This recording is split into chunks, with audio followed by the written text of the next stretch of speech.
At the very moment when our main character Mike was already on the verge of ascension, he suddenly decided to return to the past. To do this, he used a skill that changes fate. At that moment, a ray of light illuminated the altar. Time and space are distorted, sending our protagonist into the distant past, 5,000 years ago. Then lightning struck from the sky and hit the roof of the school building.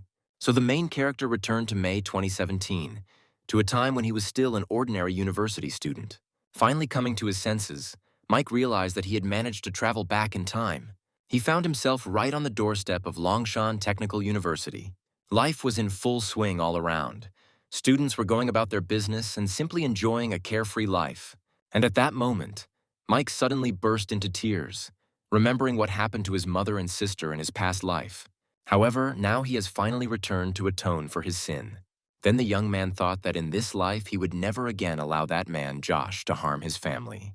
Mike immediately pulled himself together and hurried back to the dorm, to room 1103. There he found himself completely alone. Mike already had a clear goal, to make money as quickly as possible. In this case, he will be able to change the difficult situation of his family. But to do this, he will need to earn every possible yuan. So the young man opened his laptop and started typing something quickly. After a while, there was a noise outside the door. His roommates returned. They were getting ready to go try the new restaurant. However, when they opened the door and saw Mike sitting at the table, their attitude immediately changed and the guys started making fun of him. One of the students mockingly stated that young Mr. Mike was skipping classes again. He added that his friends were hungry and it would be nice if he treated them to dinner again. The hero heard everything but pretended not to pay attention, continuing to concentrate on typing on the keyboard. Seeing that he was not reacting in any way, one of the neighbors spoke again, this time much louder and more angrily. The guy asked Mike if he was afraid that they would tell the whole group his secret, but the hero still did not answer. Seeing that the guy was persistently pretending to be deaf, the same neighbor began to get even angrier, and his friends tried to calm him down. One of them remarked that they had kept his secret all this time, but had never received any gratitude from him. Still, Mike didn't pay any attention to them. He calmly put the laptop in his backpack and slung it over his shoulder. The hero then coldly stated that if someone liked to talk so much, then he could go outside and talk as much as he wanted. Although he was indeed reborn thanks to the blessing of heaven, his magical power was almost completely depleted. So, in addition to making money, Mike needed to find a way to restore his abilities. The protagonist then went to a computer repair shop, but they only got 800 yuan for his laptop. The hero thought that his mother had once saved for months on literally everything, just to buy this computer for his studies at university. Moreover, in his past life, during his studies, it was vanity that pushed Mike to pretend to be rich. Back then, he spent his days in bars, generously treating his classmates and living ostentatiously. When the money ran out, the young man shamelessly wrote messages to his mother, demanding that she send more. It was because of this that his mother's health gradually deteriorated, which ultimately led to a tragic ending that no one wanted to see. At that moment, the young man suddenly heard someone loudly call his name. He turned around and saw that it was his little sister, Molly. Seeing his sister alive and unharmed in front of him, the hero once again felt his heart fill with emotion. In his past life, it was he who got his sister into trouble. This ultimately led to the girl committing suicide by jumping from a tall building. It was all because of the pressure from that man, Josh, which Molly couldn't withstand. Noticing her brother's confused expression, the girl asked what had happened to him. Then Mike hastened to assure her that everything was fine, and he himself thought about the fact that in this life he would definitely protect his mother and sister. After this, the hero watched as the girl rummaged through her bag for a while, then took out a paper bag and handed it to her brother. She explained that inside was 5,000 yuan that she had earned, and he should take the money and stop asking his mother for it. Mike was a little surprised. He didn't understand how his sister had so much money. However, Molly quickly thrust the package into his hands and began to angrily scold her brother, because she knew perfectly well that he was pretending. She had already heard that he had threatened to quit his mother's studies if she did not give him money, and that he had also spent his days drinking with questionable friends. So the girl said that he should take the money and become a better person. However, the hero told his sister to keep the money for her studies. But as soon as the conversation turned to school, the girl's face became even gloomier. After much hesitation, she finally dared to tell the truth. It turned out that she had already dropped out of school. The family found themselves deeply in debt, and creditors began coming to their home demanding repayment. Her mother couldn't earn enough on her own, So Molly decided to leave school to work and help her. Hearing this, the young man felt as if a knife had been pierced into his heart. Then the hero quickly approached and hugged his sister tightly from behind. His sudden action greatly surprised the girl, and she asked in confusion what he was doing. Then Mike admitted that he was sorry and asked only for a little time. He added that she should trust him because he would definitely make their family's life better. Molly had become accustomed to his empty promises, but for some reason this time she felt something had changed. After breaking up with his sister, Mike went to a traditional Chinese medicine shop. There, using the money he had recently received from selling his computer, he purchased several medicinal herbs. The hero then headed to the forest located on the outskirts of the city. These herbs, as it turned out, were necessary for him to prepare a special elixir. Since spiritual energy on Earth was scarce, such elixirs became a necessary means for rapid development and cultivation. After some time, the herbs in the cauldron began to gradually merge with each other and then turned into a transparent liquid. Thus, the protagonist was convinced that the process was successful. After this, the young man drank the resulting medicine. Then Mike sat down to meditate and began to regulate his breathing. The path of immortal cultivation was divided into 5 levels. Even reaching just the first level of the Qi refining realm would already allow Mike to possess strength that far exceeds that of a human. After about an hour of intense practice, the protagonist successfully broke through to the first level of the Qi refining realm. Then he decided to test his new strength. He struck a tree with his fist, and then the powerful blow passed through the thick trunk without difficulty. Having seen the result, the hero was very pleased. Such strength was enough to deal with the masters of Chinese martial arts. But now the hero was faced with another, no less important question: how to make money as quickly as possible. And then an idea immediately popped into Mike's head. The place where the hero went turned out to be an internet cafe, but he came there to take advantage of the legendary retail chain. The site was known as a black market, where people could trade anything from information to posting all sorts of tasks. As soon as Mike opened the site, he immediately noticed a task posted on the main page by an anonymous user. Its contents stated that it was necessary to kill the daughter of Axel, a rich man from Longshan, for a reward of 10 million. Below was a notice that an assassin named Johnny had already accepted the job. However, Mike did not believe that someone would spend 10 million just to take a girl's life. And then the hero saw a message from Axel that he was looking for a master who would agree to protect his daughter for a month for 20 million. No one had accepted this task yet, and without a second's hesitation, the protagonist immediately pressed the button to accept the task. On this site, his identifier was the name Wuji, a nickname that hadn't meant anything to anyone yet. As soon as the hero took off his headphones, he received a phone call. After giving his location, Mike sat back in his chair and slowly waited for the Su family's people to come pick him up. However, on the other end of the line, Axel's secretary, upon learning that the man was in an internet cafe, was rather skeptical. She decided to check with her master whether this man was reliable. Axel said they should be grateful that anyone had agreed to take the task at all, and offered to bring him first. About half an hour later, the young man stood in front of the Su family's villa. The moment Mike got out of the car, Axel was stunned. He never expected that the person who accepted the task of confronting Johnny would be so young. The owner of the house personally came out to greet the guest and asked if he was Mr. Wuji. He offered to go inside, but Mike asked Axel to show him around the villa so he could get acquainted with the area. The owner immediately agreed and told him that he had a sworn enemy in the business world and that they had been fighting for many years. Not long ago, Axel obtained evidence of his rival's illegal activities and handed it over to the police. On the way, Mike also took a close look at the Su family's villa and then noticed that the villa might seem quiet. However, in his opinion, there are probably quite a lot of people hiding here. Axel was amazed because at that moment there were indeed many bodyguards in the villa, hidden in different places. However, Mike still seriously warned him that against a killer of Johnny's caliber, these people were completely useless.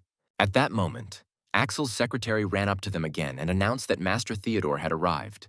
It turned out that Axel had also invited Theodore, a mid-level martial artist, and his student Jack had come with him.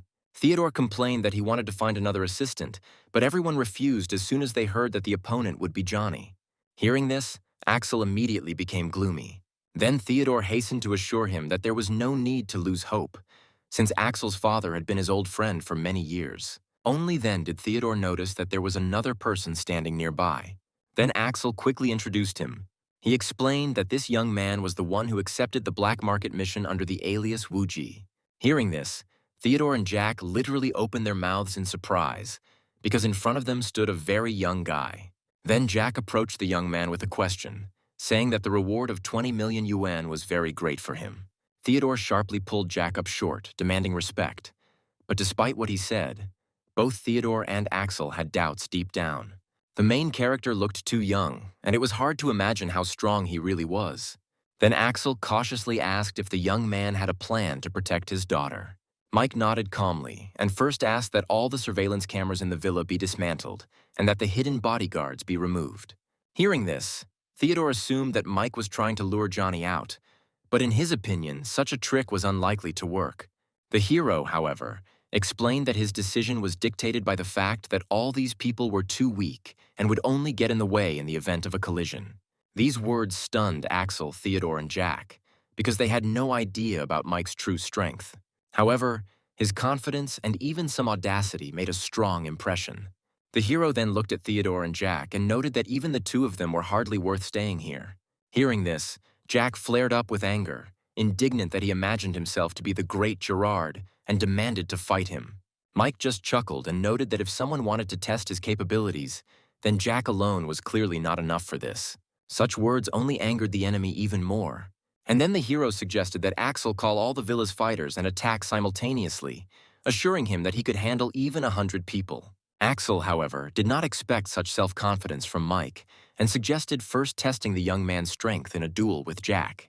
But the protagonist was clearly not interested in such low-level tests. Seeing the guards, Jack mockingly suggested they see how many seconds Mike could last. At the same moment, the bodyguards surrounding the hero simultaneously rushed forward. Mike, however, remained standing, showing no intention of either attacking or retreating. Axel and Theodore began to doubt his calmness, and even suggested that the young man was simply paralyzed with fear. As the first of the bodyguards approached and struck, something incredible happened. His fist seemed to collide with an invisible wall. At that very moment, a powerful blast wave arose around Mike, the center of which turned out to be the hero himself. The bodyguards were instantly thrown in different directions, and not one of them was able to stay on their feet. While the main character continued to stand calmly in place, he did not receive the slightest damage. Axel, Theodore, and Jack were shocked by what they saw. They couldn't understand what had just happened, because the hero hadn't even made a single move. At this moment, Theodore began to suspect something. After this, Mike turned his head towards Jack again and gestured for him to come over too. Even though he had just witnessed the hero's incredible strength, his arrogant behavior still irritated him. So Jack rushed forward with all his might. He jumped high and performed a spinning kick. However, he didn't even have time to touch the hero's body, as the next moment he was thrown back by a powerful counterattack. Judging by how far he was thrown, one could understand how destructive this force was. Jack flew far to the side and crashed hard into a tree, breaking it with the force of the flight. Everyone present was shocked by how great the hero's strength was. Having dealt with Jack, Mike calmly turned to Theodore. He quickly folded his hands in a respectful bow and admitted that he had been foolish for not having recognized his true strength immediately. At this time, Jack struggled to his feet, not understanding whether even the master was incapable of resisting Mike. Theodore explained that even Mr. Liu, who had recently reached the martial sovereign level, would not be able to compete with this Mike. After these words, Axel's jaw dropped, as he could not believe that he had accidentally met such a powerful person. Theodore confidently confirmed that the hero is indeed a martial lord-level master. Theodore's words always inspired confidence, but this time Axel found it difficult to accept what he heard. And it was at that moment that Axel's daughter, Abby, finally woke up. She heard loud sounds outside, which caused her to wake up. Convinced of Mike's strength, the man invited him into the house to discuss in detail the plan to protect his precious daughter. Before starting the conversation, the hero put forward two conditions. First, he asked for an advance, specifically 2 million. Secondly, during the entire operation, his instructions must be followed without question. Axel saw no reason to refuse and immediately ordered the money to be prepared. After this, Mike added that, having received the advance, the next day he would need to leave for 24 hours to take care of a personal matter.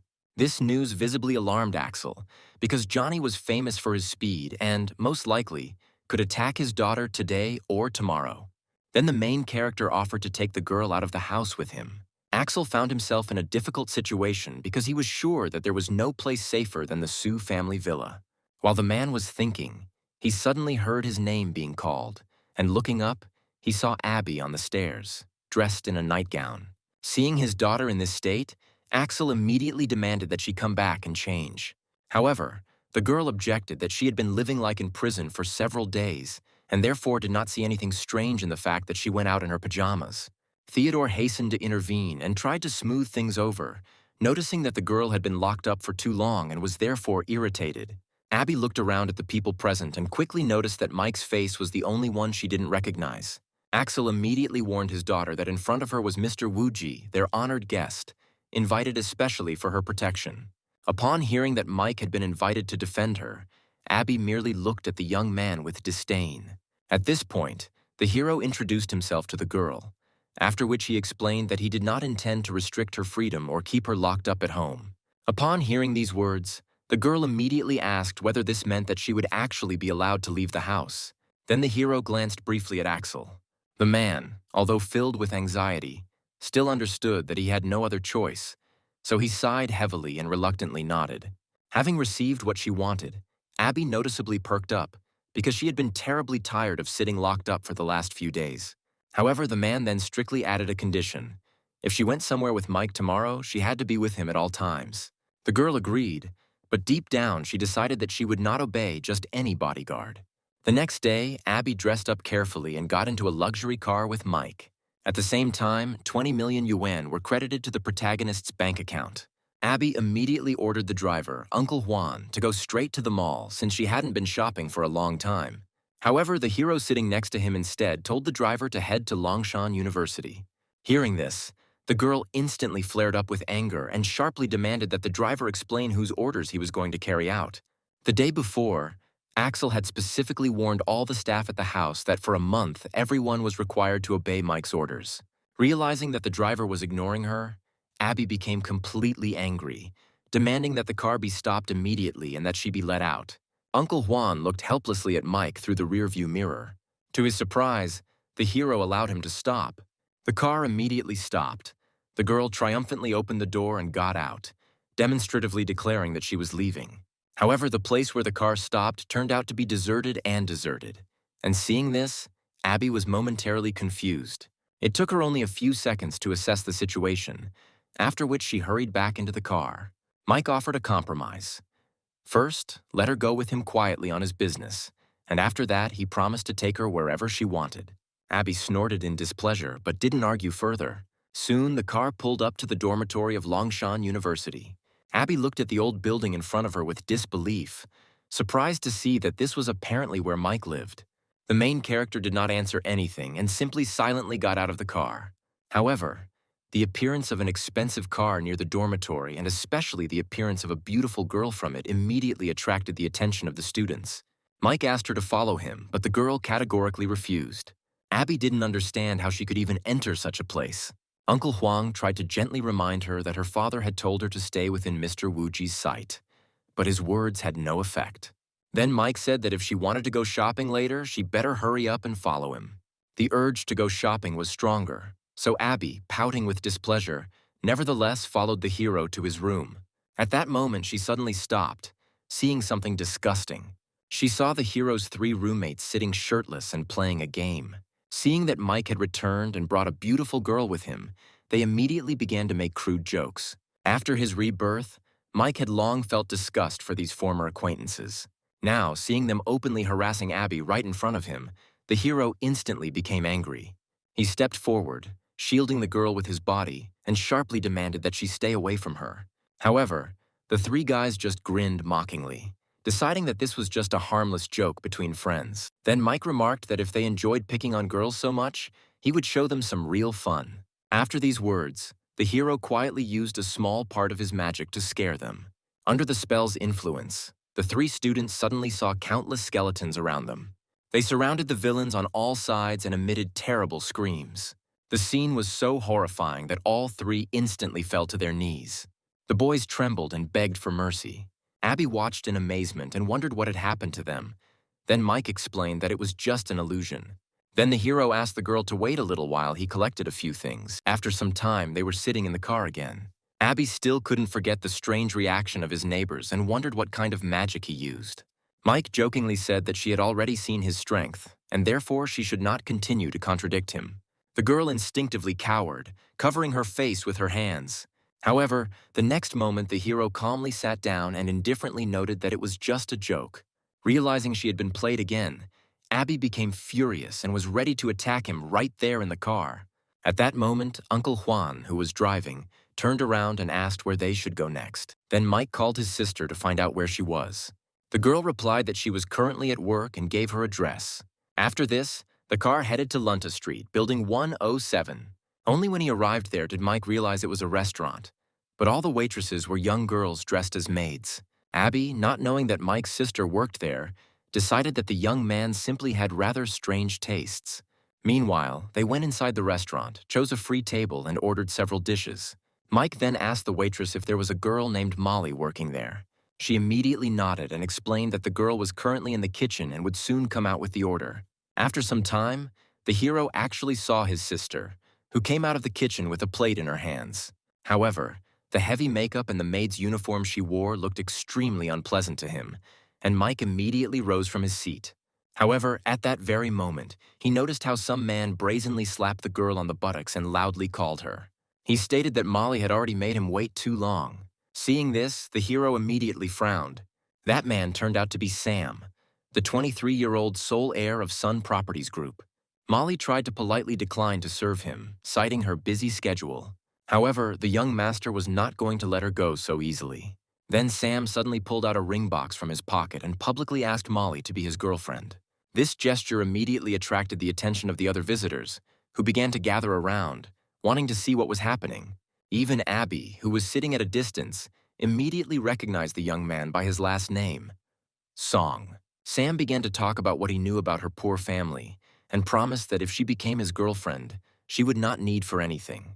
However, Molly refused and calmly returned to work, an answer Sam clearly did not expect. Being rejected by the poor girl in front of everyone, he felt humiliated and immediately became furious.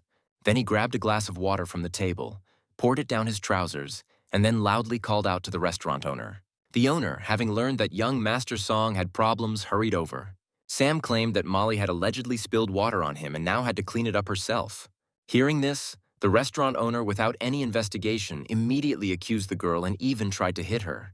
But just as his hand was raised to slap, it was intercepted by another person, and that person turned out to be Mike.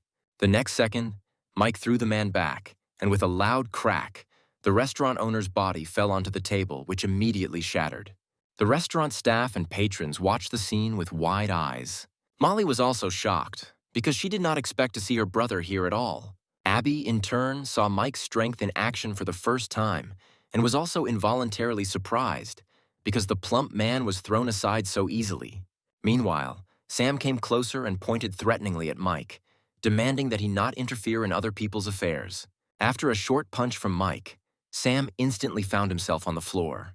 A sharp pain pierced his entire body, as if several ribs had been broken. However, he continued to threaten, reminding that he was the heir to Sun Properties Group. However, at that moment, another voice suddenly rang out, the words sounding so unexpected that Sam's face instantly turned pale. It turned out that Abby had already come closer and openly sided with Mike. Upon seeing the girl from the Sue family, Sam immediately realized that his family company could not compare to their influence. So, before she had time to call her father, the young man hurriedly left the restaurant. Watching his pathetic escape, Abby nudged Mike playfully and remarked that he was now in her debt. At that moment, Molly grabbed her brother's hand and insistently asked him to leave there as quickly as possible. Mike wanted to ask a lot of questions, but first of all, he wanted to know why she was working in such a place at all.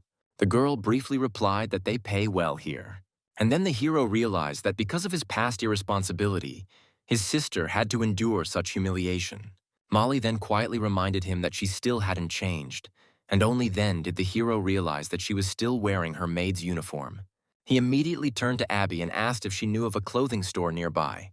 The girl immediately perked up and confidently declared that he had come to the right place. After that, they went around several stores together. Abby quickly picked out several outfits for Molly. All the items looked very nice, and Abby and Mike immediately appreciated how well they fit Molly. However, upon seeing the prices on the tags, The girl turned pale and hastily said that she could not afford such purchases.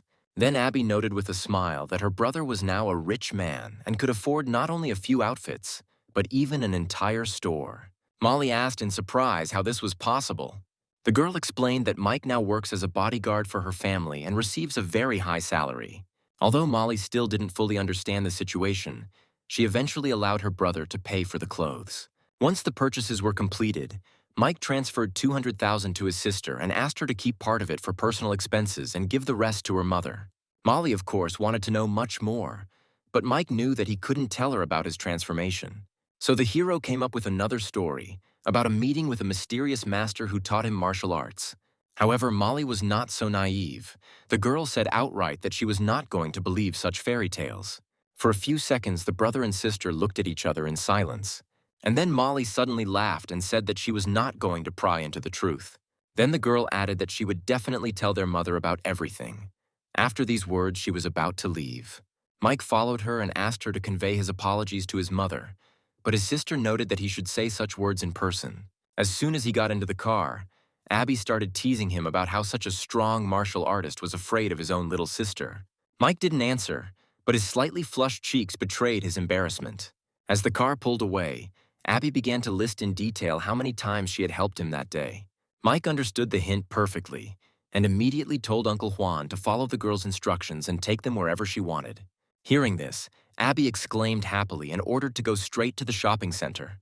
Her favorite pastime in life was shopping, and now she could enjoy it to the fullest. Since she was in a great mood, the girl went shopping almost until the evening. As a result, Mike, while acting as a bodyguard, simultaneously became a bag carrier. It wasn't until the back seat of the car was completely covered with bags that Abby finally decided she'd had enough for today. However, before Uncle Juan could start the car, Mike suddenly felt something was wrong.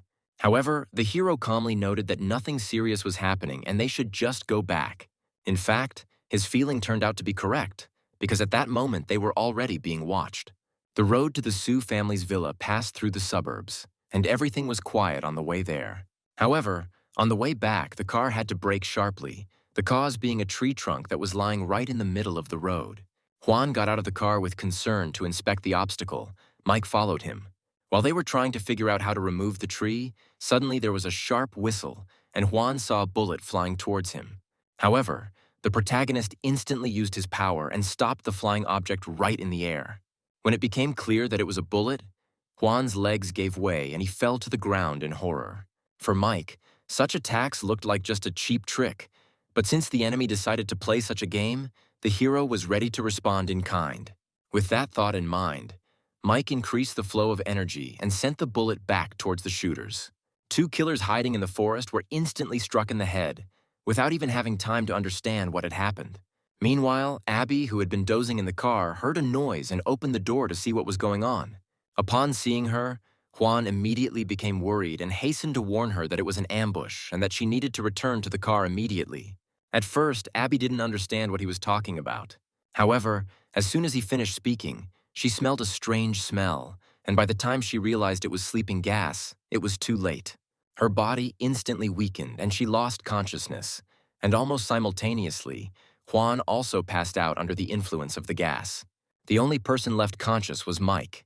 After some time, when the gas began to dissipate, unknown men came out to the car. Abby, coming to her senses, saw several strangers. They were holding guns in their hands and heading straight towards her. In a semi-conscious state, she began calling for Mike, but he was not there. The group's leader, noticing the girl's condition, did not waste time looking for a bodyguard and ordered his men to take Abby away first. But it was at this moment that the hero calmly asked whose people they were and where they came from. Hearing Mike's voice, the attackers turned around sharply and realized that they had fallen for a diversionary tactic. However, noticing that he was alone, they quickly calmed down. The leader immediately ordered his men to attack him all at once. However, in Mike's eyes, these people were just small enemies, and he calmly plucked a few leaves from a nearby tree. The leaves in his hands instantly turned into blades, and with their help, the hero easily broke through the defenses of his opponents and dealt with them instantly. The leader, watching this, was shocked. He could not believe that someone was capable of injuring people with just leaves. In Longshan City, he had never heard of a master of such caliber. Meanwhile, Mike again asked the question of who sent them. He deliberately left this person alive, hoping to get information. However, his opponent chose death rather than reveal his plans. Realizing that he couldn't win, he bit into the poison capsule hidden in his tooth. A few seconds later, the man began coughing up blood. The next moment, he fell dead to the ground. The trail ended there, and Mike felt a slight disappointment. Since the enemy was already dead, all that remained was to return home. The hero used a small portion of his strength to break the tree that was blocking the road. Immediately after that, he returned to the unconscious Abby. He then directed some of his internal energy into her body to counteract the effects of the sleeping gas. At that moment, Abby suddenly opened her eyes. When Abby opened her eyes, the first thing she saw was Mike standing next to her, his hand on her chest. The girl instantly jumped up in surprise. She crossed her arms over her chest and screamed in panic, accusing him of indecent behavior. Then he calmly explained that he was actually saving her, and Abby, looking around, noticed several masked people nearby. The sight made her face turn pale, and when she learned that they were murderers who had come for her fear only increased. Uncle Juan soon came to his senses. Seeing what was happening, he reacted with extreme surprise. Mike then told him to take everyone back to the Sioux family villa first, adding that he had already removed the tree blocking the road. Returning to the mansion, the hero told Axel and Theodore in detail about what had happened. This news greatly alarmed Mr. Sioux. The hero also noted that each of them had a leaf-shaped mark on their wrist. Mike noted that such a group would hardly use such primitive methods. Hearing this, Theodore frowned slightly, as he had a vague feeling that he had seen a similar sign somewhere before. The very fact of the attack made Axel worry about his daughter's safety, so he decided not to allow Abby to leave the house anymore. Mike agreed that extra caution was needed now. Then, as if remembering something important, he asked Axel to help him find some bracelets made of high-quality jade. Although the owner of the house did not quite understand what they were needed for, he immediately instructed his secretary to deal with this issue. Soon she brought a whole box of jade bracelets. At first glance, it was clear that these were high-quality decorations. Mike was very pleased and took the box. Axel suggested that the hero was going to bless the jewelry to protect against evil spirits. However, Theodore noted that such things are usually said only by charlatans, since real masters do not believe in such superstitions. These words made Axel feel a little embarrassed, and he hastened to apologize for his ignorance. That same evening, Mike took the box to his room. Having selected several of the best jade items, the hero invested some of his power into them. After that, he took one of the bracelets and went to Abby's room. The girl opened the door with obvious irritation and asked why he had come so late. Then Mike simply handed her the bracelet and asked her to always wear it on her naked body from tomorrow onwards. Hearing this, Abby crossed her arms awkwardly over her chest and suspected him of having strange intentions. After that, Mike returned to the living room with a box of jewelry where Theodore and Axel were still there. Mike decided to show them what these items were really for, so he asked one of the bodyguards for a gun. After that, he threw the jade pendant into the air. The next second, the hero shot at him. The bullet instantly left the barrel, but it seemed to collide with an invisible barrier and bounced off to the side.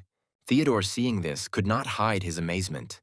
The pendant, meanwhile, fell back into Mike's palm, but immediately broke into several pieces. Axel realized that such protection could only withstand one attack, but even one such protection meant saving a life. Mike then explained that it was just a trial run, meant for one use. Real bracelets can withstand 4 or 5 attacks. He gave the highest quality bracelet to Abby in advance, since she was the main target of the enemies. The hero distributed the remaining jewelry between Theodore and Axel, and also asked that one each be given to his mother and sister. Axel immediately ordered that this request be carried out. Soon the next morning arrived. Abby looked at the bracelet Mike had given her for a long time, but she still couldn't figure out how it could be useful. She eventually decided that the piece simply didn't suit her style and so didn't wear it. Moreover, she didn't like the fact that Mike was forcing her to wear it, so she decided not to do it on principle. When the girl went downstairs, she ran into her father, who was sitting in the living room drinking tea. The man immediately asked where she was going. Abby stubbornly replied that she wanted to go out and have some fun. Mike wasn't going to interfere at first, but he noticed that the girl hadn't even put on the bracelet he'd given her, so he had to accompany her personally. However, the girl only became more irritated by the fact that Mike was following her relentlessly. Soon they arrived at her favorite shopping center. On the way, the girl constantly tried to think of a way to get rid of the intrusive bodyguard.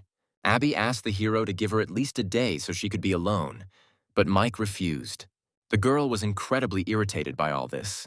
Abby didn't understand what kind of fun there could be if this guy was constantly following her. Finally, an idea occurred to her.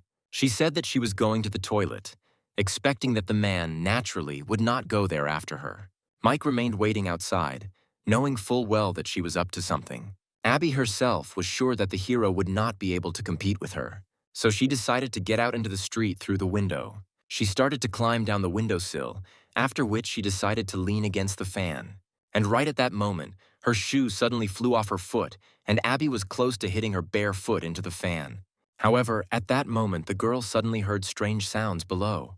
As soon as Abby climbed through the bathroom window and was outside, she found Mike standing calmly below. The surprised girl asked him when he managed to get there, while standing on the external unit of the air conditioner. Mike noted that it didn't matter when he arrived now since she had another problem. He said in surprise that he could see everything she had on under her dress. Hearing Mike's words, Abby instantly blushed all the way to her ears. With a piercing scream, she hurried back into the toilet. The plan to get rid of Mike failed completely. Mike, meanwhile, waited calmly outside, waiting for Abby to come out of the restroom. The girl couldn't help but notice how tired she was of this disgusting guy. While he was standing at the door, he suddenly heard a voice calling his name.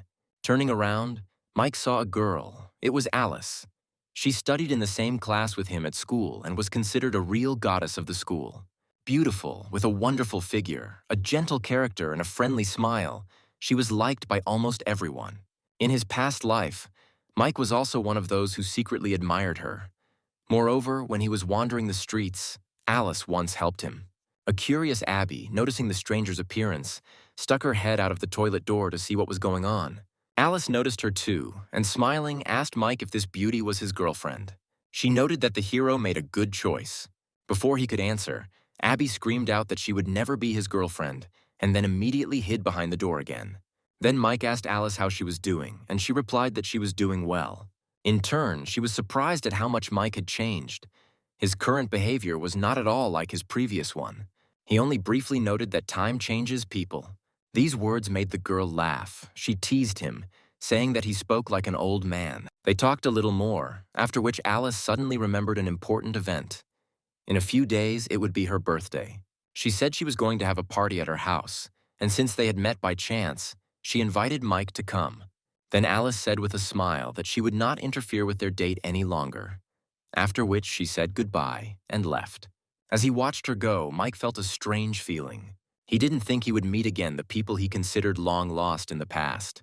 At that moment, his phone rang, and when he answered it, he heard Juan's worried voice. He reported that Abby had stolen the car keys and driven away, even though she didn't have a driver's license. But Mike calmly replied that he would deal with it. Meanwhile, Abby herself was already driving down the road. The feeling of freedom delighted her. However, shortly after she left the mall, a police siren sounded behind her. Abby immediately panicked as her run ended too quickly. A police car stopped her car. The officer got out of the car and reported that he had received a report of an unlicensed driver, after which he asked to see his documents. The girl found herself in a difficult situation. She had no rights. The police officer realized that she was not going to provide documents, so he asked her to get out of the car. And it was at that moment that she heard Mike's satisfied voice. He noted that if a person doesn't know how to drive, then they shouldn't get behind the wheel and ruin the reputation of all other female drivers. Abby immediately realized that he was the one who told the police, and she screamed in rage that she would kill him someday. As a result, she had to go to the police station and pay a fine.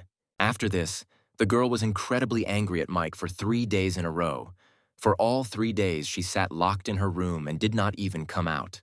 And at some point, Mike knocked on her door. Abby's face still remained gloomy.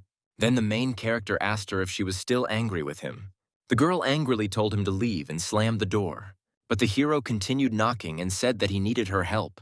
Only after hearing that Mike was asking for a favor did the girl reluctantly open the door and ask what was the matter. At first, she didn't show much interest.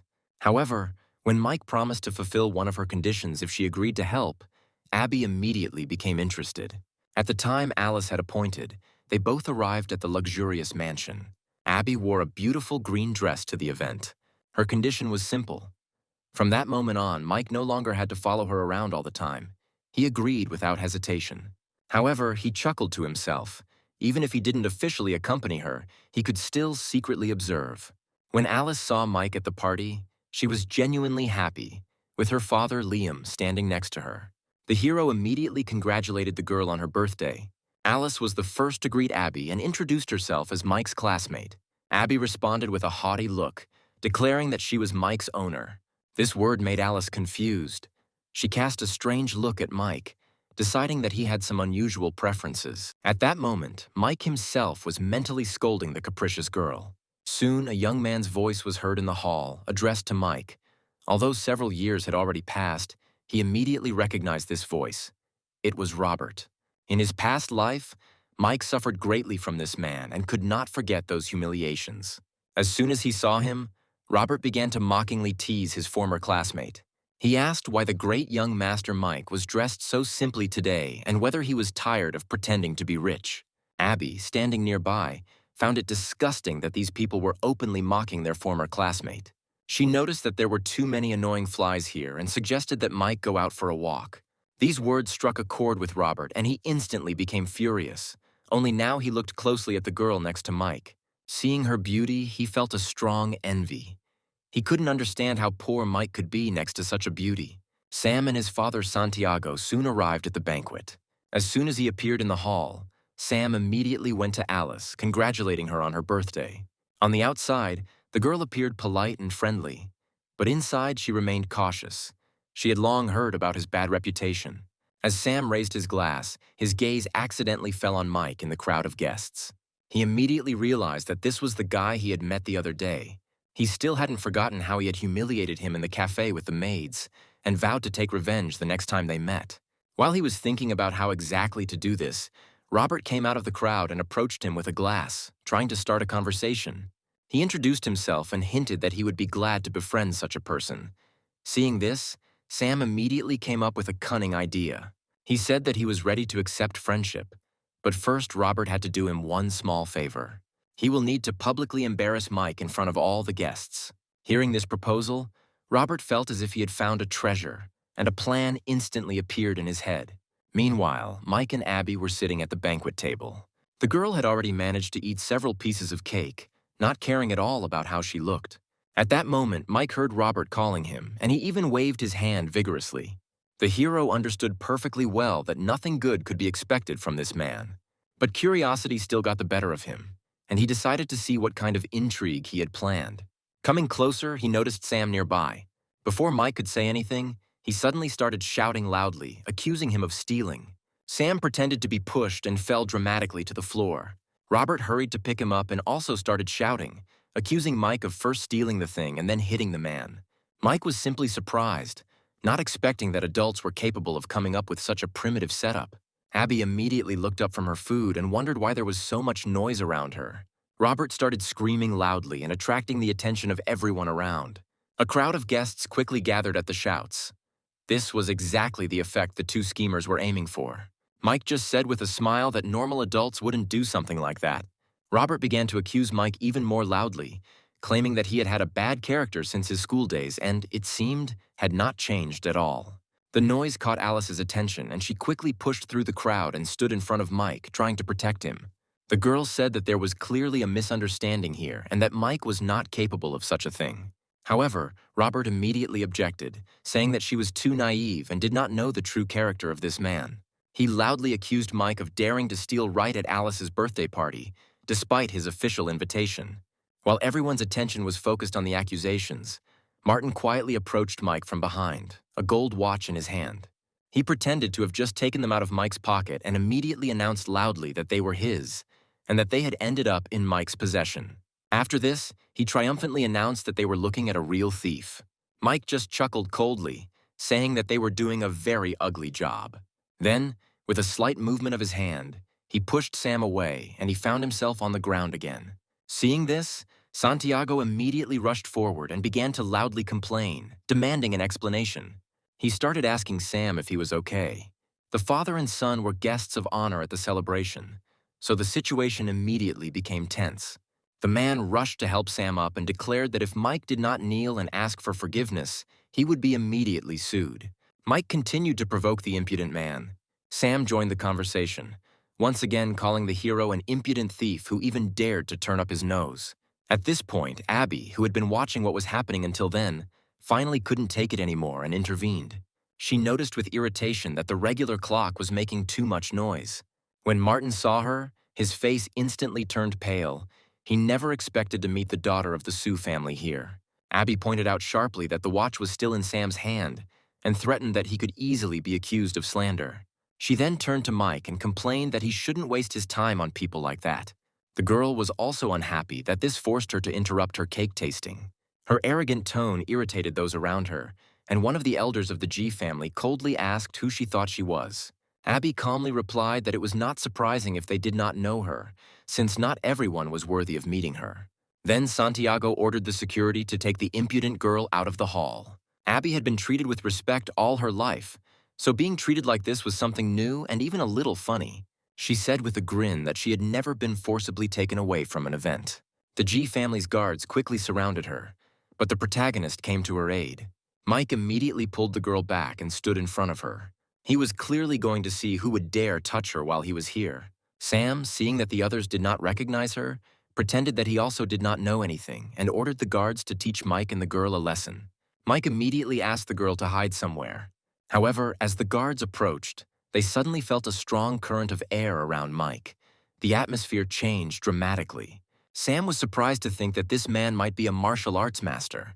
As the energy flow intensified, many illusions of Mike appeared in front of the guards. It was impossible to tell which of them was real. While everyone else was trying to comprehend what was happening, the hero immediately rushed into the attack. As a result, the guards were quickly defeated one after another. Everyone present stood frozen in shock, unable to believe that an entire crowd couldn't handle just Mike. Watching this from afar, Abby was delighted and loudly called on Mike to teach a lesson to the old man's impudent son and himself. Santiago tried to maintain a semblance of confidence, claiming to be the chairman of Sunji Corporation. Before the old man could finish speaking, Mike sent Santiago flying with one blow, causing him to lose consciousness. Meanwhile, Sam watched as his father was hit, but he could do nothing.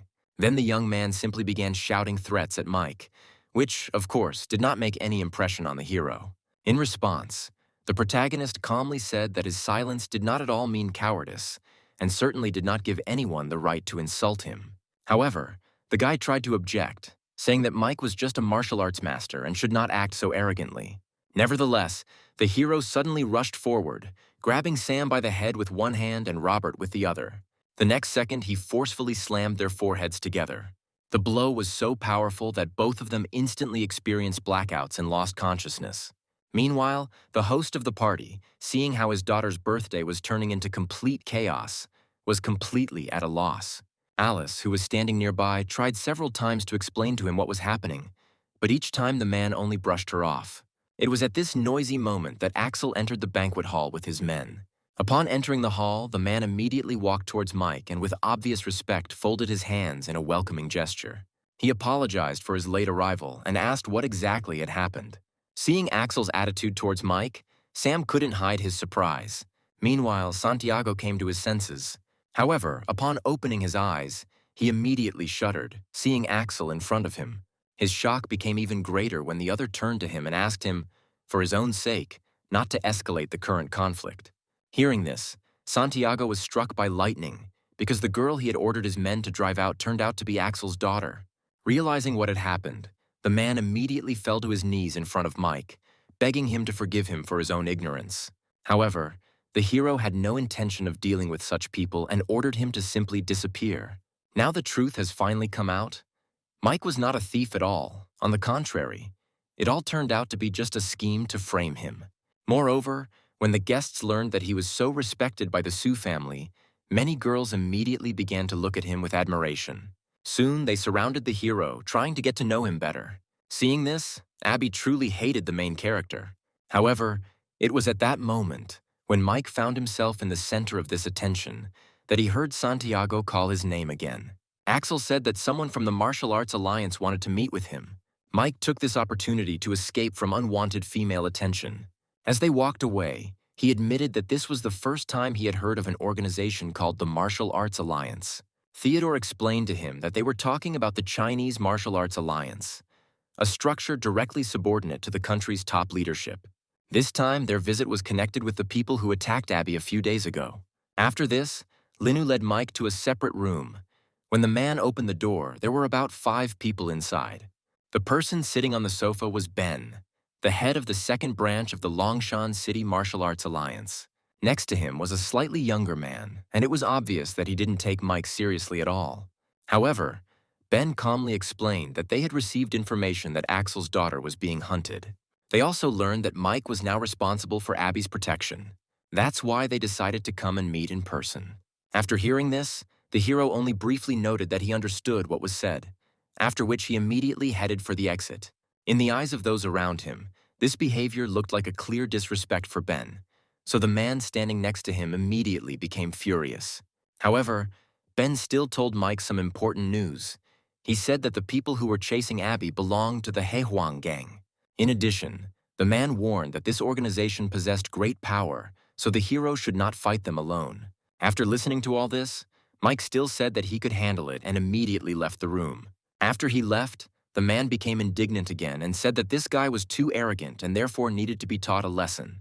However, Ben only chuckled calmly and noted that a person with such a character would sooner or later find trouble for himself. He also added that Mike would still not be able to become a rival. Meanwhile, the hero returned to the banquet hall to find Alice. There had been such chaos around him before that he hadn't even had time to give the girl a birthday present. When the girl took the box from Mike's hands and opened it, there was a jade pendant inside. Alice immediately noticed that the gift was too expensive and she could not accept it. But the hero explained that value did not matter. He only asked the girl to always carry the pendant with her, since in a dangerous moment it could protect her. Meanwhile, Abby was watching this scene from the sidelines, and seeing them talking, she pouted her lips in displeasure. After the birthday party ended, a masquerade ball was held, and for Alice's sake, Mike agreed to stay. Soon it was time for the ball, and the main character, as expected, came wearing a mask. Around the corner, he was immediately met by Abby in a bunny costume, and yet Mike was still able to recognize her. Although the girl was not visible under the suit, the hero felt that it was her. After some time, Alice herself finally appeared in the hall. She was wearing a beautiful dress with wings attached to her back, making her look like a fairy. Looking at her, Mike couldn't help but admire her. Soon, Alice invited the hero to dance together. At first, Mike wanted to refuse because he didn't know how to dance, but the girl enthusiastically said that she could teach him. In the end, they held hands with a smile and walked into the dance hall together. Abby clearly didn't like this. Now she started to think that all guys were real pigs. While they were both completely immersed in the music, the lights in the hall suddenly went out. At first, the guests thought it was part of some kind of festive surprise. Suddenly, in the darkness, a piercing scream from young Mrs. Abby was heard. The girl was frightened and demanding to be let go and calling Mike for help. Hearing this, the hero immediately pulled away and left Alice alone. However, as soon as he took a few steps, 2 unknown men approached the girl. They tried to grab her and take her away with them, which made her very scared. But just as the men reached out their hands to her, the jade pendant Mike had given her suddenly burst into a bright light. It seemed as if an invisible barrier had instantly formed around the girl. Realizing that the kidnapping would not be easy, the perpetrators immediately abandoned the idea and quickly disappeared. Although they failed to take Alice away, they did manage to capture Abby, and it turned out that the leader of the Heihuan gang, Elijah, was behind this. Meanwhile, the kidnappers were about to leave the scene when Ben suddenly discovered them. Tension immediately arose between the 2 sides, and as the opponents stood facing each other, the atmosphere became increasingly tense. It was at that moment that Mike slowly approached them, and the hero calmly said that he was not at all interested in their old grievances. However, now they only have 2 options. Either they immediately release Abby, or he himself will teach them good manners. However, Ben had a personal feud with Elijah, so he stated that he wanted to deal with him himself and asked the hero not to interfere. In response, Mike said that he would give him exactly 1 minute, after which the young man stepped aside. As soon as the clock started ticking, Ben gathered energy in his palms and rushed towards Elijah, hoping to be the first to deliver the decisive blow. However, his attack was unexpectedly easily repelled by the enemy. After this, a tense fight ensued between them. The opponents exchanged blows, each man using his own unique techniques. However, in the end, neither of them was able to gain a clear advantage. The situation only changed when Elijah suddenly pulled a dagger from behind his back. He swung it sharply into Ben's left chest. The head of the department, accustomed to observing the rules of martial arts, did not expect such a vile reception at all. Just as Elijah was about to deliver another blow and finish off his opponent, he was suddenly thrown aside by a powerful kick. The hero had no intention of watching their squabbles any longer. Seeing Elijah beaten and barely able to stand after just one punch from Mike, Ben couldn't hide his shock. Just recently, he looked down on the hero and even thought that he would die sooner or later. Now the man realized that Mike's strength far exceeded his own. Meanwhile, Elijah struggled to his feet and, gritting his teeth, glared at the hero. Then he quickly took out some kind of pill and swallowed it. At that very second, his body began to change rapidly. In a matter of moments, he grew several times in size and became significantly stronger. Feeling the power, the man declared that after taking the pill given to him by his ancestor, everyone here was nothing more than flies to him. However, he didn't have time to finish speaking. The next moment, Mike literally disappeared before his eyes. When the hero appeared again, he was already standing right in front of the enemy. Elijah didn't even have time to react. One powerful blow from Mike drove him into the ground. Watching this scene, Ben involuntarily got goosebumps. Mike's strength seemed simply monstrous. The man could not understand why he had never heard of such a master before. However, while Mike was fighting, Abby had already been tied up and pushed into the car. When the girl came to, she had difficulty realizing that she was in an extremely dangerous situation. Soon the car stopped in some secluded place. One of the kidnappers looked greedily at the helpless girl next to him and began to say that he could no longer restrain himself. However, another man stopped Old Man Zhu. Hearing this, Abby was in despair and mentally cursed Mike, thinking that she was in trouble again because of him. Suddenly, a strange energy rushed past the car. One of the men asked in surprise what it was. However, his partner only mockingly stated that it seemed that he was completely clouded in the head and could not see any light. Only Abby recognized the green glow. It seemed to her that she had seen it before. And indeed, it was Mike, using his power. The hero instantly lifted the car into the air and then sharply lowered it back down. The people inside almost lost consciousness from fear. The driver immediately lost his temper. He threw open the car door, pulled out his gun, and decided to deal with the intruder. At this point, the man began shooting, confident that he would quickly deal with the enemy. However, Mike's speed turned out to be much higher than the speed of the bullets, and not a single shot even touched him. Then the bandit decided to threaten differently and reminded the hero that the girl was still in their hands. After that, he opened the car door. The bandit pulled out a half-fainting Abby and held her close, threatening to throw her into the sea if Mike came near. The hero calmly asked if he would really dare to do this, but the man immediately declared that, of course, he would dare. After these words, the man threw the girl into the sea. Seeing this, Mike immediately went on the attack. With one blow, he brought down a powerful blow on the bandit's neck, causing him to stagger and almost lose consciousness. Then the hero, without hesitation, jumped down after the falling girl. Luckily, he managed to catch her just a moment before she touched the water. Mike pulled Abby close to him. Activating his aura, he began to climb back up the cliff with her. In a semi-conscious state, the girl only felt that this man's embrace was surprisingly warm and reliable. Abby was soon safely returned to the Sue family residence. There, Mike asked Axel if there was any news. He reported that all the attackers, including Elijah, took poison and committed suicide. Unfortunately, all threads of the investigation have been broken again. Sometime later, Abby came to her senses and asked Mike to come over. The hero immediately came to check her condition and asked if she was feeling better. However, the girl clenched her fists, attacked him, and, with tears, began to accuse him of breaking his promise to protect her. Axel immediately reprimanded his daughter and reminded her that without Mike's help, she could have found herself in a much worse situation.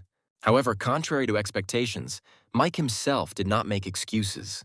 Instead, he calmly admitted his guilt and gently apologized, promising that next time he would be sure to protect her properly. Hearing this, Abby was momentarily at a loss. She even found it strange that this stubborn man had suddenly become so polite. Then Mike calmly asked her to get off him. The girl instantly blushed with embarrassment, jumped up, and immediately sat down next to him.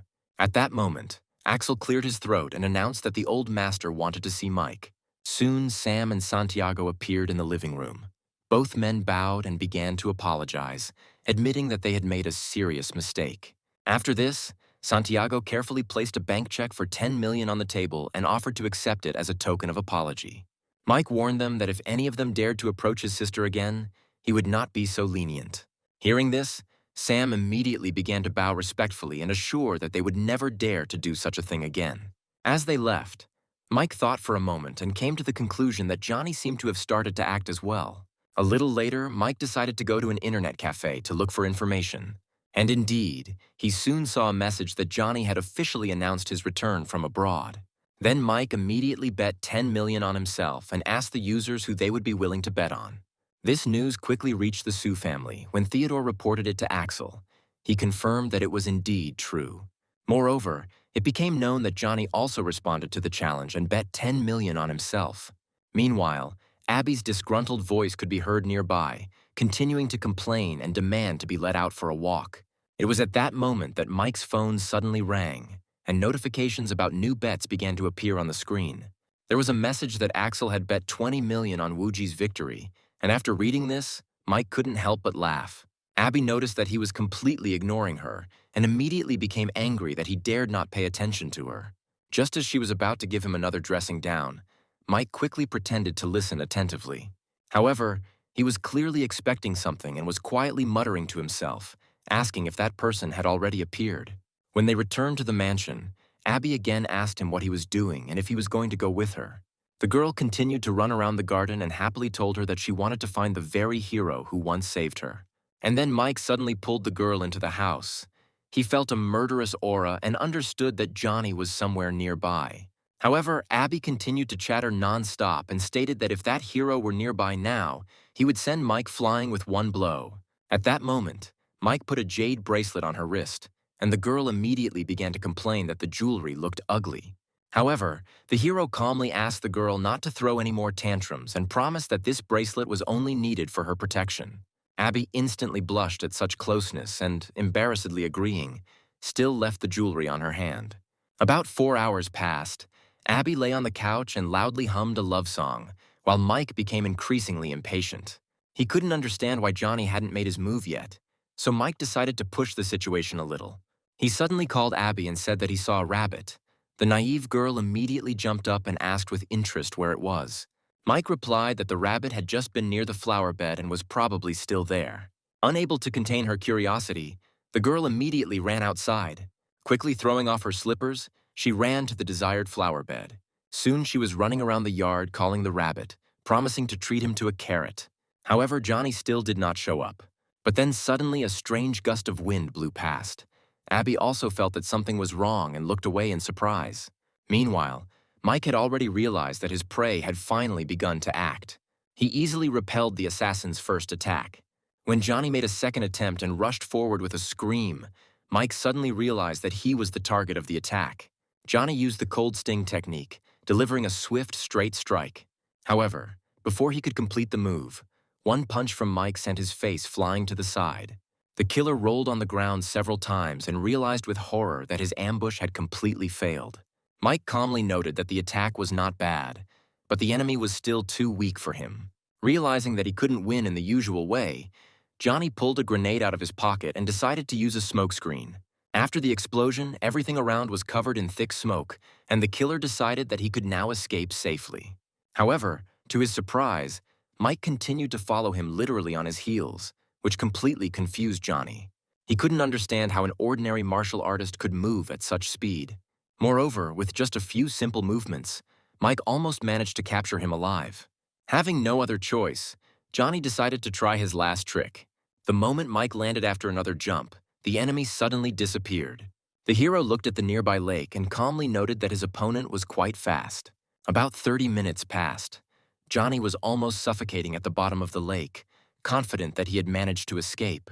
He understood that if he had stayed there for a few more minutes, he would have simply suffocated.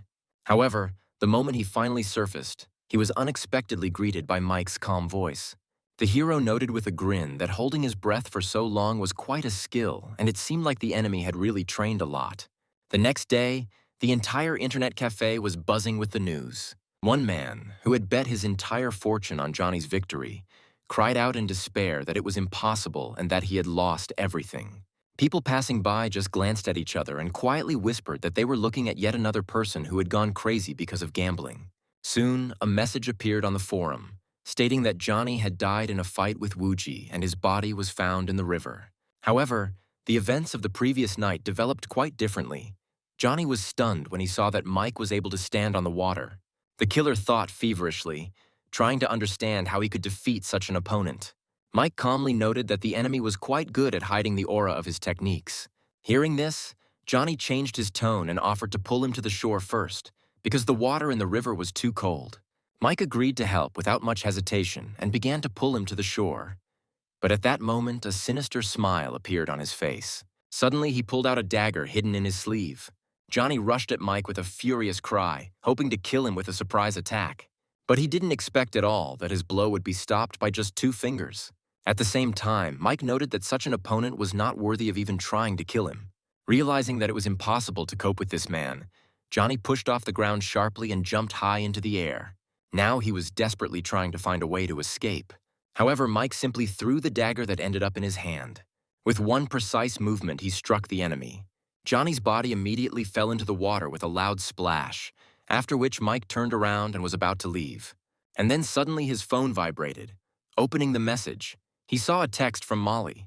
The girl asked when he was going to come home because his mother missed him very much.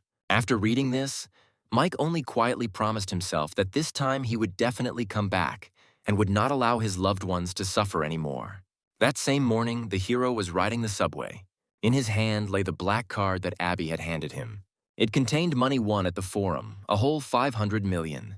Handing over the map, the girl said that he should return home as soon as possible and then help her find the very hero who saved her again. Remembering this, Mike laughed and thought that if Abby suddenly found out that he was that hero, she would probably be furious. After some time, an announcement was made over the loudspeaker that the train had arrived at the final station. Mike noticed that the girl sitting next to him was still fast asleep. Then he gently woke her up and told her that they had already arrived, and it was time to go. Meanwhile, a group of suspicious people were already standing at the station exit, discussing whether the woman from the Yu family had been found. Soon they approached Mike and the girl. The leader noted in a cold voice that they had met again. He then demanded that the elixir of rebirth created by the master alchemist be handed over to him. In return, he promised to spare their lives. A girl named Sydney quietly told Mike that he had better leave because it was too dangerous here. However, the gang's leader, Hank, was immediately outraged that they dared to whisper right under his nose. Realizing that the situation was becoming critical, Sydney quickly grabbed Mike's hand and tried to run away. Hank immediately ordered his men to capture them, adding that no one would leave here today and that the elixir might be with that guy. Meanwhile, Sydney told Mike that she would try to delay the enemy, and he should take the chance and escape. The girl didn't want an innocent person to suffer because of her. However, Hank had already caught up with them and released a skill in the form of claws, warning her that she better think about her own life first. Sydney instinctively pushed Mike aside. She then activated a protective shield and declared that she would not allow the enemy to achieve their goal. But then Hank's blow shattered the shield, after which he declared that the genius of the Yu family lived up to his reputation. But she was unlucky enough to meet him. Without showing an ounce of nobility, he kicked the girl in the stomach. Mike watched the proceedings in silence. Hank snatched the vial of elixir from Sydney and declared that, according to legend, this potion could even bring the dead back to life. However, he added that the girl's grandfather would not live long enough to see it in action. Sydney was still trying to warn Mike and asked him to run, explaining that Hank's eagle claw technique was too dangerous. However, Mike's path was already blocked by several bandits, who were confident that they could easily deal with him. But the next moment, the hero easily scattered them to the sides, contemptuously noting that in front of him were only annoying flies. Seeing how the guy single-handedly dealt with several people at once, Hank was very surprised. Then he decided to intervene personally and rushed at the enemy. However, Mike only remarked contemptuously that he had asked for it. Then he delivered one powerful blow with all his might. The impact literally threw Hank from the front of the car to the very back, with shards of broken glass flying all around. The heavily wounded bandit spat out blood and muttered in horror that the person in front of him was probably an immortal-level master. He even began to wonder if this young man was the legendary Master Fu Yun. Mike simply replied that he didn't know any of these people. After that, he turned to Sydney and calmly asked if everything was okay with her. The girl confirmed that everything was okay with her. Realizing that he was facing an incredibly powerful master, Hank quickly returned the elixir and began to apologize. admitting his mistake. When it was all over, Sydney carefully asked for the elixir to be returned to her, explaining that it was of great importance to her. Mike handed her the bottle, noting that such a valuable item should not be kept in such a fragile glass container. However, as soon as he said this, something unexpected happened. Their hands slipped, and the bottle fell to the ground, breaking. They both stared in horror at the broken glass. The next second, Sydney suddenly grabbed Mike's leg and began demanding compensation for the destroyed elixir. At the same time, the girl thought that now all she could do was use her main weapon, her appearance, hoping to achieve what she wanted.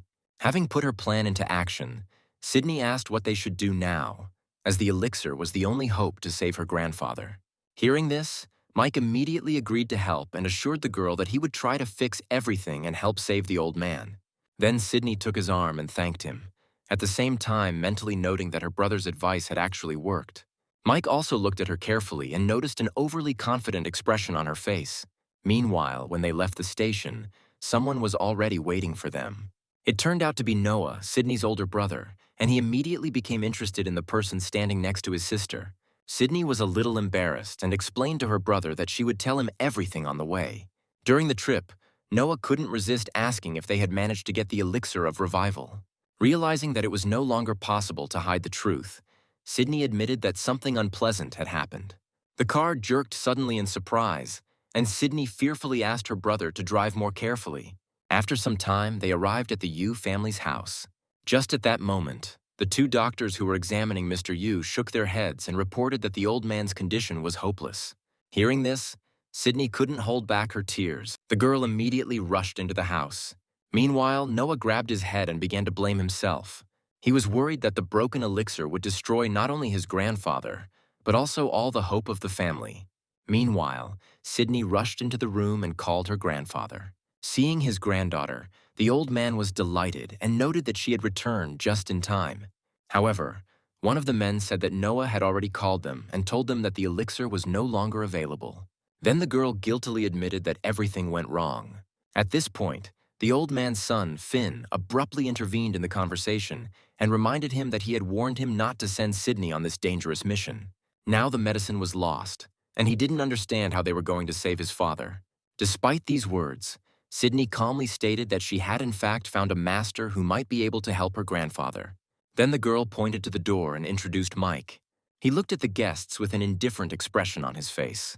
However, seeing the guy in front of him, Finn laughed loudly and declared that she was crazy for bringing some boy from the street. He also asked if she was ready to bear the consequences if something happened to the old man. The others also had doubts, because the young man looked too young to inspire confidence. Nevertheless, Mike silently approached the bed and, using a special technique, began to examine the master. A moment later, he reported that the old man's energy channels were blocked due to internal injuries, so the blood was circulating poorly. As soon as he finished, Finn flared up with rage and demanded to know who had allowed him to touch his father. However, at that very moment, he felt as if he was struck by an invisible force. The man flew against the wall and lost consciousness.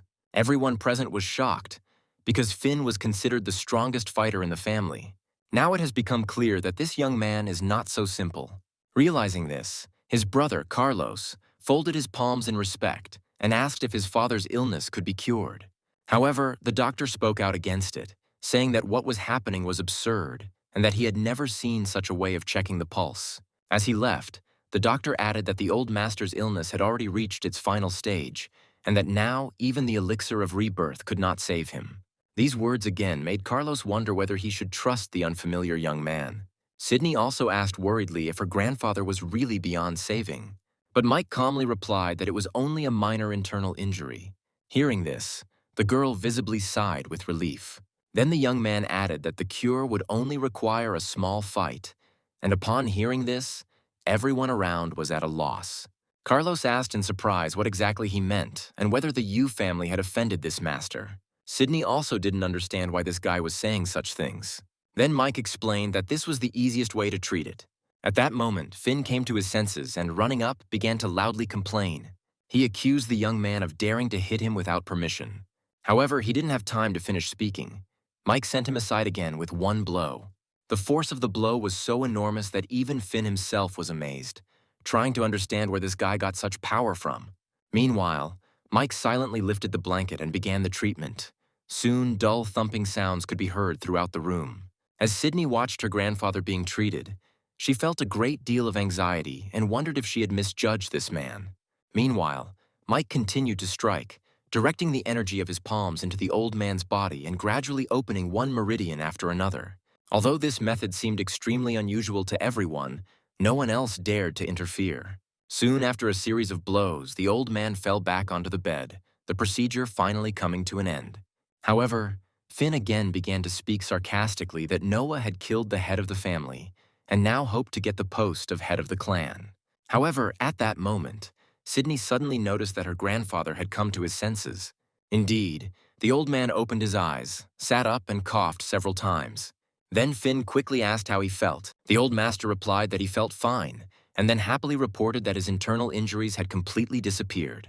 After this, Mike got ready to leave and explained that the master's channels were now completely cleared, and his cultivation level had even increased. Upon hearing this, Carlos stated that if Mike ever needed help, their family would do everything possible. After thinking for a moment, Mike asked if they had any old medicinal herbs, preferably over 100 years old. Then, citing personal matters, Mike soon said goodbye and headed for the exit, and Carlos ordered that he be escorted out.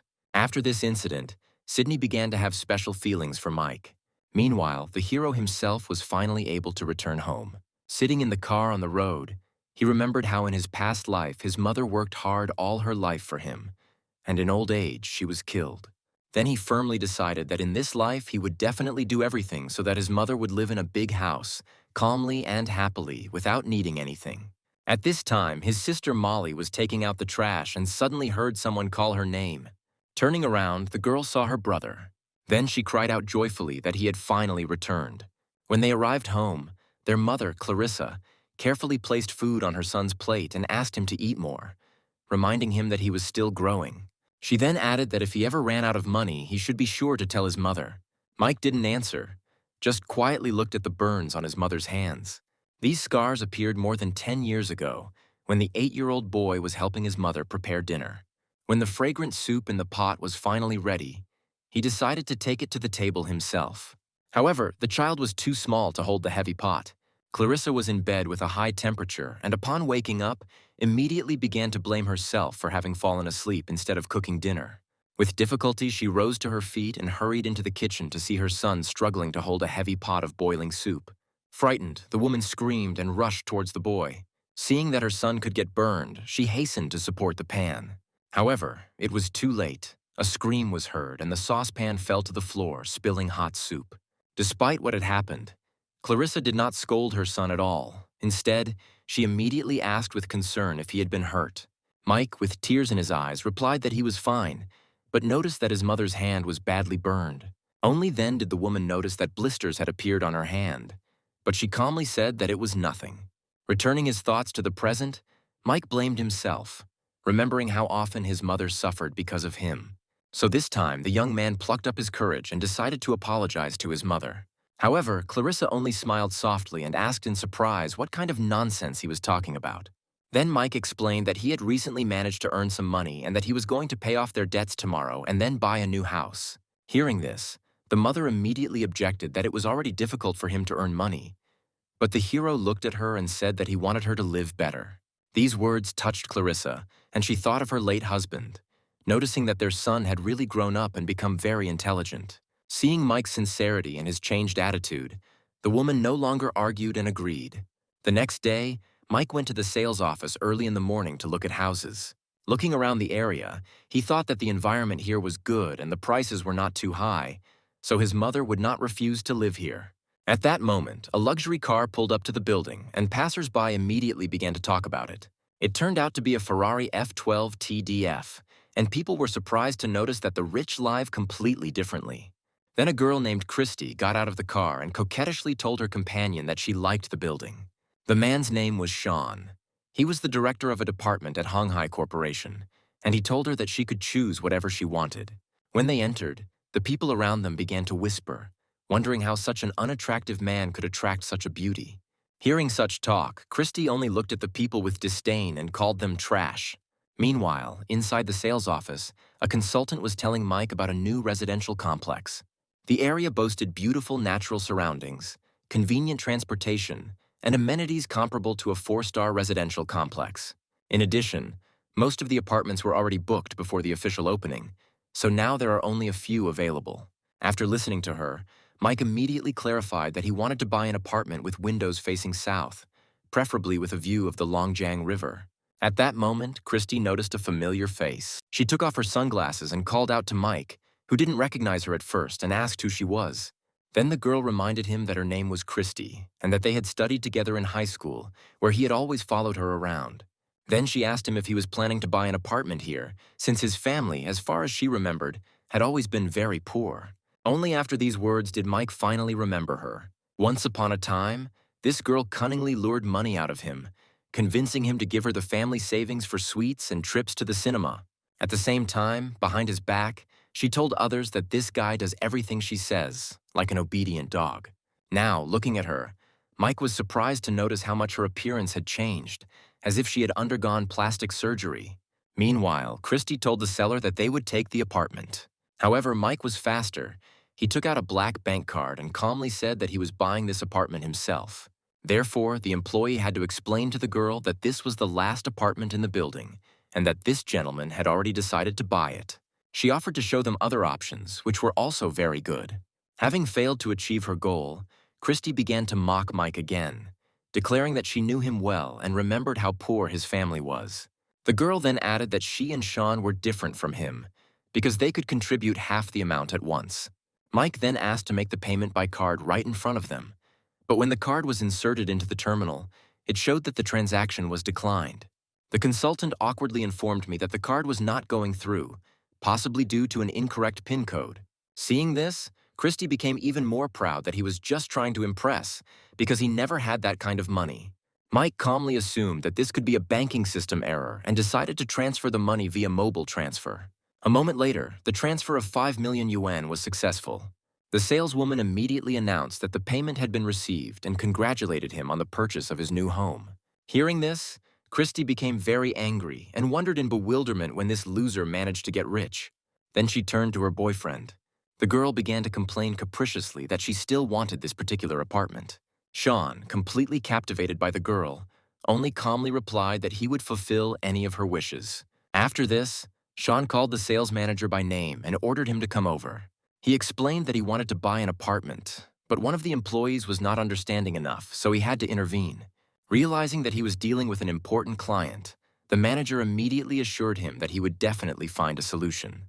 Approaching Mike, he tried to resolve everything peacefully and suggested that the young man give up the apartment. In return, he promised to find another option and even give a 20% discount. However, the hero shook his head and refused. After this, the manager abruptly changed his tone and irritably stated that there was no point in letting things get into trouble. He reminded him that the residential complex belonged to the Yu family's company and asked if the boy was willing to insult such an influential family. Just then, Noah walked past with several of his assistants discussing work matters. While discussing the fact that sales of the Flower Garden residential complex on the riverbank were going very well, he suddenly noticed an argument. Taking a closer look, the young man immediately recognized Mike. He also heard the manager threatening him, demanding that he give up the apartment for the sake of the Yu family's interests. Then Noah immediately came up and greeted Mike with a smile, saying that he was very glad to meet him there. Seeing this scene, Sean was stunned and didn't understand why the young master of the Yu family showed such respect to this man. Meanwhile, Mike, having met an acquaintance, calmly asked for help in sorting out the situation. He explained that he wanted to buy an apartment with a river view, but encountered some difficulties. After listening to him, Noah immediately became gloomy and angrily asked who dared to disrespect the benefactor of the Yu family. Then Sean had to come forward and admit his mistake. He apologized to Mike and admitted that he had failed to understand who he was dealing with. However, Noah had already made his decision and announced that from that day on, Sean was banned from all Yu family properties.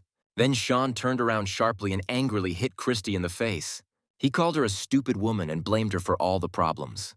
He then clutched his head in despair and complained that it was all over, because he had insulted the Yu family and now his life was ruined. Meanwhile, Noah was still apologizing to Micah. Because the Yu family considered him their savior, he didn't expect that something like this would happen. The very next day, Mike's family moved into a new house, and Clarissa couldn't hide her surprise when she looked at the luxurious home. At that moment, their neighbor suddenly appeared at the door and immediately introduced himself. He said he lived next door and his name was Luke. The man then looked at Molly and asked if they had met before because her face seemed very familiar to him. This attention immediately irritated Mike, and he called his neighbor aside to talk. Luke approached, but immediately heard a warning that if he came close to his sister again, the consequences would be serious. Then Mike noticed the black eye and asked if he got it from trying to pick up a girl. After this, Luke smiled mysteriously and said that since they were now neighbors, he had to tell them something important about this place. He leaned closer and whispered that he thought the house might be cursed. According to him, on the very first day after moving, he felt a strange atmosphere. At night, he was constantly overcome by a cold, as if a wind was blowing nearby. One day, during a severe thunderstorm, he was lying in bed and suddenly felt a woman hug him. She was trembling and muttering something incoherently, which made him very scared. Since he lives alone, he screamed in panic, pushed her off the bed, grabbed the table lamp and started fighting back. He said he no longer remembered what happened next. Mike immediately realized that his neighbor was trying to avoid details, so he deliberately clarified whether he really didn't remember anything. Luke then admitted that the next day the woman returned with reinforcements and demanded double payment and compensation. Hearing this, Mike couldn't stand it and lightly hit him on the head, calling him an idiot. But the neighbor hastened to explain that that was not all. He said that that same night he was awakened by a knock on the window, and when he approached it, he saw a woman with long black hair and in a white dress. She cried pitifully and asked to be let inside. After this, strange things started to happen. The lamp by the bed would go out by itself, the tap would turn on unexpectedly, and the smell of garlic would sometimes appear in the room. Realizing that such stories could frighten his mother and sister, Mike decided to deal with the problem. So he offered Luke to stay at a hotel for one night and leave him the keys to the house.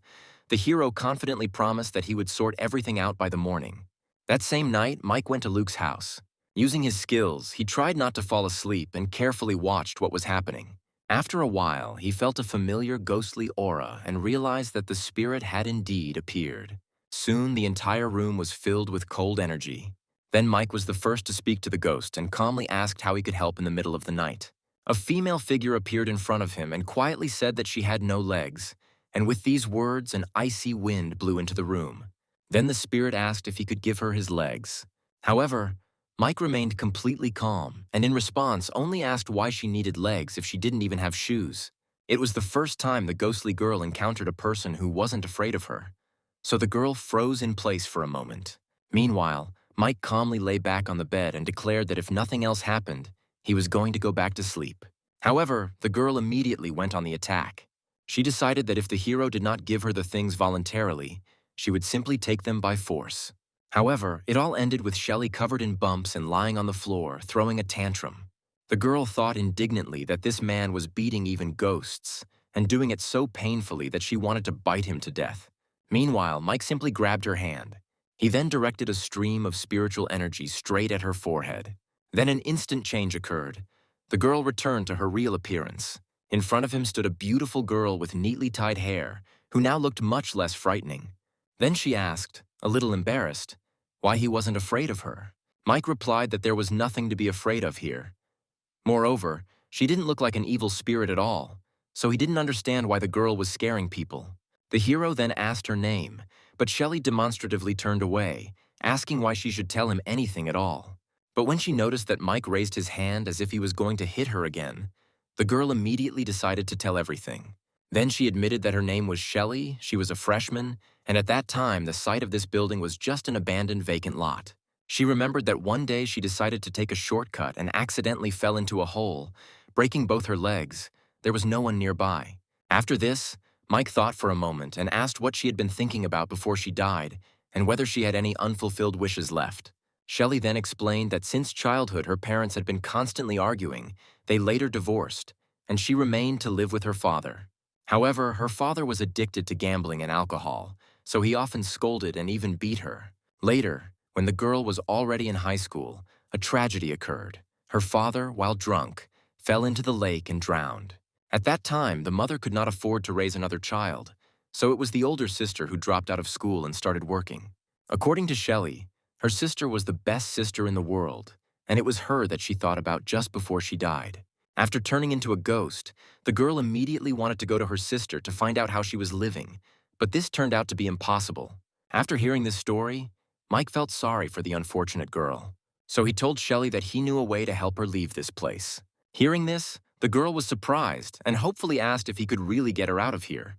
A strong hope appeared in her eyes, as if she had been waiting for this for a very long time.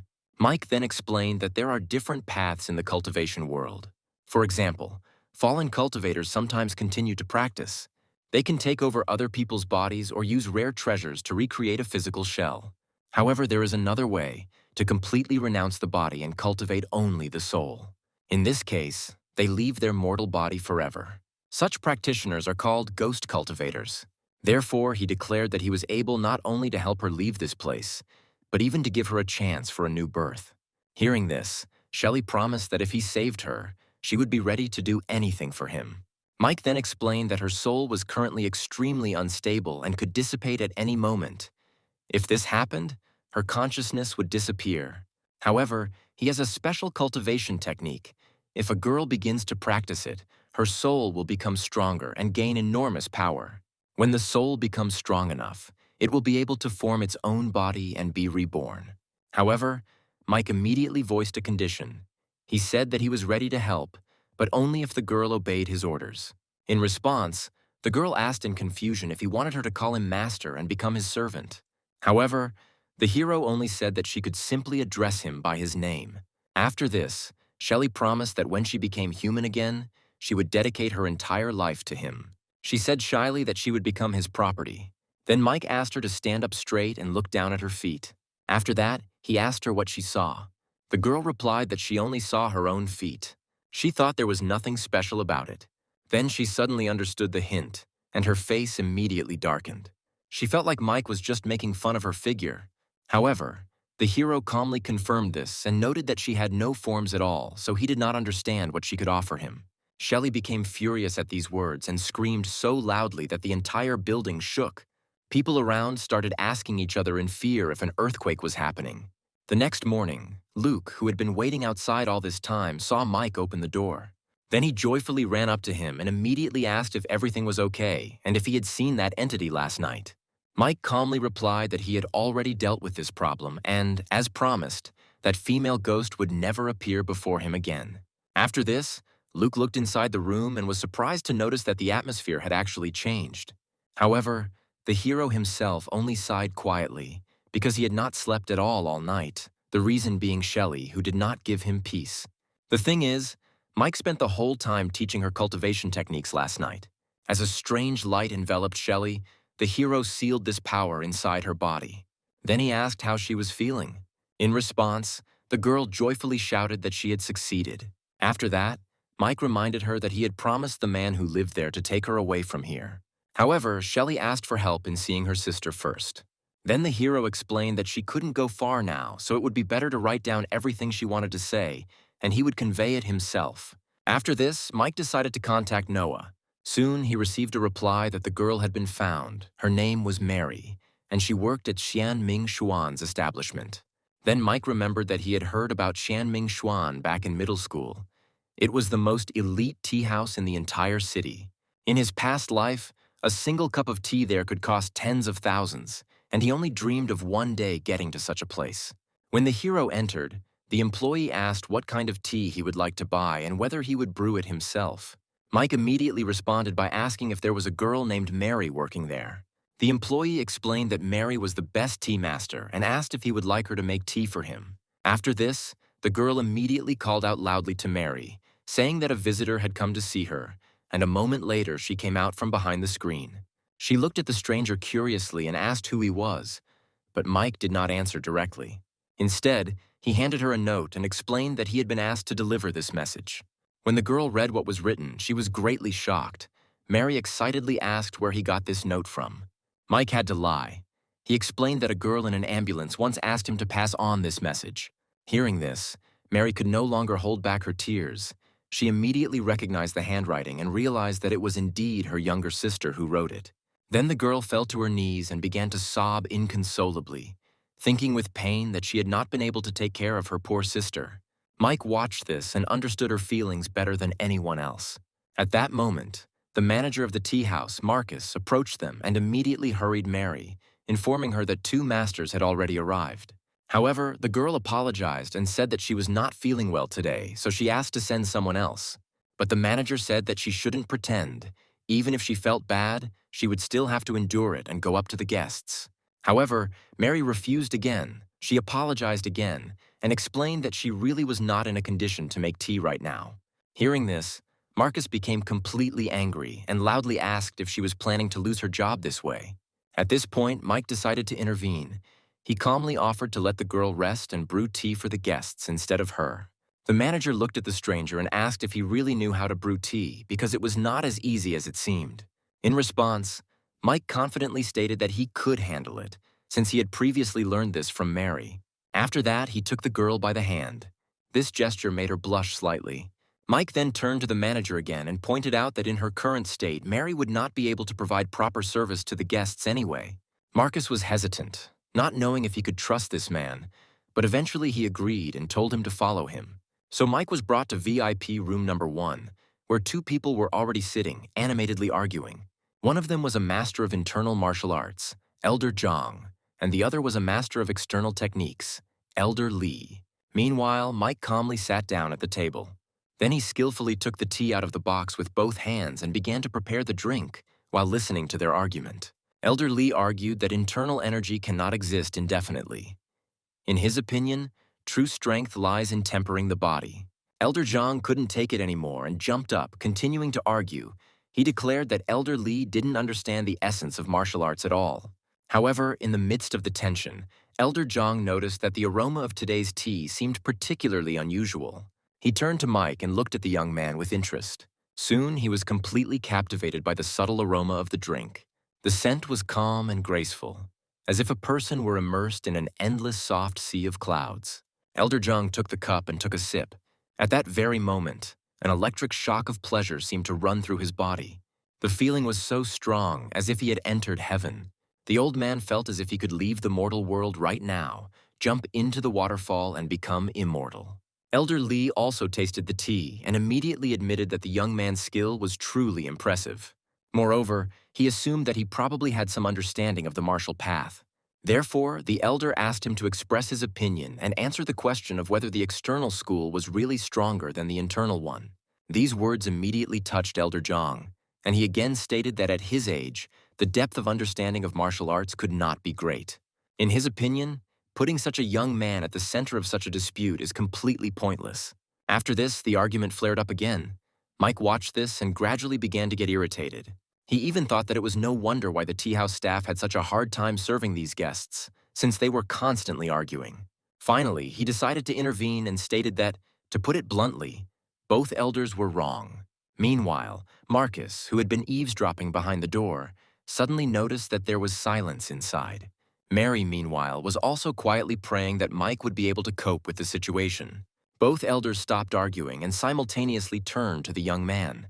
They were surprised to notice that their argument had been refuted by just one sentence, and so they asked him to explain his point of view in more detail. Mike then calmly explained that both internal and external techniques have their advantages and disadvantages. All martial arts in the world are based on principles. It is like hundreds of rivers that eventually flow into one sea and come to one path. Hearing this, both elders widened their eyes in surprise and immediately asked which path exactly they were talking about. Then Mike showed a little of his power and calmly said that it was about the path of eternity. These words immediately stunned his interlocutors. However, Elder Zhang expressed doubt and incredulously noted that by eternity he probably meant immortality. Mike explained that in martial arts there is no absolute strength. There is always only a stronger level. The elder objected again, saying that young people tend to have unrealistic ideas. In response, Mike noted with a touch of mockery that those who consider themselves strong are often the most conservative. After he directed a stream of his true energy towards the willow branch outside the window, Elder Li asked in surprise what he was going to do. However, Mike didn't answer. He just thought that he would have to demonstrate his strength to make them believe. Mike then calmly used his internal energy and easily plucked a willow leaf from a distance. Then he snapped his fingers sharply, sending the sheet of paper whistling through the air before slamming into the table like a dagger. Both men were so shocked that for a moment they were speechless. Mike then explained that the willow leaf was an example of inner strength. After that, he took a spoon and sharply thrust it into the table, instantly splitting it in half. Then he calmly added that this was already an example of external force. This completely stunned the two elders, and they immediately exclaimed that only a true martial arts master could do such a thing. Mike just smiled, but chuckled to himself, thinking that these people were clearly underestimating him greatly. Elder Zhang had already realized that the person in front of him was a true master, so he immediately apologized for his earlier rudeness. However, Mike calmly replied that he just wanted to prove to them that it was entirely possible to combine internal and external techniques. After this, Elder Zhang asked the young master's name. Mike politely replied what his name was. The elder then declared that a person of such status had no need to visit his humble tea house. However, Mike calmly explained that he knew one of the tea masters of this house. He was simply replacing her.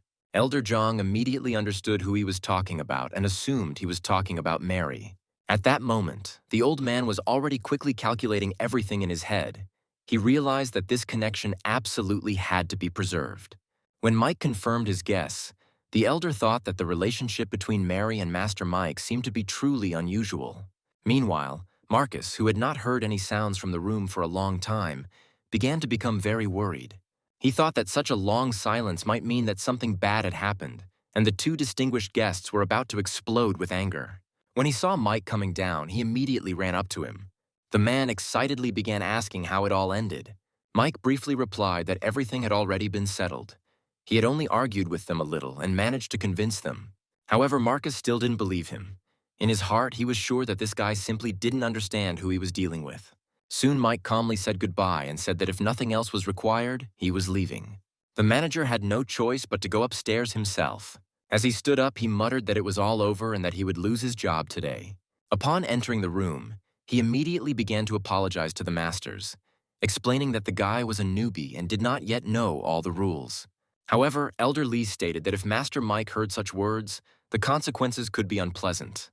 Marcus still didn't understand which Master Mike was talking about. And then suddenly the cup on the table flew into the air. At that very moment, the tea table itself split in half. Elder Zhang's face changed dramatically, and he even wondered if Master Mike had accidentally overheard what was said. To avoid taking any risks, the old man immediately jumped up and sharply ordered the manager to shut his mouth. Elder Lee also explained that Master Mike was the very young man he had just spoken of. Elder Zhang then declared that every time Master Mike came to the tea house, he must be greeted with respect. Moreover, the old man added that Mary had shown herself to be very good. Therefore, from now on, she will become the manager of this tea house. Meanwhile, in another corner of the tea shop, Mary confessed to Mike that every time she thought about her sister, she became unbearably sad. Then Mike tried to console her and said that Shelley considered the happiest thing in her life to be that she could be her sister. He also suggested that perhaps they might meet again one day. However, the girl replied that there was no point in comforting her. She saw with her own eyes how her sister's body was cremated, so returning from the dead is impossible. Mary wanted to add something, but ended up stopping mid-sentence. When she looked up to continue the conversation, Mike was no longer there. Nevertheless, the girl still quietly finished the sentence, thanking him. Meanwhile, in Mike's room, Shelley was circling curiously around the strange object he had just purchased. She kept asking what it was. Then Mike explained that he had bought a jade vase at the jade market and that it would now become her home. However, Shelley began to persistently question who he really was. She was curious why he had such power and where he learned all these things. However, Mike only asked in an irritated tone why she had so many questions. But the girl continued asking questions and added that she had heard that men often hide various shameful things in their rooms. Hearing this, Mike sighed helplessly, opened the jade bottle and declared that the conversation was over. However, no matter how much he tried to persuade Shelley, she stubbornly refused to go inside. At that moment, his sister Molly's voice suddenly came from outside, asking if he was home, and they both jumped in surprise. So Shelley had to obey and reluctantly slip inside the jade bottle. Meanwhile, his sister outside the door warned that she had heard some noise. She added that if she found out that he was bringing suspicious women home, she would immediately kick him out of the house. These words made Mike break out in a cold sweat, but he tried to pretend that nothing was happening and asked why she was looking for him. Then the sister explained that a man named Noah was looking for him, and according to him, The herbs that Mike asked to find had finally been delivered. Hearing this, Mike decided to go out to him right away. At the same time, he quietly warned Shelley that she couldn't go outside yet. However, inside the bottle, the girl began to complain, declaring that she did not want to sit there and that this place was terribly uncomfortable. Meanwhile, his sister called him again and asked why he was taking so long. In the end, Mike was forced to simply leave the ghostly girl in the room and go outside. Noah handed him the box and explained that inside was a 100-year-old wild ginseng that the Yu family had helped him find. He then asked to check the product carefully, and Mike examined the root and immediately praised its quality. He noted that this old ginseng could already be considered a half-real low-level spiritual plant. Noah politely replied that Mike had saved his grandfather, so he was a true benefactor to the Yu family. Mike thanked them for their efforts and said he was willing to buy the ginseng at a high price. However, Noah immediately objected that he was being too polite and that they could not under any circumstances allow him to pay for this. While they were talking, Noah pulled out an invitation and announced that in 3 days his grandfather would be turning 65. He then added that the family would be glad if Mike found time to come to the party, and the hero promised to come. That same evening, Mike released his true energy and began to reflect on how spiritual energy on Earth was extremely scarce. Therefore, in order to speed up cultivation, he needs rare treasures. At that moment, he felt like he was just one step away from a breakthrough. Then Mike, without hesitation, took the 100-year-old ginseng and began eating it raw. It was at that moment that Shelley poked her head out of the jade bottle. Seeing what was happening, the girl was shocked and thought that in front of her was actually ginseng. She couldn't believe Mike was eating it so calmly, like he was eating a regular carrot. However, soon the hero ate the entire root, and his strength increased significantly. An ordinary person would not be able to withstand the power of a 100-year-old ginseng. But Mike reminded himself that he was a cultivator who practiced the highest techniques, so he was able to instantly absorb its power. After some time, he slowly exhaled and calmly said that the breakthrough was complete. Mike then looked at Shelley and asked what she had said earlier. The girl, a little surprised, came closer and touched his forehead. She asked doubtfully if he really hadn't heard her and remarked that eating ginseng was like eating iron. At this point, Mike warned her not to disturb him during his cultivation in the future. However, Shelley hugged him and began to complain that she did not want to sit in a bottle all the time. She also wanted to go outside and walk. But Mike picked up the bottle and sternly ordered her to go back inside, adding that otherwise he would have to use her real name. Hearing this, the ghostly girl immediately became resigned. She reluctantly agreed and obediently returned to the bottle. After that, Mike went out to call his sister. Molly asked in surprise what happened. Then Mike patted her on the head and said that he wanted to tell her some news. He announced that this evening he was going to invite her and her mother to dinner at the most famous restaurant in the city. When the hero said this, the girl's cheeks turned slightly red. Later, the brother and sister arrived at the restaurant. It was the most famous establishment in the whole city. At the same time, the restaurant's security service received a notification that representatives of martial arts schools would be gathering there that day. The staff immediately confirmed receipt of the order via radio. Meanwhile, Molly remembered that the restaurant had been around for over 200 years and was considered one of the city's landmarks. Moreover, this place is famous not only for its history, but also for its incredibly delicious cuisine. That's why dinner here usually costs at least 30,000 yuan. Mike calmly pointed to the menu and ordered the most expensive set. The waitress confirmed the order. The total cost was 66,666 yuan. Molly thanked the waiter and, as she returned the menu, thought that her brother really was very rich. Mike himself also sighed mentally and thought that it was good that their mother had not arrived yet. At that moment, he accidentally overheard a conversation at the next table, one of the visitors asking another if he knew Master Zhou. The interlocutor confidently replied that he was clearly underestimating him. Some time ago, he had specifically visited young Master Zhou. Hearing this name, Mike immediately remembered that it was Josh. At this point, the waiter approached Molly and explained that the staff had accidentally seated them at a table that was already reserved. However, it was at this moment that one guy, David, noticed them. He immediately thought that Molly looked cute and decided to take advantage of the situation. So he deliberately pretended that he had bumped into her by accident. Molly was startled by the surprise, and her ears immediately turned red, and David took advantage of this and started a conversation.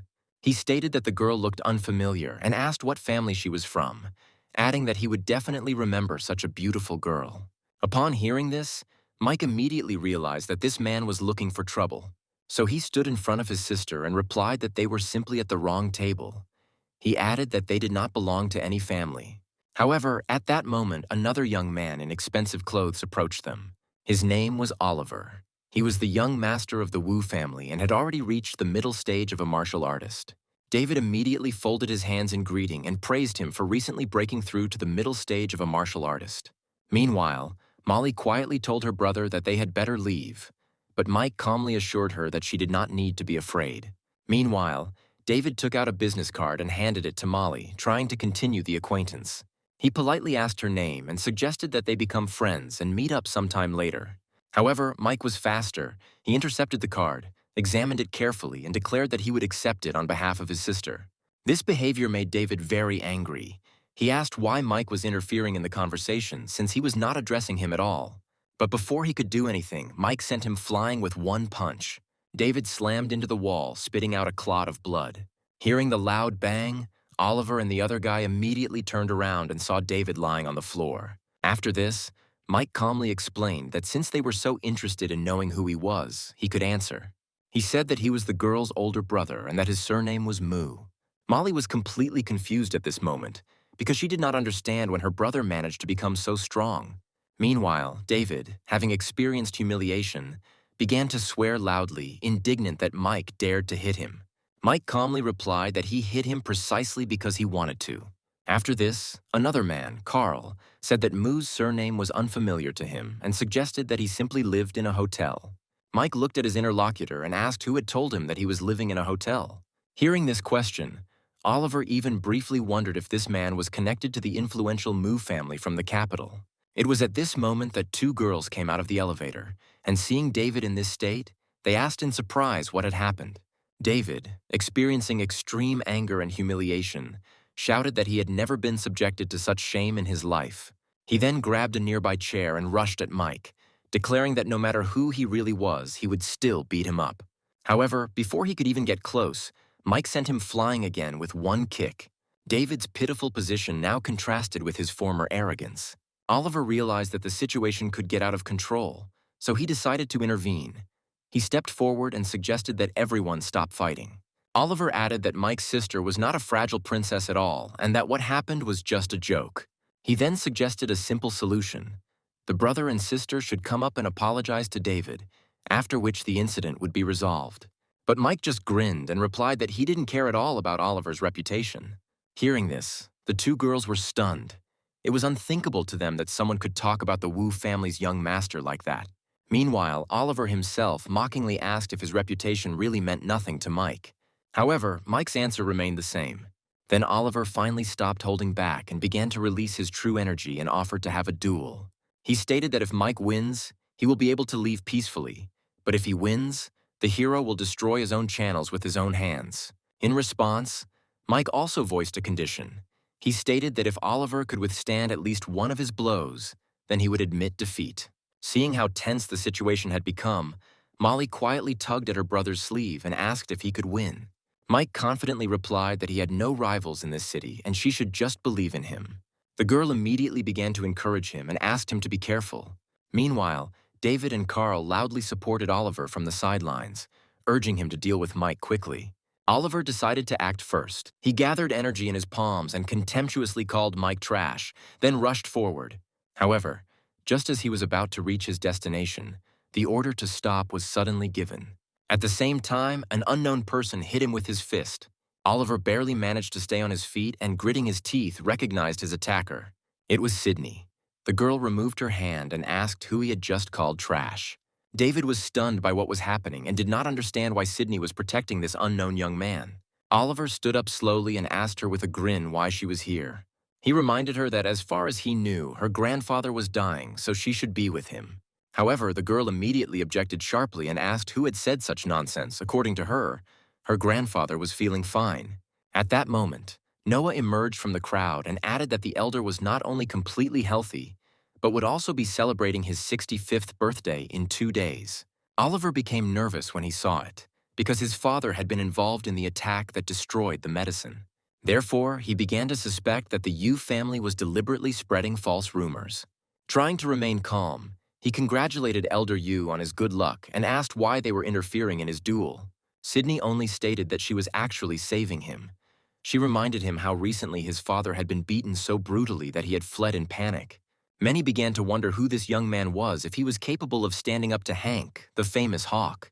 Deeply humiliated, Oliver screamed loudly, demanding that these fabrications stop. Noah added that Sydney was exaggerating a bit, but Oliver's father was indeed defeated by young Master Mu. Therefore, he should not act so presumptuously. He also advised him to stop in time. After this, Sydney took a step forward and loudly declared that from now on, anyone who dared to touch Master Mu would become an enemy of the Yu family. Watching the girl, Mike realized that he no longer had to interfere. Oliver thought to himself, his family was in rivalry with the Yu family, but open conflict could destroy the balance between them. And all this was because of some unknown young man. At this moment, Carl and David stated that even if Mike was a guest of the Yu family, he had shown arrogance by challenging all the families. Oliver's head was literally boiling from what was happening. Deep down, he wanted to scream at these two idiots. He just wanted to have a meeting, but they were just creating new problems. Just then, Molly's phone rang. She answered and told her mother that they were at table number 68, after which the girl said that she and her brother would be coming down now. Then she pulled Mike by the hand and suggested that they leave. Molly didn't want to make any unnecessary noise or keep her mother waiting downstairs for too long. Sydney noticed a girl next to Mike and wondered if she was his sister. However, David, still unwilling to give in, again tried to block their path and declared that he would not let them leave. Mike just looked at him irritably and sent him flying again with one punch. After that, he entered the elevator. When the doors closed, Molly admitted to her brother that she now realized how incredible he really was. Seeing the expression on his sister's face, Mike remarked that when she said things like that, she should at least add a little emotion. Molly answered honestly that she didn't know how to do it. She tried to feign emotion and said with a forced expression that she was surprised at how amazing her brother turned out to be. The hero only thought to himself that his sister had absolutely no talent for expressing emotions. Meanwhile, 5 minutes earlier, a young man dressed in elegant clothes approached the reception desk. He greeted her politely and said he was there for Oliver's banquet, after which he asked what floor the event was taking place on. Seeing such an attractive man, the girl behind the counter involuntarily blushed and replied that he needed to go up to the 5th floor. He thanked the girl politely and nodded slightly. After that, he and his partner went to the elevator. The elevator slowly began to ascend to the 5th floor. Peter's companion, May, asked curiously why the young master was wasting his time in such a small place. Peter replied that the strength of any country lies in its youth. According to him, it is young people who represent the future of the era. When the elevator doors opened, he suddenly came face to face with Mike and his sister. Peter's gaze lingered on Mike for a moment. Suddenly, an interested smile appeared on his lips. Noticing this, May asked what happened. However, Peter only replied that nothing special.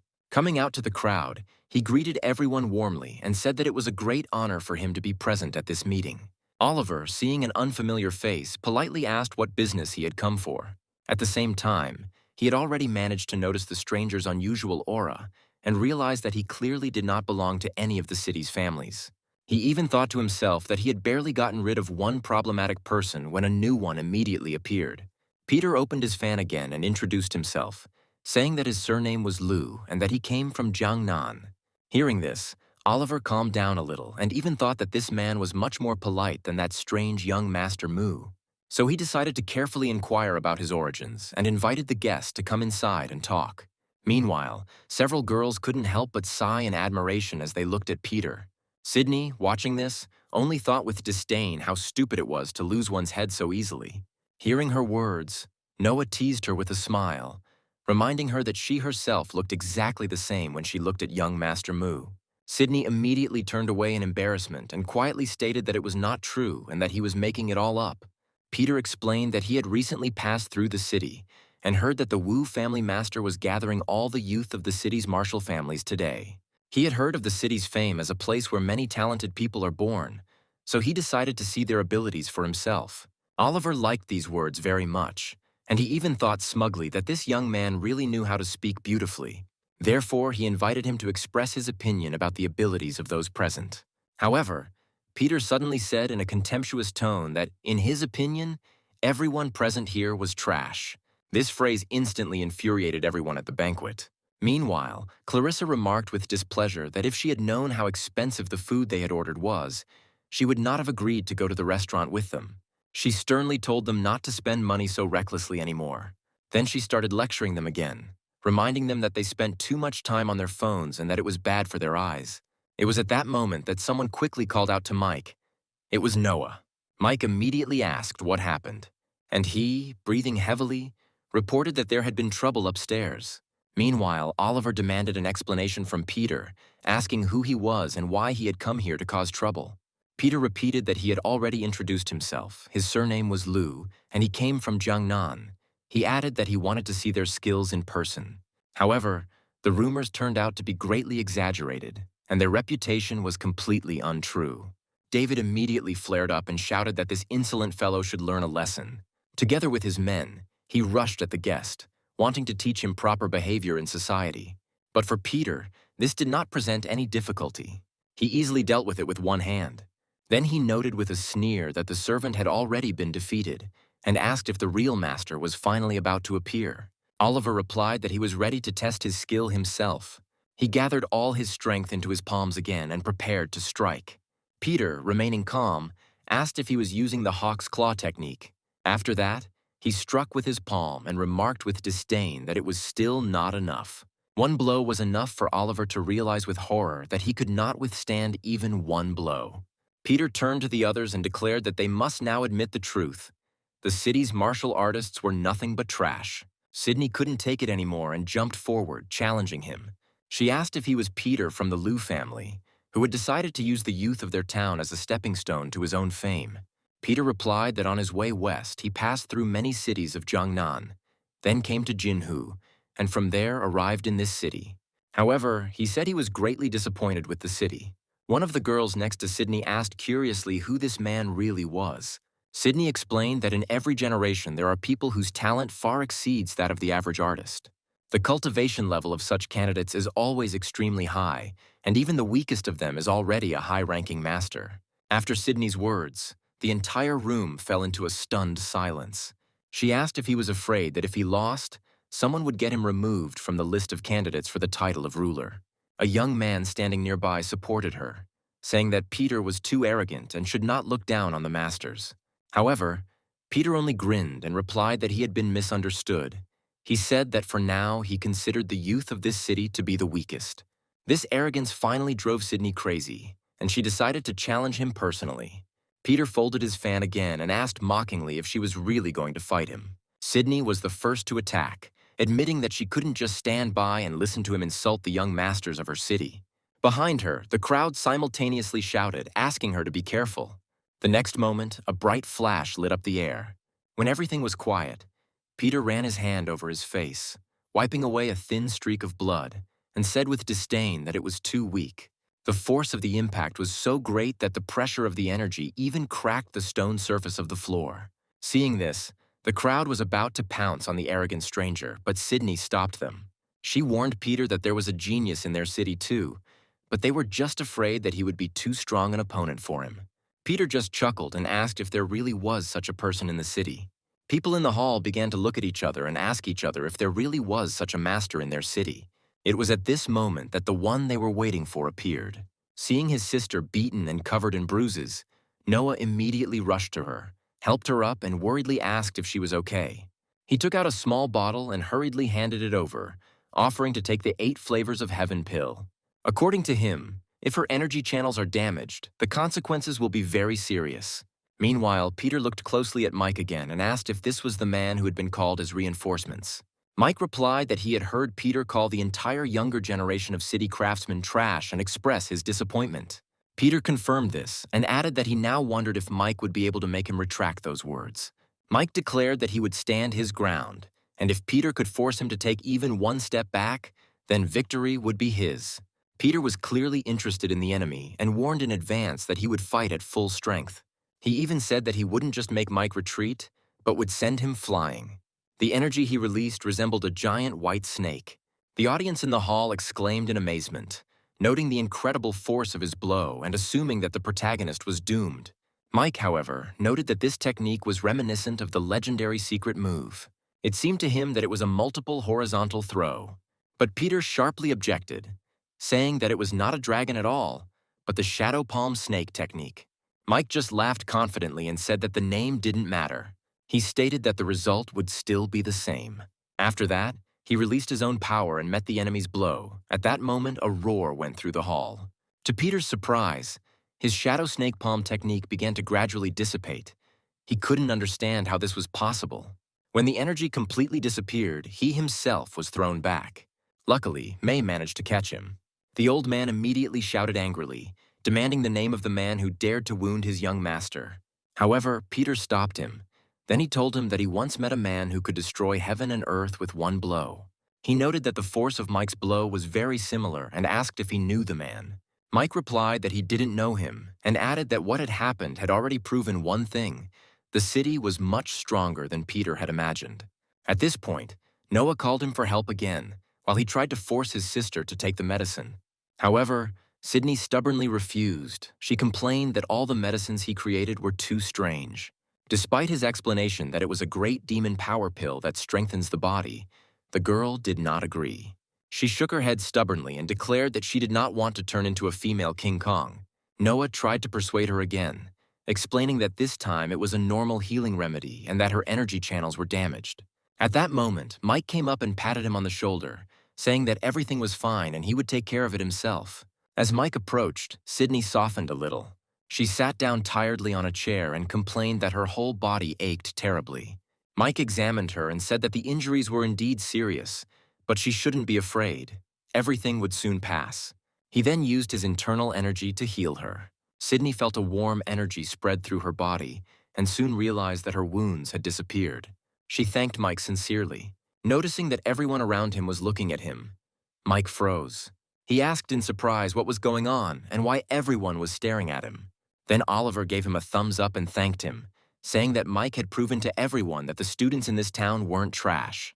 David immediately supported him, saying that if news of this spread, it would shock the whole world, and the reputation of the city's craftsmen would grow.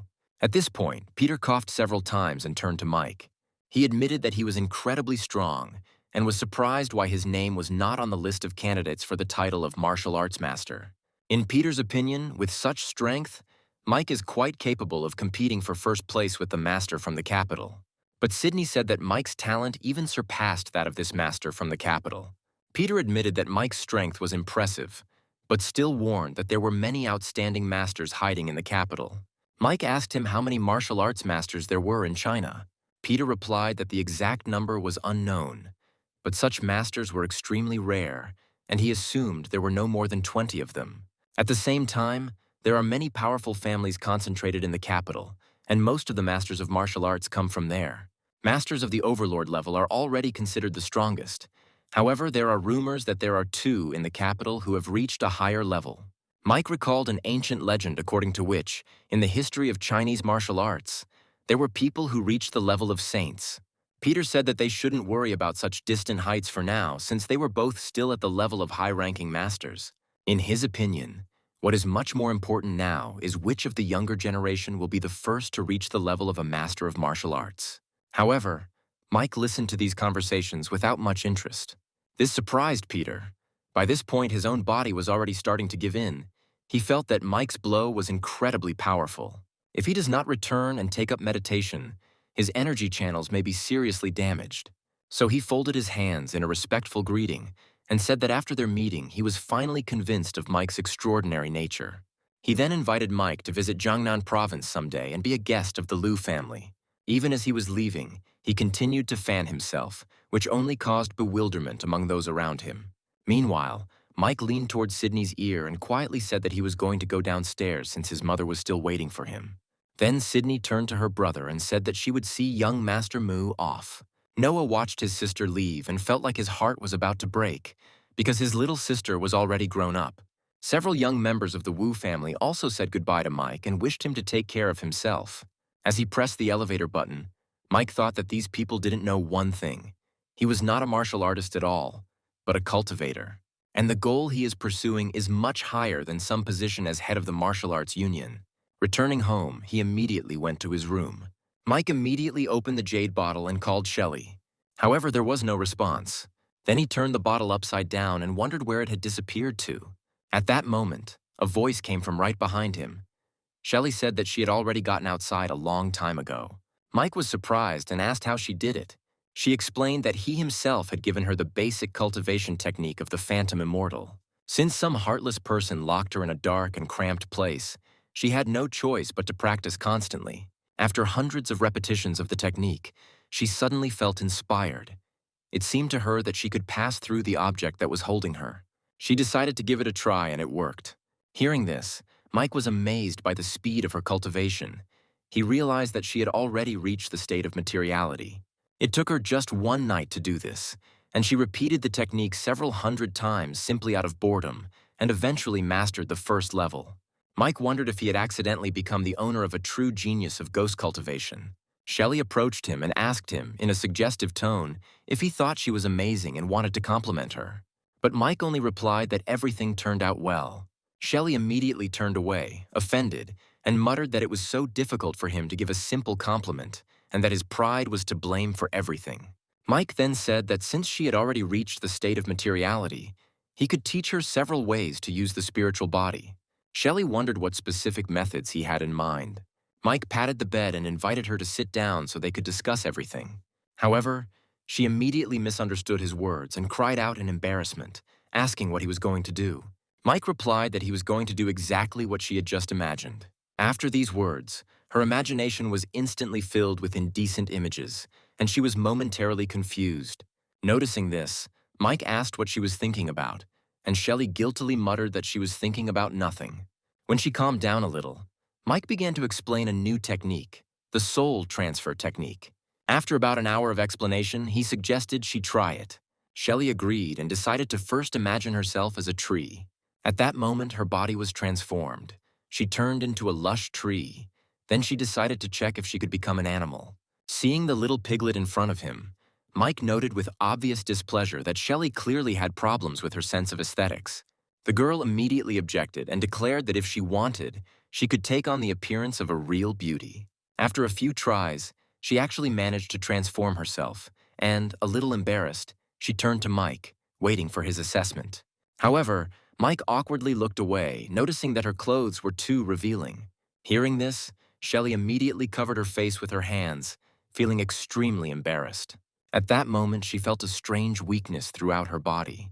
Her legs buckled and she staggered, falling straight into Mike's arms. A feeling of fatigue and unusual heaviness in her body. Mike explained that the cause was the excessive expenditure of spiritual energy during the transformation. Shelley was still concerned about the possible side effects of her reckless use of power. But Mike reassured her, explaining that it was only a temporary drain on energy and that full recovery should take about 10 days. Shelley became visibly embarrassed by their closeness. She complained angrily that Mike had not warned her in advance about such a huge energy consumption. In response, he assured her that there were no serious problems, but for some time she would not be able to use the state of illusion and reality. Shelley asked what the point of the technique was, and Mike pointed out that it had little practical use. Hearing this, the girl completely lost her temper and angrily attacked him with reproaches. 3 days passed from that moment, and soon the day of the Yu family's old master's 65th birthday celebration arrived. Mike drove up to the banquet venue and asked the security guard if there was a festive event taking place there. The security guard confirmed this, but was surprised. In 10 years of work, he had never seen anyone arrive at such an important banquet on a bicycle. He was already beginning to suspect something was wrong, but before he could do anything, Elder Yu and Sydney came out to meet Mike. Following tradition, Mike presented the birthday boy with a gift and expressed his wishes for longevity and prosperity. Soon, Sydney took Mike by the hand and invited him to take a walk in the back garden, the elder watching this scene with a kind smile. The thought involuntarily arose in his mind that it would be wonderful to have a man like Mike as a future son-in-law. At this moment, the master's attention was drawn to the situation at the entrance. A guard stopped the representative of the Wu family, Hank, along with his son. Not wanting to spoil the atmosphere, the elder ordered the guests to enter, although he wondered what intentions might be hidden behind this visit. Meanwhile, in the living room, Sydney was chatting with Mike, slowly sipping red wine.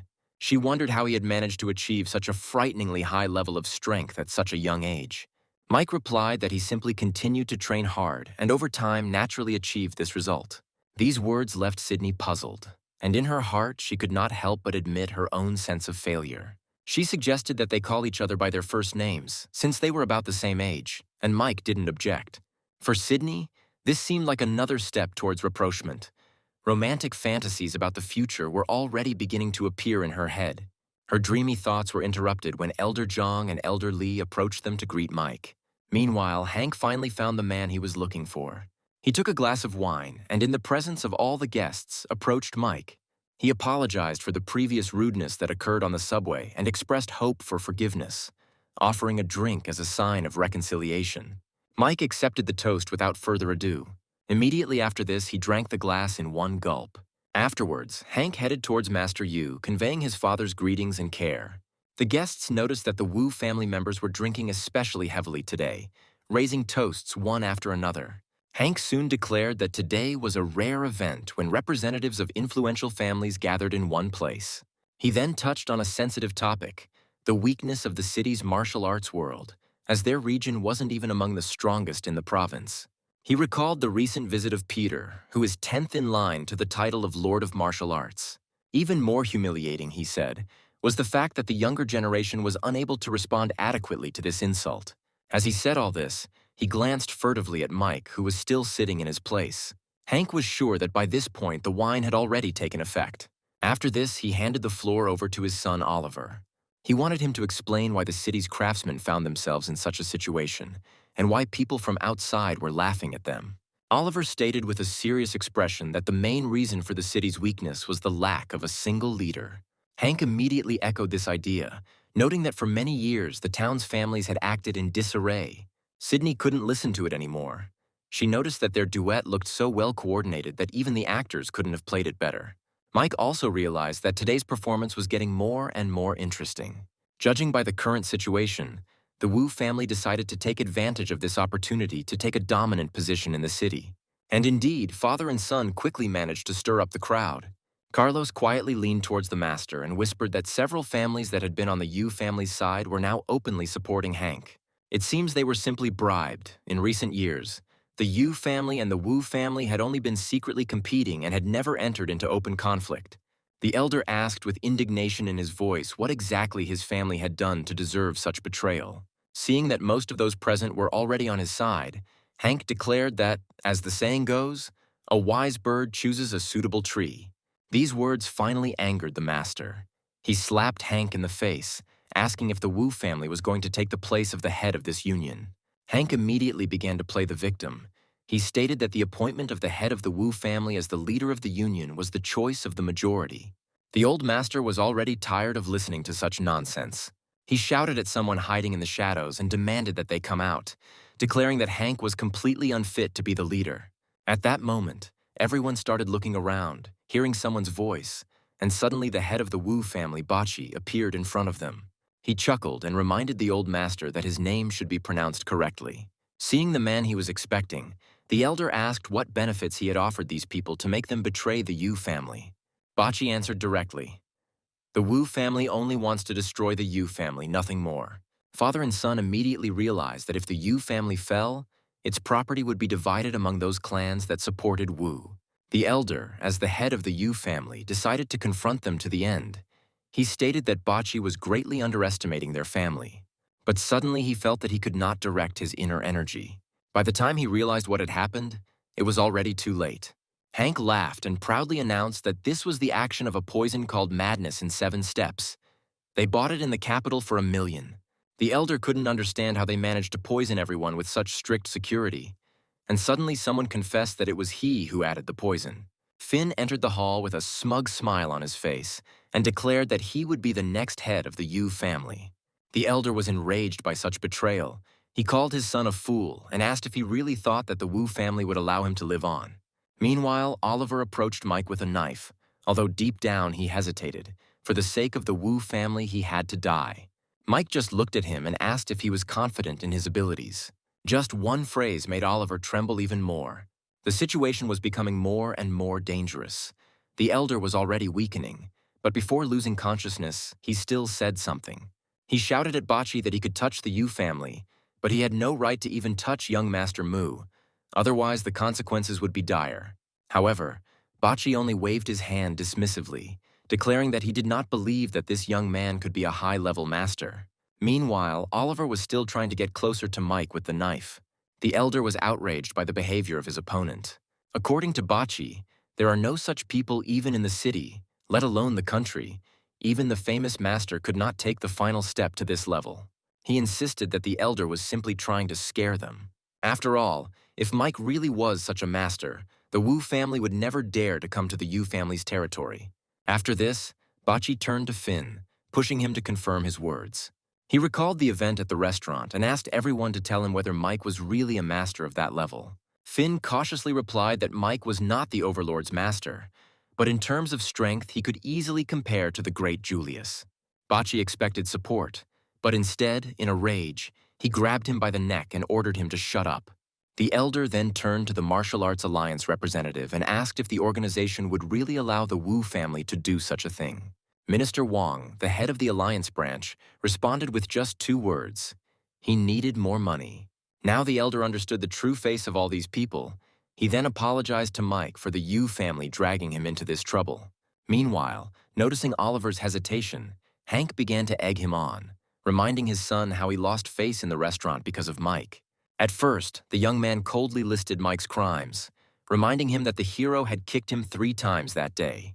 He then stated that he was going to first cut the tendons on Mike's legs, and then on his arms, so that he would crawl on the ground like a worm. Hearing this, Hank remarked with approval that such cruelty was quite worthy of the eldest son of the W family. Oliver picked up the knife and declared that Mike had chosen the wrong side and therefore had no one to blame but himself. Then the main character finally lost his patience, his anger flared up, and he first crushed the glass in his hand. Then he quickly grabbed Oliver's wrist with his bare hand.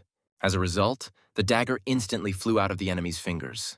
However, the hero immediately took advantage of the moment, intercepted the weapon, and abruptly changing the course of the fight, plunged the dagger straight into the attacker's palm. Oliver screamed in pain and began to call his father for help in panic, trying to understand how this was possible, because Mike had to be poisoned. Meanwhile, Hank, mad with rage, rushed forward, wanting to avenge his son. However, the hero remained absolutely calm. As his opponent approached, Mike slammed his palm down on the table. He then used the push and a powerful kick to throw Hank away. Then the young man removed his foot and sat back down.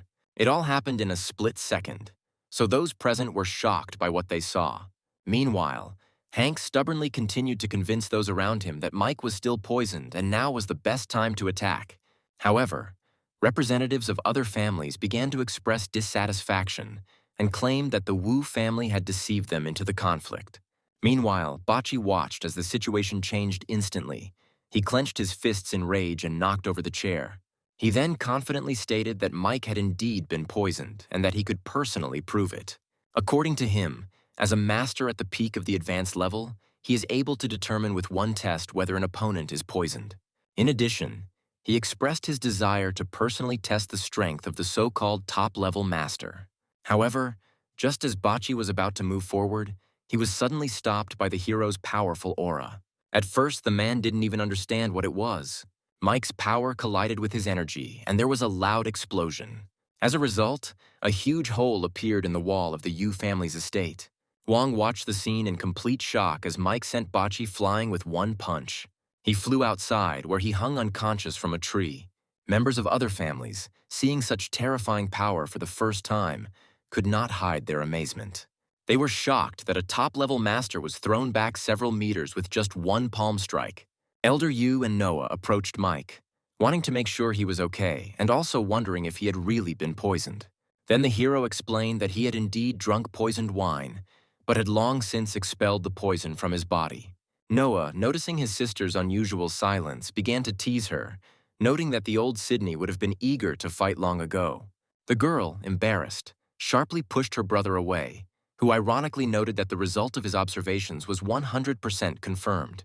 Elder Yu also noted that it seemed that before his death, he had managed to see a person who could cope with this girl's character.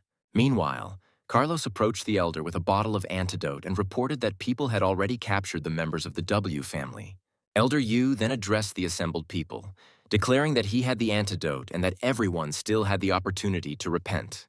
He warned that those who continued to be stubborn would end up like the Wu family. After these words, everyone immediately declared their willingness to follow Elder Yu and vowed to support the Yu family to the end. Then his son started distributing the antidote to everyone. The elder then turned to Mike, bowed respectfully, and thanked the hero for his help in saving the Yu family from destruction. After this, he announced that the family had one more request, to allow them to follow Mike and serve him. The hero hesitated for a moment, explaining that he could not guarantee them any advantages and that his life would be full of difficulties. However, the Yu family continued to insist on their decision.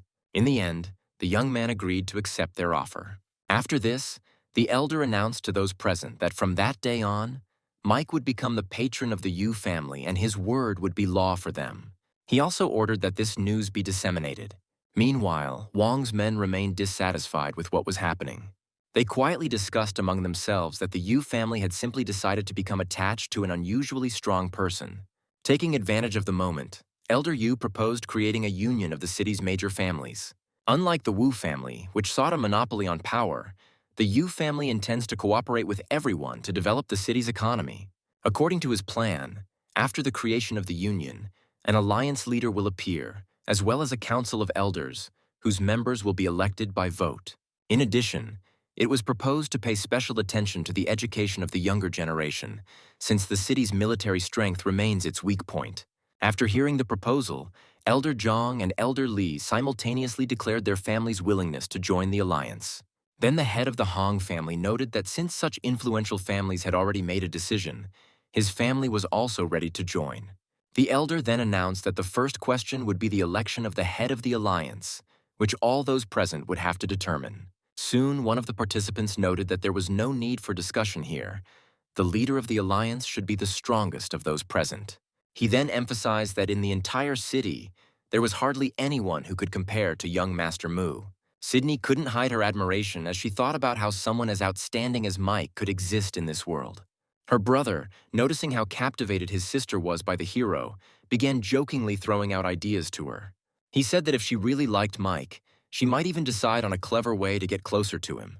According to him, such a responsible person as a hero would certainly take responsibility if the situation became irreversible. These words instantly made Sydney blush, and embarrassing thoughts about being intimate with Mike began to appear in her head. The more the girl thought about it, the more embarrassed she became, trying to drive away such fantasies. However, Noah continued to tease her, hinting that it would be better to take advantage of the opportunity today. Despite some internal hesitation, Sydney convinced herself that she would never resort to such base methods. Meanwhile, the elder addressed Mike, explaining that everyone present unanimously supported his candidacy. The hero explained that he was used to acting alone and did not have management skills, so he did not consider himself a suitable candidate.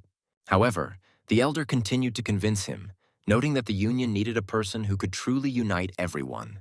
Sydney also joined the conversation, asking the hero to accept the offer for the sake of the entire city's martial arts world. Meanwhile, her brother quietly joked again, noting that such a sincere request seemed very convincing. The girl, upon hearing this, immediately scolded him for his inappropriate jokes. Mike thought about what was said for a while. Eventually, he finally agreed to accept the position of head of the alliance. First, one person raised his hand and declared him the new leader. Then several more participants joined him. Soon, all those present began to unanimously welcome the new head of the union. 3 more days passed from that moment. At this time, the hero was riding on a bus and accidentally overheard a conversation between 2 people sitting behind him. They discussed rumors that 2 top-level masters had appeared in the city in one day. One of them had been at the top of the level for a long time, but the alliance leader allegedly helped him break through with a few blows. In addition, this same man wrote a treatise which is considered extremely useful for the practice of martial arts. People were discussing that the leader of the Mu Alliance was an extremely mysterious figure whom almost no one had seen. Some even speculated that he might be a secretive master living in the mountains. At that moment, Molly woke up and, yawning, asked where they were. Then the hero pulled the girl towards him and said that there was about half an hour left before their stop. This gesture touched 2 women nearby, and they began to talk with affection about how beautiful the lovers looked. Hearing this, Mike just smiled. After some time, Molly got off at her stop. She waved to her brother, informing him that she would go to school first, and the hero, in turn, reminded her to be careful. It was at that moment that a message caught his attention. It said that an attempt had been made on Abby's life the previous night. After reading the news, Mike immediately took a rental bicycle and hurried to the Sue family residence. On the way, one elderly man even reminded him that he shouldn't look at his phone while driving. Then Mike entered the house where Axel was already waiting for him. He respectfully greeted the hero and expressed joy at his return. It soon became clear that the urgent call was just a pretext to get Mike back, which made Axel feel a little uneasy.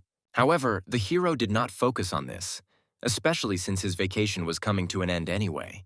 Suddenly, Abby's voice came from deep inside the house, calling for Mike. The girl immediately ran out and happily threw herself on his neck. She was very happy that her bodyguard had finally returned. Her father immediately demanded that his daughter get off, but she stubbornly refused. Meanwhile, Ben, noticing the return of the hero. However, the hero himself was unhappy that the man was here, and then he asked why he came here.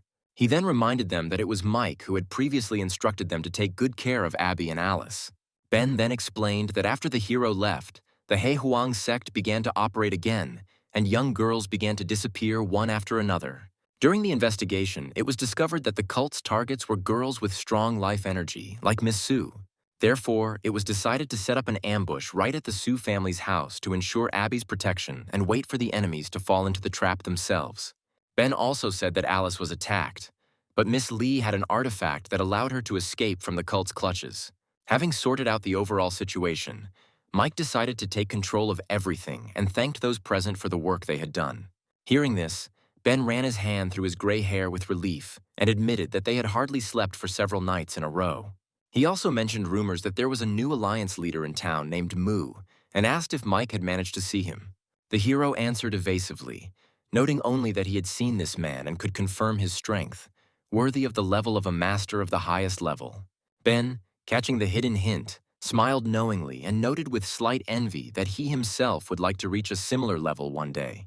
Abby clearly didn't believe what she heard. The girl stated outright that he didn't look like a top-level master at all. According to her, she had previously heard many stories about such masters being almost invincible creatures. However, in the end, one of them turned out to be her family's bodyguard, and fate in this sense seems quite ironic. Hearing such words, Axel immediately made a sharp remark to his daughter, demanding that she show more respect. However, Abby complained that Mike had gone on vacation to have fun, while she had to sit at home all this time. Hearing this, Mike just chuckled to himself, deciding that the girl had finally learned her lesson. At this point, Axel explained that due to the disturbances caused by the He Huang sect, it was impossible to keep Abby out of the educational process indefinitely. Therefore, he is going to transfer his daughter to the best university in Longshan, and then he suggested that the hero also transfer there. This proposal took the hero by surprise. He thought that with the right resources, almost any issue could be resolved. Axel reported that the head of the Liu family, Lucas, had emerged from seclusion, and many members of high society were already preparing to congratulate him. He invited Mike to join him, and Abby was instantly delighted to hear that they could leave the house.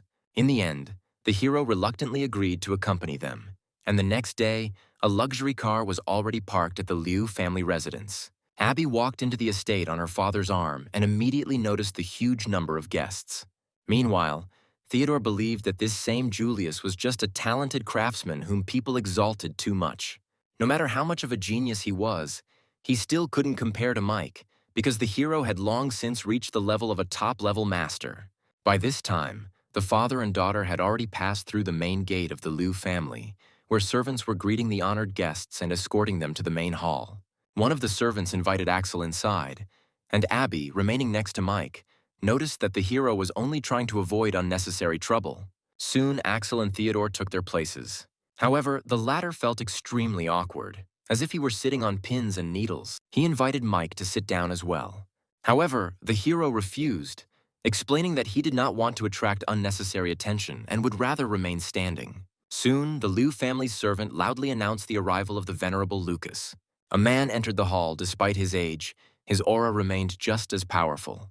Behind him followed two attendants, Shen and Loris, and the look from one of them made Abby afraid. The girl immediately hid behind Mike and complained that this man was looking at her extremely unpleasantly, like a predator assessing its prey. In fact, Loris really did look at the girl carefully, noting her beauty to himself. However, noticing that Mike was nearby, he realized that this prey might be too difficult. Meanwhile, Lucas stepped forward. He delivered a welcoming speech, thanked all the guests for their visit, and invited those present to take their seats.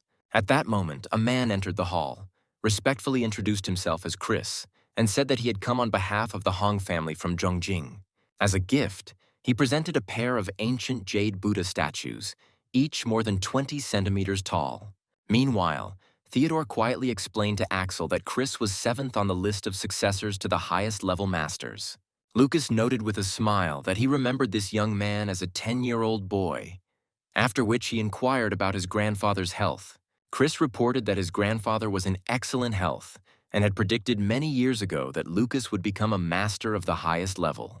Unwilling to give in, Axel also stood up and declared that the venerable Lucas was the true treasure of Longshan. Lucas replied that although he had reached the level of a top-level master, the future still belonged to the younger generation. However, Axel countered, stating that the young masters of Longshan were unfortunately not living up to expectations. Abby leaned close to Mike's ear and asked if what the venerable Lucas had said was true. Suddenly, Chris overheard their conversation. The young man became loudly indignant, asking who they were to speak ill of the venerable Lucas. The guests present began to exchange glances, surprised that someone dared to speak ill of a master of such a level. Chris, however, claimed that they were whispering and spreading offensive words, claiming that Lucas had already exhausted his potential. Axel immediately realized that his daughter was in trouble again and rushed to take responsibility. Abby couldn't stand that tone and said that none of them had claimed that the venerable Lu had exhausted his strength. However, Chris stepped forward and mockingly asked if she was angry only because he had exposed her petty behavior. At that moment, Mike was forced to intervene to protect her. The hero explained that he never said that Lucas had exhausted his powers and asked Chris to take back her words. Seeing that no one was stopping the conflict, Chris contemptuously declared that he saw no reason to go back on what he had said. He added that even Axel did not have enough influence to make him change his words, much less some servant. With these words, Chris decided to use force.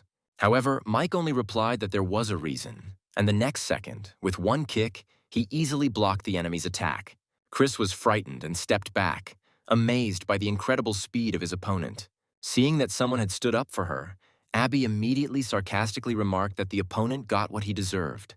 Meanwhile, Lucas had been silently watching the whole time and wondering who this man was who had managed to resist Chris. However, a moment later, he noticed that Mike's powerful internal energy had already damaged Chris's energy channels.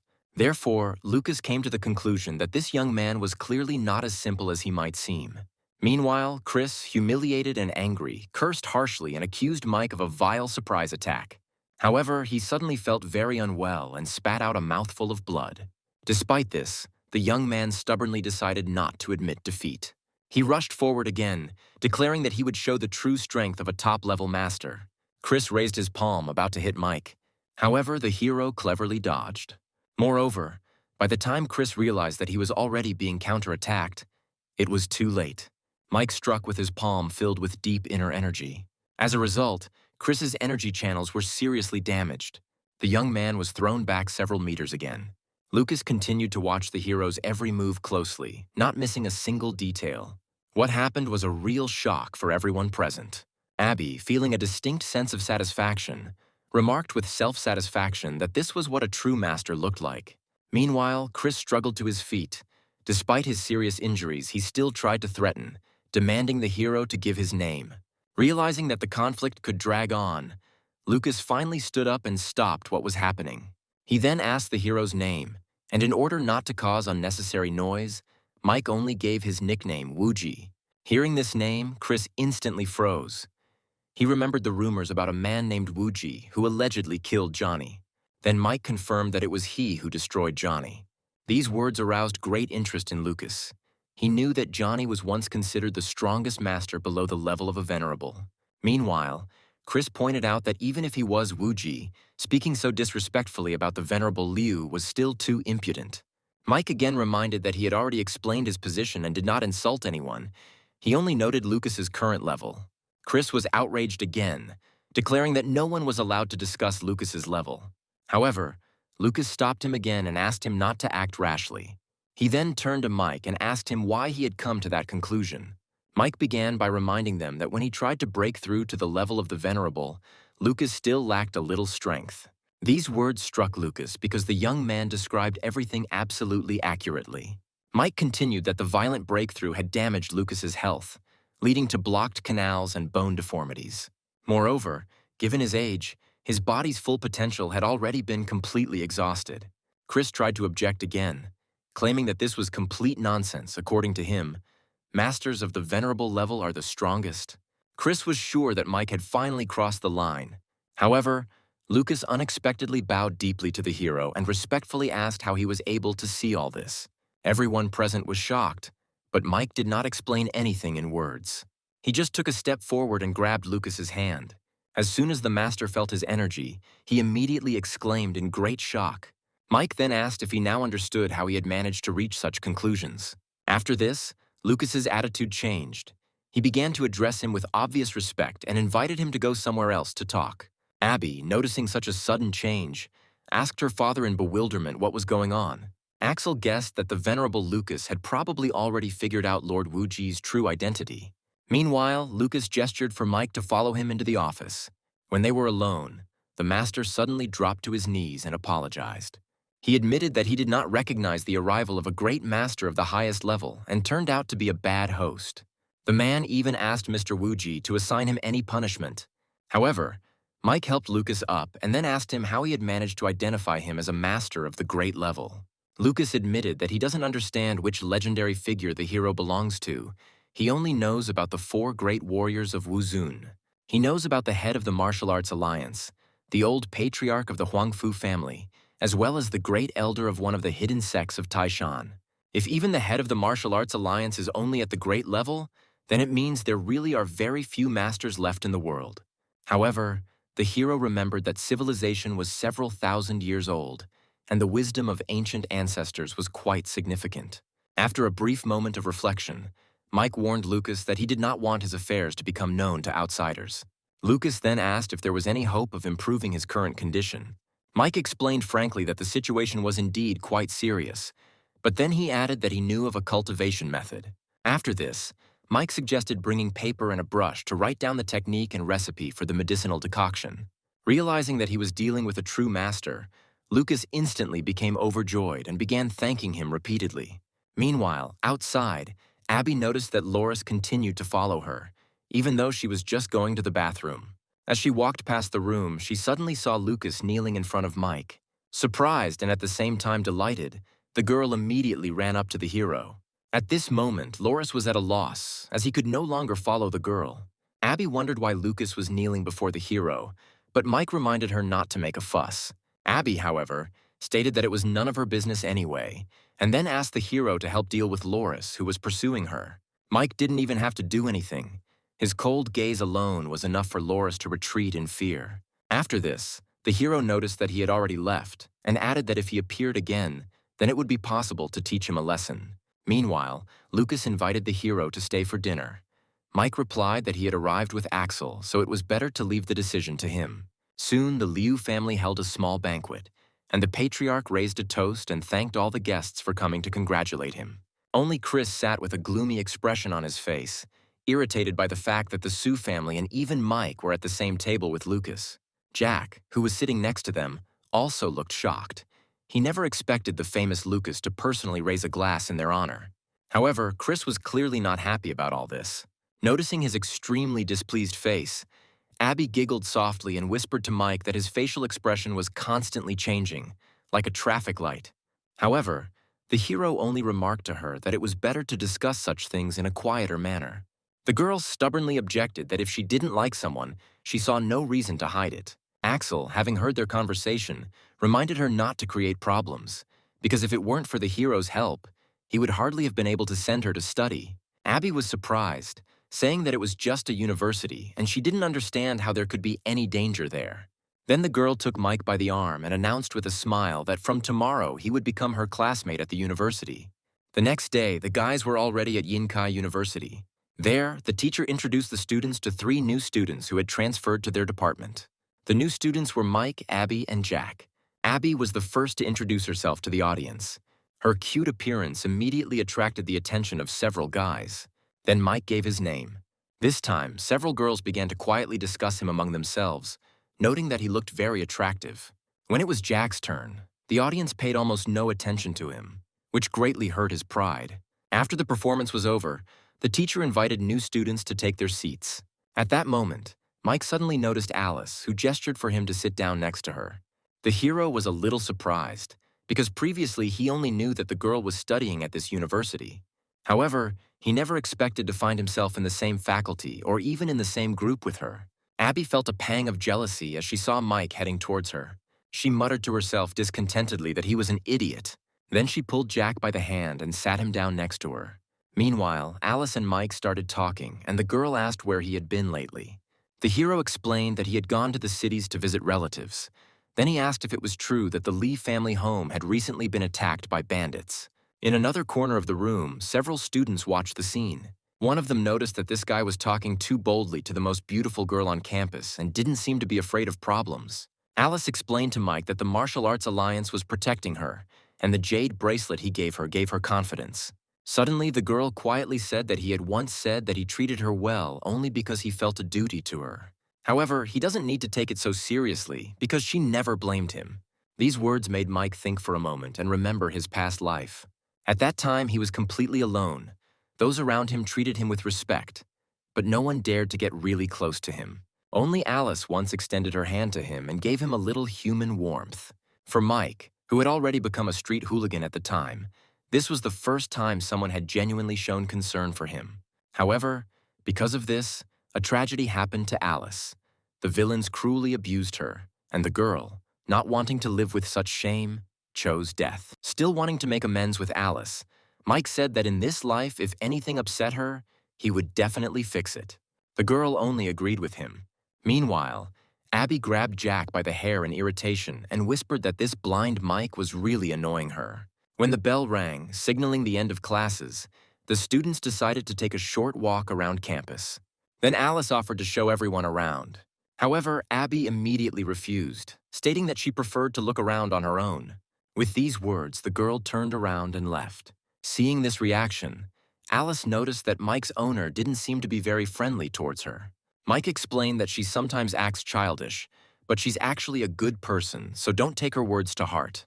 Then Alice suggested that we look into the gym, which was nearby.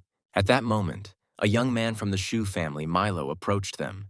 He turned to Alice and asked if Mike was her friend. His companion immediately added fuel to the fire by noticing that this guy was the same new handsome guy who had recently transferred to their class.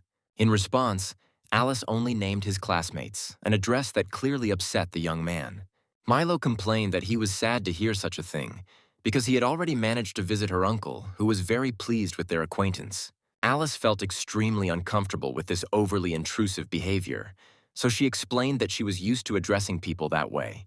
She then added that it would be better to call her by her full name, and upon hearing this, Milo said that he would then call her Alice. He noticed, however, that her embarrassed expression looked very cute. Just as he was about to take the girl by the hand, he unexpectedly ran into Mike. He quickly got ahead of him and grabbed Alice's hand. The hero, under the pretext that they might be late for class, took Alice aside, thereby getting rid of the persistent interlocutor. The girl blushed embarrassedly at this gesture. And then Milo, who had long considered himself her admirer, felt a flash of irritation. He asked if she really wanted to show the new student around campus and offered to take on the responsibility. But before Alice could answer, Mike said that he was quite content with her company and that they did not need to bother others. Upon hearing the refusal, Milo's friend warned the boy not to act ungratefully, as the young Master Shu had done him a great honor. However, Milo immediately stopped him and noted that he shouldn't say that, because if Mike is Alice's friend, then he is also his friend. His friend quickly began to apologize for his abruptness. Watching this ostentatious nobility, Mike only chuckled and thought that modern guys were too fond of creating drama. At that moment, a message from Abby suddenly appeared on his phone, asking him to come to the stadium immediately. Mike immediately invited Alice to go there with him. Seeing them simply turn around and walk away, Milo was clearly displeased. Then he told his companion that they should also see what was happening. When they reached the stadium, a small crowd of students had already gathered there, loudly cheering on the fighters. Mike immediately noticed that one of the participants was proficient in martial arts, and his level was even higher than Jack's. Just at that moment, the enemy was about to strike again. And then Mike intervened in time and directed the flow of true energy. It all happened so quickly that Jack only saw a flash of light. Immediately after this, a blast of energy threw the attacker to the ground. Only after this did Mike ask Jack what exactly had happened, and he quickly explained that he and Abby had simply been walking around campus.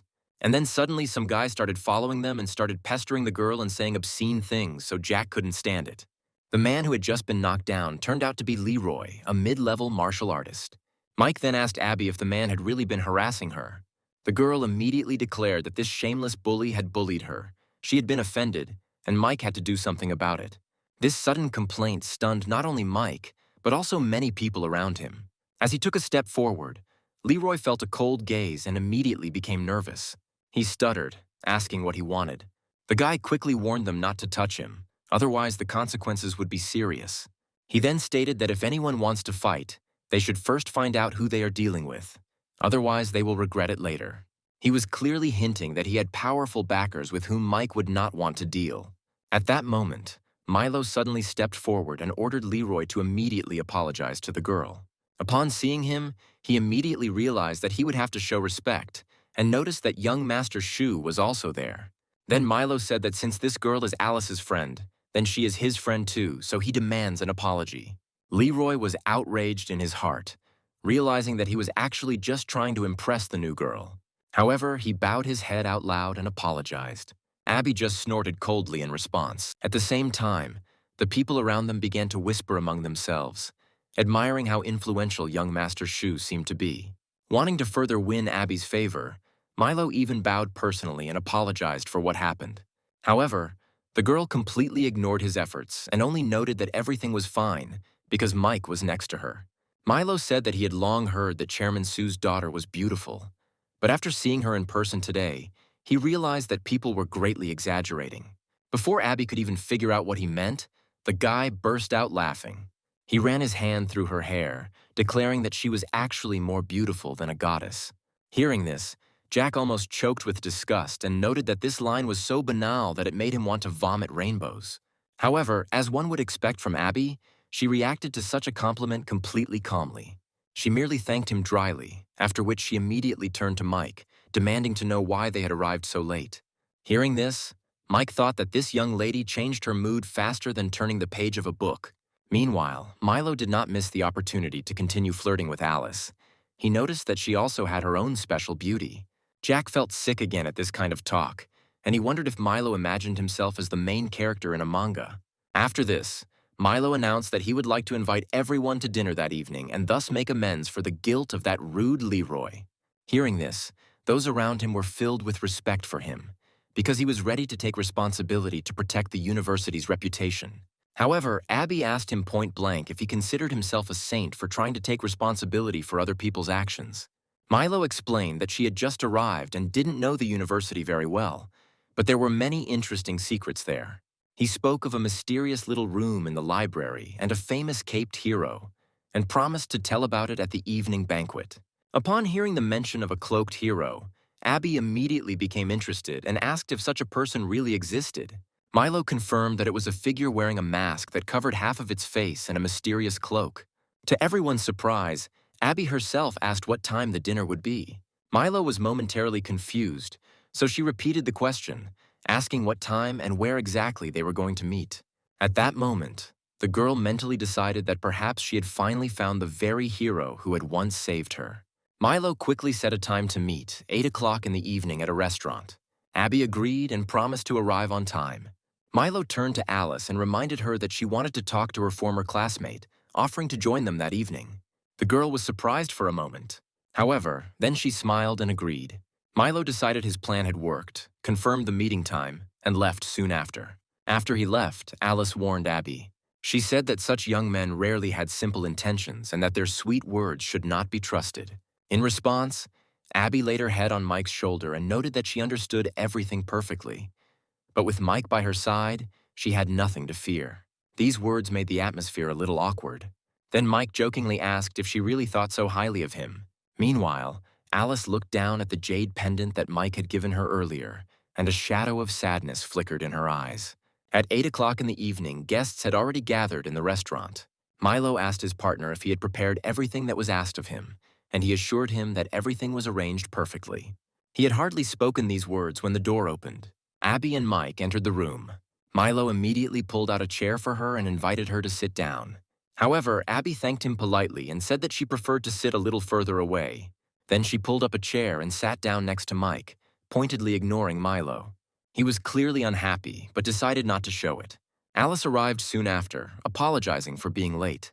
Milo immediately took advantage of the opportunity and invited her to take a seat next to him, declaring that he knew how to take good care of girls. However, she also tactfully declined, saying that she also preferred to sit a little further away, after which she settled down next to Mike. When Jack was the last one to appear, he assumed Milo had pulled out the chair especially for him. The atmosphere became even more awkward, but Abby broke the silence and reminded Milo that he had promised to tell interesting stories. Milo also told that there is supposedly an abandoned library in the eastern part of the university. However, Abby quickly became bored and impatiently asked him to get to the point, reminding him that he had mentioned a caped hero. Hearing this, Milo cursed. The girl did not want to listen to the ghost story that he had so carefully prepared. However, he said that once upon a time there was a guy at university who constantly imagined himself as a superhero saving the world. He loved to wear a long cloak and a mask, and sometimes even climbed onto the roof of the academic building, claiming that he could fly. Abby asked curiously what happened next. Milo continued and said that one day, while trying to prove his ability to fly, the guy fell off the roof and died. After this story, both girls became so bored that they almost began to fall asleep. Meanwhile, Milo himself seemed to be waiting for something. He thought that according to the plan, everything should happen very soon. And indeed, outside, several men acting on his orders began to approach the room called the Bamboo Melody. Soon, 3 gangster-looking guys stood in front of the door of Bamboo Melody's private room. One of them, sniffing the air, declared that he could smell the scent of beautiful women. With these words, he raised his leg and kicked the door open. However, when the door opened, he suddenly came face to face with several guys. One of them immediately asked who they were. Only then did the guy with the mushroom haircut realize he was in the wrong room. Just at that moment, someone told them that the room they needed was on the other side. But 3 strong men had already come closer and again demanded to know who they were. The guy just spat contemptuously, landing on the clothes of one of them. He began to snap back in an insolent manner, declaring that knocking down doors was his specialty. He also added that they should return to their food and not look at him. Otherwise, even their own mother would not recognize them. At that moment, one of the men, Cole, couldn't take it anymore. He punched him, instantly teaching him a lesson for his insolence. Meanwhile, in the Bamboo Melody room where Mike was, Abby suddenly stood up and announced that they had to leave. Since the people Milo was expecting still hadn't shown up, he tried his best to persuade them to stay a little longer. He wondered why his people hadn't come yet. It was at that moment that a cry for help came from the corridor. The guy with the mushroom hairdo was kicked by Cole straight into the next room where Milo was. Then Cole himself walked in after him and said with a grin that he was curious about who had dared to knock down his door. And in the end, it turned out that all this was done on Milo's orders. When Milo saw him, he turned pale as if he had seen a ghost and asked if he hadn't joined the special forces and why he had returned. Cole smugly replied that he came back whenever he wanted and it was no one's business. Milo knew Cole was dangerous. He used to cause a lot of trouble, which is why Lou's family sent him to the army to discipline him. At that moment, the boy started screaming again, begging Milo to save him and justifying himself by saying that he was only following orders. Fearing that his plan would be revealed, the student abruptly cut him off and ordered him to shut up, calling him useless trash. Cole grabbed the bully and demanded to know what exactly Milo had ordered them to do. He confessed that Mr. Shu had ordered them to break down the door and start pestering the girls so that he could stage the scene of rescuing the beauty. However, by mistake, they kicked down the door of the wrong room and stumbled upon Cole. Hearing this, the 2 girls in the room were stunned.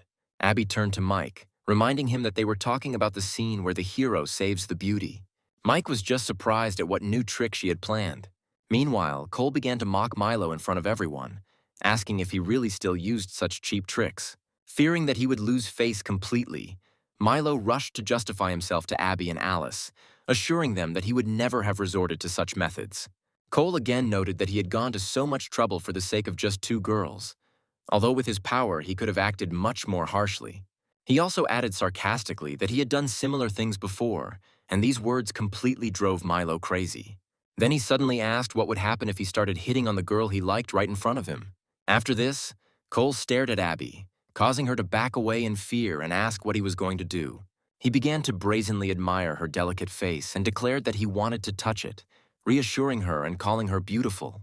However, Abby screamed at him to stay away. At this point, Mike decided to intervene and grabbed Cole by the arm, who was indignant that he had the audacity to stop him. Mike mockingly repeated that it was just a light touch and there was no need to be afraid. Cole began threatening, demanding that he let go of his hand immediately, otherwise he would not be able to guarantee that Mike's hand would stay in place. But Mike only tightened his grip on his wrist and said that he would let him go if he stopped behaving inappropriately. Cole became angry and declared that he had only been absent from Longshan City for a few years, and such impudent people had already appeared here. Then he broke free and took a fighting stance. He immediately recognized the hero as a martial arts master. Cole noticed that Mike was also working out and decided to take the opportunity to stretch a bit. He had just raised his leg to attack when Mike scornfully remarked that he shouldn't even try. The hero realized that this guy could only shake the air. The next moment, he used deep internal energy and struck Cole's right leg. He immediately cried out in pain. His companions immediately became worried about their master. Cole fell to the floor, horrified to think that the man's defense was as hard as steel. He had used all his strength, but in the end, he had only hurt himself. Suddenly, Mike asked him what his relationship was to the Liu family. Cole's face immediately turned pale, and he responded irritably that some brat had no right to simply say the elder's name. He added that even if his leg was injured, he still had some moves left. After this, he used military fighting techniques and rushed forward, delivering many quick blows. However, Mike easily dodged them. He then channeled true energy into his hand, moved closer, and pinned Cole's head down with one hand. With just a slight effort, he completely suppressed the arrogant opponent. After this, he even began to lecture him, noting that young people should not be so impulsive. Then he said that when a child behaves badly, you need to call an adult. With these words, Mike took the phone out of Cole's pocket and called his grandfather. After talking for a while, he handed the phone to Cole and said that his grandfather wanted to talk to him.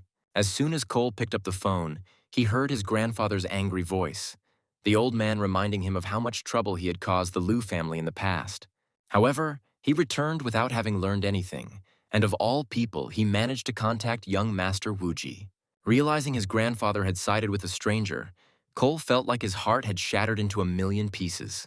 He tried to justify himself, but his grandfather cut him off abruptly, the old man sternly declaring that Cole was obliged to immediately apologize to this man.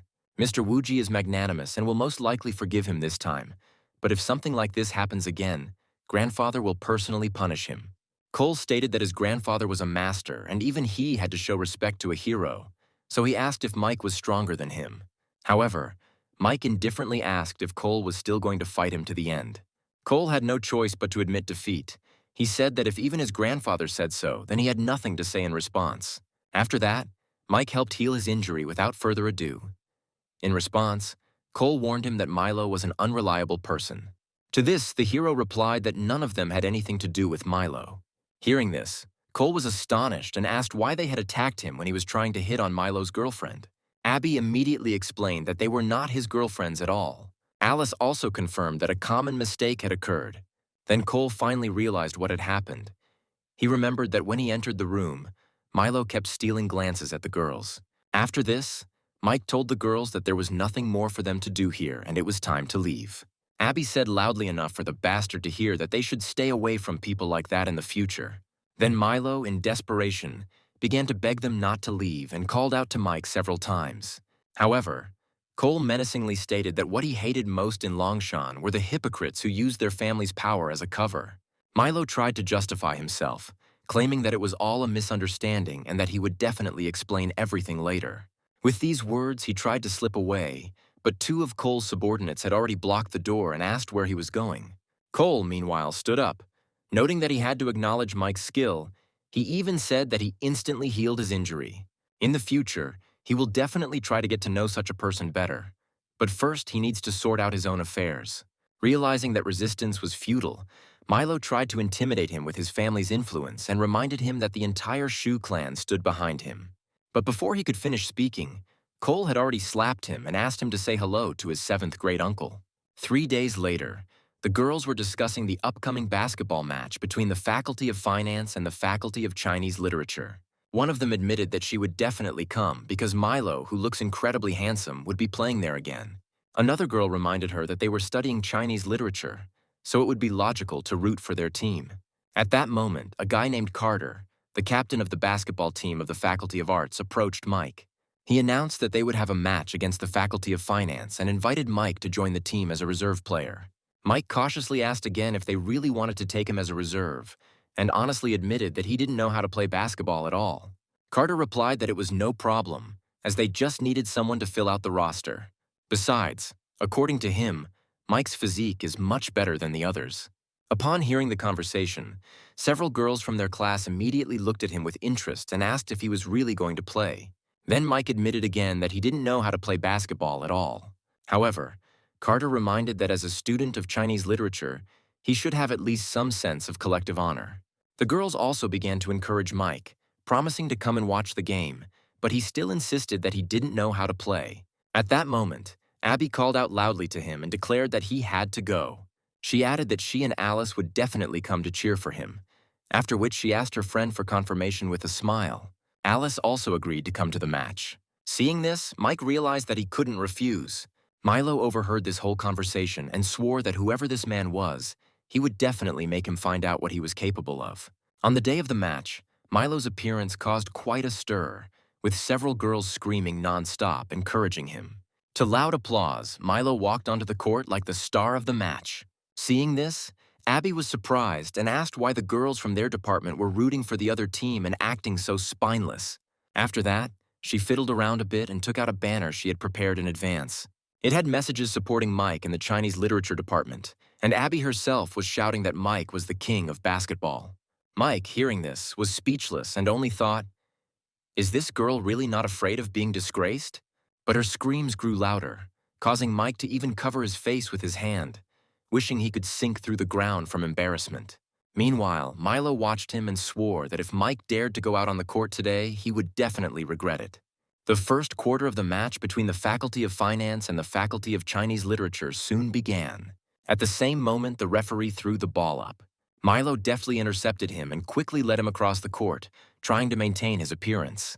This literally sent the female spectators into a frenzy, enthusiastically shouting that he was incredibly handsome and that they had already thought of names for their future children. In just 20 minutes, the finance faculty players repeatedly threw balls into the opponent's basket. Finally, the referee announced the end of the first quarter and the break, by which time the score was crushing, 65.8 in favor of the finance faculty. Milo looked at his rivals with disdain and declared that the Chinese literature department was complete trash. The spectators in the stands also began to jeer, saying that the Chinese faculty team was demonstrating amazing stability. It was Abby's first time watching their match, and she wondered if their team was really that weak.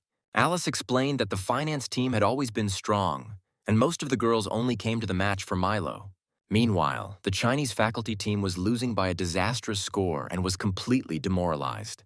At that moment, Carter suddenly gave the order for Mike to go out onto the court next. He immediately felt awkward and indignant, because they had agreed that he would simply be listed for the sake of numbers. However, Carter explained that there was no choice. The Chinese department team only had 6 players, and 2 were already injured. Meanwhile, the 2 players were complaining to each other, one of them claiming that he had scratched his index finger while catching the ball. Realizing he had no choice, Mike agreed and said he would go out with them. Seeing that Mike had finally come out onto the court, Milo silently vowed to humiliate him today so much that he would cry. Soon the next quarter began. The referee blew the whistle and threw the ball up. The players immediately prepared for a new round. Milo, thanks to his dexterity, was the first to take possession of it again. Then he looked at Mike with a clear ill intent. He threw the ball sharply towards him, shouting loudly for him to catch it. Mike caught the ball automatically but had no idea what to do next. Then he just looked at the basket. Mike, relying on his outstanding reflexes, quickly sent the ball towards her. To the great surprise of 2 girls in the stands, the ball whistled through the hoop and bounced off the floor. At that moment, Abby and Alice froze in shock. The opposing players asked each other in confusion if it was really a throw from the baseline. Abby tried her best to encourage her friend and shouted from the stands about how cool he was. Carter was speechless and asked Mike what he was doing. It turned out that Mike had thrown the ball into his own team's basket, thereby giving the opponents 3 points to the loud laughter of the spectators. Mike, perplexed, asked if he hadn't scored the ball, and why then did the other team get the points. Carter was completely at a loss and explained that Mike didn't seem to even know which half of the court belonged to which team. Having learned this, the hero understood how everything worked. Milo couldn't help but grin and noticed that the guy managed to hit them with a three-pointer right after he stepped onto the court. He was perplexed as to how such stupidity could still dare to compete with him. After this, the finance team would throw the ball in and Milo would take the throw. Noticing Mike trying to block him, Milo chuckled. He said with irritation that he would now show what true professionalism and skill are. Milo started performing all sorts of feints. He then turned deftly and literally spun Mike around, causing the spectators in the stands to gasp in admiration. Many have noted that his turn is in no way inferior to the techniques of professional players. Milo had already decided that everything was going too easy and was about to jump up for a spectacular dunk. And then suddenly Mike intercepted the ball right out of the air. Milo stood there in complete shock. He could only watch as Mike sent the ball into the basket. He thought irritably in his heart that he didn't know how he had managed it, but it had probably all happened by pure chance. Then the guy decided to definitely defeat him with real skill. Milo pretended to run forward, although he was actually going to throw the ball from right at the middle of the court. But as soon as the ball left his hands, Mike jumped again. Having taken possession of the ball, he soon started running again. Then the hero sent it right into the opponent's ring. Several players from the finance department, observing his playing style, couldn't help but exclaim that this guy was a real monster. Milo became enraged and started yelling at his teammates, asking why no one could cover for him. This time, 3 players tried to stop Mike, but even that didn't help. He threw the ball again. Mike almost single-handedly changed the audience's attitude towards the Chinese department team. With just 3 seconds left in the game, the score was tied, 68-68. Having no other choice, Milo looked meaningfully at Carter. Taking the hint, they rushed forward together, intending to teach Mike a lesson. Only then did Mike understand their intention. He realized why Carter had been so persistent in urging him to come out and why a sudden injury had forced a reserve player to take his place in the lineup. However, Mike did not retreat. He also made a false move, suddenly rushed forward, and then instantly retreated back. Milo and Carter ended up colliding with each other and falling on their backs. After this, Mike exposed Carter, realizing that he was actually Milo's man. Since no one else could stop him, he sent the ball into the basket. The score reached 70 points by the end of the second quarter, and the victory went to the Chinese faculty team. The stands immediately erupted in cheers, with people raving about Mike and saying the Chinese team was incredible. Even Carter had to admit that Mike was truly a terrific player. However, Mike himself stated that he actually doesn't know how to play basketball at all. These words completely confused several of the team's players, who could not believe their ears. At that moment, Abby and Alice ran out onto the court. Abby immediately hugged Mike and enthusiastically told him that he had just played absolutely incredible. However, contrary to her expectations, Mike admitted that he knew this himself. Her delight instantly evaporated from this answer, and she let him go, noticing that he did not know how to be modest at all. Alice also praised him, admitting that she had no idea he was hiding such talent. The crowd around Mike was buzzing with excitement, and the longer Milo watched, the more anger boiled inside him. In his heart, he swore that he would not rest until one of them was destroyed. At this time, Mike unexpectedly received a message from his sister. She asked if he was free and could meet her tomorrow at the mall because she needed to talk. Mike agreed. The next day, they met in the square near the shopping center. Molly waved to her brother and called him over. Mike came over, gently patted her on the head, and noted with a smile that she rarely invited him to go shopping. He asked if she had time to miss him after just a few days of separation. But Molly immediately denied it and said that nothing of the sort happened. Then she sighed and explained that usually when she goes shopping, she tries to buy everything at once so that she doesn't have to go out for a long time. She assumed that there would be quite a lot of things and she wouldn't be able to carry them all alone, so she called her brother to help. When the girl went to the men's clothing store, Mike immediately began to refuse. He said that he already had enough clothes. In his heart, he even thought that his sister looked completely calm, but for some reason she was still dragging him to the men's clothing store. Molly replied that he had no taste at all, so she decided to work on his appearance a little. 10 minutes later, she finally picked out a more or less decent set of clothes for Mike. However, he didn't like it at all. He said that in such an outfit, he looked like one of those rich sons, too pretentious and flashy. Then Molly took 2 more sets and made her brother try them on. But Mike was already tired of trying on clothes and went straight to the checkout to pay for his purchases. He firmly decided that the main principle of shopping with a girl is to act quickly. Otherwise, the process could drag on forever. After that, the brother and sister walked around the shopping center. At some point, Molly unexpectedly turned into a nearby store. But Mike felt very embarrassed and didn't want to go in there. Seeing him stop at the entrance, the sister called him inside and asked him not to stand outside. Mike asked in surprise if she was really going to try on underwear and show it to him. Molly rolled her eyes and explained that she just saw him carrying a bunch of bags and there was nowhere to sit outside, so she invited him inside. Despite this, Mike still refused and said that it was safer for him to stay outside. He suggested that his sister choose everything she needed herself and buy it without him. After a while, Molly found something she liked and went out to her brother. She called him to go further and handed him another package. Mike glanced at it and noticed that the purchase was pink. At that moment, Chris was watching Molly from the far corner and noticed that the girl was really very beautiful. Meanwhile, Mike curiously asked his sister why she hadn't bought herself any clothes.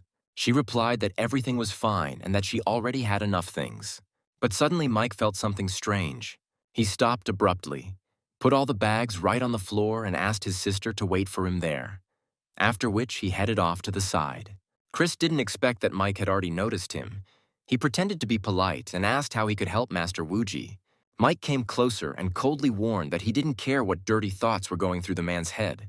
But if he dares to lay a finger on his sister, the consequences will be dire. However, Chris stated that there were 2 powerful clans behind him, and if even a hair fell from his head, Mike would not live. Mike just patted him lightly on the shoulder and offered to test it out in practice if he didn't believe it. After this, he said goodbye and left, advising them to watch themselves carefully. At that moment, Chris's face suddenly turned pale. When Mike returned to his sister, she asked what had happened. He replied that it was nothing serious and suggested moving on. Meanwhile, Chris suddenly felt that something strange was happening to his body. He soon collapsed to the ground, horrified to think how Mike could release such a powerful force. After some time, the brother and sister had to part ways, and before leaving, Mike gave Molly a small gift box. He asked her to always carry this thing with her, and the girl accepted the gift and promised to do as he said. As Molly was leaving, another car pulled up to Mike. Someone called out to him from within, addressing him as Mr. Wuji, and the voice seemed familiar to Mike. It turned out to be Ben, who looked quite worried and said that they had finally found Mike. Then Mike asked what happened. Ben explained that there was an emergency in the martial arts world and suggested they get in the car first. On the way, Ben said that the Martial Arts Alliance had discovered the supposed base of the Heihuang sect. The enemy was extremely cunning, so to ensure a successful operation, they needed the help of an expert like Mike. He then pointed to the man in the front seat and introduced him as a squad leader named Clancy. Clancy admitted that he had heard of his name for a long time. Having seen Mike in person, he noted that he was truly incredibly talented. To have such strength at such a young age is rare, which is why people on the black market are so afraid of him. Mike just smiled modestly and said that the department head was praising him too much. The car soon stopped in a deserted area on the outskirts of the city. Mike got out of the car and discreetly looked around the area. The place was deserted, remote, and open, a perfect hiding place that would be difficult to spot, and suddenly he felt someone's presence. At this moment, Cole appeared and said that as soon as he returned to Longshan City, he immediately heard news about the Heihuang sect. Since he was not used to acting alone, he requested support, and his men had been secretly observing the place for several days. According to their data, there are several victims inside, so the operation must be extremely careful. Ben then asked Mike if he should eliminate the patrolmen first so as not to disturb those inside. Cole noted that this would not be easy to do, since even a pistol with a silencer still makes a sound. However, for Mike, this was not a problem at all. As they approached the thatched huts of the Heihuang sect, Mike carefully watched the movements of the guards. He then channeled his internal energy and used a technique known as flying petals, which allowed him to kill silently. He picked up some leaves and turned them into sharp projectiles. These leaves pierced the bodies of the enemies, and they fell to the ground without a sound. Seeing Mike doing this, Cole couldn't help but think that Wuji's technique was truly amazing. Not only did it allow one to silently destroy an enemy with one blow, but it also didn't leave a single drop of blood in the air. After the guards were eliminated, Clancy waved his hand, signaling everyone to attack. Cole reported that 3 tents housed members of the Huang sect, and the one furthest away held prisoners. Then Clancy suggested that Mike take care of rescuing victims and protecting people while they deal with the bandits. However, 2 of the Huang sect's henchmen had already noticed the uninvited guests. One of them shouted furiously that they dared to destroy the sect's affairs and would not leave here alive today.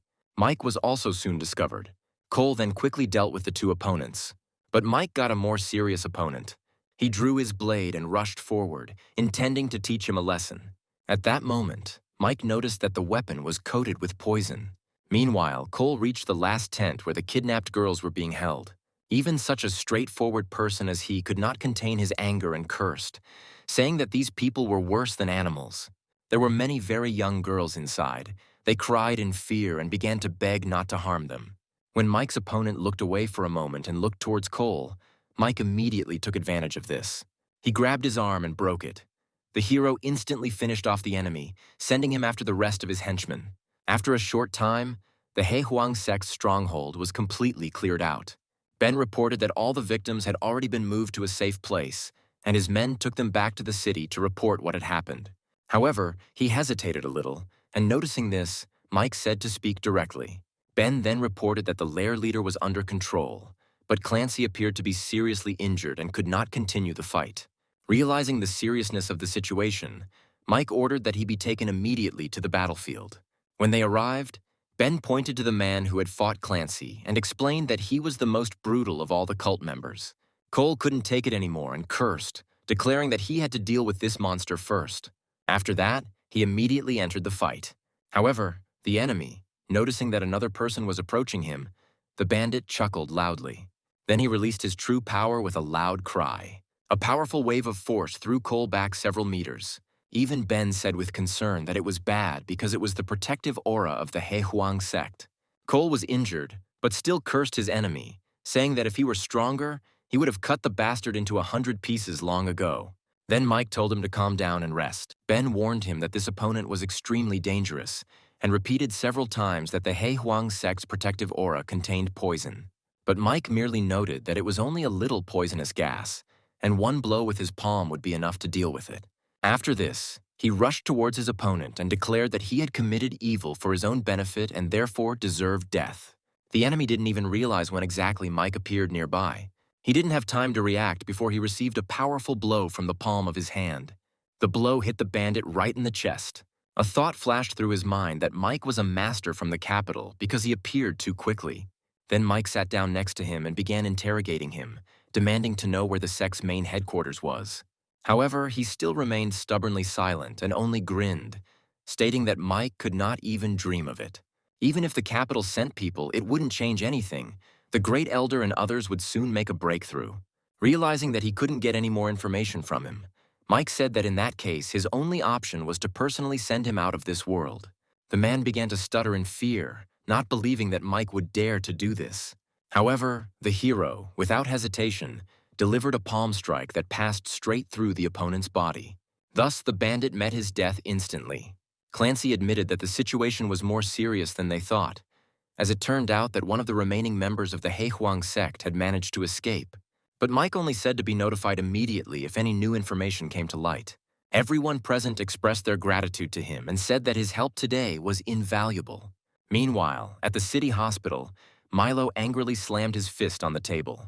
The boy shouted Mike's name angrily. Carter informed the young gentleman that the entire university forum was now filled with discussions about Mike. Moreover, he already had his own fan club. He added that Mike used Milo as a stepping stone to become famous. Upon hearing this, Milo ordered an immediate plan to completely destroy Mike's reputation. Carter thought about it and said that Mike seemed like a gentle and calm person, but in reality he was very difficult to handle.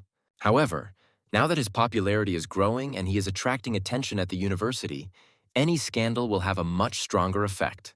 Milo praised him for his intelligence and said that it seemed like he already had a bold idea, and Carter whispered the plan in his ear. After listening to him, Milo smiled, looked down at his leg and thought that Mike enjoyed using him for his own glory. But this time he will make sure that Mike is cursed with no way to justify himself. The next day at university, Abby walked past several girls whispering quietly among themselves. They discussed how you can't judge a person by their appearance. They said that the one who looks decent is in fact corrupted. Hearing this, Abby stopped one of them and pinned her against the wall. At first, the girls didn't understand what was happening. And then Abby asked if they were talking about Mike. Then the girls showed her a video in which Mike allegedly forced the girl to do something against her will. In the recording, he was next to some frightened girl. After that, he grabbed her and threw her on the bed. He completely ignored her frightened pleas not to come closer. He then tore her clothes off despite her pleas to let her go. He could be heard on the video mockingly saying that she could scream as much as she wanted. However, he stated that it was still useless. The recording looked very convincing, but Abby still didn't believe it. She thought that even such a beautiful girl like her could not interest him. But this stranger was able to attract his attention. Without wasting any time, she immediately took out her phone and called Mike to warn him that someone was spreading a fake video. By that time, Mike had already returned to university. However, instead of the usual atmosphere, he was met with contemptuous glances and a wave of furious accusations. The students around him began to loudly condemn him, calling him a scumbag and demanding that he leave the university. Insults were heard in the crowd, with many claiming that such a person was unworthy of studying at the university. Some even shouted that he had no place among people. Watching this scene from the sidelines, Milo smiled smugly. He was sure that Mike had brought this fate upon himself. Carter asked him what steps should be taken next, and Milo decided that the moment had come to make his presence known. He wanted to show that he was the young master of the Shu family and prove that someone like Mike had no right to insult him. Among the noisy and aggressive crowd, only Alice still remained close to Mike. However, the situation was rapidly getting out of control. Some students began collecting dirty trash and encouraging others to throw it at Mike. When the situation became particularly dangerous, Alice tried to stand in front of Mike to protect him. But Mike pulled her towards him and, channeling a barely noticeable portion of true energy, he ended up stopping the flying debris right in the air. The girl was shocked by what she saw. Mike snorted coldly and with one effort of thought sent all the trash back. As a result, those who tried to attack were themselves hit by their own shells. At that moment, Milo's voice was heard. He loudly began to accuse Mike, declaring that he was just a monster in human form. He also stated that it was a great shame for him when his name was mentioned in connection with such a person. Milo then began to incite the crowd even more, calling on students to expel Mike from the university. The hero quickly realized that everything that was happening was Milo's doing. Without the slightest fear, he admitted that he considered him a non-entity and asked what he was going to do about it. He declared that if he moved his hand, he would already condemn the hero to eternal shame, so he should leave here and repent. And then suddenly Mike felt that his sister Molly's jade pendant had activated, which meant that something bad had happened. Milo continued his taunts and provocations. He was confident that Mike couldn't do anything to him. But the very next moment Mike struck. The slap was so powerful that Milo suffered serious injuries. He collapsed to the ground and began to twitch convulsively. All the other students ran up to him and immediately started asking if he was okay. Mike himself disappeared almost instantly. He couldn't afford to waste a second. His speed was increasing and he continued to accelerate. A promise he had made to himself to not let the tragedy of his past life repeat itself floated through his mind. He was determined to protect his sister at any cost. At the same time, Molly was surrounded by a group of bandits. Thanks to the pendant she wore, the attackers could not get close to her. One of them, irritated, tried to understand what exactly was stopping them from grabbing the girl and ordered the protection to be removed. The bandit raised his knife, preparing to strike, and Molly had almost resigned herself to her fate. It was at this moment that Mike, having sensed the source of the protective energy, then, without hesitation, he smashed through the wall next to them with a powerful blow. The frightened criminals turned towards the sound. When the dust settled, Mike's figure appeared in front of them. His gaze was cold and full of fury. He made it clear that anyone who dared to touch his sister would die. With one movement of his hand, he destroyed the entire group of attackers. Mike paid special attention to the gang leader. He took the headset off his ear and heard the voice of the man on the other end of the line asking if they had managed to capture the girl. Mike named the customer, Chris, and said that he must die. But Chris only offered to come for him if he had the courage. Mike crushed the device in his hand, removing the protective barrier around Molly. Then he gently stroked his sister's head. He calmed her down and promised that no one would ever be able to harm her again. The hero said that as long as he lived, something like this would never happen again. Molly looked at her brother with trust and faith. After he had safely brought her back to the university, Mike thought for a long time. The sister was very frightened by what happened. Then the hero realized that he had to completely destroy those who were behind this. Soon he took out his phone and contacted his subordinates. Mike ordered an immediate gathering of all available experts from the military alliance. Hearing this, the interlocutor clarified whether it was really necessary to gather everyone. And then the hero announced that he was going to destroy He Huang. The next day, at the Liu family estate, Lucas discussed what happened with Axel, and it turned out that the fake video was created by Milo. Upon learning this, Axel could not hide his anger. He was outraged that Milo dared to arrange such an intrigue. At this moment, the head of the Shu family, Alex, requested an audience. Upon entering, he noticed that a representative of the Su family was sitting next to Lucas on equal terms. This made him wary and wondered why a person from the Su family was present here. Lucas didn't waste time on formalities and got straight to the point. Just the faintest hint of his aura was enough to make Alex's heart tremble.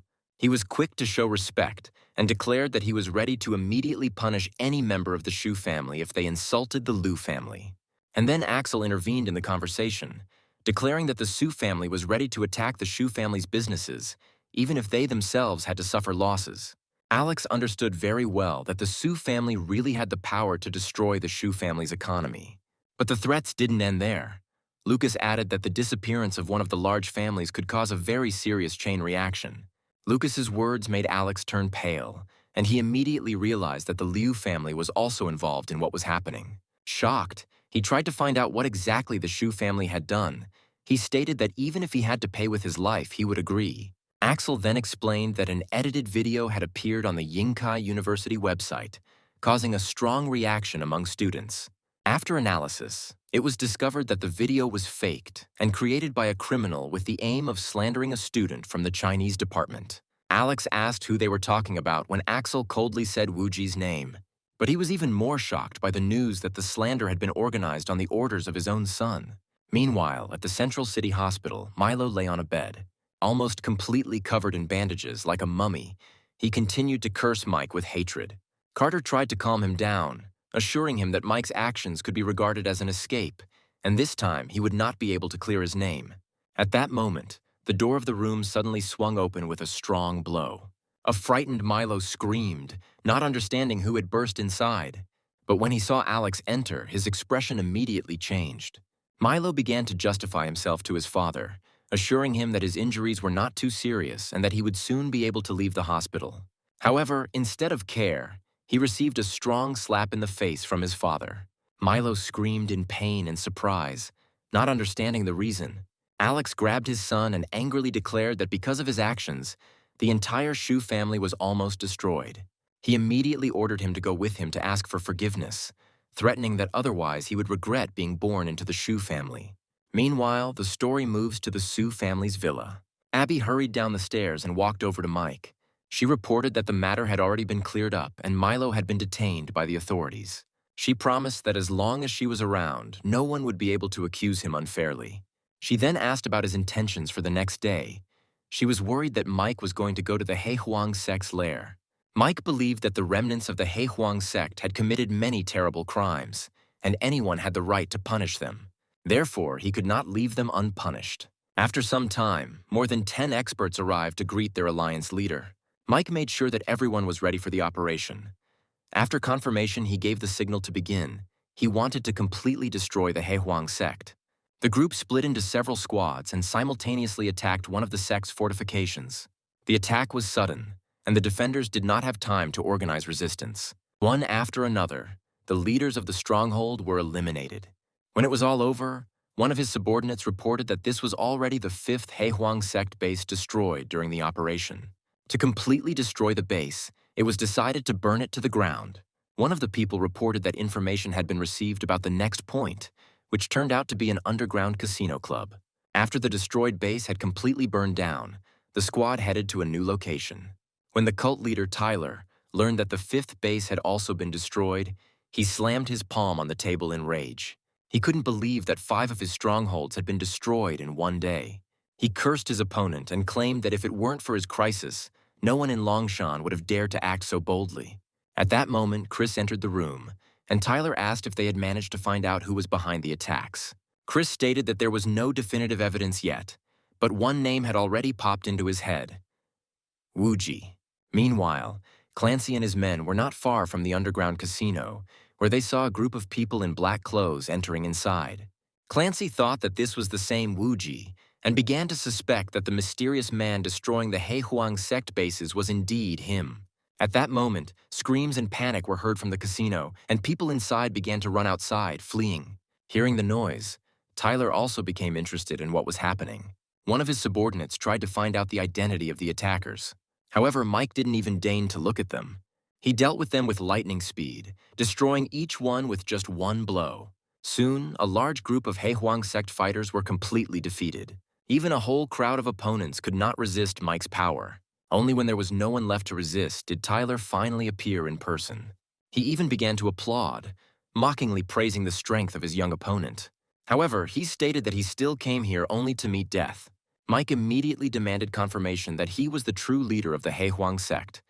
The old man did not deny it and admitted it. At this moment, Clancy appeared and remarked that he had seen a photo of the Heihuang sect's great elder, but this person was clearly not him. Tyler indifferently stated that the previous elder had died long ago, and before his death he had passed on his legacy to him. He reported that in just 10 years he had reached his current level of strength, preparing to soon break through to the Wuzun level. Clancy was shocked and couldn't believe what he heard, but the old man only mockingly replied that he was looking at the world too narrowly. He added that not only did he himself have talent, his disciple was also ideally suited for the Heihuang sect's techniques. Chris arrogantly stated that although Mike had managed to surprise him with his actions, he would not be able to leave this place alive today. Then Mike pointed at Chris, saying that he would definitely die today. Tyler took this as insolence and ordered his men to attack. However, Chris decided to fight Mike personally to find out which of them would die in this fight. At this time, Mike's fighters also took up their positions. They surrounded the protagonist, waiting for orders. After the command, a fierce battle began. The sounds of weapons and shouts echoed in the air. Gradually, Chris began to notice that the situation was not going in his favor, and the anxiety in his heart grew stronger. After the battle ended, one of his subordinates reported to Mike that the Heihuang sect disciples had been completely eliminated. Tyler was shocked. He didn't expect that such a young man could gather 15 high-level masters around him. However, the old man decided to personally show what he was capable of. With these thoughts in mind, he rushed headlong into the battle. Several martial artists didn't even have time to react. They ended up becoming the first victims of his attack. The rest tried to surround him and attack him simultaneously, hoping to overwhelm him with numbers. But Tyler just smiled confidently. For him, this was a convenient opportunity to test his strength. He rushed forward and began to strike each other one by one. His terrifying power scattered his opponents like leaves in the wind. Soon, about 80% of Mike's men were already defeated. The most experienced fighters immediately understood who they were dealing with. They realized that the enemy had reached the level of half a step closer to Wuzong. Tyler admitted that if his plans had not been destroyed, he would soon have been able to condense the energy and become a true master of Wuzun. Warrior Mike explained to the others that such a master was practically equal to Wuzong. Hearing this, Mike ordered his men to retreat. Clancy believed that in close combat against a master of such level there was almost no chance. He suggested wearing down the enemy gradually. Tyler, on the other hand, mockingly considered him a self-confident boy. The next second he rushed forward with the speed of lightning. Mike picked up a nearby chair and prepared to strike. He was confident that his opponent was not capable of harming him. With one gentle swing of the chair, he threw Tyler far back. A loud roar was heard from the powerful blow. Clancy was shocked by what he saw. The master's body was protected by internal energy so much that even bullets would not harm him. And yet, an ordinary chair managed to throw him away, but such an opponent could not die so easily. Climbing up a tall building, Tyler screamed furiously and once again released even more powerful energy. However, the hero was ready for a new attack. Realizing that the old man would not stop until he died, Mike picked up the chair again and moved forward. Tyler descended from the sky, preparing to deliver the killing blow to the hero. But as soon as he got close, he was hit again with the chair. He was thrown into the air again, like a shuttlecock. Immediately after this, a powerful explosion was heard in the building. Even on the brink of death, the old man refused to give in. His rage only grew stronger. Mike found this insolence irritating and hit him. The hero attacked him so hard that Tyler's face became distorted beyond recognition. As Mike picked up the chair again, about to end the fight, Tyler suddenly grabbed it. In desperation, he called his student for help. But Chris showed complete indifference. Moreover, he ordered the teacher to be silent, threatening to kill him first if he continued to scream. Tyler was shocked. He couldn't believe that his own student dared to speak to him like that. Chris then openly declared that he had already mastered all the techniques of the He Huang sect and no longer needed his mentor. Tyler's face turned purple with rage and he tried to attack the traitor. But before he could do anything, Chris hit him again, further humiliating his former teacher. The guy called him a complete loser. Clancy couldn't understand what was happening. He reminded that Chris came from a famous and influential family from Zhongjing. He asked why he would want to get involved with a shameful demonic sect and risk tarnishing his family's honor. But Chris said that he doesn't see the difference between the righteous path and demonic techniques. Only strength is important to him. Previously, he was only ranked 7th on the list of candidates for Wuzhen Master, and there were 6 people in front of him. He was especially irritated by Tyler, whose name made everyone else bow their heads. Now Chris was sure that even the number 1 on the list would have to bow down before him, and he himself was ready to challenge this genius. Clancy asked the question again, recalling the innocent girls whose lives were ruined by demonic practices. But Chris felt they were honored to have his attention. He then mentioned a girl named Sue and Mike's sister, calling them fine prey. He stated that he intends to pay attention in the future. After these words, Mike gripped the chair tighter in his hands. Chris continued to provoke him, demonstrating his strength. At that moment, a powerful energy burst out of his body. And then Clancy realized with horror that another master of the half-step level of Wuzong had appeared in front of them. Meanwhile, Chris approached Mike, confident in his superiority, but Mike's face remained absolutely calm. Since the opponent himself issued a challenge, he decided to accept it. So he attacked him with all his might. Chris didn't expect the chair to actually fall on him, the blow landing right in the face. His body slammed into the wall with force. But despite the blow, Chris still couldn't believe that Mike had managed to hit him. Then he prepared to attack the main character in response, but it was not to be. The next blow from the chair landed on the other side of the face, and then it hit Chris hard right in the chin. He ended up being thrown back into the wall. Clancy watched the scene with a glassy gaze and a stupid smile, as if an ordinary chair had been transformed into a divine weapon. But Chris still didn't want to admit defeat. He rose with difficulty and tried to strike again. However, Mike used the chair again, hitting his opponent like a ball. Chris's body slammed into the wall again. This time, the blow was much more serious. His internal organs were damaged, and he began coughing up blood. In just 3 strikes, Mike completely suppressed the arrogant opponent. Clancy stood there stunned. Before his eyes, Mike was playing with 2 half-step Wuzong masters at once, as if they were toys. Mike didn't say anything. He just walked silently towards Chris. His internal injuries were so severe that his life was already hanging by a thread. As Mike was about to deliver the killing blow, Clancy rushed to stop him. He reminded that Chris was, after all, a member of an influential family, and the murder of such a person could have had serious consequences. Chris himself still couldn't accept defeat. He was convinced that his level had not yet stabilized, so he was unable to use his full strength. But Mike just chuckled and asked if he was sure that, having reached the level of a true master, he could kill him. Chris was convinced that if he could fully utilize his internal energy, the massacre would only take 1 second. Then Mike suddenly announced that he would help him reach a true master level. Before Chris could even process what was happening, Mike had already made his move. He placed his hand on his body and began to direct the energy. After about 15 minutes, there was a noticeable change in Chris's strength. New energy began to merge with his body. Clancy, who was watching what was happening, was amazed. He saw with his own eyes how Mike helped Chris break through to the level of a true martial arts master. After the process was completed, Mike informed Chris that he was now truly a master. Chris felt strength in his own body and was convinced that his condition had completely stabilized. Realizing this, he laughed out loud. However, instead of gratitude, his words again sounded like a threat. He had no intention of showing mercy and was confident that Mike's life was now entirely in his hands. However, Mike himself did not pay attention to these words. He simply released a new wave of power. This time, Chris didn't even attack first, hoping that he could withstand the blow thanks to his new strength. But in the end, the result was the same. His body was thrown back into the wall with great force. The impact was so powerful that the entire building shook. It was only then that Chris finally realized the truth, that Mike had been a martial artist himself all along. Clancy, watching what was happening, wondered what was happening to the world if two masters of such a level appeared at the same time.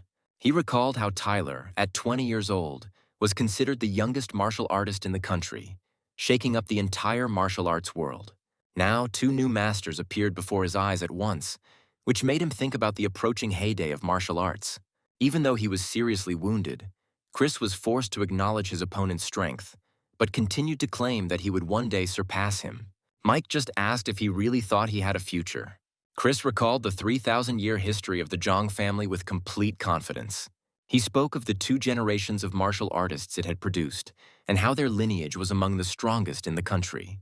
In his opinion, Mike was only a newly emerged master who was incapable of harming him. He even suggested that those around him ask themselves whether they would dare to kill him. Clancy explained that due to his background, the only solution would be to bring him to the capital and hand him over to the martial arts court. That's why Chris allowed himself to behave so boldly. He openly mocked those around him, confident that no one would dare take his life. The Jiang family from Jiangnan province was considered one of the richest and most influential in the country. The current head of the family was Chris's father, and his grandfather was a famous martial artist with an extremely deep level of cultivation. Chris was a third-generation heir, so the warriors really couldn't afford for anything to happen to him. One of the hero's subordinates confirmed that there really were people among them who would not dare to kill him. Mike thought for a moment and noted that if the Jiang family wanted to clear their heir's name, it would be easy for him to avoid punishment. A subordinate confirmed that even if the family did nothing, officials, fearing their influence, would not sentence Chris to death. Feeling even more confident, Chris began to provoke the hero again. He stated that even the status of a martial arts master does not give the right to touch him. After this, he called his grandfather, and when the connection was established, the old man began to question his grandson, worrying about his safety. Then Chris announced that he had already reached the level of a martial arts master, and this news delighted the old man.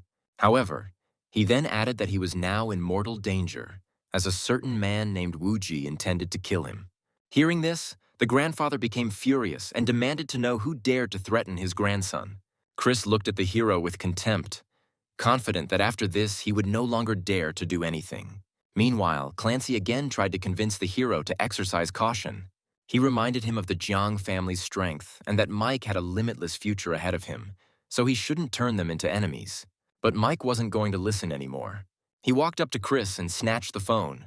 The hero addressed his grandfather directly, wondering how such a family could raise such an insignificant person. For Chris, such an insult was unbearable. He demanded the phone back, but Mike responded with another slap. Then he grabbed him by the head and lifted him up. It became obvious to the hero that such a person should not continue to live. Right in front of everyone, he took Chris's life. Only after making sure that he had stopped breathing did Mike throw the body to the ground. His grandfather's furious voice could still be heard coming from the phone. The man promised revenge and vowed that the Jiang family would not rest until the culprit was eliminated. Not wanting to listen to any more threats, Mike crushed the phone with his foot. Meanwhile, Tyler, who was not yet dead, struggled out of the resulting crater and tried to escape. However, it was impossible to hide from the hero. With one swift movement, he struck. The hero's powers flashed before the eyes of those present like lightning. Tyler couldn't withstand even one blow and soon followed Chris into the next world. A terrifying shockwave rolled around, accompanied by a deafening explosion. When it was all over, Mike silently left the scene of the battle, leaving behind Clancy and a few others, still shocked by what had happened. The thought of Wu Ji killing a martial artist with a single blow of his palm seemed unbelievable to them. Such power was terrifying. Clancy hurried to catch up with the hero. He warned him that despite his incredible strength, he should be careful. The Jiang family will try to take revenge, so it's best to take care of your family's safety in advance and hide them in a safe place for the time being. Clancy noted that it was Mike who destroyed the He Huang sect's lair and promised to report this to the Martial Arts Alliance. Furthermore, he planned to report his status as a martial artist, hoping that it would make the Jiang family act more cautiously. But to his surprise, Mike refused. He preferred a quiet and peaceful life and did not want to attract unnecessary attention to himself. Unable to dissuade him, Clancy said goodbye and headed back to report what had happened. Old Masters Zhang and Li also expressed their support, saying that they were not afraid of the Zhang family and were willing to stand by Mike's side. Mike then thanked them for their loyalty and told them to return to the cities to await further instructions. He assured them that he was always ready to help if necessary, and with that, they parted. The next morning, there was unrest in the Su family residence. Axel couldn't calm down all night and walked around the yard. And then suddenly he finally saw the returning hero. Only then did his heart calm down a little. He hurried to meet the guest at the gate and asked if everything had gone well. Mike confirmed that everything had been successful and thanked him for his help with Milo's case. He noted that without the support of the Su family, it would have been more difficult to cope. But Axel modestly replied that they only did what they had to. At that moment, the servant announced Lucas's arrival, and Axel ordered that he be invited inside immediately. Lucas walked in with a serious expression and brought disturbing news. The Jiang family had already issued an order to kill the hero for 100 million. Theodore explained that now countless martial artists would hunt for the hero's life day and night. Then Jack asked if the reward was really that attractive. Lucas explained that 100 million was only a part of the reward. Much more valuable is the opportunity to study the Jiang family's techniques. Many of the strongest masters are stuck at the top of their level. So he again suggested that Mike think about safety and hide the family for a while and change his identity and disappear. Lucas, seeing the hero's calm, suggested a more daring solution. He proposed the idea of going straight to the Jiang family and challenging their eldest master. However, Mike reminded him that his own level was still unstable and asked if he was still practicing the Chui cultivation technique. Lucas looked uncomfortable, so Mike said he already had his own plan. Now it's better for Lucas to come back and improve his level so that he can really help in the future.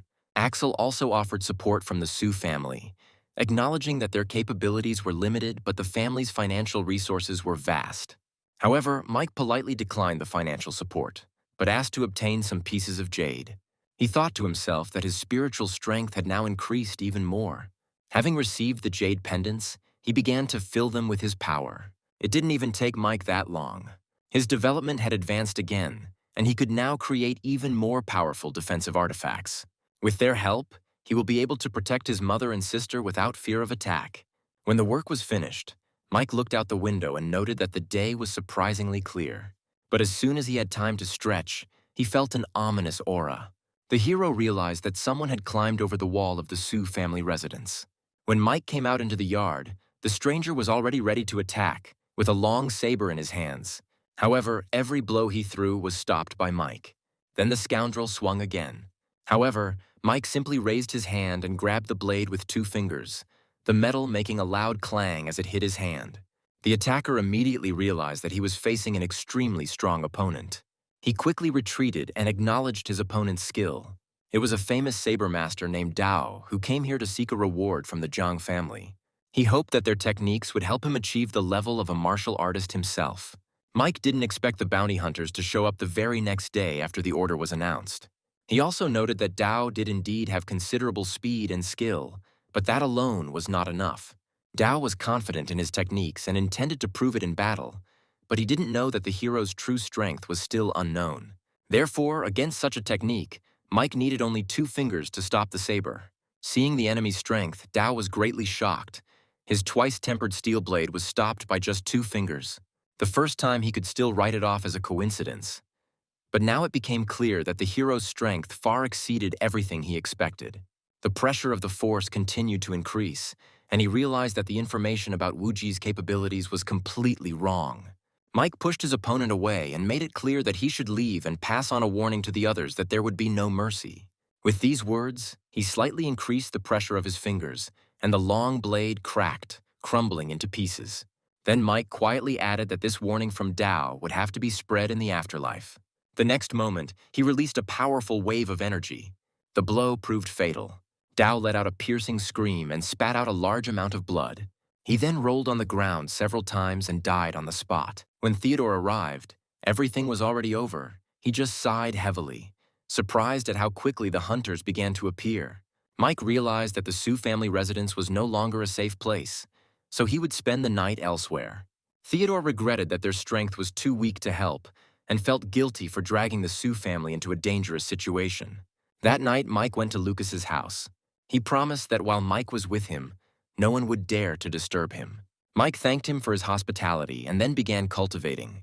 The next morning, the hero went out into the yard. But what he saw there truly amazed him. Mike was surprised to see many bodies in front of the house. In one night, Lucas destroyed a large number of masters who came for the reward. Then Mike praised him for the work he had done. He said that if he diligently practiced the technique, in the future he would be able to reach a level superior to even a martial arts master. Lucas was amazed by this assumption. However, Mike put forward one condition. He must ensure his sister's safety at any cost. Then Lucas solemnly promised to carry out this order. After that, Mike went to the school where his sister Molly studied. He was holding a jade amulet in his hands, and his sister noticed the decoration and curiously asked what it was. Mike explained that he would soon be going on a long trip, so she needed to take care of herself. He also said that he had already asked a reliable person to look after her. However, Molly was a little upset, fearing a long separation.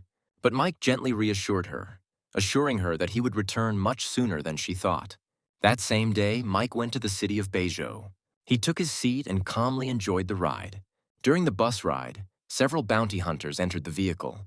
They intended to attack him by surprise, but unfortunately for them, Mike had already sensed their intentions. He instantly rose into the air and with a powerful blow threw both of them out of the bus. A powerful force carried them out and they collapsed on the road. The bus skidded sharply and the driver stopped the car at the side of the road. However, Mike ordered to continue on. In the end, the frightened driver did not dare to disobey.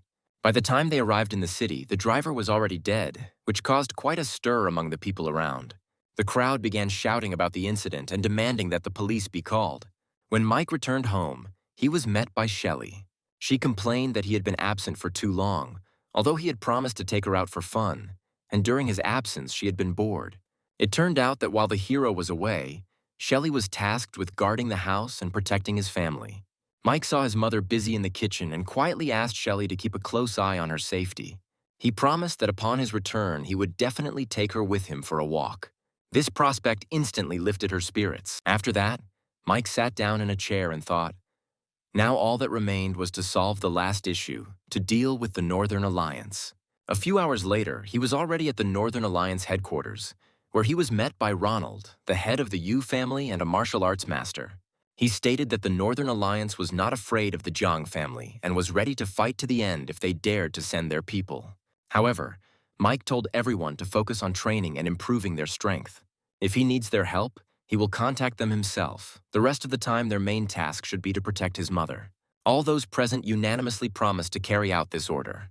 Ronald guessed that Mike was going to go on a long trip and asked about his plans. And then the hero announced that he was heading south. Many were shocked to hear this. Some suggested that he stay in the Northern Alliance and oppose the Jiang family together. However, Mike had already made his decision. He intended to travel by land, perceiving the road as a kind of journey. He also warned that he would reach Jiangnan in about a month and give a signal.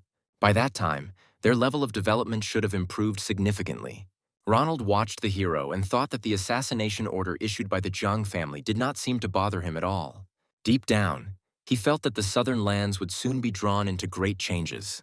But now all they could do was obey Master Mike.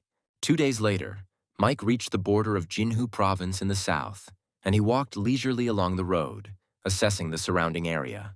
The concentration of spiritual energy here was noticeably higher than in ordinary places, and became even stronger as one ascended the mountains. Mike realized that if he spent some time training in this place, his development could advance significantly. About half an hour later, Mike was sitting on a rock cultivating. At some point, he suddenly felt an unusual fluctuation in energy and opened his eyes to figure out what was happening. He immediately recognized pure spiritual energy. Parting the grass, Mike looked towards the lake and noticed something strange. On a leaf floating on the water lay a tiny creature. It was a mountain spirit. Mountain spirits were rare spiritual beings born where mountains and rivers were filled with vast amounts of spiritual energy. If a spirit reached a certain level of development, it could shed its mortal shell and transform into a higher being. Therefore, such creatures were considered priceless treasures by cultivators. However, there was too little spiritual energy on Earth, so the development of such creatures was extremely slow. Mike realized that if he could obtain this mountain spirit, he would be able to break through to the immortal stage in a short time. But it was impossible to act hastily. The mountain spirits were incredibly cautious and quick. At that moment, something unexpected happened. The little spirit raised a pointed stick and sharply struck the water with it. A red carp jumped out of the lake, writhing in pain. The creature caught a fish that was many times larger than itself. After this, the spirit joyfully embraced the prey and ran away. Then Mike followed him. When he saw the spirit enter the house, he realized that if this creature belonged to someone, the situation could become complicated. At that moment, the door of the house opened. Thanks to his abilities, Mike immediately felt the strength of the old man who appeared on the threshold. His internal energy had greatly surpassed the level of the middle stage of chi refining. Moreover, it was even several levels higher than that of the hero himself. The hero did not expect to meet such a powerful expert in this country. It became clear that the mountain spirit had a master, and a very powerful one, so Mike decided it was better to leave to avoid misunderstandings. However, the old man had already noticed the presence of alien energy, and curiosity made him follow the trail of residual energy. He soon found the hero sitting on a rock and continuing his cultivation. The masters are able to sense each other's energy, so there was no point in hiding. Mike was the first to speak, demanding to know who was watching him during practice. In the world of cultivators, such interference was considered a violation, and realizing that he had been noticed, the old man decided not to hide any longer. He introduced himself as Mateo and politely inquired about the young cultivator's origins. Mike then said that he had arrived from the city of Beiju. The old man muttered the name of the place as if remembering it, and at that moment something strange happened. Mike suddenly felt his own power begin to move on its own, gathering in his palms. When Mateo saw this, he immediately grabbed the hero's hand and enthusiastically began repeating how outstanding his talent was. The old man even began to examine him from all sides, and Mike demanded to explain what exactly he was trying to do. Mateo replied evasively that he was simply excited to unexpectedly meet a man with extraordinary abilities. However, his explanation sounded extremely vague. To the hero, the old man seemed like a truly strange person. He decided that he couldn't allow someone to constantly watch him, so he went to look for another place to practice. Deep in the mountains, Mike found a cave. He collected firewood, made a fire, and prepared a simple sleeping surface. This shelter seemed quite sufficient to him. Soon he noticed something strange. The hero suddenly saw some liquid dripping from the ceiling of the cave. Mike caught a few drops and looked at them carefully. It turned out that it was stalactite liquid. For ordinary people, it could strengthen the body and prolong life, and cultivators used it to temper the physical body. Mike remembered that since he started cultivating, he had not yet mastered a single divine ability. However, now he had the right opportunity. He tried several techniques and settled on one. This technique used spiritual energy to temper the flesh. At the highest levels, it allowed one to easily destroy any technique. Having reached the limit, the practitioner became virtually invincible. However, developing this ability required a huge amount of heavenly treasures. On Earth, where spiritual energy was extremely scarce, reaching its highest level was almost impossible. Despite this, even at the initial stage, the technology proved incredibly powerful. So he concentrated and began cultivating. It took the protagonist some time to do this, but since he was alone in the cave, he could afford it. After 3 hours of intense practice, Mike managed to reach the first level of the flawless sacred body. But at that moment, something unexpected happened.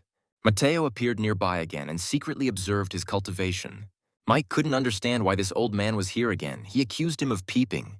However, Mateo himself, standing to the side and stroking his beard, only noted approvingly that the results were truly impressive. Then Mike decided not to beat around the bush any longer and demanded that the old man directly explain the purpose of the pursuit. Mateo finally asked if Mike would be willing to sacrifice himself to protect its people if the country were in danger. The protagonist thought for a while, looking into the distance. He honestly admitted that he does not consider himself either a bad or a good person.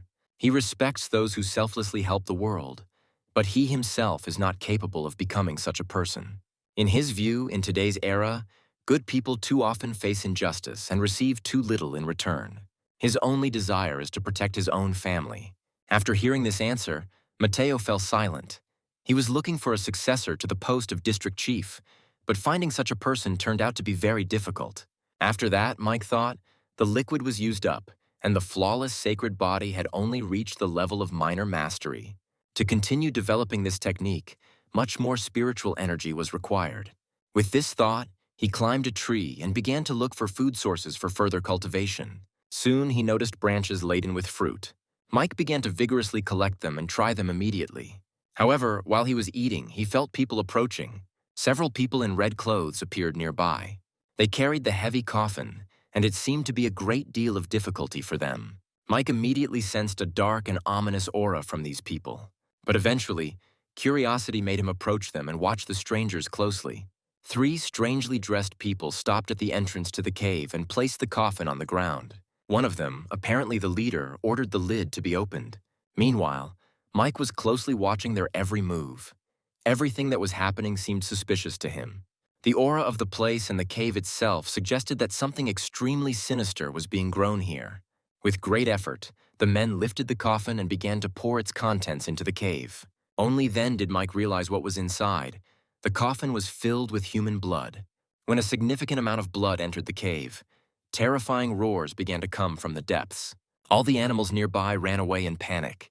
Even the people in red clothes were so frightened that they collapsed to the ground. Mike was still trying to figure out what was going on and was about to move closer to get a better look. But at that moment, Mateo grabbed him by the shoulder. Strick gestured for silence. When the people from the mysterious sect left the place, Mike asked who they were. Mateo explained that they were representatives of the sect of the deceased demon. The old man said that more than 100 years ago, the world of martial arts was in a state of chaos. During those times, many different sects emerged, among which the sect of the deceased demon was considered one of the most powerful. Her followers practiced dark arts, their bodies imbued with yin energy so strongly that they were considered neither human nor spirit. Their very existence was considered a disaster for the world. Then Mike guessed what exactly was hidden inside the cave, and Mateo confirmed his suspicion, saying that there was a Zhang there. The old man explained that he had lived in solitude on this mountain for many years and had never noticed anything suspicious there. Only the appearance of the members of the deceased demon sect allowed him to realize that a huge threat lurked in this place. According to Mateo, a powerful master had once sealed this Zhang here, which is why the old man had previously hesitated to go inside. Mike deduced that the deceased demon sect was trying to feed the sealed Zhang human blood to awaken it. But judging by the state of the seal, it was already almost destroyed. At that moment, Mike suddenly broke the coffin with the remaining blood. Mateo was amazed by this act. Mike looked into the dark depths of the cave. Then he suggested going down to see everything with his own eyes. Along the way, the old man explained that Zhang come in different levels: white, black, green, hairy, and flying. As he moved deeper, Mateo noticed that the hero's protective flame continued to burn despite the dense yin energy.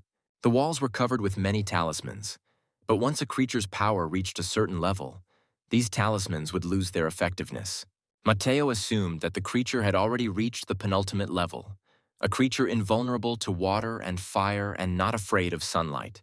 The hero, however, was most irritated by the disgusting smell of blood and rotting flesh, and then he suddenly heard strange sounds, as if something was dripping. As they moved further, they noticed iron chains scattered on the ground. Mateo immediately realized that the worst had happened. The creature had already broken its shackles. At this moment, right behind the old man, a Zhang hung motionless on the wall. Sensing the presence of people, he prepared to attack. However, Mike noticed the danger first. The creature suddenly swooped down, trying to attack Mateo. The old man managed to dodge and saw his face. Mike also noticed a dagger, half of a talisman sword, in the Zhang body, meaning that the seal had not yet been completely destroyed. Meanwhile, Zhang attacked the man with his long claws. But despite his age, Mateo moved surprisingly quickly and managed to avoid the blows. However, it soon became clear that the creature's power was incredible. Even the blow of one of his fingers left dents in the stone wall of the cave. Mike assessed his power and realized that it surpassed even the level of a venerable martial artist. Even such a master would be powerless before this monster. One blow from his fist could shatter the hardest stone. Then Mateo warned the hero to be careful. In the end, they decided to join forces. The monster even froze for a moment, as it did not expect both opponents to attack it at the same time. When their attacks collided with the Zhang body, a powerful explosion was heard. The creature was thrown back, but not a single scratch appeared on its body. At that moment, Mateo realized the terrible truth. Before them stood a much more terrifying creature, a flying Zhang. Such creatures had practically indestructible bodies. Even cannonballs could not harm them.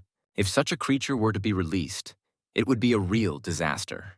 So Mateo asked the hero to lend him his power so that they could destroy this evil together. When everything was ready, the old man directed his attack at the monster. However, the Jiangshi himself had no intention of giving up and rushed back into battle with renewed vigor. The old man desperately tried to hold him back, but the collision ended in a crushing blow. The enormous force of the Jiangshi threw Mateo against the wall. The blow was so strong that the old man was taken out of the fight for some time. Then Mike entered the fray. Using the power of the flawless sacred body, he rushed forward. The hero delivered a powerful blow, cutting the monster's body into two parts. The flying Jiangshi rose into the air and, experiencing pain, decided to retreat, hiding deep in the cave. However, Mateo tried to stop the hero from pursuing him. He explained that this cave was a yin lair. The deeper they go, the stronger the yin energy will become, meaning the advantage will be on the side of the Jiangshi. In the old man's opinion, it would have been wiser to return, prepare a trap, and wait for the return of the sect members to destroy them all at once. It was only the next morning that they returned to Mateo's house. On the way, Mateo sighed heavily and admitted that he had made a serious mistake. The old man never expected that the Jiangshi sealed in the cave had already reached the level of flying. At that moment, a mountain spirit ran up to them, holding a grass in his hands from which pure spiritual energy emanated. Mike immediately recognized this source of power. Mateo explained that mountain spirits are born from nature itself, and their ability to sense treasures is unmatched. He said that he had raised this spirit for many years and treated it like his own grandson, so he would never allow anyone to harm it. However, Mike assured the old man that he had no intention of encroaching on this creature and adhered to his own principles. At that moment, the mountain spirit took a fruit out of his pocket and joyfully handed it to Mike. However, the hero hesitated for a moment. At that moment, the little creature's face instantly darkened. Mike had no choice but to accept the gift and thank the baby. This immediately cheered the spirit, although Mike himself was unable to share the joy. The fruit turned out to be so sour that its taste was almost unbearable. Seeing that the mountain spirit had clearly taken a liking to Mike, Mateo watched the proceedings with satisfaction. 3 days later, they returned to the cave entrance to continue their observation, this time with many more people from the sect there. Mateo speculated that since the Jiangshi feared sunlight, they had deliberately chosen this time of day to suppress the creature. One of the subordinates approached the man, the great Qin, asking whether they should go down into the cave and capture the Jiangshi. Qing replied that the energy density made it clear that the creature inside was extremely dangerous, so going there voluntarily meant death. He stated that for such matters one must use one's head, and the subordinate hastened to flatter him, recognizing the master's exceptional intelligence. After this, Qing gave the order to blow up the entrance to the cave. If sunlight entered inside, the power of the Jiangshi would weaken by about 70%. Deep down, Qing was already making plans. If he managed to obtain such a terrifying weapon, his position in the sect would rise sharply. Watching from above, Mateo quietly remarked to Mike that the sect of the deceased demon's plans could work to their advantage. Soon there was a powerful explosion, and the shockwave rolled across the entire area. After this, Qing ordered his men to go down to check what was going on inside. The people slid down the slope and entered the cave. They poured out blood, but for a long time nothing happened. One of them was about to report upstairs that it was still quiet inside, and then suddenly he was attacked. Outside, Mike watched closely what was happening. Inside the cave, the unfortunate man found himself pierced by the sharp claws of a flying Jiangshi.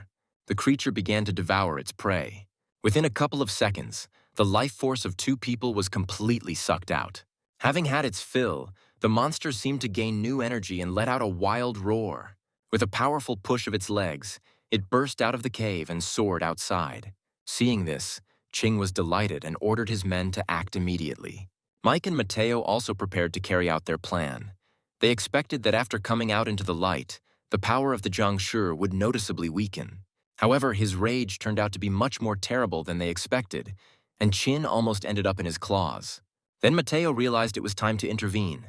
It became obvious that the strength of this flying Jiangshi had already surpassed the level of a venerable martial artist. Then Mike and Mateo jumped down at the same time to join the fight. At that moment, the monster himself sensed something was wrong. Upon seeing his former opponents, the Jiangshi let out a furious roar. Mateo warned that the creature had just drunk an entire coffin of human blood and absorbed the life force of several people. Therefore, his power has probably become even greater. Then they decided to act according to a pre-planned plan.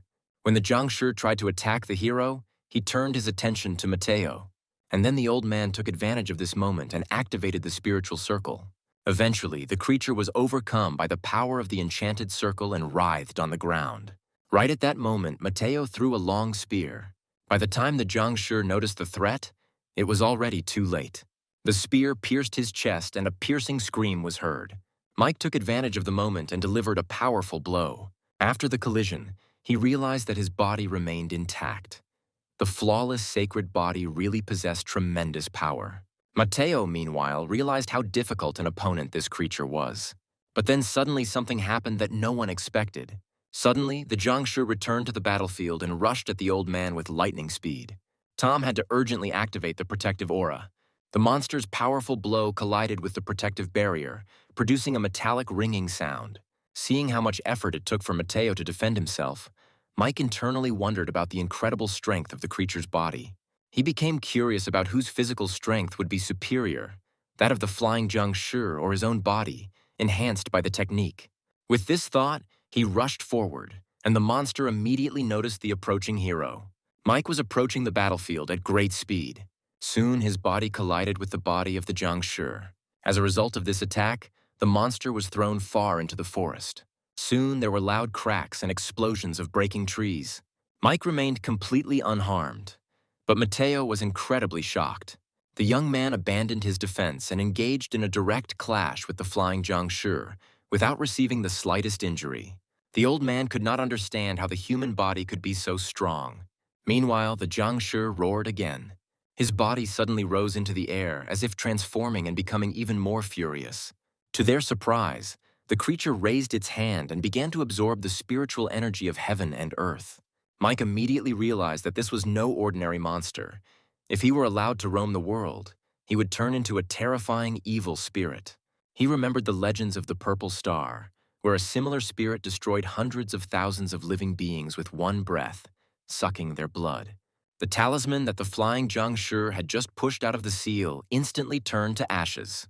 This meant that the creature was finally freed from the forces that were holding it back. With lightning speed, the monster rushed at the hero. The blow was like thunder, and the young man's body was thrown several meters away.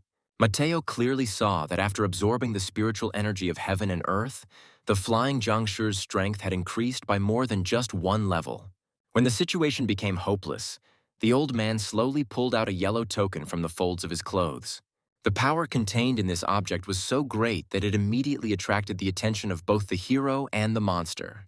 Mateo summoned the power of the dragon energy of the 9 islands. The dragon's energy began to condense and take shape, and in an instant, an ancient golden dragon burst forth from the token. As soon as he appeared, the flying Jiangshi instantly lost all its ferocity. He became helpless before this force, and for the first time, a clear expression of horror appeared on his face. The golden dragon attacked swiftly and tore the monster in two. Jiangshi only managed to let out a scream before his body crumbled into dust. When it was all over, the dragon drew its power back into the token and disappeared. This was a real shock for the hero. He could not even imagine that forces of such a terrifying scale still existed in the world. However, at that very moment, Mateo suddenly fell to his knees. Mike rushed to support the old man, but Mateo already understood what had happened.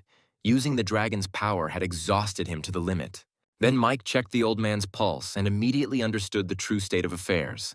His life energy was completely depleted, and it was no longer possible to save him. Then the old man admitted that he could not have acted otherwise. If he allowed the flying Jiangshi to leave the mountain, the village at the foot would be destroyed. The country would face disaster, and countless people would die. According to him, using the remaining month of his life to destroy such a disaster was a completely worthy price. Watching the old man suffer the consequences, Mike thought. If he had a spiritual life herb that was over 500 years old, he could make life extension pills and give Mateo another 10 years. Then Mike suggested a more practical way. To absorb a mountain spirit, the power of such a creature could extend life by about 20 years. But Mateo admitted that when he first found this little spirit, such a thought had indeed crossed his mind. But after so many years of caring, he could no longer even allow this. It was better to die than to harm the creature he had raised. He also admitted that he should have actually died many years ago, Being over 120 years old was already sufficient. However, he still had a mission for which he continued to live, using the power of dragon energy to prolong his life. Now he understood that this mission would have to be passed on to others. But looking at the hero, the old man regretfully noted that their paths were different. Otherwise, Mike would have been the ideal successor. Mike replied that every person has his own path. If a person is able to go his own way to the end, the difference in roads does not matter. After a long journey, they returned to Mateo's small hut. The old man held the mountain spirit in his arms and quietly consoled him. The little creature felt the end approaching and could not hide its sadness. Slowly sipping his tea, Mateo reflected on the changes in the world. Many were already talking about the arrival of a golden age of martial arts. With the awakening of heaven and earth, there are probably already many wusheng masters in the world, but most of them are still in hiding. When the forces of this era are no longer suppressed, the advent of a new golden era will become inevitable. Listening to this, Mike also thought about what changes still await this world. Soon, the old man offered to entrust the mountain spirit to him. Then Mike directly reminded him that he could just eat the creature for its power. However, Mateo only laughed. Despite the hero's words that he was not a good person, the old man saw his true nature. There was kindness in his heart. It was just subject to strict principles, which is why Mateo trusted him. The mountain spirit, realizing that he would soon have a new master, began to cry quietly. In the end, Mike stayed by the old man's side for 2 more days, and just before his death, Mateo admitted that he realized how selfish he had been. He did not want Jingzhou province to be left without a protector. If there were any upheavals in the future, the people would be left without support. Therefore, he wished to hand over the position of guardian of Jingzhou to Mike. Mike initially refused, saying that he was not a selfless person, but Mateo stopped him. In his opinion, a person with principles is much better than hypocrites who only pretend to be noble. Before the old man died, Mike asked one last question about the old man's current cultivation level. Mateo no longer hid the truth. He turned out to be a master of the level of Ushen, one of the few existing in the world. Mike also asked what kind of power this title actually held. Having learned that she was capable of shaking the very foundation of China's power, he involuntarily began to think. If you have such strength, you can protect your mother and sister, and also go to the imperial capital without fear. Then Mike finally made a decision. He took the Jingzhou commandery token and agreed to become its heir. Mateo explained the origin of this artifact. In ancient times, Emperor Yu pacified the world, exterminated demons, and cast sacred tripods. He then divided the land into 9 provinces and created 9 tokens. Only the keeper of a province had the right to use such a token. Over time, the era fell into decline, and no one could unlock the power of these artifacts. But Mateo felt that Mike could do it. Looking at the Jingzhou token in his hand, Mike thought about it. He could not have imagined that it was an ancient artifact passed down since ancient times. Mateo explained that he had already removed his seal from the tablet, so now he needed to sprinkle a drop of blood on the token to establish the connection. Mike did as he was told. A drop of blood fell onto the surface of the token, and at that moment the transfer of power was complete.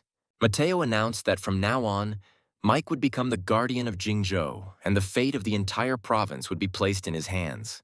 After this, the old man suddenly asked for water, and the mountain spirit, as usual, went to get herbs for the old man. However, this time his steps were noticeably faster, as if he sensed impending disaster. When the little creature returned to the hut, then the room was filled with desperate cries. Mateo died before he could even take a sip of water. At that moment, Mike made a vow that as long as there was breath and strength left in his body, he would protect Jingzhou and fulfill the promise he made to the old man. This was a promise from Wuji to the great master. Mike silently bowed his head in deep respect and wished the old man a peaceful passing. That same day, together with the mountain spirit, he buried Mateo. However, the silence was soon broken by the sound of numerous footsteps. Turning around, Mike saw a group of people, their leader introducing himself as the chief manager of the residence of the Viceroy of Jingzhou. They came to see Mateo off on his final journey, as he had dedicated his entire life to the people and died without leaving any heirs. One of the attendants gave him contact information, explaining that it was not fitting for Mateo's heir to be left without support. At that moment, a talisman flew towards the hero. It hit his body as if it were a steel wall and instantly shattered into several pieces. Everyone present was shocked. A young man stood before them, but his strength already matched the level of the ruler of Jingzhou. After studying the information on the cards, Mike noted that 5 of the 8 who arrived had reached the level of Venerable. But one of them replied that none of them would dare to call themselves masters. Then he asked about the new governor's future plans. Mike said that he was going to go south on some business, and after receiving the answer, the man decided not to stay. Mike decided to change tactics. Instead of hiding from the killers who were hunting him, he decided to go out and meet them himself. Exactly 3 days later, many people gathered in the city of Utun. Among them were several beautiful young girls who were waiting for the main character to appear. Meanwhile, Mike had already arrived at one of the city's taverns. Once the target was in place, the girls went into action. They pretended to be good-natured workers ready to serve him while hatching a cunning plan.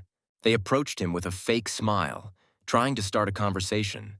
The girls were quietly feeling his body, trying to distract his attention. They tried in every possible way to seduce the protagonist with their actions and words, but he did not give in. However, Mike quickly realized that he was facing a typical trap, and then one of the girls threw hidden darts straight at the main character. But to her surprise, the weapon simply bounced off his body. This greatly shocked the attackers. In response, Mike took control of their own darts and instantly sent them back. A second later, both women became living targets. Thus, the trap set by his ill-wishers was destroyed. After this, Mike suggested that the others come out of hiding. A moment later, a group of about 15 people ran out from different directions. They simultaneously rushed to attack the main character, hoping to win with numbers. But the fight ended almost instantly. Mike simply threw a cup at the forehead of one of his opponents, and he immediately fell dead. Soon, the others followed him, and terrifying screams began to come from the tavern. The force of the collisions was so great that the entire building shook, and witnesses to what was happening were horrified. At that time, a young man was broadcasting live, and he was saying that famous masters from all over the country had gathered in the city. Many have attempted to kill Wu Ji through sneak attacks, ambushes, or group assaults. Spectators began to speculate that Wu Ji had reached the level of a martial venerable. Otherwise, it was impossible to explain such a massacre. After some time, the hero himself came out of the tavern. At the same time, the mountain spirit was carefully disguised as an ordinary dog. Only after the hero left did people dare to go inside.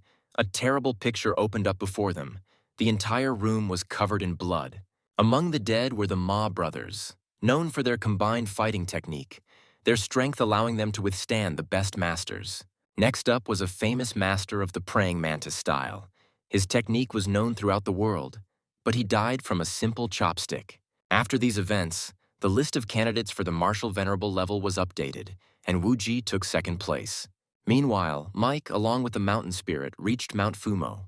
Following his memories, he found the way to the lake.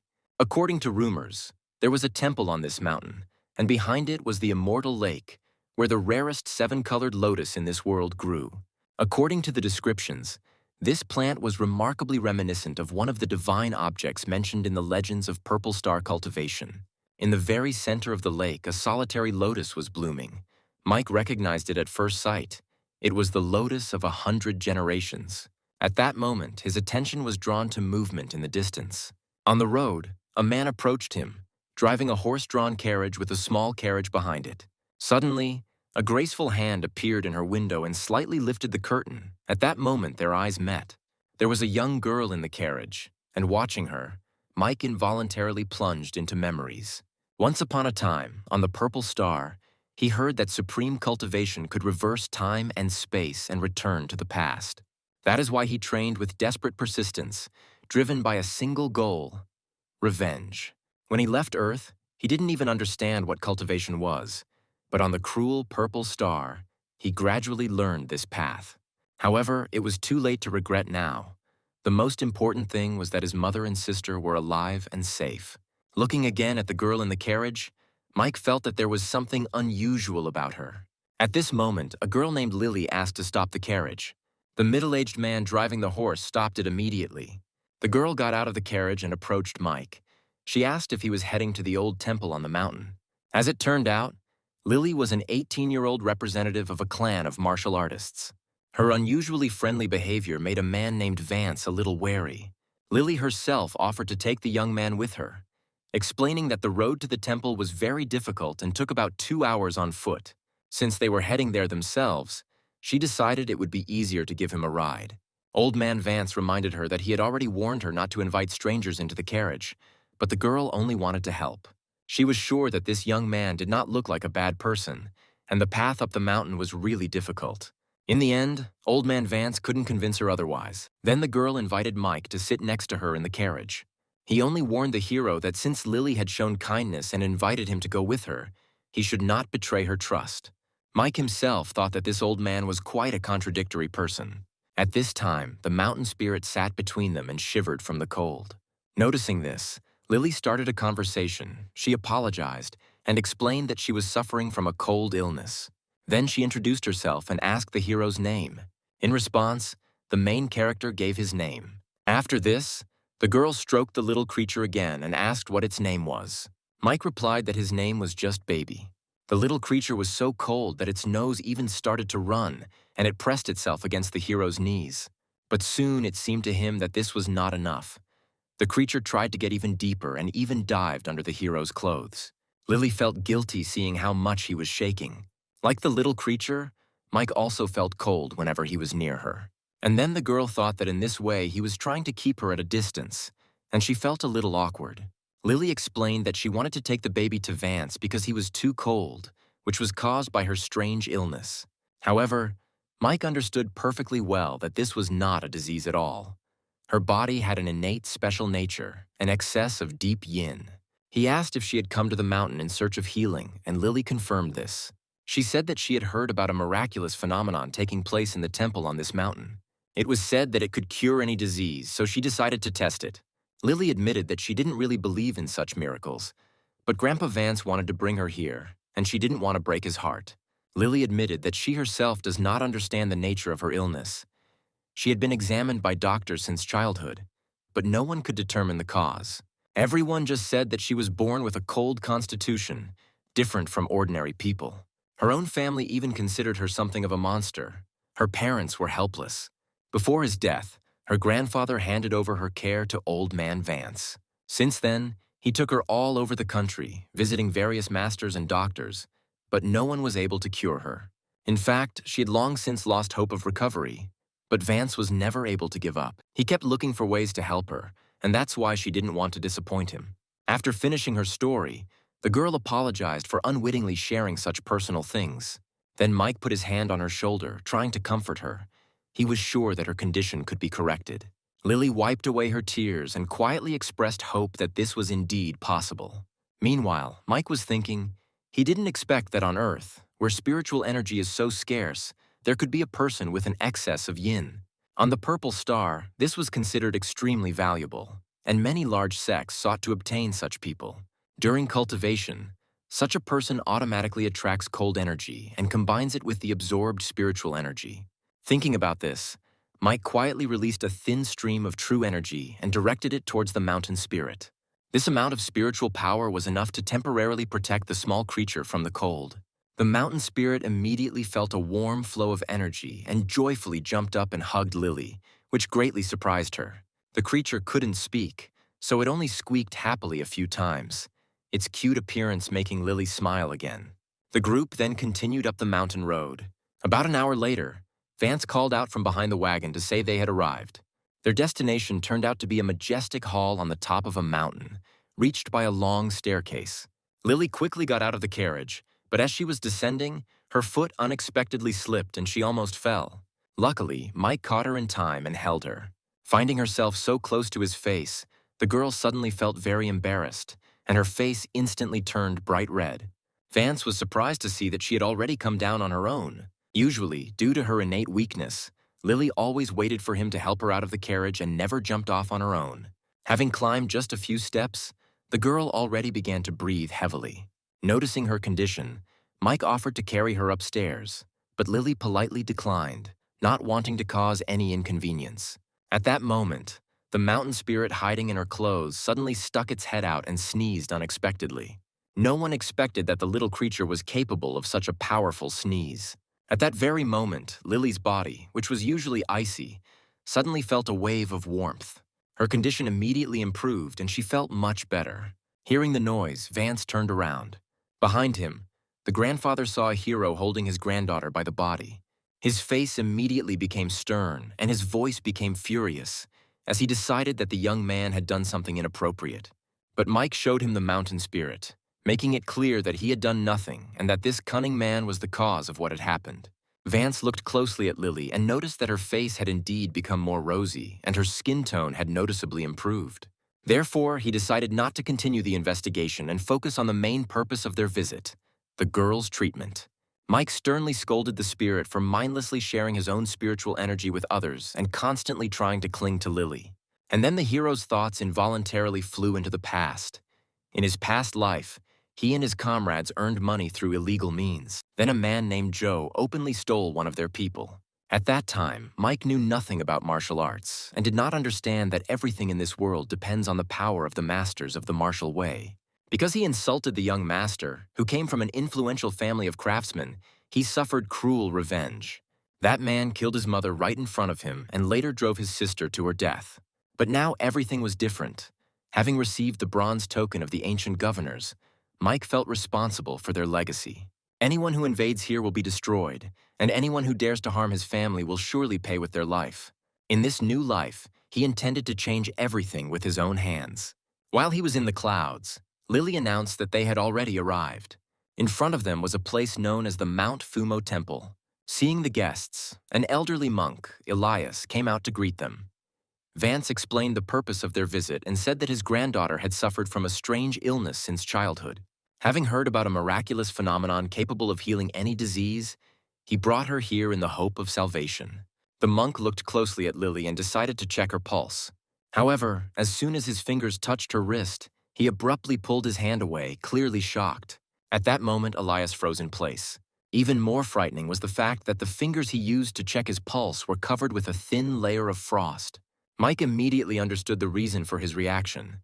The old man recognized Lily's rare bodily trait. The monk's gaze then moved to the mountain spirit who was hiding behind the girl. Although he still didn't say anything, Mike understood everything. The monk was able to determine not only Lily's special nature, but also the true essence of the little creature. Vance, noticing the prolonged silence, asked about the girl's condition and the possibility of treatment. Elias replied that there was indeed a miraculous phenomenon, but the power in Lily's body was dangerous and resembled a rare form of poison. People affected by it constantly feel icy cold and are unable to feel warmth even on the hottest summer day. Hearing this, Vance was overjoyed, deciding that there was finally hope for a cure. Then Elias invited them to follow him.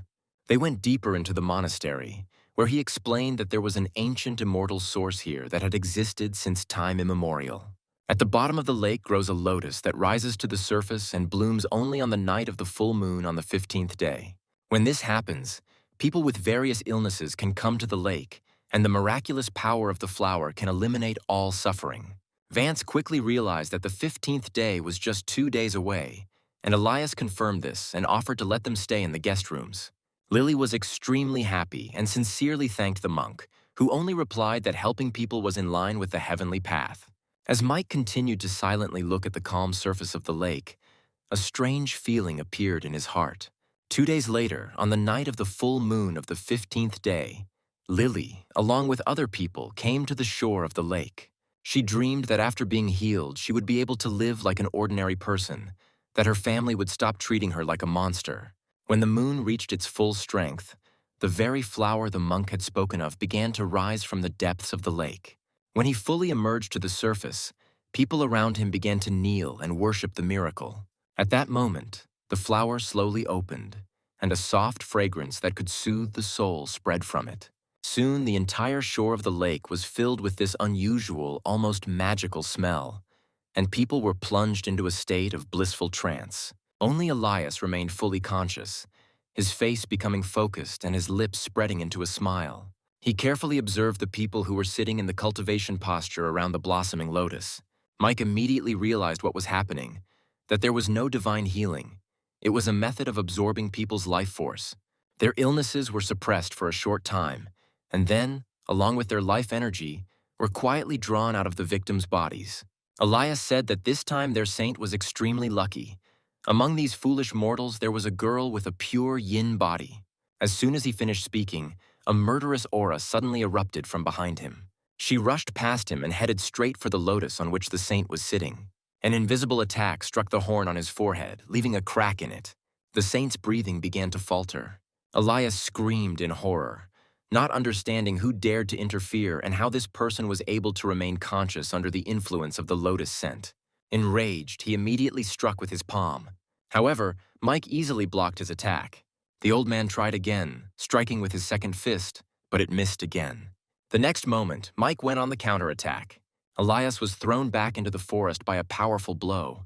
Immediately after this, a series of rapid kicks followed in his direction, depriving him of the ability to resist. He was shocked that such a powerful representative of the human race appeared on Earth. The hero's next blow landed straight into the enemy's stomach. The blow sent him crashing into the ground with enormous force. Meanwhile, the saint continued to sit on the lotus and absorb energy. The rest of the people ran away in panic. Someone screamed about the appearance of a monster and rushed away.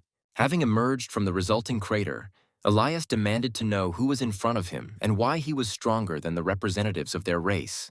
Mike stated that his name didn't matter, but because these creatures had harmed so many people, he had to put an end to them. The old man angrily jumped out of the crater, declaring that an insignificant person had no right to threaten him. The representatives of another race resembled humans, but some had wings, others had 3 eyes, and some had horns. Despite their outward similarities, they were completely different species. They always looked down on people and even considered them food. Elias warned that if he used all his power, the man would not have the slightest chance. Mike merely watched, hiding some of his true power. In response, the old man's body began to change rapidly.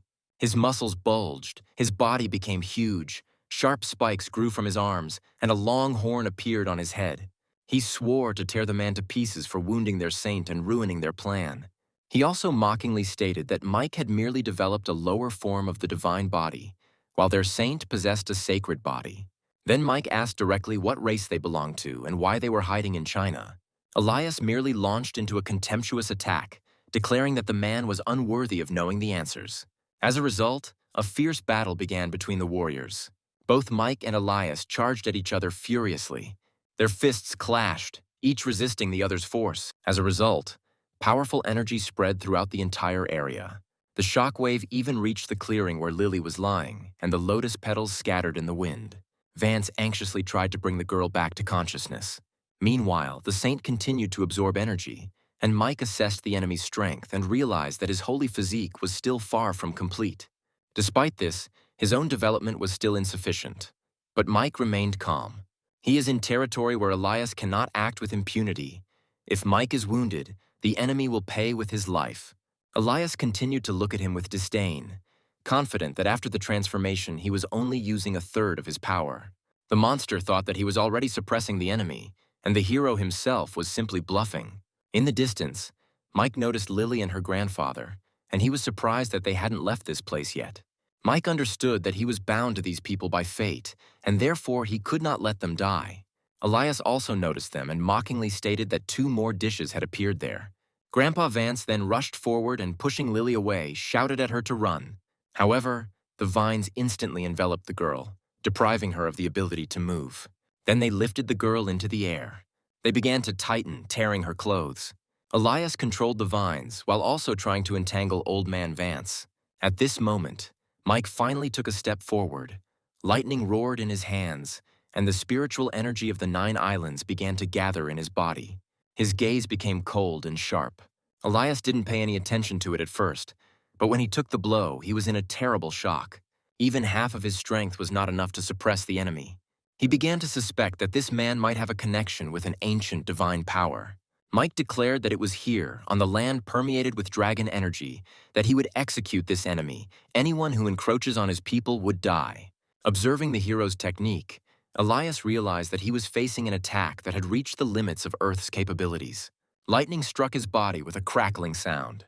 However, he still resisted fiercely and continued to claim that people were born to be slaves to their race. Elias stated that they would always be an endless source of food for their race. The monster was convinced that whoever this youth was, he would not be able to block his most powerful blow. However, at that moment, Mike concentrated all his spiritual energy into one point. After that, he attacked the monster from above. Elias realized that the enemy was preparing a decisive blow, but retreat was no longer possible. Their fists clashed again, and Elias was already preparing to counterattack. However, the hero's powerful blow instantly destroyed the enemy's palm. Immediately after that, Mike landed carefully right next to the monster. The second blow followed. It was even heavier and more merciless. It pierced the monster's body, leaving a huge hole in its stomach. However, Mike himself remained absolutely calm. Coming closer, he tore off Old Man Elias's head with his bare hands. At that very moment, the vines that had entangled Lily lost their strength, weakened, and retreated completely. After that, she immediately fell back to the ground. The girl slowly came to her senses. Before her eyes stood a man whose body was enveloped in bright light. In this cold world, he suddenly appeared before her like a ray of warmth. However, her strength finally left her, and Lily fell powerlessly to the ground. Mike was already standing in front of the saint, watching him and realizing that he had finally come to his senses. The saint himself also immediately noticed him and was mentally surprised that someone dared to come to this earth and seek death here. At that moment, Mike couldn't help but recall the events of the previous night when he first arrived at Mount Fumo. Then, while absorbing spiritual energy, he suddenly felt the command token begin to merge with his own energy. At that moment, it even seemed to him that he had almost returned to his previous peak of strength, to the top of Wuji. It was a power left by ancient and mysterious forces to protect the planet from invasions from other worlds. Mike understood that if he could freely control this power, his capabilities would become completely different. The saint meanwhile declared that the man had dared to disturb his solitude and kill his servant, and for such insolence he must pay with his life. With these words, the saint left the lotus platform. His feet barely touched the surface of the water, but with each step ripples spread across the lake. Mike understood that the attack power of these two creatures from another world far exceeded his own. He only managed to kill him thanks to the dragon's energy, and the token couldn't be activated right away, so he could only stall for time. The saint did not hesitate. He took advantage of the moment and immediately rushed into the attack, already accumulating energy in his fist.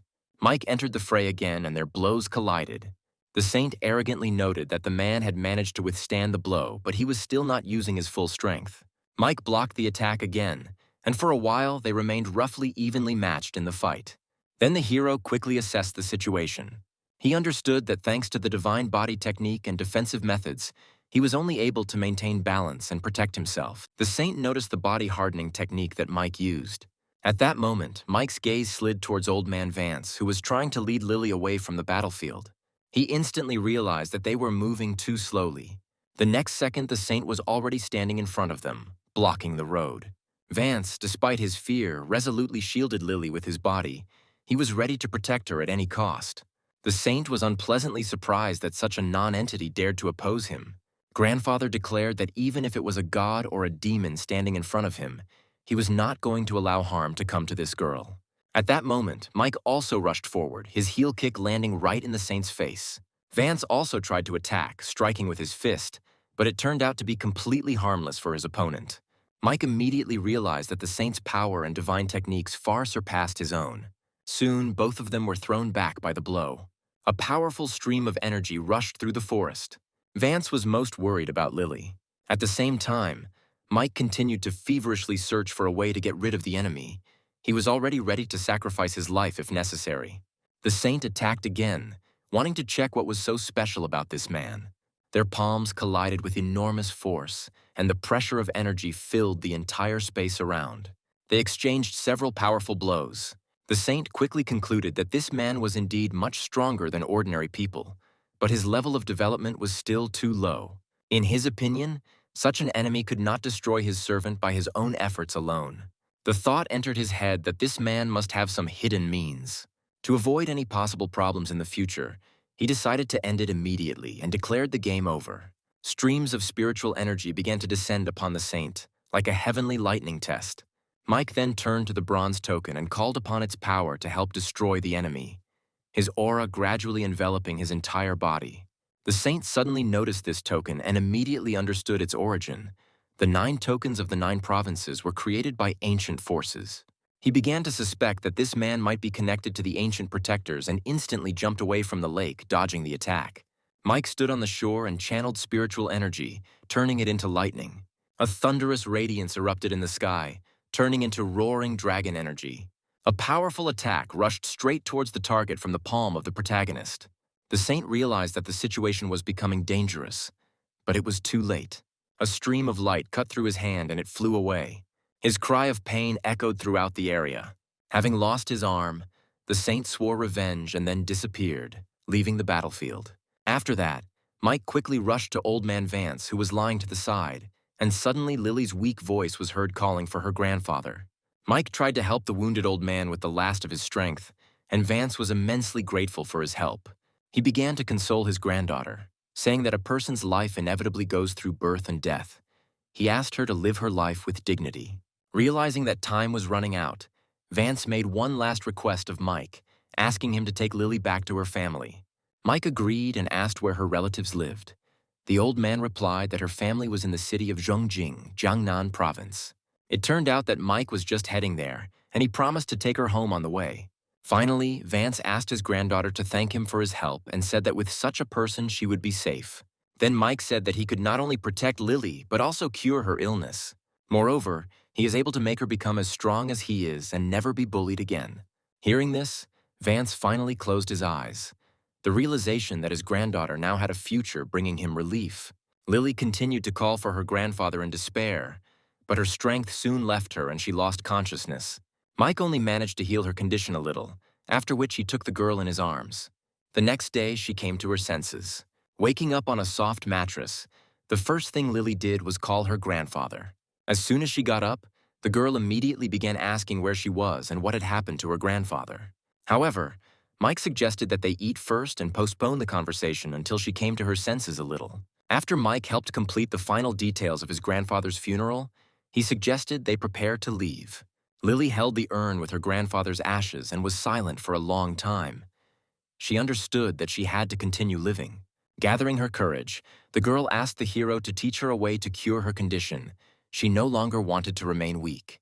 Mike explained that her cold state was not actually a disease, but a rare condition of the body known as yin essence. If she chooses the right technique, she will be able to not only control her body, but also use cold energy for her own benefit. The girl then sat down to the side and began to meditate. Mike watched her and quickly noticed how easily she took to cultivation. At that moment, his gaze fell on the small mountain spirit, and he realized with surprise that this creature was also capable of cultivation. After some time, Lily enthusiastically asked to continue her studies. But Mike just patted her on the head and explained that such spiritual techniques take time and cannot be mastered overnight. Meanwhile, in the Jiang family mansion in Zhongjing City, Jiangnan Province, a knock was heard behind the closed door. The owner, a man named Bernard, allowed him in, and then one of his subordinates told him important news. According to him, the man they were looking for had fought his way through many opponents, starting with Jingling, and no one could stop him. According to the latest information, he had already entered the territory of the Elias province. His strength was estimated to be approximately on par with Master Julius. Hearing this, Bernard grabbed the glass of wine standing on the table and drank it down in one gulp. His face contorted with anger. He swore that he would avenge the death of his son and make sure that the killer would not even have a whole body left. Then he remembered that the girl from the Shui family would soon return home, so he decided to personally go to the family estate. The subordinate was ordered to closely monitor all news and, if that person appeared in Zhongjing, to eliminate him immediately. After some time, Mike and Lily had already entered the city of Zhongjing. The girl looked around happily, enjoying the lively atmosphere of the city.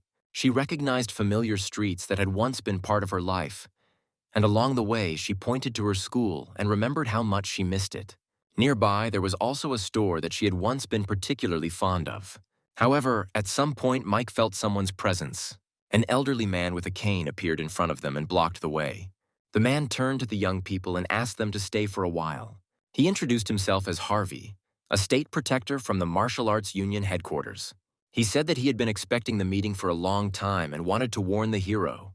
The old man advised him not to go to the Zhang family and to leave the city and province altogether. He explained that Mike had a rare talent comparable to Julius's, and the Martial Arts Union would not want to see him die. The head of the Zhang family was a long-renowned Wuzhen-level master, and his fire poison technique carried a deadly toxin. In the old man's opinion, the hero's current strength was still inferior to that of the head of the family. But Mike replied that he still intended to go to the Zhang family. The old man tried to persuade him not to act so self-confidently. Finally, Mike suggested testing this out in practice. Harvey decided to teach the stubborn young man a lesson and struck first. His foot shot forward, but Mike stopped the blow with one hand.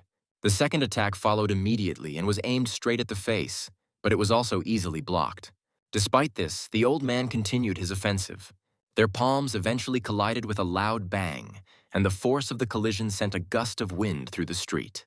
After exchanging blows, Harvey realized the true level of his opponent. He admitted that even the famous Julius would probably have lost to him. Mike asked if he could continue on his way. The old man did not stop him, but reminded him that the head of the Zhang family remained a dangerous opponent. He only expressed hope that Mike would show mercy. Mike replied that everything would depend on the behavior of the head of the family himself. As the old man was about to leave, Mike noticed that he might have been deliberately hiding his true strength. Harvey denied this and explained that the people from the martial arts union had to maintain cover. As he was leaving, he advised that if necessary, his name should be mentioned in the imperial capital. This could save them from many problems. After the old man left, Mike turned to Lily and asked where her family was. The girl looked visibly agitated. He immediately noticed her condition and asked what had happened. And then Lily suddenly asked not to send her back home. Mike was surprised. He reminded her that this was her grandfather's last wish, and he promised to take her home. However, Lily firmly repeated that she did not want to return and asked to be allowed to stay with him. Mike tried to explain that he lived alone and could barely cope with his life, but that she would have support and a normal environment in her family. The girl, however, continued to insist, and in desperation she promised to do whatever was required of her if it would allow her to stay close. Mike just shook his head and said that such words were stupid, because she was only 17 years old and had her whole life ahead of her.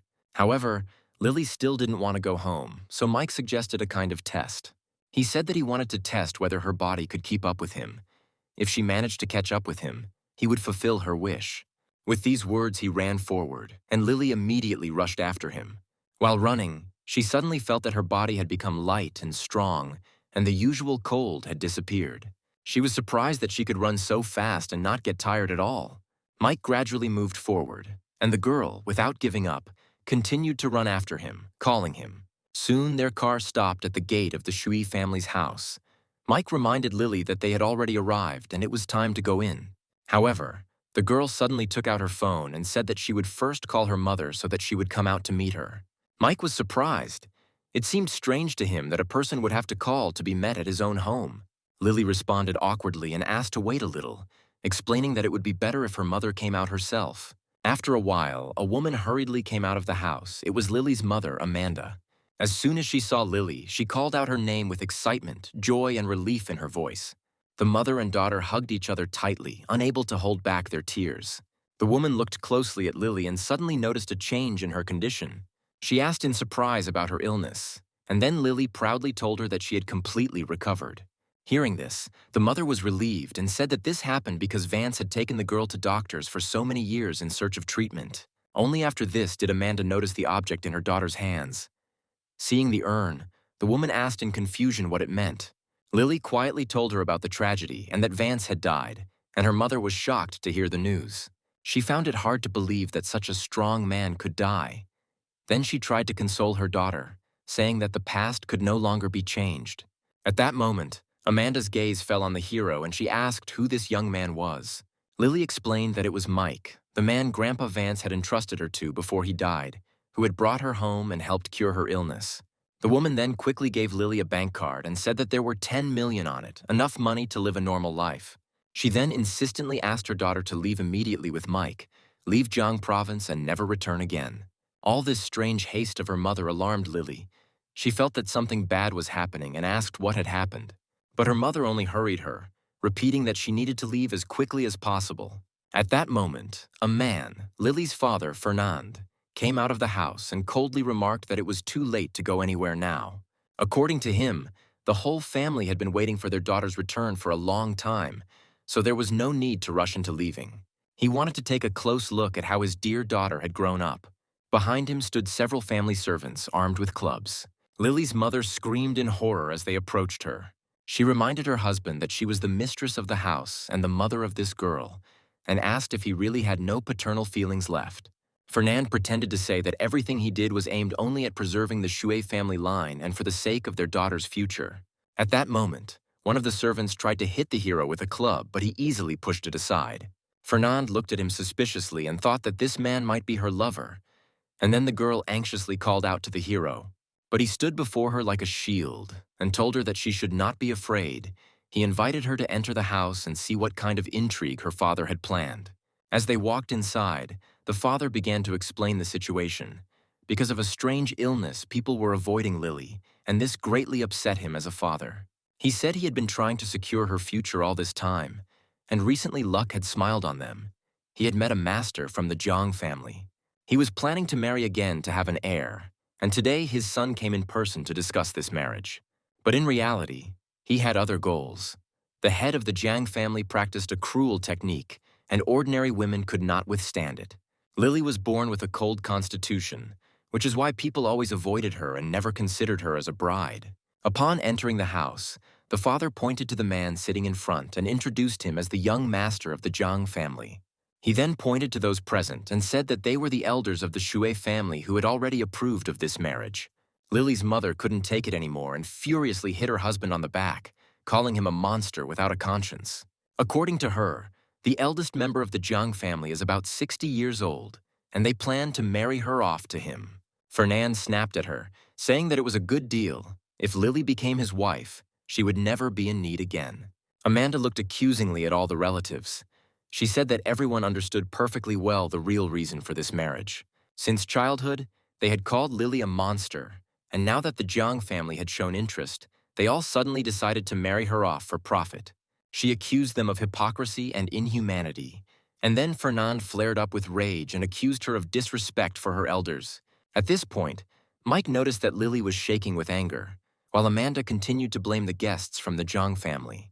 She recalled that their only heir, known for his cruelty, died because of his own crimes.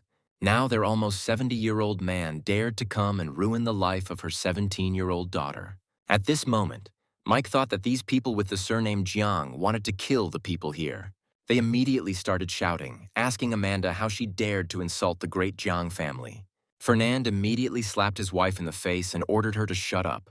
Then he quickly began to justify himself to the guest, assuring him that the woman had lost her mind and her words had no meaning. He promised to lock her up later and never let her out again. The rest of the family also supported him, stating that her words were the ravings of a madwoman and had no relation to the family's position. Watching everything that was happening, Mike finally understood the situation fully. Now it became clear why Lily was so reluctant to return to this house. Here she had been considered a monster and rejected all her life.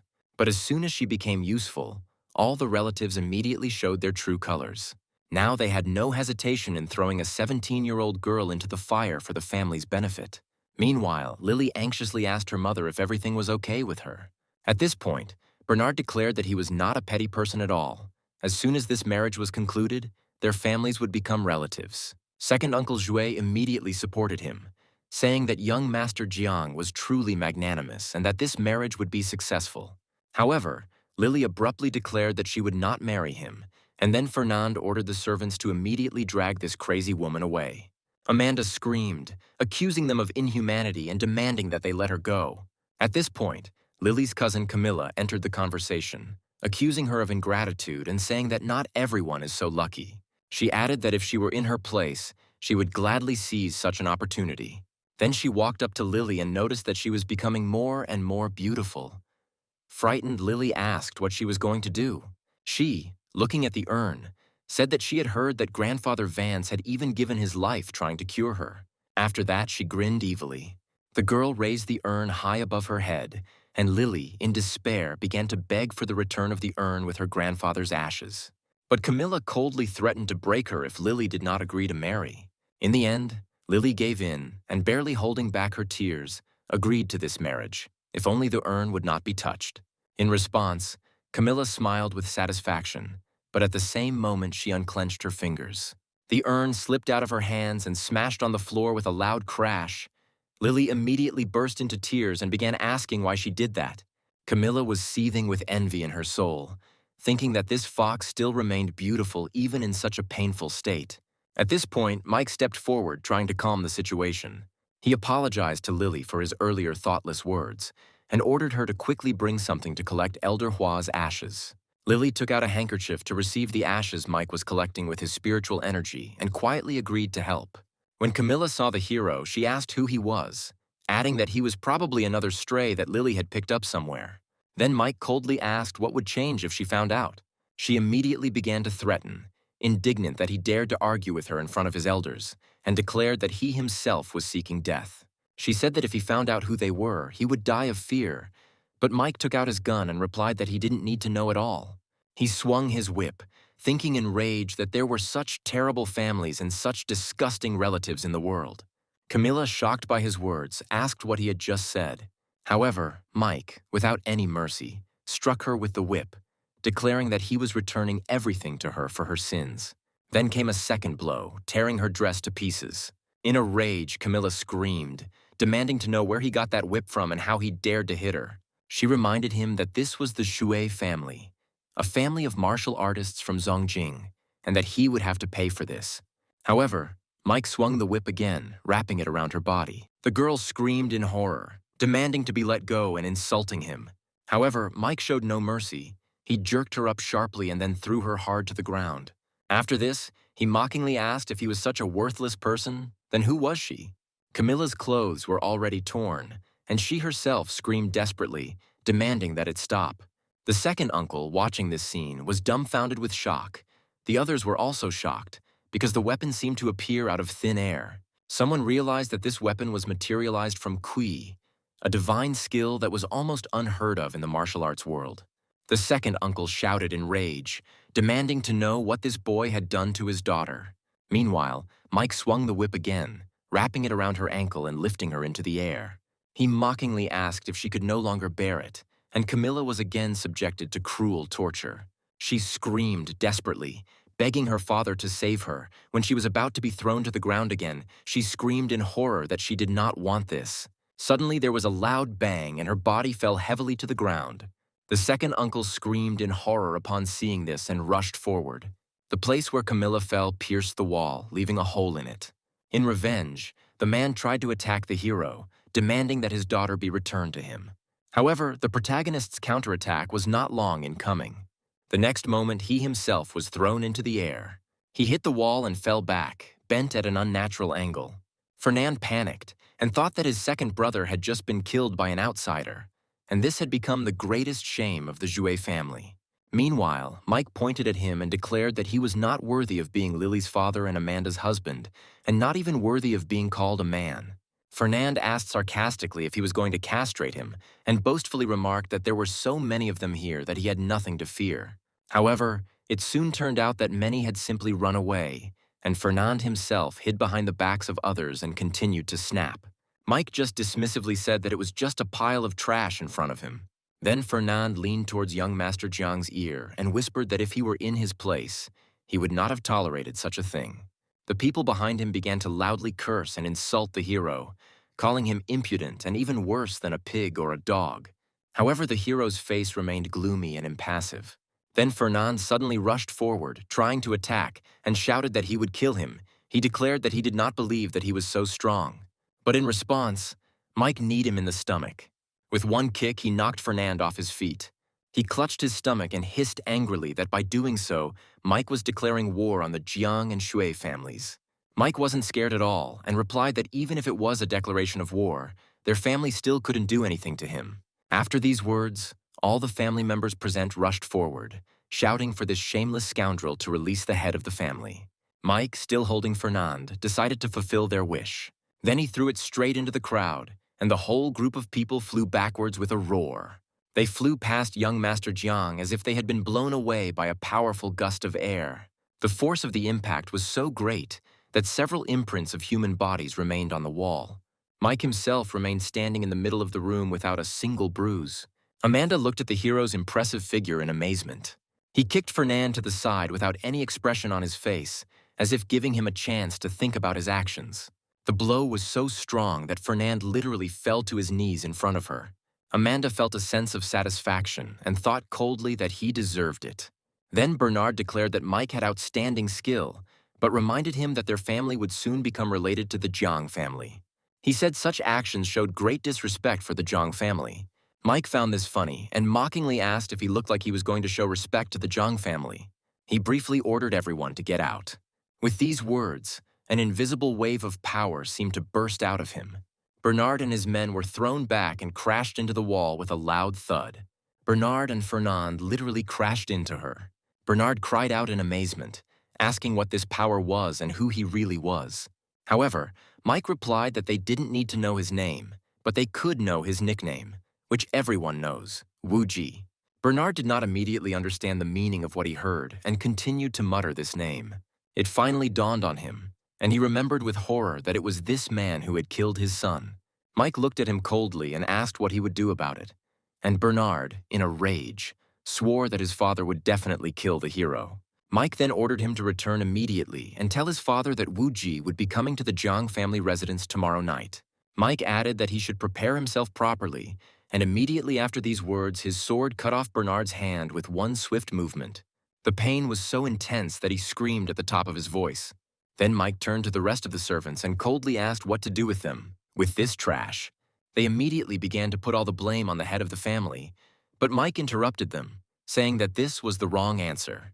At that moment, desperate screams were heard all around, while Fernand was desperately trying to get out of the house. Soon, Mike announced that they were leaving, and his name echoed throughout the huge mansion. Soon, Elder Norman of the Jiang family learned of what was happening and said that this man had decided to teach him a lesson.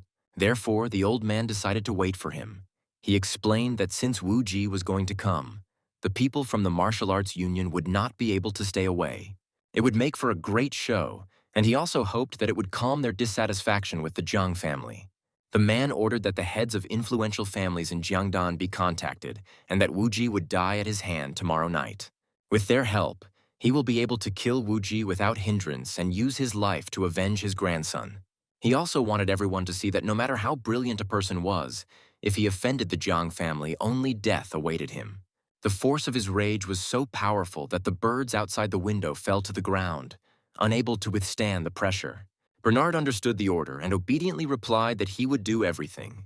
The next day, Amanda still couldn't believe what she heard and asked the hero if he really was that same Wu Ji.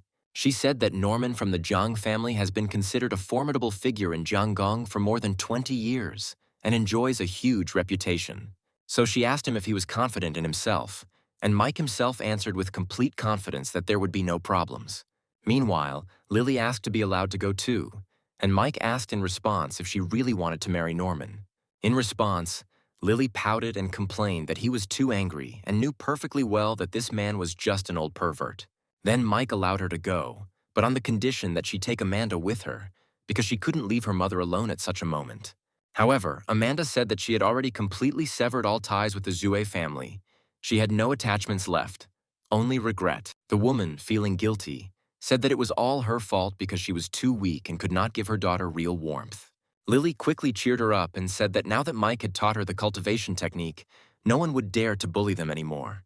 At that moment, a group of people approached them from afar and respectfully addressed Mike as the leader of the union. One of them reported that, according to his orders, all their people had already gathered and were ready for the upcoming battle.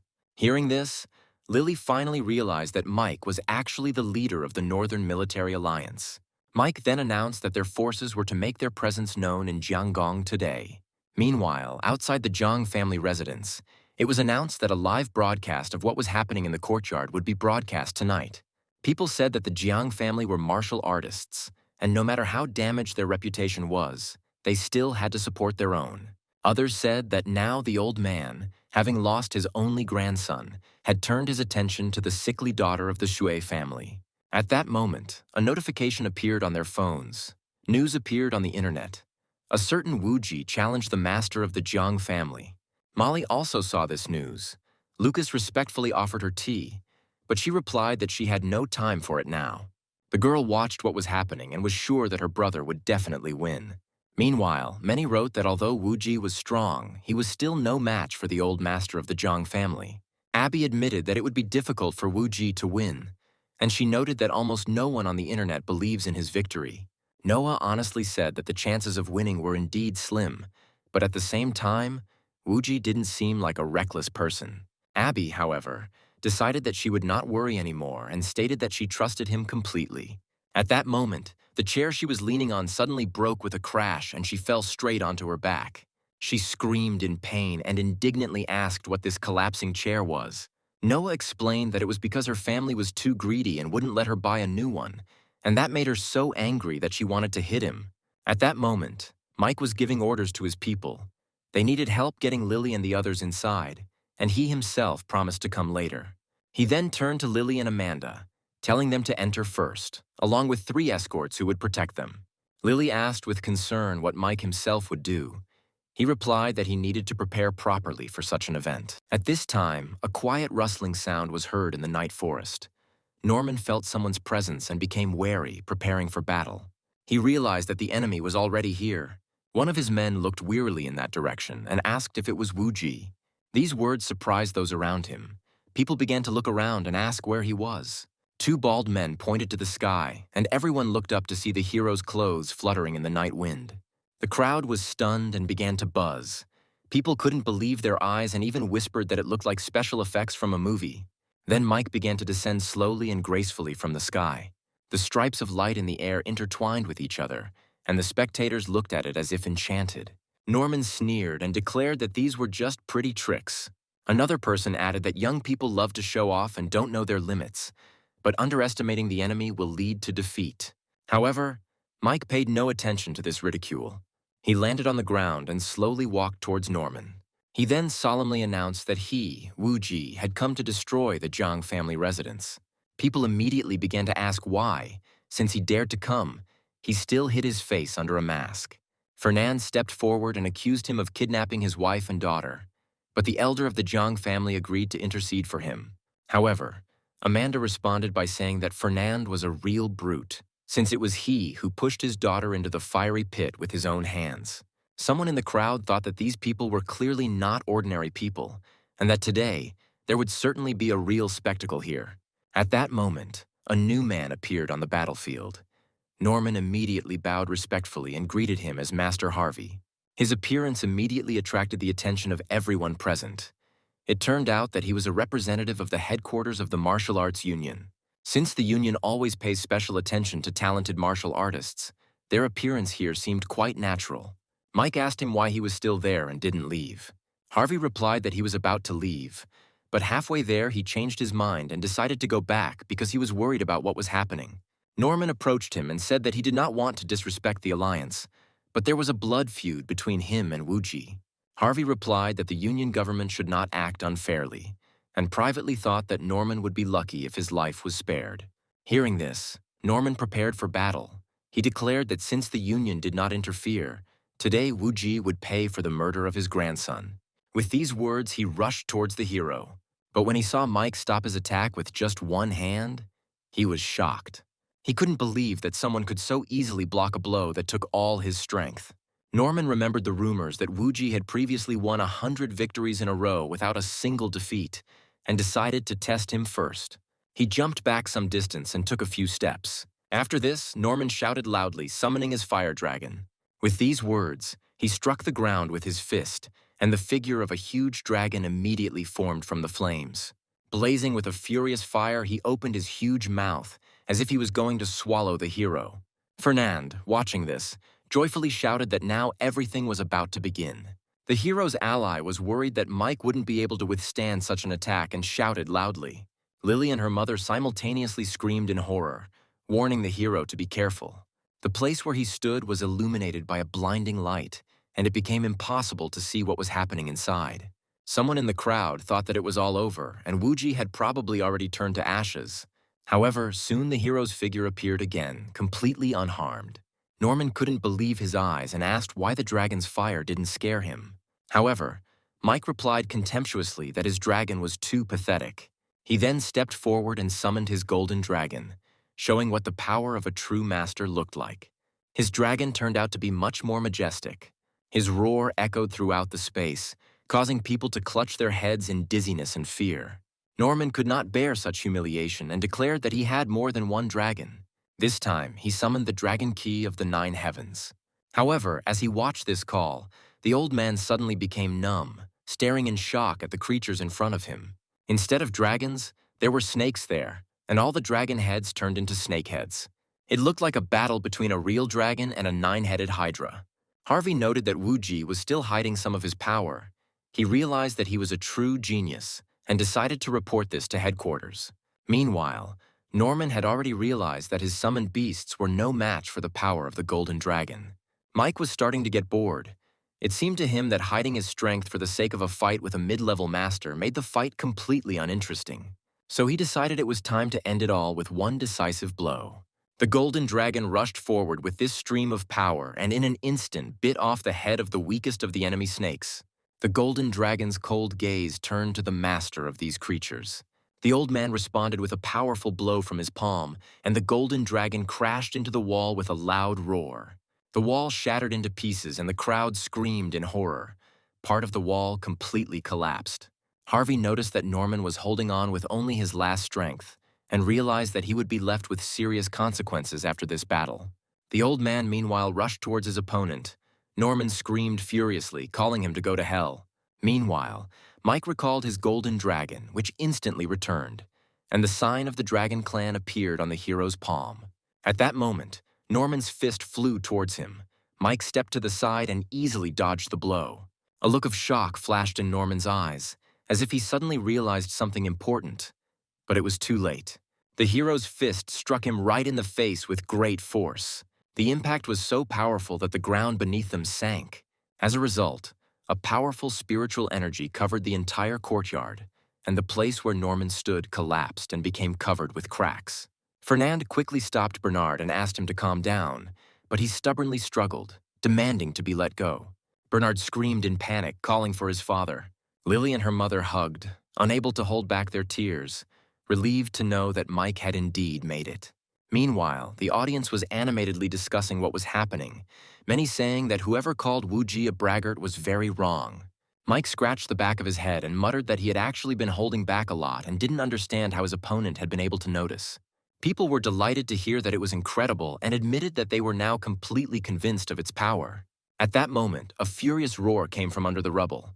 Norman shouted in anger, calling for someone to finally come out. The crowd stared in amazement at the figure that appeared. It was Chandler, a famous master from the New Continent during the heyday of martial arts. People couldn't understand why he was here.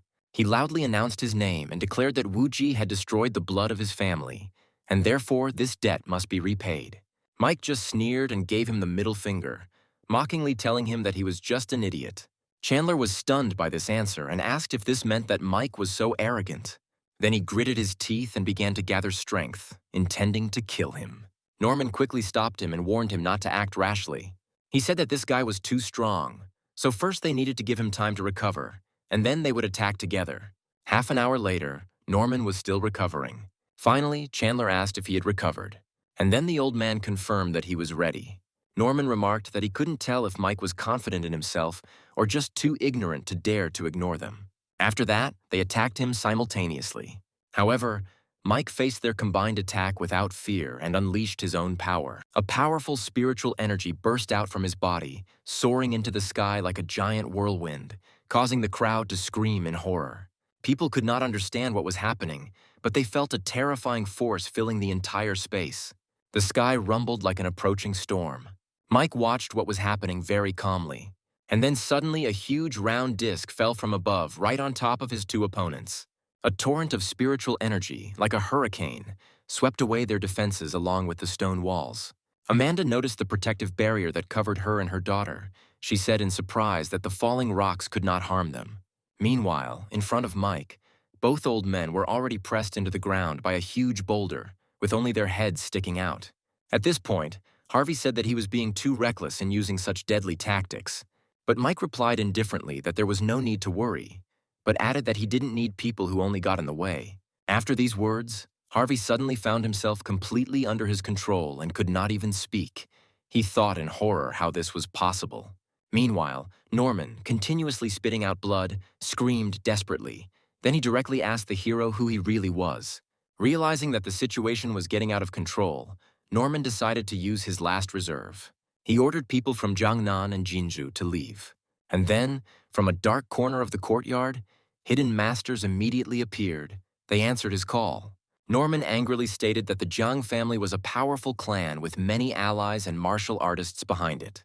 He challenged Mike to try and kill him, but Mike responded by calling out loudly for Elder Bei. He immediately appeared and respectfully greeted him as the leader of the Union. He was followed by 3 more fighting venerables. Suddenly, the door on the roof swung open and a group of people confidently walked inside, all of them greeting their leader at the same time. Fernand was stunned by their strength. He didn't expect that so many masters would appear on Wu Ji's side, including 3 venerable ones. Mike then coldly declared that anyone who dared to hurt Lily would not live, and anyone who insulted his sister would certainly die.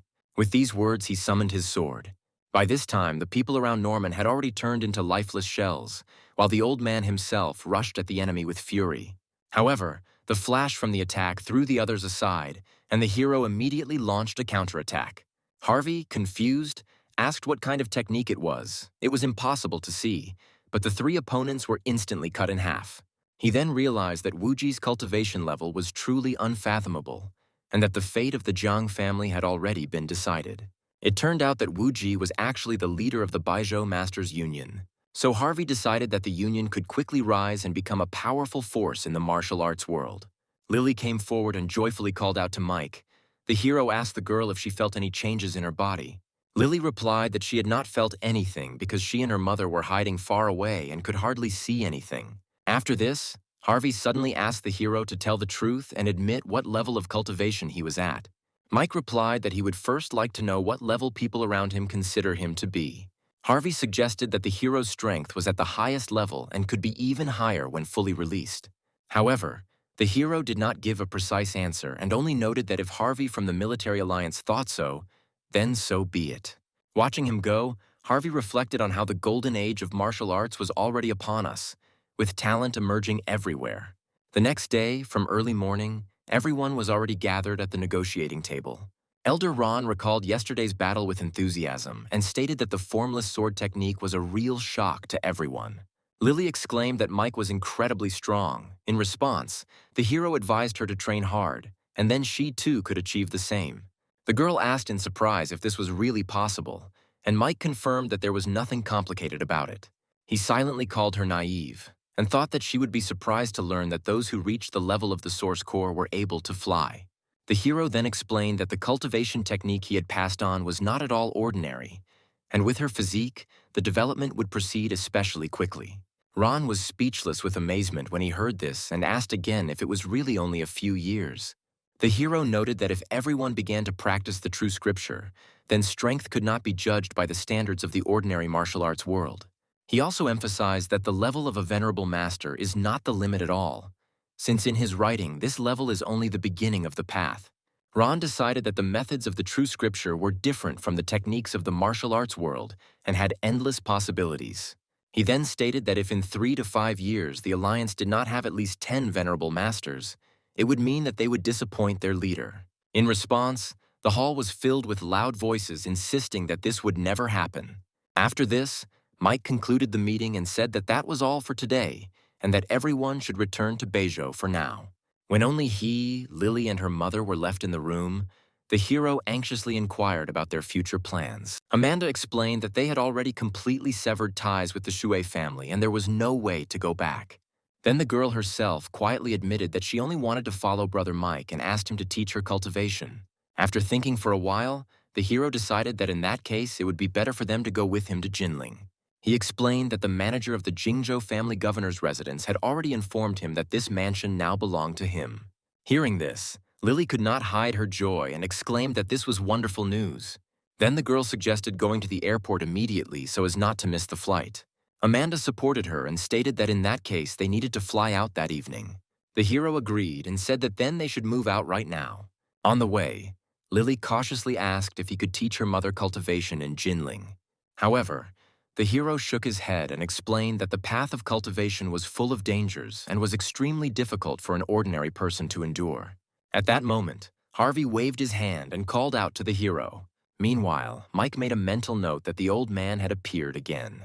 However, He decided not to rush and first told Lily and her mother that he would be there soon. Then the girl suggested to her mother that they sit in the coffee shop for a while. Meanwhile, someone was already closely monitoring their every move and reported over the radio that Harvey was now separated from them. Meanwhile, Harvey noticed that he had heard about the hero's imminent departure, so he came today to voluntarily give him some advice. He asked if he had heard of the golden age of martial arts, and the hero remembered that Mateo had mentioned it before his death. Harvey explained that there is no exact information, since this is an ancient prophecy passed down from generation to generation. According to him, in the future the world will undergo great changes. The power of heaven and earth will be restored, and the mysterious veil will be destroyed. Hearing this, Mike thought that if the power of heaven and earth was returning, then it might be much easier for him to become a celestial again. However, Harvey noted that for martial artists, this may not be all good. He explained that many masters are looking forward to a golden age, but any such era also becomes a time of chaos. The hero replied that everything would remain as before. If he had the opportunity to help, he would help. But if not, empty promises were meaningless. He added that he was used to improving himself, and noted to himself that ordinary worldly techniques meant little to him. Hearing this, Harvey reprimanded him again and warned him not to be too self-confident. There are many secrets hidden within a combat alliance that can bring incredible benefits, so it is not worth underestimating the alliance. Hearing this, Mike thought about it and decided that if everything was really like this, then one day he would be able to look in and see for himself. After this, Harvey warned that now that the hero had become famous, there would certainly be many people who wanted to take his life. The hero was surprised and asked if other countries also had their own martial arts systems. Harvey then sternly warned him not to underestimate foreigners, noting that they all have their own development systems. However, Mike just chuckled to himself, deciding that the old man was worrying in vain. Meanwhile, at the coffee shop, Amanda asked her daughter point blank if she liked Mike. Lily was taken aback and tried to laugh it off, but she thought to herself that her mother was very perceptive. However, at that moment, a man approached her and suddenly put his hand on her shoulder, causing the girl to flinch and ask what he wanted. The next second, mother and daughter were dragged away by force. Amanda immediately recognized one of the attackers and, in horror, demanded that they be released. Another man grabbed Lily and loudly declared that this was an internal matter of the Zhu family, and outsiders had better not interfere. Meanwhile, Amanda was thrown mercilessly to the ground. Immediately after this, Lily was also thrown hard on the floor. Then the order was given to tie them up immediately. Soon they were tied to chairs. Amanda immediately recognized Fernand, calling him a scoundrel and demanding to know what he was going to do. He responded with reproach that even people who had lived together for so long were grateful to each other. But she was too heartless. The woman coldly replied that their marriage had long since ended and that she had already shown mercy by not killing him. She also warned that Wuji was nearby, so he should behave decently. After this, Fernand turned to Lily and stated that no matter what, he was still her father and asked if she could forgive him. However, Amanda immediately warned her daughter not to listen to this lie and reminded her that she knew this man's character better than anyone. She said that all the humiliation and suffering were caused by her father's actions, and Lily herself was confused and did not know what to say. Then Fernand gently offered to help her family and asked her to talk to Wuji so that he would spare them. Fernand then even knelt down in front of his daughter and asked for forgiveness, promising that from now on they would treat her differently. However, Amanda again intervened sharply and warned Lily not to believe a word they said, calling them all hypocrites. They are simply afraid for their own lives, which is why they staged this performance, because they had never considered Lily part of the family before. Hearing this, Fernand angrily ordered her to be silent. Then he ordered his men to act. One of the men immediately came up and grabbed her throat tightly, putting tape over her mouth. Fernand threatened Lily that if she did not convince Wuji to spare the family and return home with her father, her mother would not survive the day. At the same time, he strictly warned her that in the future she should under no circumstances tell him about what happened today. He was sure that even if Wuji found out about everything, nothing terrible would happen, because Lily was his daughter, which meant he would not harm the family. However, the next moment there was a loud bang and a sharp beam of light rushed straight towards his neck. Fernand froze instantly, and drops of blood began to flow from his neck. Seeing Mike behind him, he felt real horror. Wuji appeared so quickly that everyone, looking at the hole in the door in the shape of a human body, only looked at each other in shock. Lily immediately pushed Fernand away and rushed towards the hero, desperately shouting his name. Seeing how shocked she was, the young man himself broke out in a cold sweat. The girl jumped up and hugged him tightly. However, while holding her back, the hero reminded her that her mother was not yet saved. At that moment, he made a move, and all the henchmen were thrown out of the window.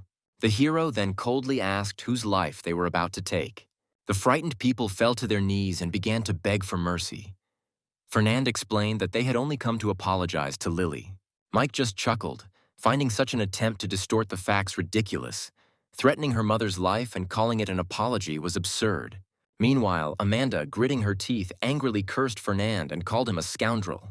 The same one, trembling with fear, hastened to ask for mercy and admitted that they were mistaken. He promised that such a thing would not happen again. Then he turned to Lily and reminded her that he was, after all, her father, and he asked if she was really ready to watch the whole family die. Hearing this, the girl hesitated for a moment. The hero noticed her doubt and said that the final decision was hers. Mike understood that Lily was too kind, and that excessive naivety could become a serious obstacle on the path to cultivation. With these thoughts in mind, the hero suddenly grabbed one of the men by the throat and coldly asked what their real plan was. He replied that they really just wanted to apologize. Then Mike warned him that he had to tell the truth or he would die. The frightened man immediately confessed. He said that initially they intended to evoke sympathy from Lily. If she did not agree, they planned to threaten her mother, and if that did not work, to kidnap them and use them as hostages. A chill ran down Fernanda's spine, but he still hoped to be saved and turned to his daughter, urging her to remember that he was her father. However, Lily, sobbing, firmly declared that from that day on she no longer had any connection with the Jouet family. Hearing this, Amanda spat contemptuously in Fernand's direction and called her daughter to follow her. The man himself could not believe what was happening, and only thought in confusion that it seemed he had been completely mistaken about Lily's character. Meanwhile, Mike fired several blades towards the man. Fernand instantly found himself pinned to the wall. The next moment, his face was covered in blood from the injuries he had received. After this, the hero opened the door and went outside. There were no more survivors left inside. People around were talking. Some suggested calling the police. Others responded that the affairs of the martial arts world were none of their concern. Mike realized that Lily had long ago seen the true face of the Jouet family.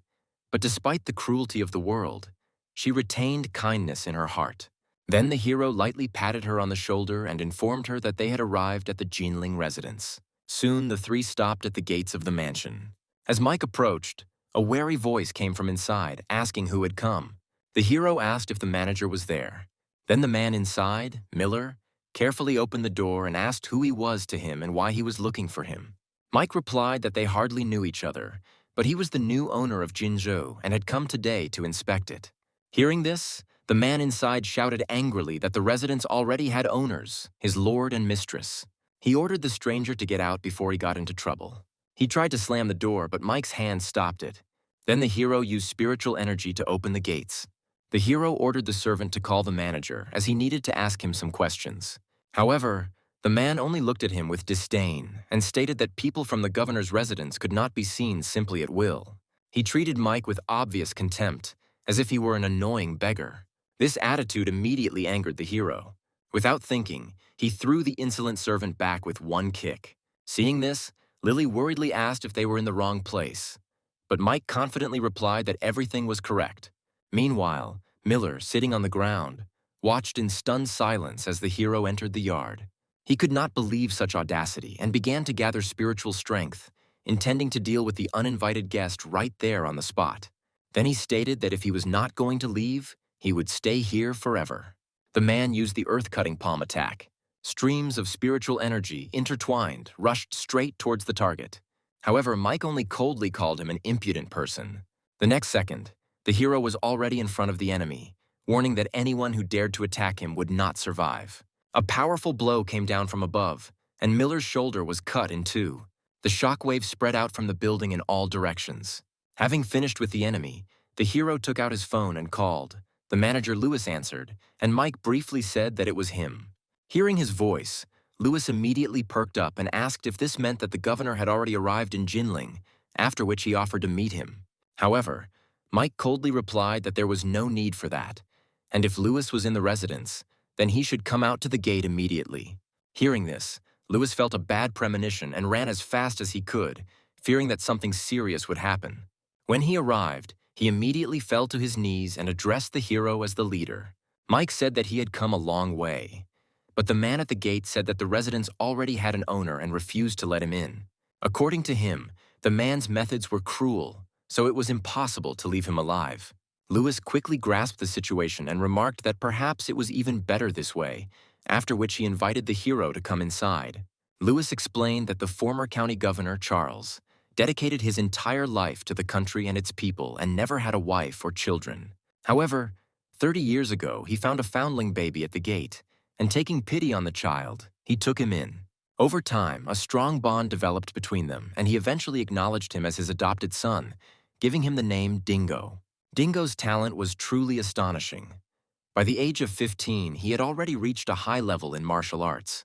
But unfortunately, over time, he began to indulge in wine and women and abandoned his martial arts training for 2 years. Later, he decided to go south to try to find out his origins. After some time, he returned from there with a woman. Dingo declared that if they drove her away, he would break off relations with his adoptive father, and Charles found himself in a hopeless situation.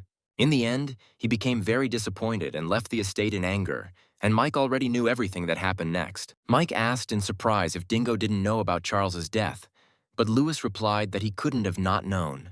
He himself hastened to tell him this news, but neither Dingo nor his wife showed any regret. On the contrary, they only laughed. Lewis explained that according to the will, they were supposed to leave here, and he had already notified them of this, but they continued to remain there. Out of respect for Lord Charles's memory, he did not use force, and then Mike said that he understood the situation and ordered them to be brought in. After some time, Lewis returned with the message that they refused to come, so Mike decided to go to them personally. At the same time, Dingo's wife, Valerie, lay on a rock while her husband gave her a massage. The woman ordered him to do it more gently, and Dingo obediently relaxed his movements. When she noticed people approaching, she sighed in irritation. Lewis reminded Dingo again that he had already told him to report to the new ruler, but he had simply ignored the order. Dingo only replied impatiently that this was a protected area and screaming could attract unnecessary attention. But Mike, standing behind, ordered an end to the idle talk and announced that Dingo and his wife must leave the estate immediately. Dingo explained that he had lived here since childhood and considered the estate his home, and Charles tacitly acknowledged the estate as his property. At that moment, one of the maids quietly whispered in Valerie's ear that the old gatekeeper Miller had been killed by this very man. Meanwhile, Dingo proposed a compromise. He and his wife were willing to make a concession if they were given $8 million to buy a house in Jinling. Hearing this, Lewis could no longer contain himself and he lashed out at him in anger, intending to teach him a lesson in the name of the ruler. But at that moment, a wave of ominous energy rushed forward. Valerie preemptively attacked the old man. They exchanged palm strikes, and it immediately became clear that her strength was superior to Lewis's. One blow of the palm sent him flying backwards. Only then did he realize that his opponent had used poison. Valerie coldly stated that no one had yet been able to find an antidote for her poison. However, something unexpected suddenly happened. When she saw Mike easily neutralize the poison on Lewis's hand, she was shocked. Mike noted with obvious disgust that she didn't seem to be able to do anything other than poison. His ability to instantly destroy poison alarmed the woman. Then she called upon her pets, a poisonous scorpion, a spider, and a snake. A small snake wrapped itself around her ankle as she watched her opponent. Valerie asked the hero with a smile if he liked her little boys. However, Mike didn't react in any way. Instead, he just raised his leg slightly. At that moment, a loud bang rang out and a wave of spiritual energy spread around like a storm. All the poisonous creatures that Valerie was so proud of instantly turned to ashes. Shocked and finally losing her composure, she rushed into the attack. However, this time, Mike was faster too. With one kick, he sent her flying. Then the woman tried to respond with a palm strike. However, the main character was able to block this attack as well. The next moment, the spiritual energy that burst out from Mike's palm again sent her flying far back. Valerie flew helplessly somewhere very far into the forest. Dingo, seeing this, rushed forward in rage, trying to avenge his wife. However, the next kick from the protagonist also turned out to be incredibly powerful. Thus, Mike sent him into the air as well, and both spouses eventually fell with a dull sound onto the dense crown of a tree. Mike came closer, looked at the two people stuck among the branches, and coldly ordered them to leave the estate immediately. Valerie was so furious that she couldn't utter a word. After some time, Lewis reported that the couple had indeed left the estate and asked about further orders. Mike then ordered two maids to be selected for him, and then turned to Lily and offered to choose the rooms.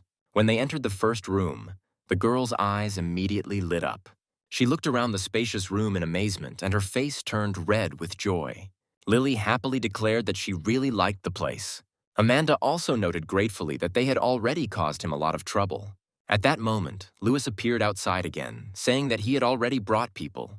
Two maids entered the room, and the man explained that they would be responsible for all the ruler's daily needs. However, Mike replied that he personally did not particularly need servants. From now on, they only needed to take care of Aunt Amanda and Lily. One of the maids looked clearly unhappy with this order. However, both of them reluctantly agreed.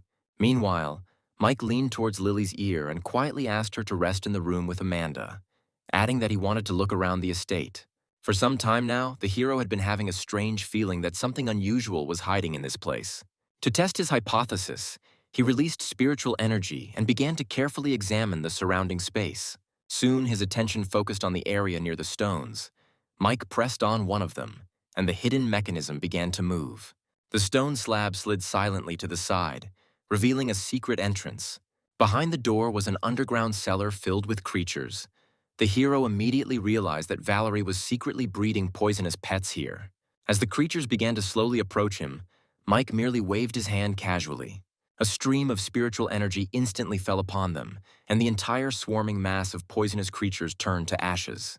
And suddenly, in the depths of the cave, a strange sound was heard, reminiscent of a horse croaking. Mike became wary and looked towards the source of the sound. A strange greenish light was flickering at the far end of the dungeon. There was an unusual green toad there. It opened its mouth wide and spat out a thick stream of poisonous gas. But Mike deftly dodged and, on the contrary, showed a keen interest in the creature. This poison turned out to be even stronger than the previous ones. Meanwhile, the green toad jumped out of the small pond and landed heavily on the ground. She slammed her front paw down on the stone floor, and at that moment Mike realized what he was dealing with. In front of him stood a sacred beast, the so-called green toad. It was a real demonic beast. The toad opened its mouth threateningly, and its long tongue darted forward, intending to strike the enemy. However, Mike remained completely unperturbed. In an instant, a blade flashed, and a plaintive croaking sound was heard in the cave. The toad's tongue was cut off, and it fell heavily to the ground. Meanwhile, a piercing scream was heard from one of the villas nearby, and the dingo anxiously asked what had happened.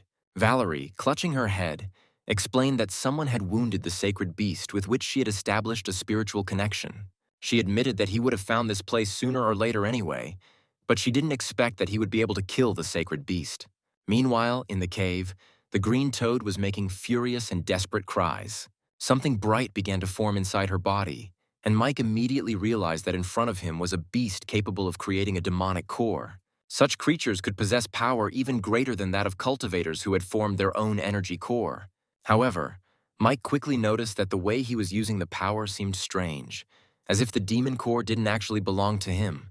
The toad opened its mouth again, releasing a powerful stream of poison. It swirled in the air like a tornado and rushed towards Mike. However, the hero concentrated his spiritual energy and responded with a powerful blow. The stream of power collided with the poisonous vortex and completely dispersed it. The next moment, the green toad's body burst into electric discharges and then crumbled into pieces. Then Mike gripped the sword tighter. In the end, he cut her body in half with one decisive blow. Inside the toad's body was a palm-sized demonic core. Mike immediately took it for himself. He didn't even hide his joy. With such a powerful core, he could at least reach the middle stage of the energy core realm. However, the discoveries did not end there. A little further, he noticed another stone door with an unusual mechanism. It seemed that the door repelled anyone who approached. In the center, there was a depression, the shape of which was exactly the same as the Jingzhou token. Then Mike called for the token. It slowly floated into the air in front of his palm. When the hero inserted it into the recess, a click was heard, and the heavy door began to slowly open. The hero immediately rushed to look through the crack and see what was there. Behind it lay a secret room of the estate of the ruler of Jingzhou. Inside, large stones were fixed to the columns, and when Mike saw them, he was truly surprised. These turned out to be spiritual stones of the highest quality, the rarest treasures of the cultivation world. There were 4 of these stones here at once. Although their energy had almost completely dissipated, they were obviously once used by a powerful cultivator of ancient times. The walls of the room were covered with ancient frescoes, and looking at them, Mike quickly understood the origin of the Jinzhou estate. Everything turned out exactly as Charles said. The great ruler once stabilized the world and divided it into 9 provinces. There was also a sword on one of the pedestals. Mike walked up to one of them and took it off, securing it to his belt, which was a real stroke of luck for him. But suddenly there was a quiet crack. The hero immediately stopped, and at that very moment the sword began to crumble into dust. Mike quickly realized the reason. Over the years, the spiritual energy of the artifact had completely dried up. He just sighed, deciding that he had already gotten enough. The demonic core itself was a huge prize. At that moment his phone rang. It was Abby. Mike answered the call and remarked that it was an honor to receive a call from the young lady. There was silence on the other end of the line for a while, and Mike was surprised and asked why she wasn't saying anything. Abby finally admitted that she watched the recording of his fight with a family representative. Jiang, she had previously thought of him as just a fairly strong martial artist, but now she realized that things were different. Mike then asked her what exactly she meant, and she explained that she should have guessed earlier. Her father treated him with great respect, and all problems were always solved surprisingly easily around him. Listening to her, Mike suddenly felt that her manner of speaking today was unusually quiet, not at all like Abby's usual manner. Finally, she carefully asked if he was really the same person. Mike did not immediately understand who she was talking about. The embarrassed girl still uttered one word: mine. Immediately after this, she was overcome with great embarrassment, and in her thoughts she even began to scold herself for such frankness. However, she then plucked up the courage to ask if he was still the same Mike she knew before. The hero gently assured her that he was still the same person. She just knew him a little better now. These words finally dispelled her anxiety. Deep down, Abby still believed that strength would not change him. For her, he would forever remain the same person who once saved her from danger and gave her a sense of security. Plucking up her courage, she asked when he would return. Now it seemed to her that studying at university no longer had much meaning for him. Abby asked him to come back quickly and admitted that she still wanted him to remain her bodyguard. Mike jokingly asked her if she understood who he was now and what price she was willing to offer. The girl immediately picked up the joke and declared that old friends deserve a friendly price, because the most important thing is a good relationship. In response, Mike laughed and said that in that case he would give her a good discount. Hearing his light and familiar tone, Abby finally calmed down. It became clear to her that Mike really hadn't changed. In her heart, he still remained that same incomparable hero who once saved her and became a source of warmth for her. For Abby, Mike was the unrivaled hero of her heart. Soon night fell on the Jinju residence. The silence of the estate was barely disturbed by the only faint ripple of spiritual aura that had seeped in unnoticed. Shelley, full of mischief as always, slipped into the hero's room without any difficulty. She hovered in the air and just watched Mike sleeping for a while, a satisfied smile appearing on her face. The girl stuck out her tongue and made a mocking face, confident that the man in front of her was completely incapable of noticing anything. A mischievous idea popped into her head almost immediately. Shelley decided to play a little joke on him. Inspired, she picked up a pen from the table and carefully flew closer, intending to leave something ridiculous on his face. But as soon as the tip of the pen approached his forehead, the hero's eyes suddenly opened wide. He instantly sat up in bed, and such a sudden movement startled the ghost. Shelley screamed and jumped back in panic. She tried to look innocent and asked with surprise how he managed to wake up. Mike replied that he felt her presence when she first appeared at the estate, after which he demanded to know why she came. Shelley admitted that she initially looked after his mother, but after the woman was taken away by the Wu family's people, she became bored. Mike then asked curiously if she was still scaring the poor man she had previously bullied. Shelley thought it was harmless fun, but the man turned out to be so cowardly that he even shit himself in terror.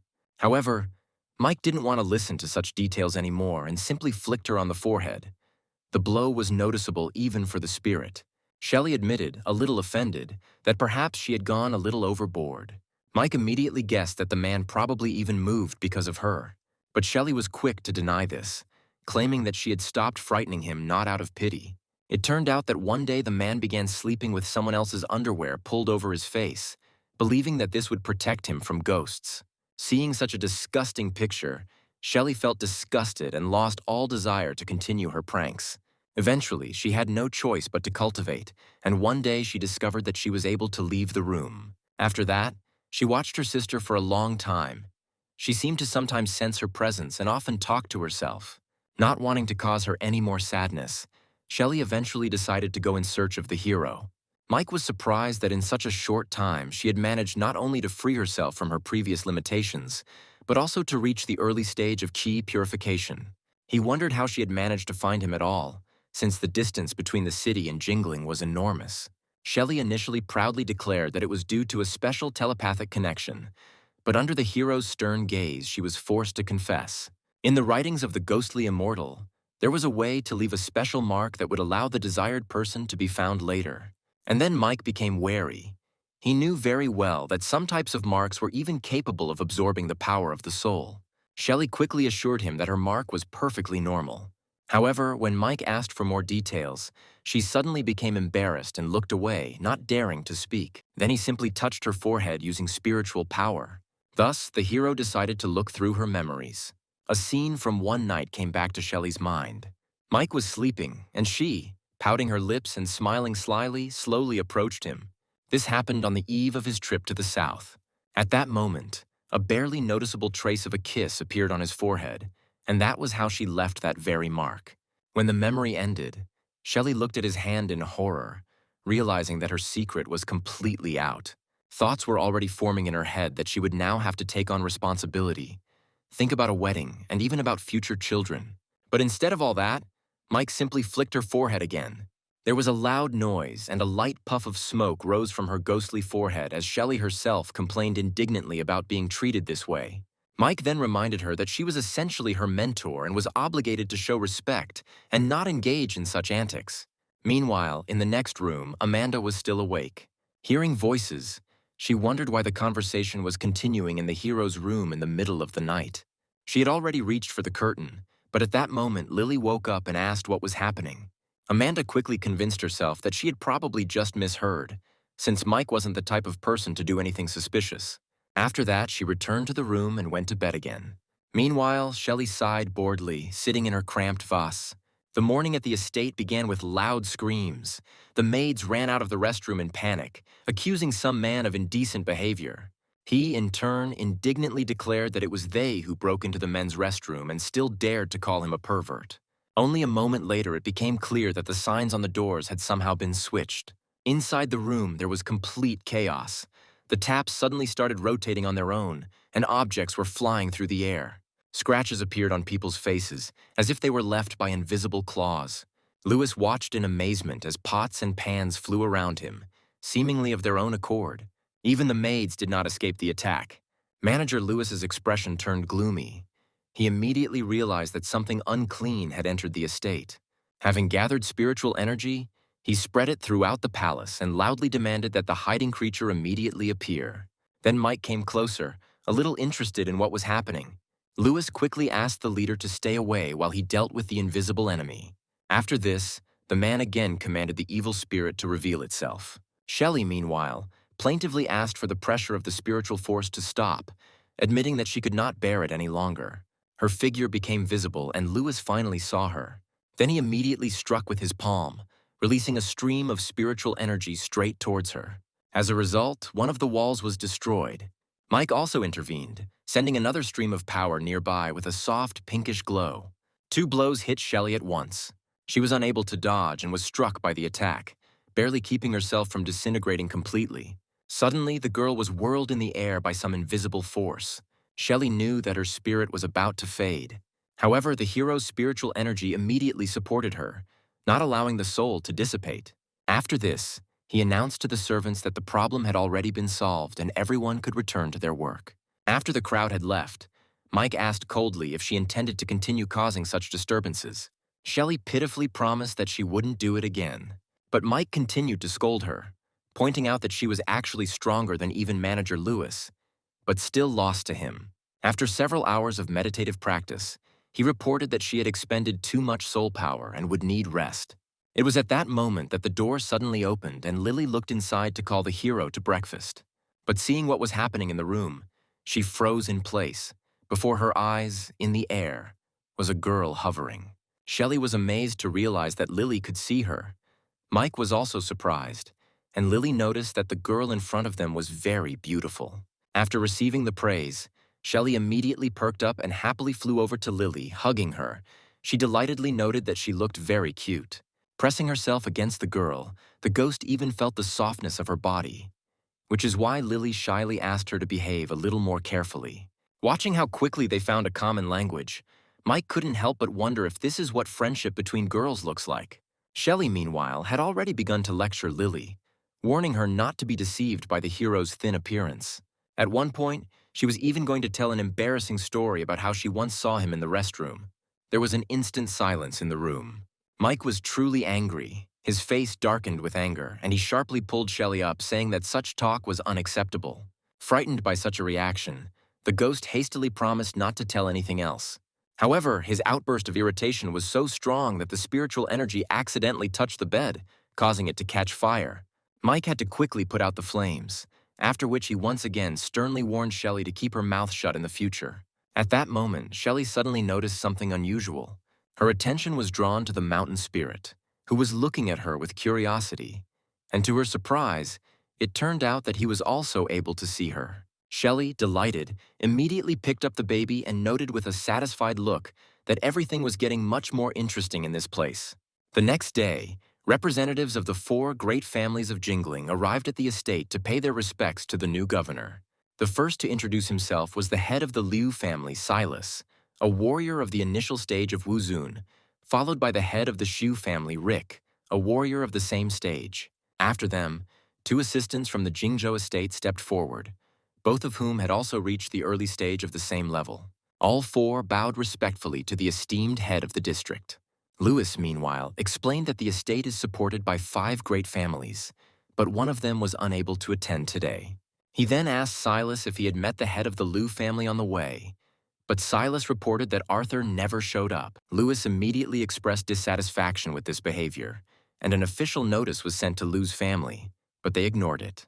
Louis explained that the Liu family was a small clan and had achieved the status of assistants thanks to the support of the late Lord Charles. But after his death, they didn't even show up for the funeral, and now, apparently, they were planning to completely withdraw from the estate's jurisdiction.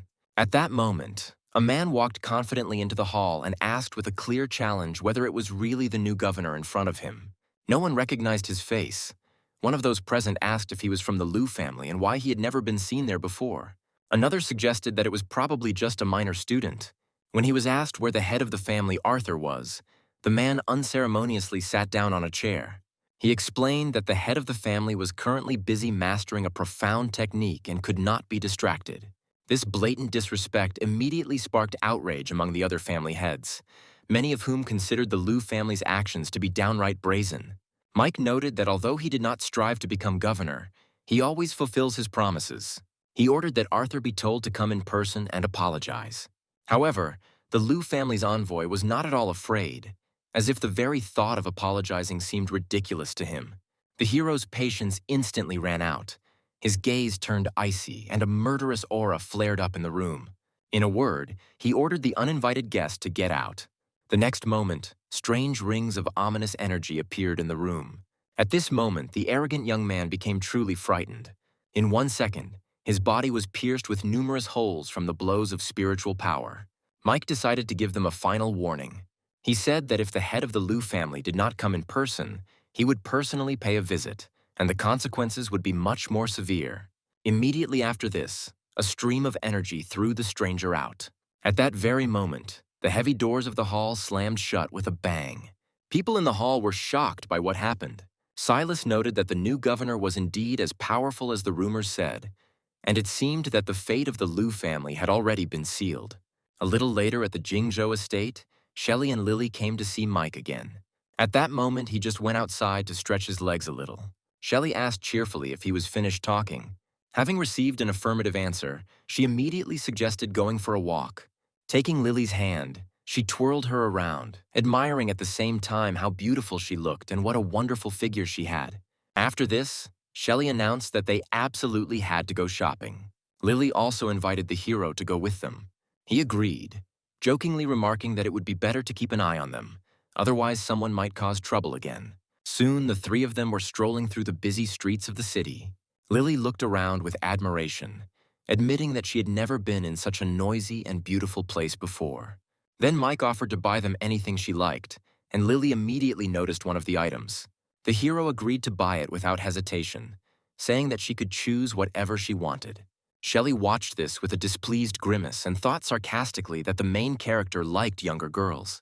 Meanwhile, Lily noticed something else and happily asked to treat her to something sweet. Then Mike bought her ice cream. The girl immediately took the first bite. The taste was so pleasant that she literally jumped for joy. Shelley was staring at the ice cream at this point with a gloomy expression on her face. But in reality, her attention quickly shifted to Lily's figure. And then a new idea suddenly appeared in the ghost's head. To the hero's surprise, Shelley suddenly turned upside down. She began to cuddle up to Lily, complaining that she would also like to try ice cream, but could not do so due to the lack of a physical body. Lily was surprised by such a confession, and Shelley began to dramatically complain about her fate, about how she had died too early and had almost forgotten what it was like to be human. Lily immediately turned to Mike and asked hopefully if there was anything she could do. Mike himself looked at Shelley warningly, realizing that she was clearly up to another trick. However, the ghost honestly admitted that there is actually one way to taste food. She explained with a sly smile that if she could penetrate a person's body, she would be able to feel everything that he did. Naive Lily easily believed Shelley's words, and since she could taste the food this way, the girl allowed her to try it. Shelley's plan worked exactly as she hoped. Overjoyed, she smiled broadly and mentally thanked Lily for her trust. The spirit was about to approach, but Mike asked what exactly she was going to do. But Shelley did not pay attention to him. Lily suddenly touched her breasts, and Shelley noted with surprise that she finally understood what it was like to have such a body. This scene looked so unexpected and awkward that the surrounding passers-by were literally dumbfounded. Lily watched what was happening in horror and only after a moment realized that she had been deceived. Realizing that Shelley had taken advantage of her body, the girl quickly demanded that she take back control. Thus, Shelley's soul was pushed out, and Lily regained control of her own body. Mike, who was watching this, asked with displeasure what all this was about. He reminded that they actually came to shop. At that moment, a camera clicked, and it turned out that several men were trying to secretly take a photo of Lily. Mike immediately noticed this and abruptly sent them away. But Shelley, on the contrary, perked up and suggested that they continue their shopping spree. Meanwhile, at the Liu family's home, in their courtyard, Dingo was helping his wife Valerie out into the garden. The woman admitted that she still felt very weak, because the sacred beast she had been raising was connected to her aura. The man who killed this creature not only seriously wounded her, but also stole the sacred pill she had created. However, she hinted that even a strong person is vulnerable if you hit those around him, and the dingo immediately realized that she was talking about that girl. Then Valerie ordered to grab Lily as soon as she was alone. With her help, she was going to make the hero pay for everything. Meanwhile, Mike and Lily were walking along the streets of Jingling. The hero walked behind, carrying a whole mountain of shopping bags, and suddenly caught himself thinking that this scene seemed surprisingly familiar to him. At that moment, his phone rang. Since his hands were full, Mike used spiritual power, and the smartphone flew out of his pocket and hovered in the air in front of him. Lewis came on the line and said that several local families wanted to host a welcome banquet for the new governor that evening. Then Mike agreed and ordered everything necessary to be organized. After this, the manager cautiously asked if he would need the girls to accompany him. Lily, overhearing the conversation, curiously asked what kind of banquet it was and whether she could attend. Shelley immediately supported the idea. Mike didn't object, and in the end, they decided to take the shopping home first and then go to the banquet together in the evening. Later, a car came to pick them up and took them to a luxurious 5-star restaurant. Getting out of the car, Mike noted with a slight grin that this is probably what the lives of rich people look like. Lewis, meanwhile, announced that he would go park the car, and the banquet was taking place on the second floor, so the guests had better go up there. They were already heading inside when Lily suddenly asked for ice cream again. Mike was surprised by her appetite, but the girl assured him with a smile that the delicacy was indeed very tasty. Hearing her enthusiastic voice, he finally gave in and promised to buy another portion. Shelley immediately tried to persuade Lily to lend her body again so that she could try the sweetness too. But this time, the girl resolutely refused, remembering her previous experience. At the same time, 2 suspicious men were watching Lily nearby. One of them noticed that the girl looked very attractive. His partner even called her a real beauty. A little further away stood their leader, Fred. He quickly gave orders to proceed according to the usual plan. Then 3 henchmen approached the girl with obvious ill intentions. One of them spoke first, trying to start a conversation and asking if she was alone. Lily turned around, pointing at herself in surprise, as if to check whether they were really talking to her. The men said that they really approached her because she was the only beauty there. Shelley immediately noticed something was wrong and warned that it was easy to tell from the look of these people that they were clearly up to no good. Lily tried to pass by, but the men blocked her path and persistently began to offer to get acquainted. They assured her that they were not bad people at all. Meanwhile, Fred was planning to make a dramatic entrance and stage a scene of rescuing the beauty in order to make an impression. But his plan was not destined to come true. The hero's voice sounded first. He asked who these people were and what they wanted, and the men immediately turned around at the sound of his voice. Lily immediately called him joyfully. Meanwhile, a strong aura of pressure emanated from the hero, and his mere appearance made Fred wary. The cigarette fell from his hand and he instinctively stepped aside. Meanwhile, one of the men rudely asked who he was and why he was interfering. The other one, losing patience, immediately tried to hit him. However, Mike easily intercepted the attacker's hand. Then he threw it aside in one motion. The bully ended up landing hard next to Fred. Shelley clapped her hands joyfully, loudly encouraging the hero, while Lily watched what was happening with sincere admiration. The remaining 2 men rushed forward, wanting to avenge their comrade. However, Mike stepped on one's foot. He punched the second villain in the chest, instantly neutralizing both of them. Now Fred could no longer watch from the sidelines. He screamed for them to stop and jumped down from above, delivering a powerful kick. However, Mike blocked the attack with his forearm.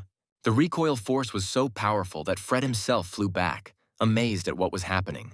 In his opinion, such power could only belong to a master, but he had never seen this person before in Jingling. Shelley scornfully noted that the enemy was too weak, while Lily looked at the hero with sincere admiration. Shelley just sighed and noted that if he had shown up a little later, she could have dealt with those people herself. Lily blushed slightly as she suddenly used her body again, reminding her of the agreement not to cause trouble. She only muttered discontentedly that she understood everything and reluctantly agreed to calm down. Fred quickly assessed the situation and concluded that a man with such power almost certainly had a powerful family behind him. Therefore, contacting him without clarifying the circumstances was too risky. He decided to first try to find out more. After this, the trio headed inside the banquet hall. Shelley immediately perked up at the sight of the vast array of exquisite dishes and regretfully noted that she could only stare at them. At that moment, Ron noticed the hero and greeted him joyfully, surprised that he was also there. Ron explained that Jinzhou has a great history.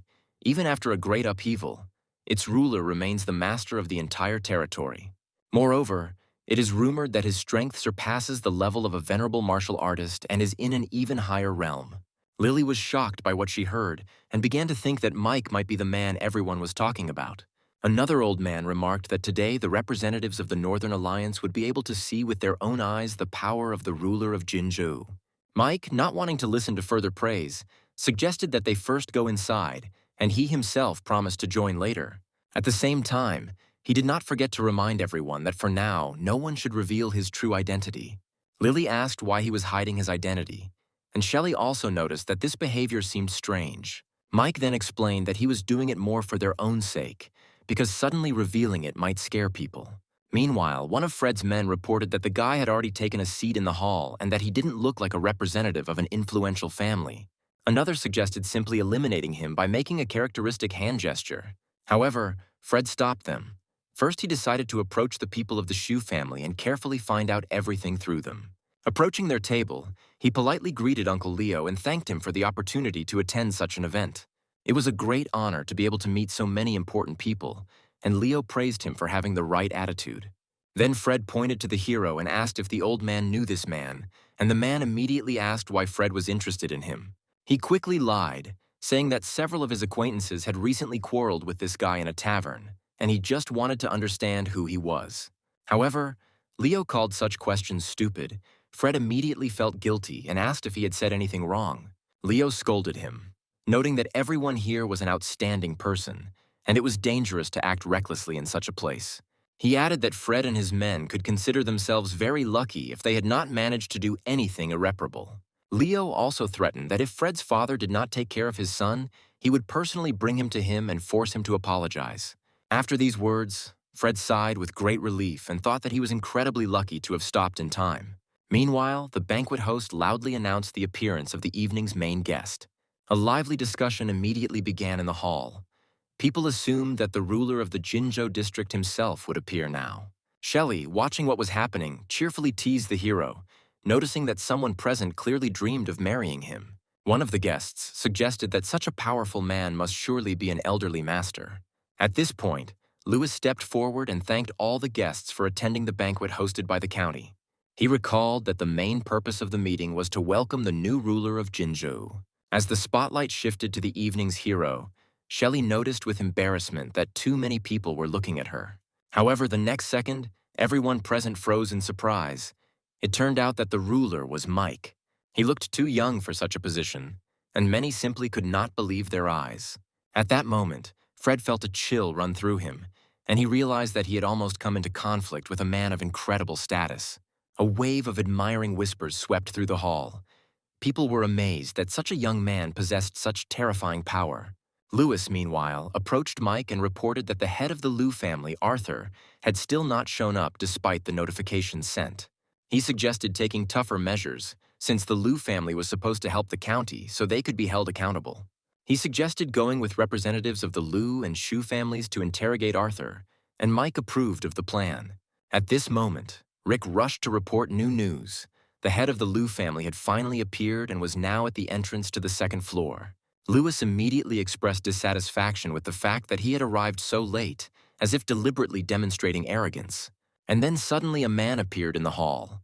The guests looked at each other in surprise, and soon someone recognized him. It was Arthur, the head of the Liu family. Lewis immediately blocked his path. Arthur stopped, and at that moment Silas felt a strange aura emanating from him. Lewis then ordered him to stop completely, warning him that otherwise he would not show any politeness. The old man and several people exchanged glances. Then they rushed forward at the same time, trying to stop him. But Arthur single-handedly repelled their attack, and almost immediately they were forced to retreat, feeling weakness and heaviness in their bodies. A poisonous mist appeared on their hands, and they realized with alarm that they were faced with a powerful poison. Arthur's eyes turned blood red. He pointed at the hero and declared that he was not worthy of being the leader, after which he demanded to fight him. His words caused a real shock among the guests. No one expected that the head of the Liu family would dare to challenge the county ruler himself. Lewis flared up with rage.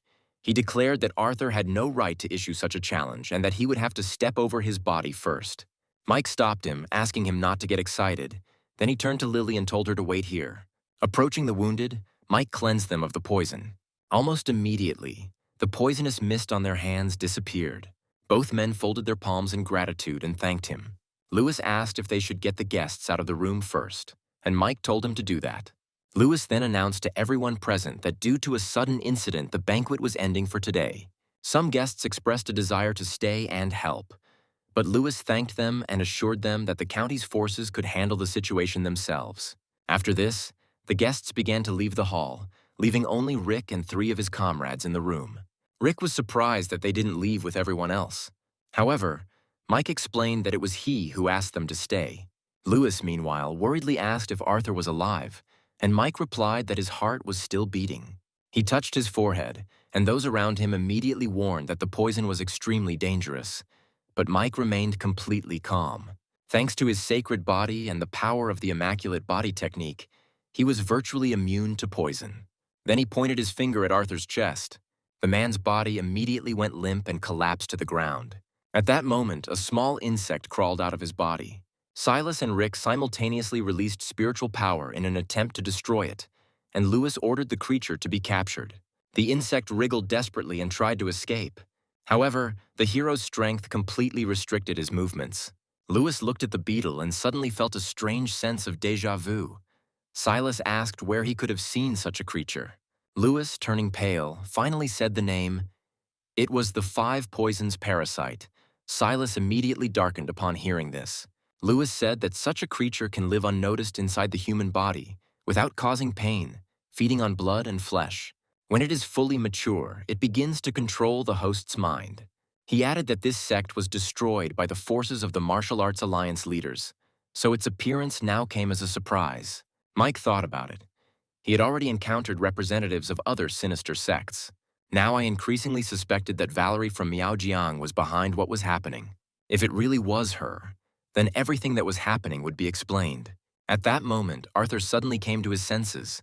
He looked around in confusion, not understanding what had happened and why he was here. Lewis reported that he was infected with a parasite from the Five Poisons sect.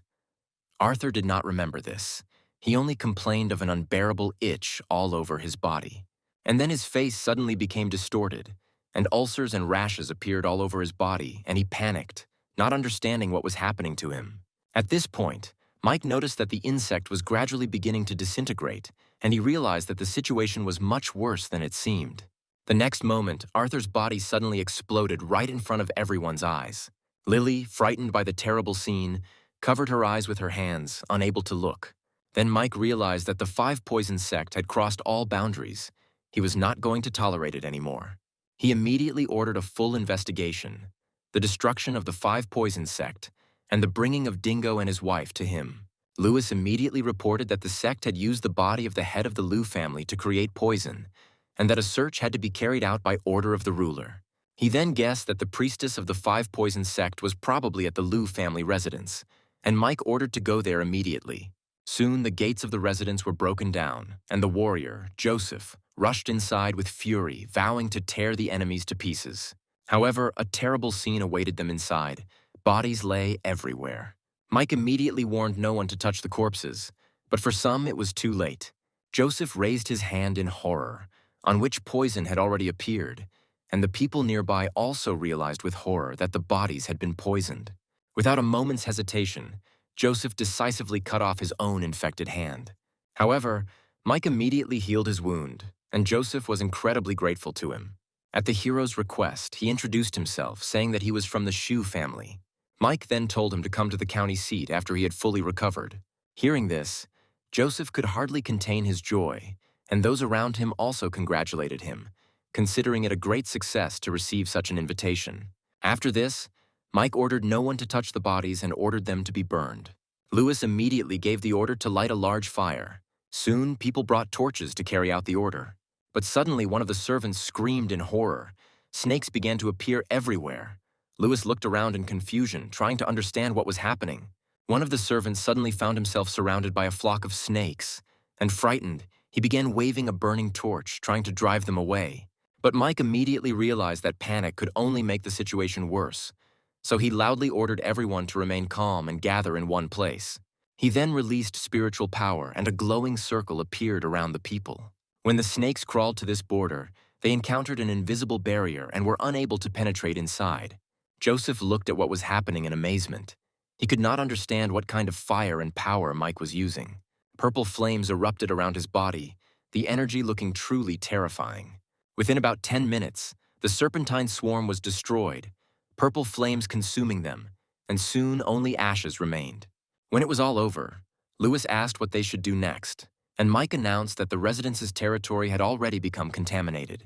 He ordered the entire mansion to be burned down to destroy the remaining poisons, while at the same time he ordered the search to continue for the Liu family members. Soon, a huge fire engulfed the Liu family residence, and the building was gradually consumed by flames.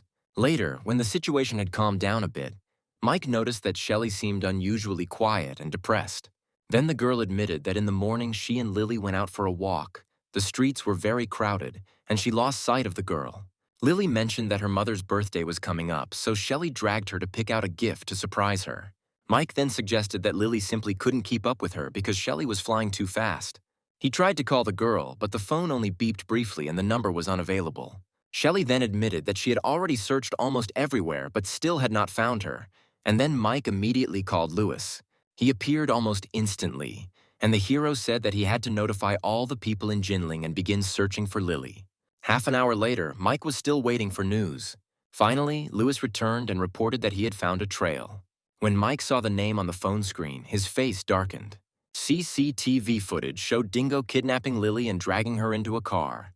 An angry Mike ordered the search to continue. However, by nightfall, the situation had hardly changed. Despite all efforts, the girl could not be found. At this point, Lewis returned and reported that there were no new leads. He suggested that Mike rest a bit and wait for news. He promised to continue the search and to report immediately if any information emerged. Mike had a feeling that people from Miaojiang would show up in the area sooner or later, and then Shelley suggested that he go and look for Lily himself. However, Mike refused and told her to stay close. Suddenly, a strange sound was heard in the silence. Shelley asked in surprise what it was. Without further ado, Mike abruptly opened the door to the room. And then they saw that Lily was lying on the bed. She was unconscious and completely naked. Both Mike and Shelley froze for a moment, not understanding what was happening. The girl shyly covered her eyes with her palms and quickly declared that Mike was not allowed to look, and he replied that he was not looking. Shelley, blushing, couldn't help but notice how beautiful Lily was, and again complained that she didn't have a figure like that herself. Soon, Mike noticed a note on the table. It said that the girl was poisoned by a parasite that causes a deadly desire. If the poison is not neutralized by intercourse within half a day, she will die from bleeding. Meanwhile, Shelley quickly covered Lily with a blanket. Mike, having read the message, gritted his teeth and realized that the saint of the five poison sect was behind this. Shelley leaned over the note with interest and was surprised that such poisons even existed. She had only seen this kind of thing on TV shows before, and now she wondered how cruel the person who used this method was. Mike realized the enemy's intention. Apparently, the saint of the five poison sect was trying to ruin his reputation. But now Lily's life was more important than any rumors. So for her sake, he was ready to stoop to this level. Shelley, however, suddenly told him not to even think about using Lily. The ghost girl said that the solution was simpler than it seemed. She reminded that she had already begun practicing the basics of immortality. As a spirit, she is able to enter Lily's body and expel the poison with her spiritual power. Mike was surprised and immediately asked why she hadn't helped yet, and Shelley muttered discontentedly that he was too rude. She still agreed to try, but when she tried to enter Lily's body, she failed. Soon, Lily began to spew a mass of poisonous substances from her mouth. And then Shelley realized that there were strong poisons in her body. If she had actually tried to act on the original plan, her own soul could have been destroyed. Mike tiredly ran his hand across his forehead, realizing that the enemies had clearly prepared a much more complex trap. Shelley became quiet and didn't dare argue anymore. The enemy's plan was very sophisticated. Kidnap Lily, poison her, use her beauty as bait and poison Mike. But luckily for them, the girl met him. He concentrated his spiritual power and directed a flow of energy into the girl's body, gradually cleansing her of poisons. It took some time before the remnants of various toxins began to come out of Lily's mouth. Parasites and other dangerous poisons soon completely left the girl's body. When the cleansing process was complete, Mike stood up and headed for the door, asking Shelley to cover Lily with a blanket before leaving. After a while, a quiet cough was heard from the room. Shelley immediately flew closer and excitedly began calling the girl. Lily slowly opened her eyes, still feeling very confused. She looked around in confusion and suddenly realized that she was lying on the bed without clothes. In a panic, she quickly pulled the blanket over herself. Lily's first thought was that it was all Shelley's fault, as she had decided to play a joke on her again. And then the girl looked around and only then realized that she was lying on a bed in the hero's room, and this made her even more embarrassed. Her loud shouting began to get on Shelley's nerves, and she demanded that she stop shouting because she was starting to get a headache. Lily, still blushing with embarrassment, asked anxiously if Mike had seen her in such a state. However, Shelley replied nonchalantly that it didn't really matter whether he saw it or not. Lily admitted that her mother always said that if a woman's body was seen by a man, she would lose her purity and could only marry him. Shelley immediately began to scold the naive girl, wondering why her family still held such outdated views. However, Lily tried to explain that in families of martial artists, traditions remain very strict and conservative. Shelley, noticing her anxiety, remarked that if he really saw everything, then the girl would have to marry him. Lily responded by saying that she would then have to marry him, because if he didn't want to marry her, the only thing she could do was commit suicide. And then Shelley finally explained that nothing of the sort had happened. Lily had been poisoned, so she had had to take off her clothes. Hearing this, the girl became noticeably sad, realizing that nothing had happened. Shelley immediately noticed that the girl even looked disappointed, as if she herself wanted to marry the hero. Meanwhile, Mike, who was standing outside, suddenly felt an unfamiliar aura and immediately realized that those people had really come. From the room, he heard Lily's displeased voice, reproaching Shelley for her constant jokes. As soon as the ghost was outside, she immediately asked the hero if he heard the conversation. However, she added that she had deliberately deceived Lily so he would not get any wife. Mike simply thought that she had too much free time, after which he explained that he felt an unfamiliar aura nearby. In his opinion, the people who kidnapped Lily and tried to frame him with poison never left this place. Mike explained that the estate's territory was too large and he only felt a general direction. He then reminded her that Shelley was a spirit and no one could see her, so he suggested that she check the place out for herself. Hearing this, she immediately set out to carry out the assignment. Meanwhile, elsewhere, Dingo had been waiting for a long time and was starting to get nervous, wondering why nothing had happened yet. Valerie remained calm and advised him to be patient, reminding him that the governor of Jinzhou County was no easy opponent. Dingo still remained doubtful and asked if she was sure that her plan would really be able to lure the hero into a trap. However, the woman reminded him that she was a saint of the Five Poisons sect, and therefore did not consider it difficult to deal with the young fighter. In her opinion, no matter how strong a man is, he is still a man, and he will not be able to resist a beautiful girl. Then Dingo admitted that he himself wanted to become the ruler of the district, and if it were not for that old man, this position would have belonged to him long ago. Valerie assured him that after eliminating the hero, he would be able to get everything he wanted. At this time, Shelley had already discovered their hiding place, and upon seeing these two, she immediately realized that these were the people they were looking for. Meanwhile, Dingo sensed something was wrong. He raised his head and asked Valerie if she thought something strange was happening around her.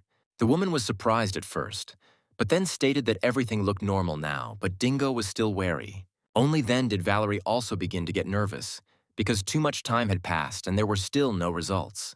In the end, she decided to check the situation herself and suggested going and taking a look.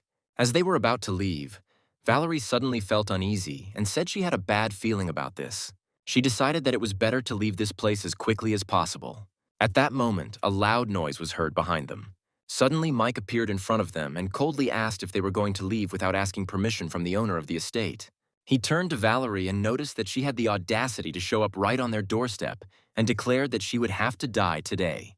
Lewis then pointed at Dingo and accused him of ingratitude, reminding him that Mr. Charles had always treated him very well. Now he found himself bewitched by an evil woman, mired in drunkenness and pleasure, and even conspired with the vile sect of the Five Poisons. These words finally infuriated Dingo, who declared that Jinzhou County should have belonged to him. However, Charles chose to give everything to a stranger, so he believes that he himself is to blame for what happened. As he screamed, a beam of light suddenly shot towards him. Mike remarked with disdain that trash is still trash, and even after sorting it only turns into hazardous waste. Then he suggested that he try to take the place of ruler himself, if he really had enough strength. Valerie just chuckled and stated that words wouldn't get her far, making it clear that she hadn't fallen into their trap at all. As soon as she said this, poisonous toads and snakes began to appear from all sides. Before the guards could even figure out what was happening, one of them suddenly noticed that his hand was starting to gradually turn black. Lewis felt the same thing and looked up at his blackened hand in shock. He then looked at his opponents, trying to figure out when exactly it happened.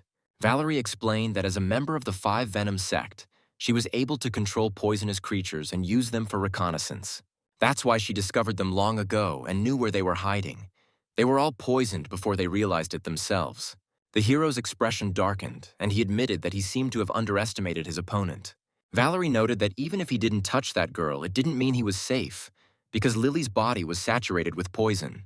She also reminded him that Mike had destroyed their cult's sacred beast and taken the sacred elixir, but was now willing to turn a blind eye to it. She said that if he gave her the sacred elixir and the Jinzhou token, she would promise to spare him and give him the antidote. Mike immediately realized that the true goal all along had been the Jinzhou token, and he asked if that was what they wanted. Seeing the object in his hand, both Dingo and Valerie's expressions changed dramatically. Dingo immediately stepped forward and demanded to hand over the token. At the same time, he was already gloating in his soul, thinking that even if Mike was a genius, he would still be forced to give everything that was required of him. However, the moment he reached out, Mike suddenly grabbed him. Dingo froze in amazement, not understanding how this was possible, because he was sure that he had already been poisoned. The next moment, Mike struck him straight in the stomach and remarked that if he wanted something, he could get it this way. Dingo, clutching his stomach, realized with horror that with just one blow, Mike had destroyed all of his energy channels. Valerie, too, opened her eyes wide in shock and wondered why the poison hadn't worked. Mike replied that such an insignificant poison was simply not capable of harming his body. The woman screamed in despair, declaring that this was impossible, as her poison was considered one of the strongest even within the five poison sect. She decided that Mike was just pretending that everything was okay. In a rage, she released a whole stream of pear blossom rain needles filled with poison, aiming them straight at the hero. However, he merely waved his hand carelessly and instantly destroyed the entire stream of needles. Valerie was horrified as she watched his power. Then she swore to herself that this young man must not be left alive. Mike, meanwhile, took advantage of the moment and began to treat his subordinates. Lewis soon spat out a mouthful of black blood, after which his condition stabilized. He thanked the hero with gratitude, and he told him to step aside and wait. Valerie watched this, feeling deeply humiliated and outraged that he dared to save people right before her eyes. She then stated that even if he wasn't poisoned, it didn't mean anything, because she had a whole army of poisonous creatures. While Mike continued to treat the second person, at her command, the poisonous creatures immediately rushed forward. But at that very moment, Mike turned them into dust with one blow of his palm. Then he disappeared from his place with lightning speed, as if he had teleported. A chill ran down Valerie's spine as she realized that her opponent was already standing behind her. Realizing the danger, she reacted instantly and managed to dodge the blow at the last moment. Gathering her strength, she declared that no matter how strong he was bound to have a weakness. Mike was well aware that although his sacred body was protected from all poisons, his eyes still remained a vulnerable spot. He struck again with his palm, but Valerie deftly dodged it. At that moment, Mike noticed that she was using a special movement technique. The woman proudly explained that this was the spirit snake writhing body technique that the five poison sect was famous for. Valerie stated that he could not harm her because she was protected by a cloud of poisonous fog, making it impossible to approach her. Even if he managed to hit her, she would still be able to escape, and Mike coldly asked if she really thought so. The woman suddenly tried to negotiate. If Mike let her go, she would leave this place immediately. However, Mike was already gathering a powerful stream of spiritual energy and asked if she really thought he couldn't do anything to her. Valerie suddenly noticed in a panic that she had completely lost sight of him. The figure of the hero in front of her disappeared. The next second, his voice was heard behind her. He said that he was behind her. A strong blow with his palm hit her in the back. Mike looked at her fallen body with disdain and asked if she still thought she could escape. Meanwhile, Dingo, no longer able to move, cried out in alarm, accusing the hero of daring to wound his wife. Valerie suddenly pulled out some object and declared in despair that he himself had forced her to resort to this. Then she suddenly tried to run away. Of course, Mike had no intention of letting her go. But instead of hiding, the woman suddenly appeared next to Dingo, who was surprised and asked why she wasn't running. She quickly tore his clothes and bit his finger, but Dingo declared that he was no longer of use and that she should just run. However, Valerie began to draw a strange rotating symbol on his stomach with blood. Mike, seeing this, immediately realized that in front of him was indeed a saint of the five poison sect. When the sign was complete, she raised the flute and played just one note. At that very moment, Dingo's belly began to swell rapidly, and the woman ordered the creature to come out. Dingo was overcome with panic. He felt a strong heat in his stomach and screamed, not understanding what was happening to him and what she had done to him. Mike watched the scene and realized that this technique was similar to the methods of a certain sect in the Purple Star Cultivator world. The next second, Dingo's stomach exploded. He couldn't believe until the very end that his wife would be so cruel. Valerie explained that it was the five poison sect's supreme being, the so-called broken heart, which could only be summoned by a saint. It can only be created once in a lifetime, and requires feeding it with the life essence of a loved one until it is depleted. Initially, the process would take another 10 years to complete, but now she has had to forcefully accelerate her growth. Dingo, having heard the truth, finally fell into despair. He understood why, in all the years of their marriage, she had never allowed him to touch her. But Valerie coldly replied that it was his own fault, because he had turned out to be too sentimental. Dingo's hands fell limply at his sides, and all his previous ambitions and plans crumbled to dust. Mike looked closely at the red creature and thought that it was somewhat reminiscent of the demons that were once created from blood. Valerie, meanwhile, ordered the creature to kill him. The monster instantly took off and rushed forward with astonishing speed. The very next moment he was right in front of Mike. Such speed was truly astonishing. Mike took the brunt of the monster's blow and raised his hand to block the attack. When he looked at his palms, he was overcome with surprise. Even his sacred body could not withstand the impact of this power. Valerie furiously ordered the creature to continue its attack, but less than 5 minutes later, the monster was thrown aside by Mike. The creature crashed into the tree and let out an even more furious screech. Mike observed his opponent and quickly came to the conclusion that although he was capable of causing him harm, his abilities were still limited. It wasn't as powerful as the demonic beasts that were raised in the Violet Star cultivation world.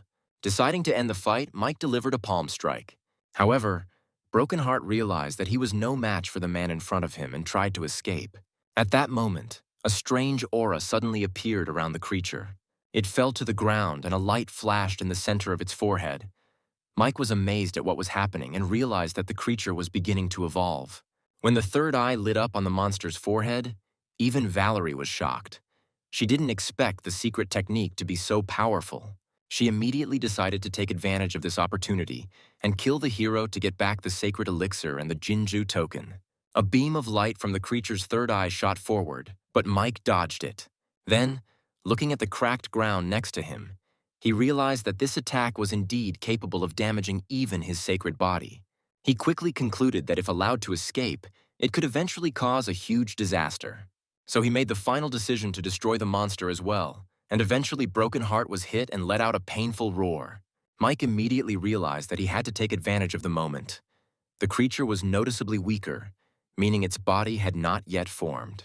Without hesitation, he plunged his sword into the monster's shoulder. Seeing this, Valerie became very nervous. She immediately realized that the creature's underdeveloped body was still too weak.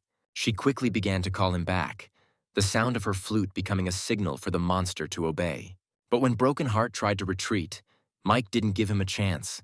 He swung his sword sharply and struck him in the back.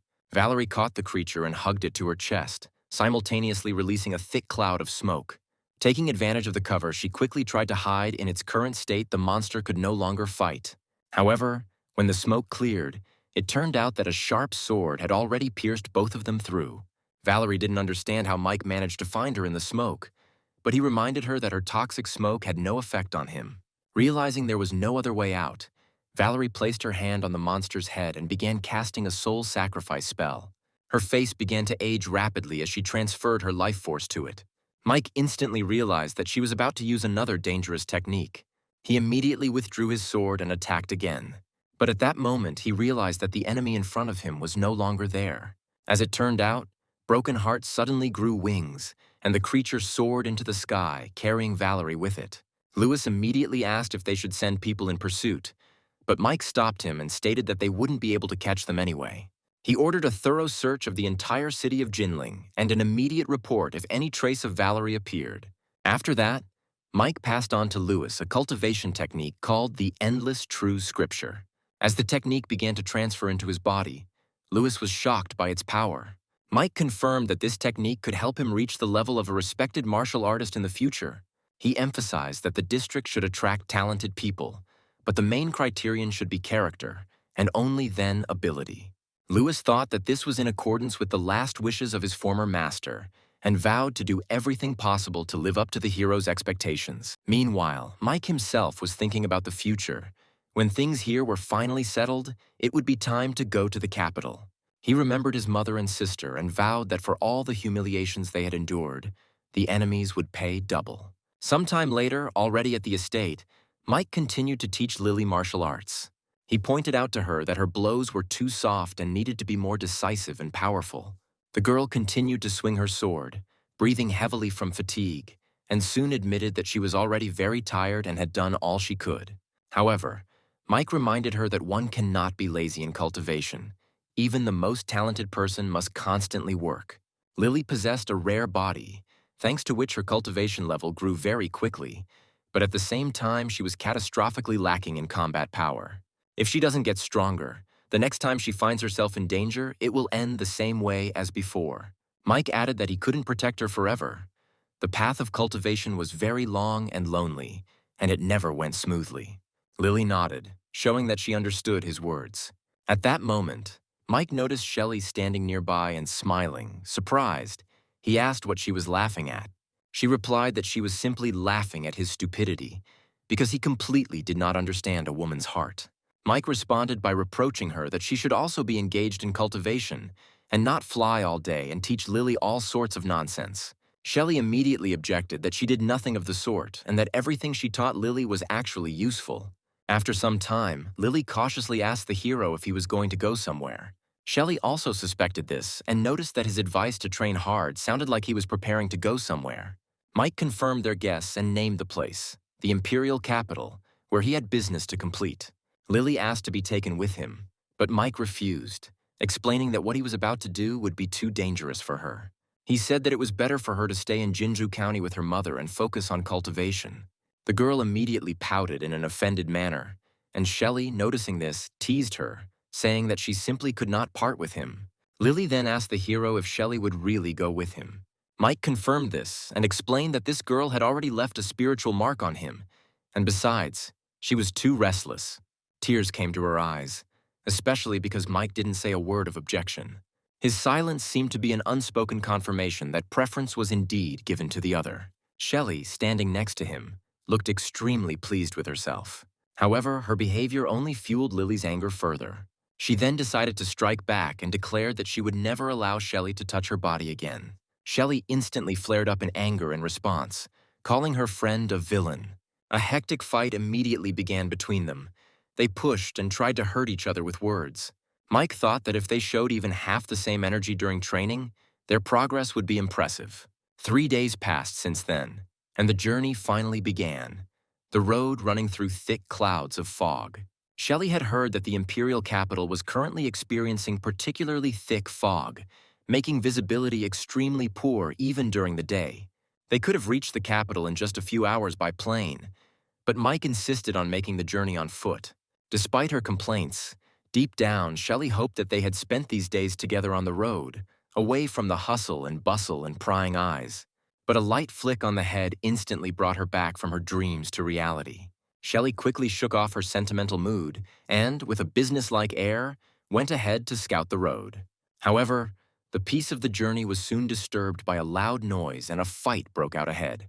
A young man named Caleb received a heavy blow from the palm of his hand right in the chest. One of the attackers stepped on his chest with an arrogant look.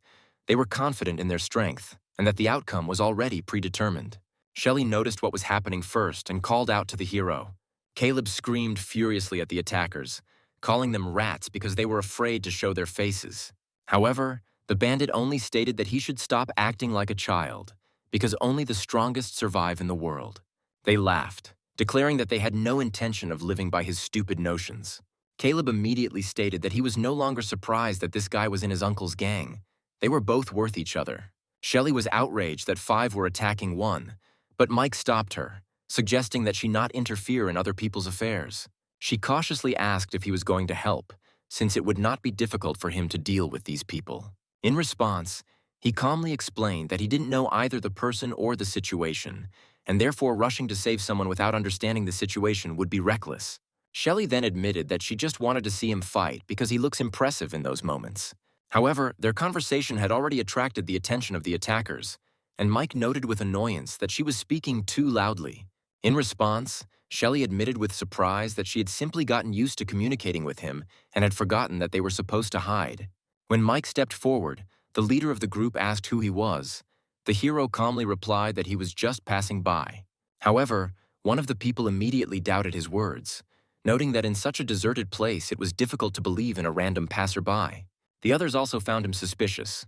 Eventually, their leader decided that no one could be allowed to find out what had happened and ordered him to be eliminated. Shelley, on the other hand, was delighted, expecting to see what was about to happen to these people, and she noted with excitement that they had asked for it. The leader was about to give the order to attack, and then suddenly Caleb intervened and declared that he knew the owner of the Longqian villa, hinting that the consequences could be serious. Mike froze for a moment upon hearing the name, and Shelley asked curiously if he knew anyone from there. However, the leader did not attach any importance to this. One of his subordinates added that the owner of this villa was no better than ordinary people. After this, the hero approached Caleb and asked if he really knew this man. He replied that he had once helped him when he was in a miserable state, but privately he was worried that he was giving Mike a chance to leave, but he was not taking advantage of it. Eventually, Mike decided to intervene and calmly stated that he would save him. One of the attackers just laughed, not believing that he was capable of saving someone if he himself was in danger. Then their leader, losing patience, ordered an attack on the uninvited guest. At that moment, Mike emitted a cold and oppressive aura. He declared that they were not worthy of even trying to kill him. Then, with a light wave of his hand, he released a powerful spiritual force. This energy threw the attackers in different directions. They fell heavily to the ground, completely losing the ability to resist. Caleb was shocked to realize how strong this man was. He even guessed that the person in front of him was the real venerable Master Wuzun. Meanwhile, Shelley asked the hero to tell her in detail about the owner of the Longqian villa. He explained that this villa belonged to the powerful Mu family and was located on the outskirts of the capital, not far from their Yuan clan. Caleb added that 10 years ago, a key member of the Mu family moved there after losing his leg in an accident. Hearing this, Mike realized that they were talking about his third uncle. He remembered that in the past, when the entire clan considered him guilty of killing the Empress, it was his uncle who helped him and his mother. The realization of how he had been treated sent a powerful rage through Mike, and even Shelley could feel the aura emanating from him. Meanwhile, Mike asked Caleb directly if he wanted revenge for the betrayal of his family and what they led him to. He clenched his fists and determination flashed in his eyes. Although inside he was trying to understand why Mike had decided to help him. He guessed that he might be related to the Mu family and really intended to support him in the struggle for power in the Yuan clan. When he asked the question out loud, Mike calmly replied that he did it because he also had a sister. After the incident, Caleb led them back, and along the way he explained the layout of the houses inside the city. Soon the family estate appeared before them, spacious and truly majestic. Caleb pushed past them and entered the courtyard, his voice ringing out as he called for the butler. The elderly servant, seeing him, froze for a moment, as if a man whom he had never expected to see alive had appeared before him. Caleb immediately noticed this reaction and frowned. It was obvious to him that his return had come as a surprise to many. The butler quickly began to justify himself, but Caleb did not continue the conversation. He offered to first take the guest inside. Meanwhile, the servant was seething with anger deep down at those who had been tasked with eliminating Caleb and who had failed to complete the task. About 5 minutes later, Caleb stopped, and ahead was the house where his parents and younger sister lived. Then he called her, and a girl named Emily heard a familiar voice. At first, she thought it was just a figment of her imagination, but her heart immediately began to beat faster. The realization that her brother had actually returned washed over her with a wave of emotion. Her eyes filled with tears, and she ran outside. Seeing him, Emily rushed to her brother's side, her body shaking with the sobs that had accumulated during his absence. When she had come to her senses a little, Caleb introduced his companion to her. He explained that this was the man he had invited to help him. Emily then politely greeted the guest as Mr. Mu. However, Mike introduced himself by name and offered to treat him without unnecessary formality, as if he were a peer. However, Caleb soon noticed that his sister was alone, and he immediately began asking her about her parents and how they treated her. The girl quickly replied that her parents treated her well, but her words sounded a little uncertain. At that moment, a man, Bennett, came out of the house and greeted his son without much warmth, only dryly noting his return. Almost immediately, he emphasized that Caleb was obliged to win and take the post of head of the family. Bennett then turned to Emily, asking her to change her clothes and go for a walk with the young master of the High family. His words clearly hinted at a future marriage, and Caleb was stunned by what he heard. He immediately demanded an explanation. As it turned out, young Mr. High visited their house and immediately noticed Emily, and the elders of both families considered the union beneficial. This news caused Caleb to burst into anger, and he reminded his parents of the previous agreement. If he manages to win the tournament and become the head of the family, Emily's fate will no longer be used for the clan's benefit. However, Bennett sharply rejected these arguments, insisting that everything was being done for the sake of the family's future. In his opinion, Caleb should become the head, and Emily should marry a member of the prestigious High family. These arguments finally angered Caleb. It became obvious to him that their parents' decisions were only motivated by profit. Insulted by the disobedience, Bennett became enraged and gathered spiritual strength, intending to teach his son a lesson by force. His attack was aimed directly at his own child. Caleb realized that the blow was delivered at full force, and he did not have time to dodge. At that moment, Mike stepped forward, his hand grabbing Bennett's wrist, instantly stopping the attack. At this moment, Bennett trembled with anger and demanded an explanation as to why an outsider dared to interfere in the affairs of the Yuan family. Caleb explained that Mike was his invited assistant, but Bennett just chuckled, dismissing him as an ordinary youth. He hastened to introduce another ally, a master named Haifu from the Hai family, who had been sent to help them win the tournament. But Caleb immediately declared that he did not need other assistants and recognized only Mike. These words clearly hurt Haifa. He turned to Bennett, but he began to justify himself to the guest, calling his son an unreasonable boy. However, Mike suddenly intervened in the conversation and clarified several things. First of all, he came here of his own free will, and no one has the right to kick him out. In addition, he intends to protect Emily until she agrees herself. No one can force her to marry. These words instantly made Haifa lose her temper. He rushed forward, intending to teach the impudent stranger a lesson. At that moment, a cold gleam flashed in the hero's eyes, and his power fell upon the enemy. An invisible pressure instantly pressed Haifa to the ground, forcing him to his knees. He was shocked that the enemy was able to strike with the power of his voice alone. Mike then reminded him to pass on what he had said to his young master, after which he ordered Caleb and his sister to follow him. Haifu was seething with rage, already deciding to report everything to his master and seek revenge. On the way, Caleb couldn't contain his curiosity and cautiously inquired about the hero's true level of power. He responded evasively, stating only that victory in the upcoming battle was guaranteed. Emily, walking next to him, looked at him with admiration. To her, he seemed incredibly confident and strong. When she asked where they were heading next, Mike named their new destination, the Longqian Mansion. On the way, Emily remembered that she hadn't seen Uncle Mu for a long time. She used to visit him often, and he always treated her and her brother very warmly. When they reached the villa, Caleb knocked on the gate several times, but there was no answer. Then Mike suggested not to wait and go inside to see with his own eyes the situation his third uncle was in. Emily tried to remember the villa owner's usual daily routine.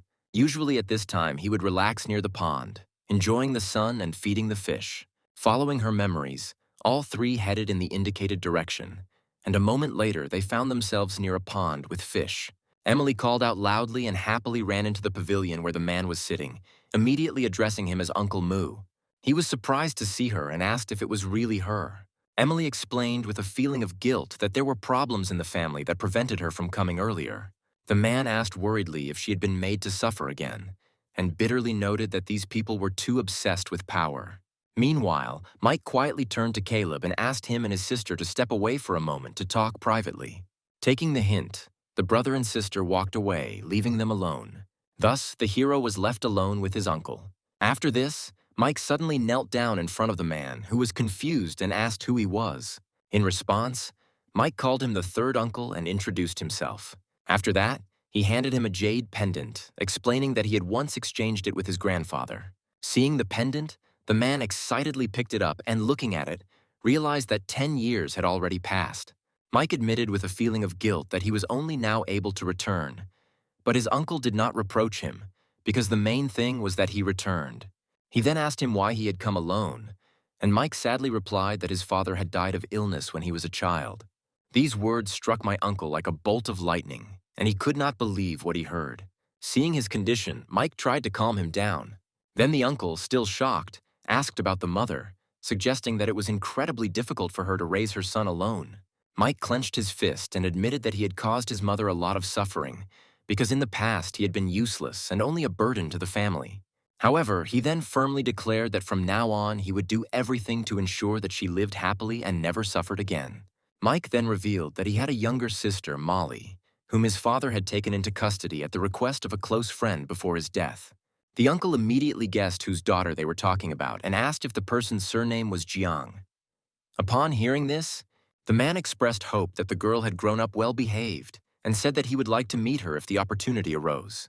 However, his face then became serious and he advised Mike to leave the capital as soon as possible and stay out of the Mu family's sight. Mike was surprised and asked why he had to hide from his own family and inquired why his uncle had been exiled to Longqian Villa. After this, the uncle began to explain that it all started in the year of his birth, when Mike and the son of his second uncle were born with a difference of only a month. The oracle predicted that the second uncle's son would become the chosen one of heaven, while Mike himself was supposedly a star of calamity and would bring misfortune. Soon after, accidents began to happen to the people who cared for him, and disasters began to occur throughout the country. The uncle then left the capital to find the master and prove Mike's innocence, but soon after leaving he got into an accident and lost his leg. He later discovered that this was all part of a conspiracy orchestrated by a woman named Yan, who had connections to that very oracle. According to him, it was she who manipulated public opinion in the capital and staged all the accidents. The uncle explained that he didn't know all the details, but he was sure that everything was connected to a power struggle, since the Mu family was now under her control. So he again asked Mike to think first and foremost about his own safety. In response, Mike calmly assured him that since he dared to return, it meant he had the power to make his enemies pay for everything. Fearing that he might act rashly, his uncle tried to stop him, but Mike only suggested that he look at something. At that very moment, the surface of the lake next to them began to move. The water began to swirl, as if a whirlpool had formed right in the pond. Suddenly, the fish began to jump out, as if obeying an invisible force. Seeing this, the uncle was shocked and realized that in front of him was a top-level master. Emily, who was watching this, could not hide her amazement, realizing that Mike had reached the highest level of martial skill. Mike himself calmly confirmed this, but his uncle still couldn't believe that his nephew had become so powerful at such a young age. After this, Mike called Caleb and Emily, asking them to come over. As they approached, he suddenly asked them an important question. The hero asked if they were ready to accept his third uncle as an adoptive father. The uncle tried to object, considering himself unworthy. However, Caleb interrupted him, stating that they had long considered him a member of the family and were ready to officially acknowledge it. Emily supported her brother, and eventually they both knelt down and bowed. The touched uncle received them and ordered them to stand up, and the brother and sister happily thanked him. Caleb, a little sheepishly, noted that with Mike's strength, they were the ones who benefited from being a family. The hero said directly that they did not need to address him formally, and since they accepted his uncle as a father, they could call him brother. At this moment, an angry voice came from outside the pavilion, demanding to know who dared to enter the Longqian villa. The uncle irritably replied that they were his guests and he had let them in himself, after which he ordered them not to make any noise. However, the man on the outside, although he apologized, internally suspected something was wrong. The old man noted to himself that there were too many strange things going on. Having received the order to leave, he obediently retreated, but decided to immediately report everything to the lady. Mike asked his uncle, puzzled, why he continued to keep this man with him if he knew that he was a spy for the Yan family. In response, the uncle calmly explained that if they got rid of him, they would send someone else in his place. In their current situation, they still won't be able to uncover the enemy's true intentions, so it's wiser to leave everything as is for now. Meanwhile, Joshua, the second son of the Yuan family, asked again whether it was true that the assistant brought by Caleb was able to defeat the people of the Hai family. Joshua's son, Albert, remarked that if the man was truly that strong, it meant Caleb would win the tournament. However, Joshua added that since the enemy is strong, he needs to be more cunning. 3 days in advance, he can discreetly mix something into his food. 3 days later, the Yuan family tournament began. Joshua personally helped the head of the family, Roger, take the place of honor, after which he respectfully reminded him that it was time to begin the drawing of lots. At the elder's command, the servant brought the lots, and Joshua announced the beginning. The first participant was Mike. Caleb immediately realized that this was not an accident, and noticed that everything was prearranged. However, Mike himself calmly replied that most likely, the second uncle had indeed thought everything through in advance. Joshua was confident in his plan. The poison was already working, and as soon as Mike started circulating energy today, his power would be destroyed. However, Mike walked into the arena without the slightest hesitation. Roger noted with interest that his surname, Mu, was quite rare. But as soon as he got on stage, Mike suddenly declared that fighting in turns was a waste of time. Then he suggested that all his opponents come out against him at the same time. These words caused an immediate uproar and outrage among those present, many considering him arrogant and reckless. Joshua immediately took advantage of the situation and turned to his father, hinting that this man himself was breaking the rules and, in fact, was seeking death. Mike's eldest son, Andrew, supported his position, noting that although he acted proudly, he clearly had reasons for such confidence. Then Roger tried to reason with Mike, but the hero declared that since he had entered the arena, he was ready to accept the consequences. Joshua again began to persuade the elder, saying that since this man was so insistent, it was better to let him act. After this, Roger turned to Caleb, who without hesitation stated that he completely trusted Mike. As a result, a decision was made to start the fight. Joshua then turned to the rest of the tournament participants and asked them to come into the arena. Meanwhile, the three opponents, talking among themselves, at first experienced strange feelings. They were unhappy that they would have to go out against one person altogether, considering it humiliating. However, they then decided to determine who would go out first. None of them wanted to go out first, and then a decision was made. The fighters played a game of rock, paper, scissors. As a result, one of them lost, and grumbling with discontent entered the arena, deciding to deal with Mike as quickly as possible. Even before the fight began, he arrogantly declared that Mike was simply unlucky to have encountered him. However, Mike's reaction was extremely calm. He didn't even engage in a full-fledged fight and only lightly touched his opponent's fist. As a result, he instantly flew back, as if he had been thrown back by an invisible force, and fell heavily to the ground. Seeing this, the remaining two were in real shock, because they were sure that the poison should have weakened him by now. Roger noted with obvious approval that Mike had used a technique that allowed him to turn his opponent's strength against him. The second opponent, in turn, could not believe that he remained completely unharmed. Mike calmly declared that victory was his. However, the defeated warrior refused to admit this, claiming that he had used some kind of trick and demanded a second battle. The crowd began to support him, heating up the atmosphere. Mike then suggested that they all attack at the same time if they really disagreed with the outcome. The two remaining warriors looked at each other. Then, gathering their strength, they rushed forward at the same time. But the next moment, Mike seemed to disappear from their sight. He then appeared right in front of them. Using a swift movement technique, he dealt each of them one blow. As a result, both opponents were instantly thrown aside, crashing hard into the far corner of the arena. Joshua jumped up from his seat, shocked by what was happening, and in a panic tried to understand what level this man had reached. Mike calmly remained standing in the center of the arena and asked if there were anyone else who wanted to continue the fight. Not hearing the fight proposal, Mike asked again if anyone had any objections. Roger solemnly announced that the winner of the tournament was Caleb's assistant, Mike. Caleb himself understood perfectly well that those around him saw only a small part of his power. However, Joshua opposed this, because 3 days ago, Mike beat up the people of the High family and even demanded that Emily's engagement be broken off. Moreover, he accused him of using a prohibited drug today to temporarily enhance his strength. At this point, people began to ask why the name of such a strong man was not on the list of candidates for the highest level of masters. Taking advantage of this mood, Joshua immediately gave the order to seize Mike and punish him according to the laws of the family. The UN family's servants quickly surrounded the hero, receiving orders to capture him. However, before anyone could get closer, his figure seemed to disappear into thin air. Joshua turned pale in surprise, realizing that the enemy had literally disappeared before their eyes. The next second, Mike appeared again, this time next to him, and a powerful kick fell on Joshua, causing him to lose his balance.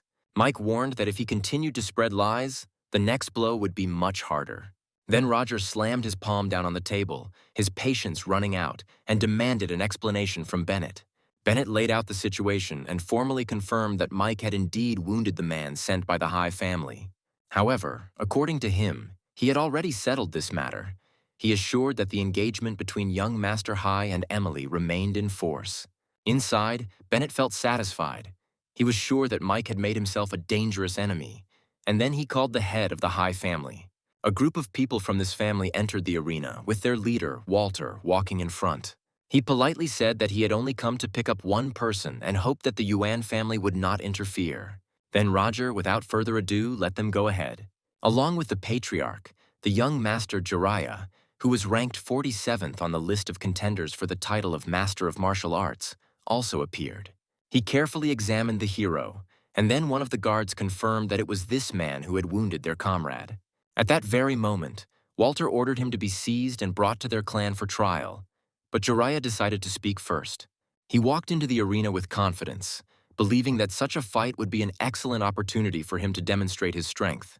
One of his men tried to warn him that the enemy was strong, but he only waved it off dismissively. Mike didn't show the slightest interest in his title when Jiraiya approached. He simply hit him in the chest with his palm.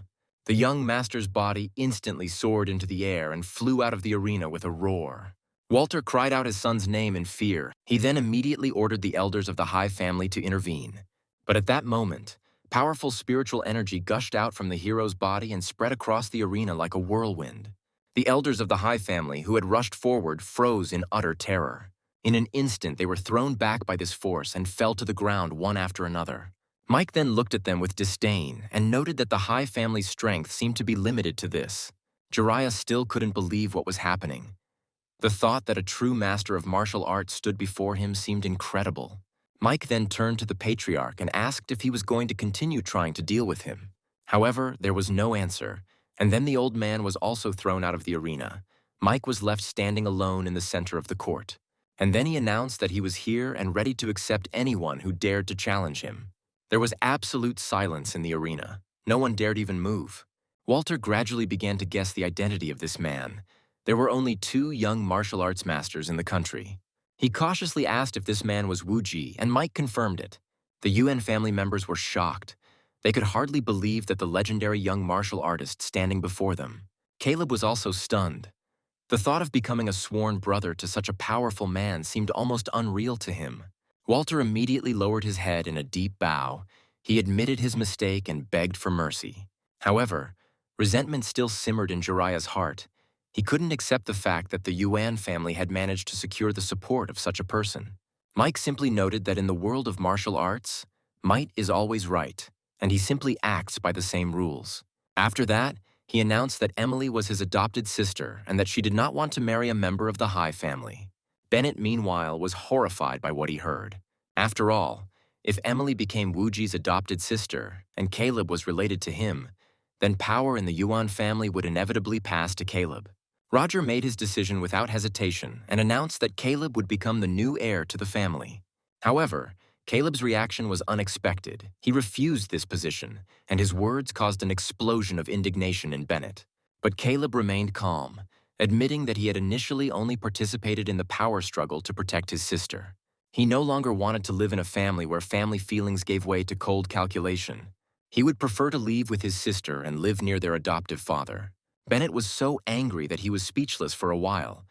But Roger, on the contrary, accepted his grandson's decision calmly. He only asked him to take care of his adoptive father and assured him that the Yuan family would find another heir.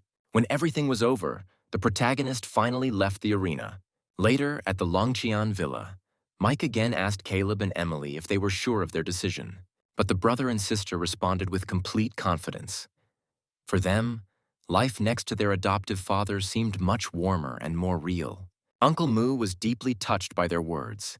He had long considered them his children and was sincerely glad that they could now live together. Then Mike, holding his hand, quietly said that he had once helped his mother and himself in a difficult moment.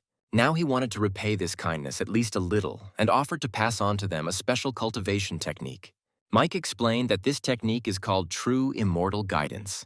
After an hour of training, the results were already beginning to show, and a faint spiritual energy gradually appeared around Emily. When she finished the workout, her face was shining with joy, and she felt an extraordinary lightness and strength in her body.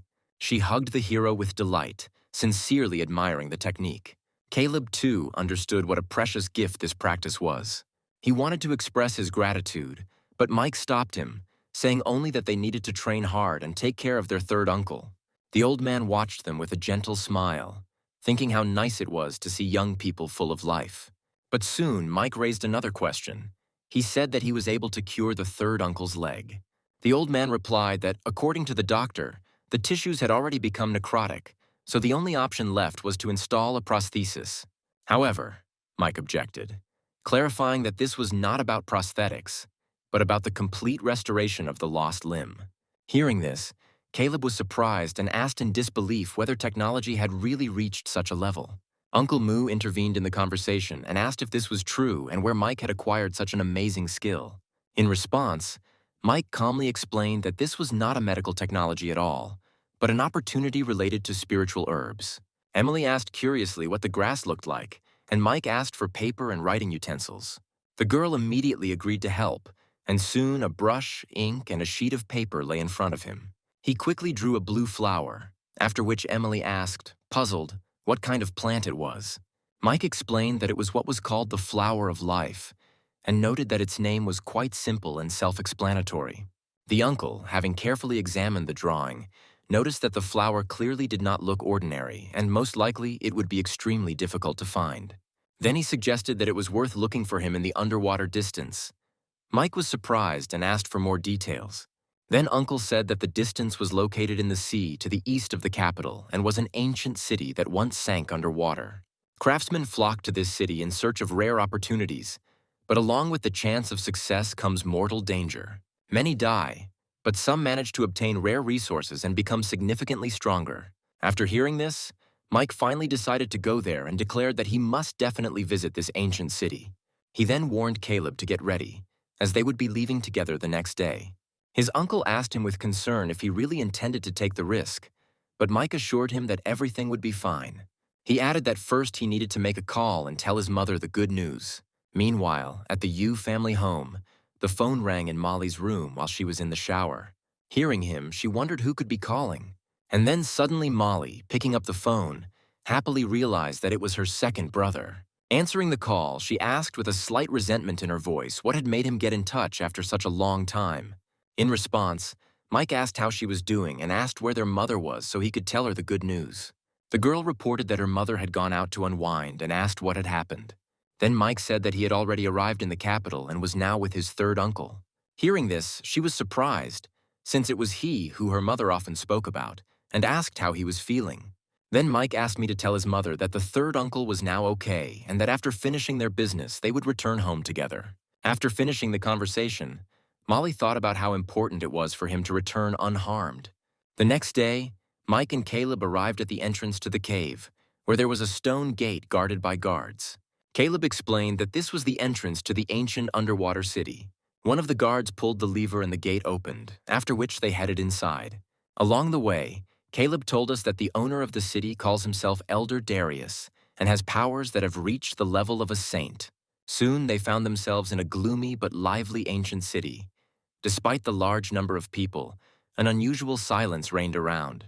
Caleb explained that this was a safe zone where no one dared to disturb the peace, but beyond it were dangerous secret areas. At some point, the merchant began to call out to passers-by, offering rare items obtained in places where only 1 in 10 survives. Mike took one of the items and asked the price. The seller said that it was the main treasure of his shop and it was worth 10 million. After examining the item, Mike realized it was fake jade and concluded that the city was indeed full of hidden dangers. Caleb quietly confirmed his guess, adding that most of the goods on the street stalls were fake. Then he suggested going to the sales area where more reliable things were sold. They headed towards the trading house and soon found themselves at its entrance.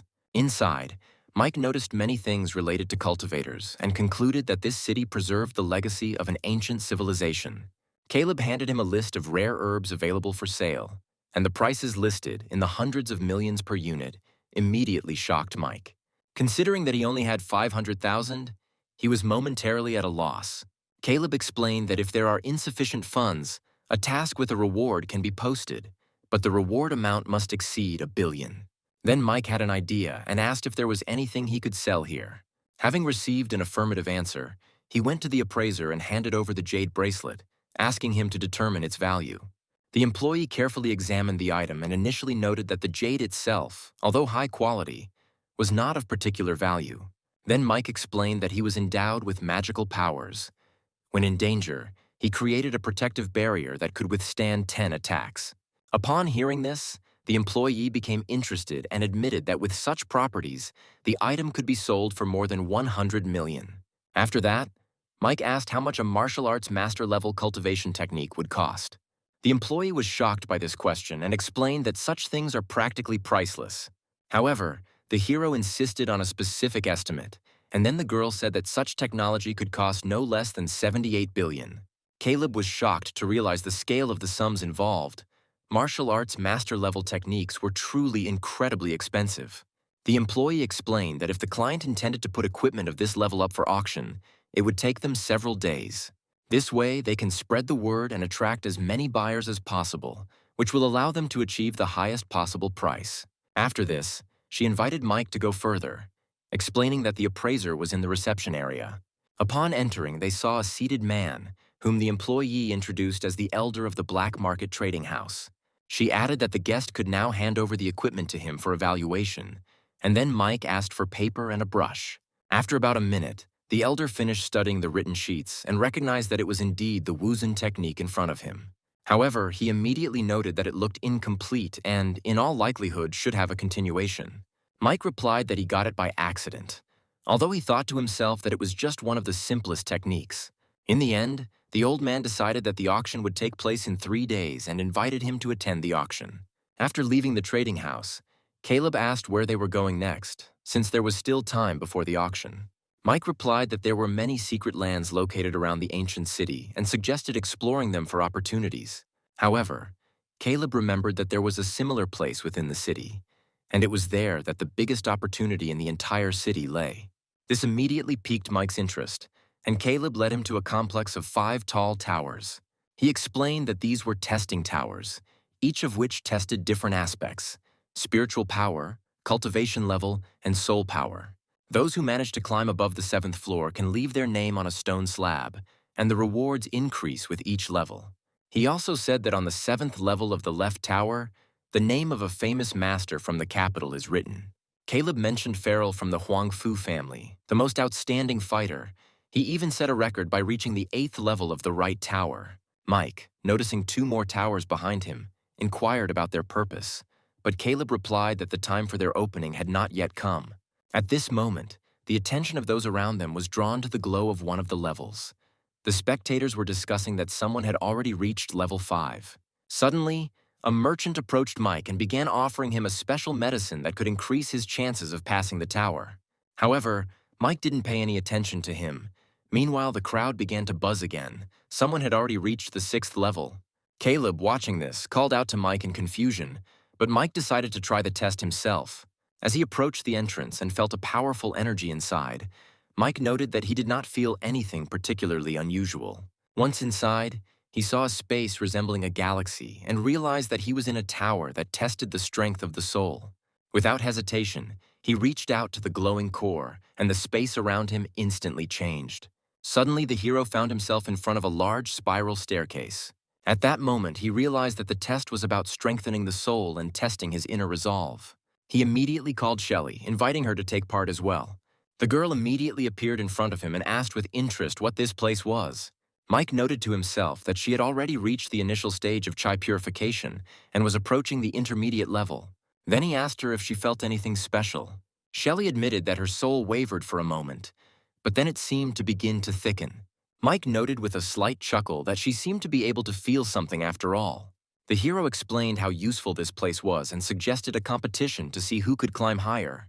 Shelley immediately perked up and asked about the reward, and Mike initially brushed it off, noting that he was doing it for her own benefit. But in the end, he agreed and promised to fulfill one of her wishes if she won. The girl immediately and enthusiastically accepted the conditions, declaring that cheating was not allowed. After that, she immediately rushed forward. At this time, Caleb noticed representatives of the Mu, Yan, and Huangfu families, and realized that the heads of all the major clans had gathered in the ancient city. The crowd began to shout again. Someone had reached the 7th level. At this moment, Jacques, the protector of the Martial Arts Alliance, turned to Daniel, Mue's second uncle, with congratulations. He modestly replied that the young man's talent was still inferior to Farrell's, although Jacques noted to himself that this sounded like feigned modesty. Meanwhile, the merchant who had previously offered medicines was surprised to notice that 2 people had risen to level 5 at once. Literally a second later, he saw that they had risen another floor. Inside the tower, Shelley caught up with Mike and excitedly declared that she was really enjoying what was happening. He tapped her lightly on the head, reminding her that this was just the beginning and urging her not to get distracted. The girl, grimacing, replied that she was not going to give in to him and would definitely win. Mike, in turn, became more attentive, feeling that this tower was far from as simple as it seemed at first glance. However, he also understood that if he managed to complete it completely, the rewards and benefits would be truly significant. Outside the tower, they had no idea what a commotion they had caused among the crowd. First, level 6 caught fire, then almost immediately level 7. Jacques did not hide his delight and noted with enthusiasm that 2 more unrivaled geniuses had appeared in their world. Caleb was perplexed. He was sure that his adopted brother was capable of such a thing, but he could not understand who the second person was. Meanwhile, inside the tower, on the 7th level, in front of the barrier gate, Mike and Shelley calmly walked through the formation. Soon they found themselves inside, where there was already another person. Shelley asked in surprise who it was. It soon became clear that this was the son of the true dragon from the Mu family, Mue, an advanced level master. Mike himself, noticing him, changed his expression slightly. Shelley asked worriedly what had happened, but he just waved her off, saying that it was nothing special. At that moment, 2 scrolls appeared in front of them, and Shelley joyfully exclaimed that this was a reward. Mike took one of them and assumed that in front of him was the very art of great prediction. Shelley, opening her scroll, was at a loss. The thing is that she didn't understand anything at all and asked the hero to explain. Mike then explained that it was a fairly simple divination technique that could predict the good and bad fortune of ordinary people. Hearing this, Shelley threw the scroll away in disappointment, declaring that it was too boring and useless. She then flew up to Mui and offered to stealthily attack the enemy, but the hero refused, noting that he did not consider him a threat. Shelley remarked that she had the impression that he disliked her, but Mike countered that she had simply misunderstood the situation. At this time, outside the tower, there was a noise again.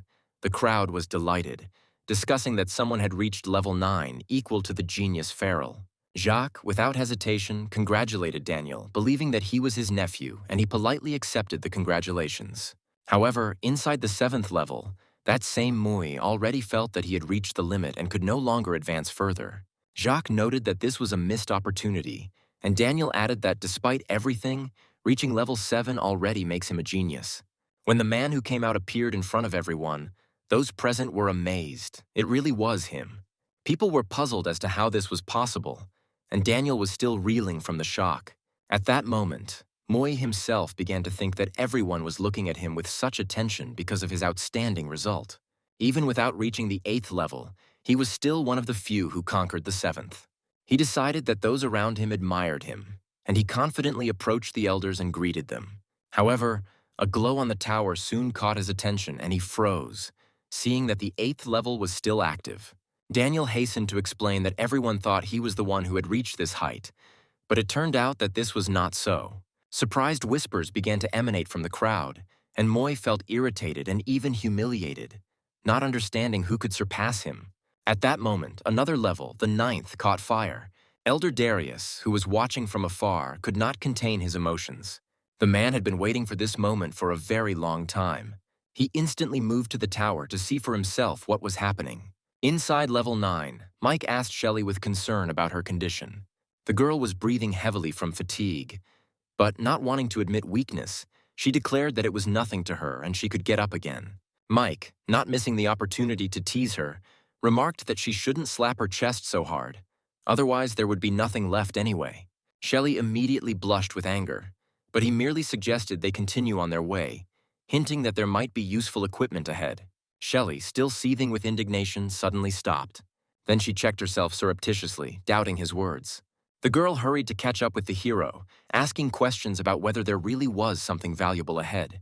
Outside, meanwhile, the 10th level caught fire. Jacques couldn't believe that anyone could reach such a height. Seeing Darius on the roof of the tower, people realized that even the ruler of the ancient city had personally come to observe what was happening. Inside the tower, Shelley noted with displeasure that there was nothing interesting on this level either. But Mike suggested moving on. At that moment, an elderly man appeared in front of them, and Mike cautiously asked who he was. He calmly introduced himself as Darius, the ruler of the underground ancient city. He assured the guys that he had no hostile intentions and only wanted to see those who had managed to reach level 10. Shelley felt that the old man's aura seemed familiar and even pleasant to her, and she shared this feeling. Darius, meanwhile, pointed to a stone slab and told them to leave their names there, explaining, he also promised to hide all this commotion because the current world is still too weak to accept such high achievements. Mike, understanding his intentions, agreed and left his name, deciding that hiding such power was indeed wiser. The words left by the hero immediately appeared on the stone slab. Meanwhile, Shelley also wrote down her name. Darius then suggested that they continue the test, noting that the higher they climbed, the greater the rewards would be. Shelley quietly confided to Mike that the old man was staring at her in a way that made her skin crawl. Darius noted to himself that in front of him was an immortal deity and a spiritual cultivator, which made the situation even more unusual. 10 minutes later, having climbed to the 12th floor, Mike discovered that the higher he climbed, the more difficult the path became.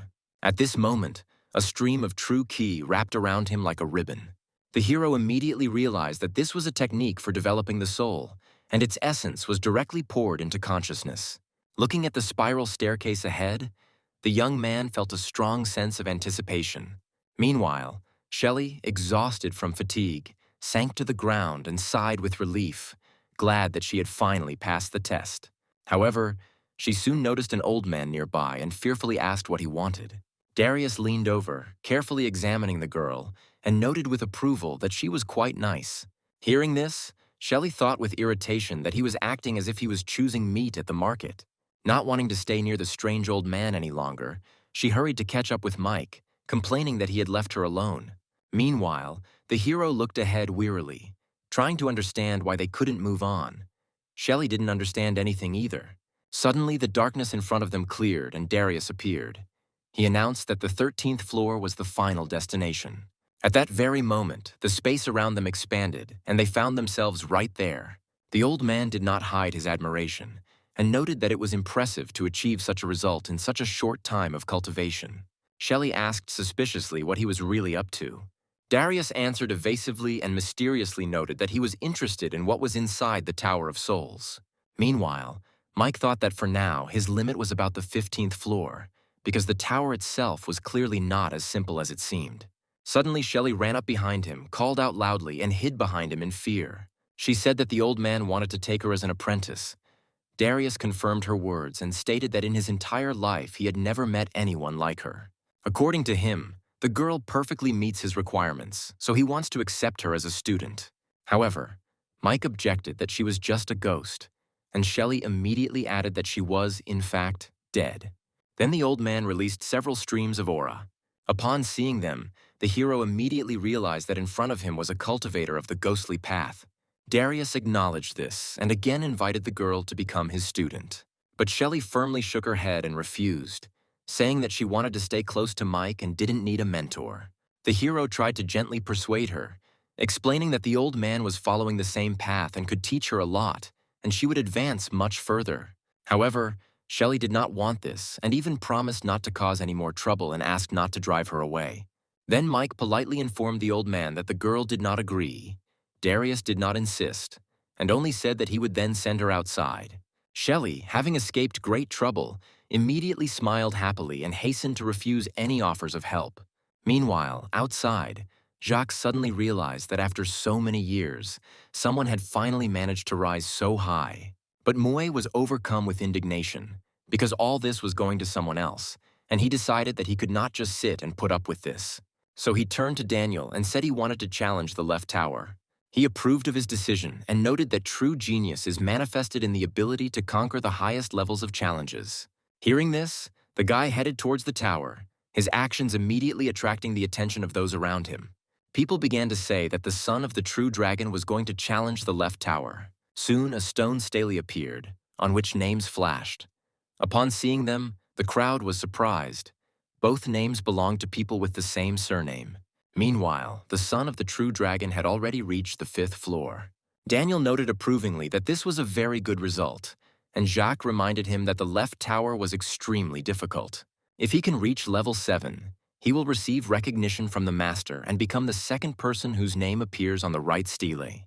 Meanwhile, Mike went outside. Daniel was surprised to notice that he was alone and asked his name. Jacques also intervened and asked where the second person was. The hero introduced himself as Mike and explained that his sister Shelley had become ill, so the ruler of the ancient city had taken her in. Hearing this, Daniel was amazed and noted that they really were brother and sister. Then he quietly asked Jacques, who was standing next to him, if this reminded him of anything.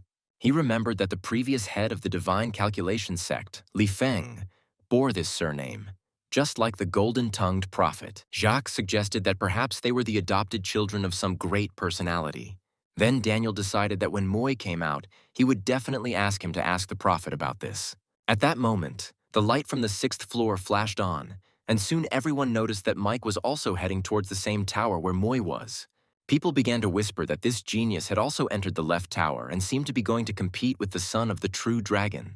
Jacques wondered if the man really had some kind of score to settle with Mike, but Daniel immediately dismissed the idea. He stated that this was impossible, since Mui had always been on good terms with the Seers sect.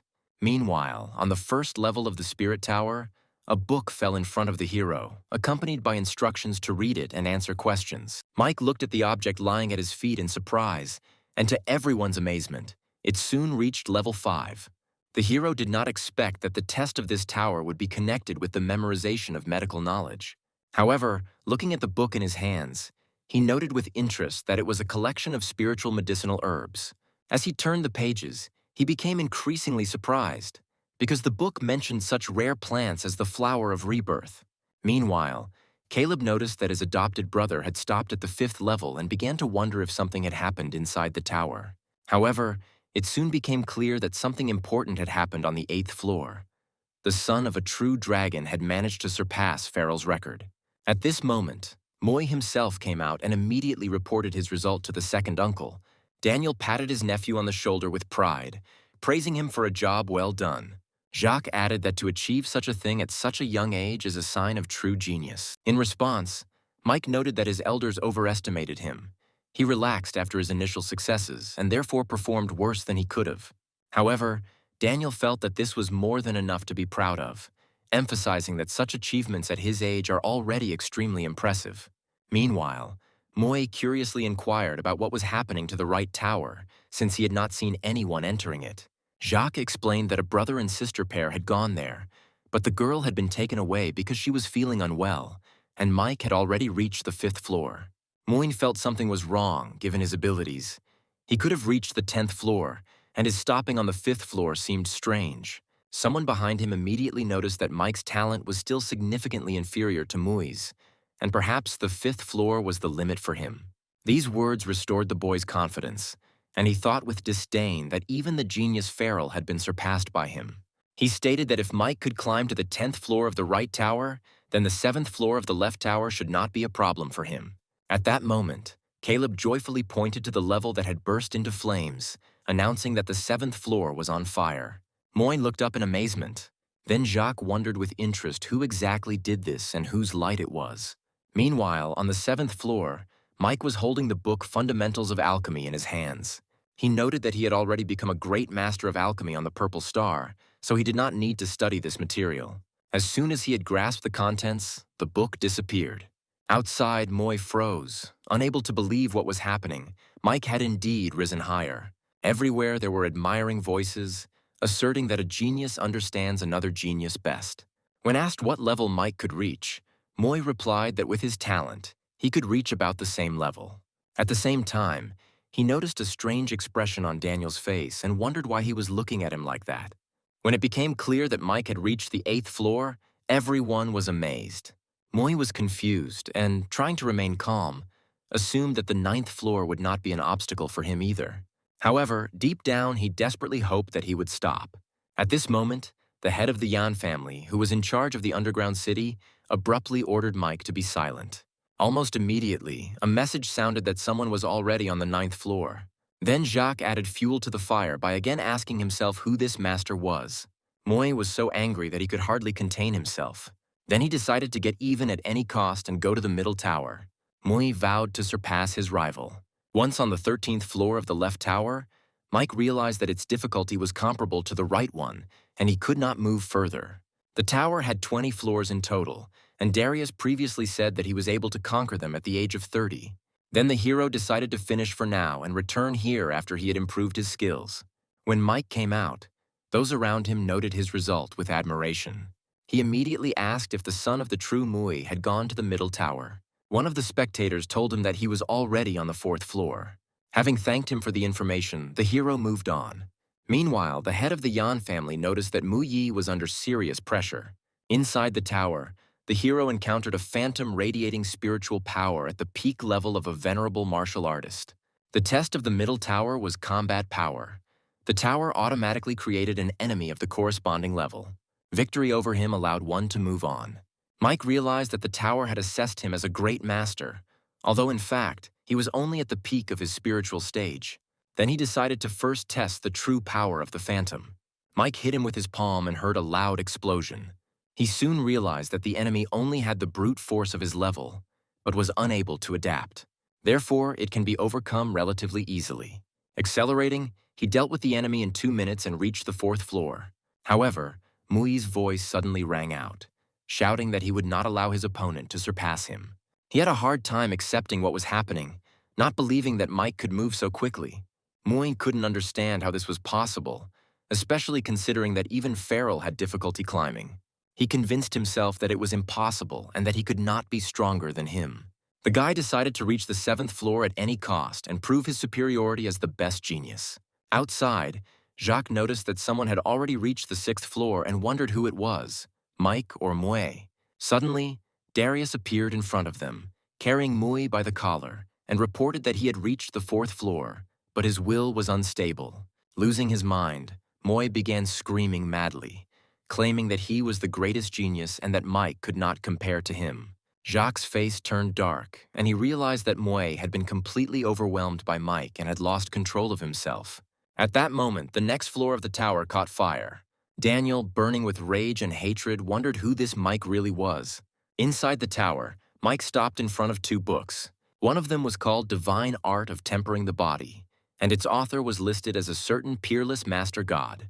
Mike picked up the book and chuckled when he noticed that the author called himself a god master, which he found quite funny. He began to turn the pages with interest. However, after seeing several lines marked with exclamation marks, I decided that what was written did not look very convincing.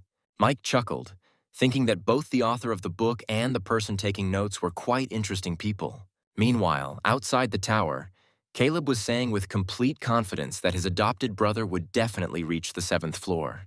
When the next level lit up, the crowd immediately shouted that it was already the 7th floor, and many began to admire Mike's achievement. Jacques even suggested that perhaps this person would become the first in history to manage to climb to the 10th floor in all 3 towers. Mike, examining the enemies, noticed that with each new floor not only their number increased, but also their strength increased. When he reached the 15th floor, there were already more than 20 phantom puppets in front of him, and they were acting in a coordinated manner. Their combined power even surpassed the mid-stage chi refining level.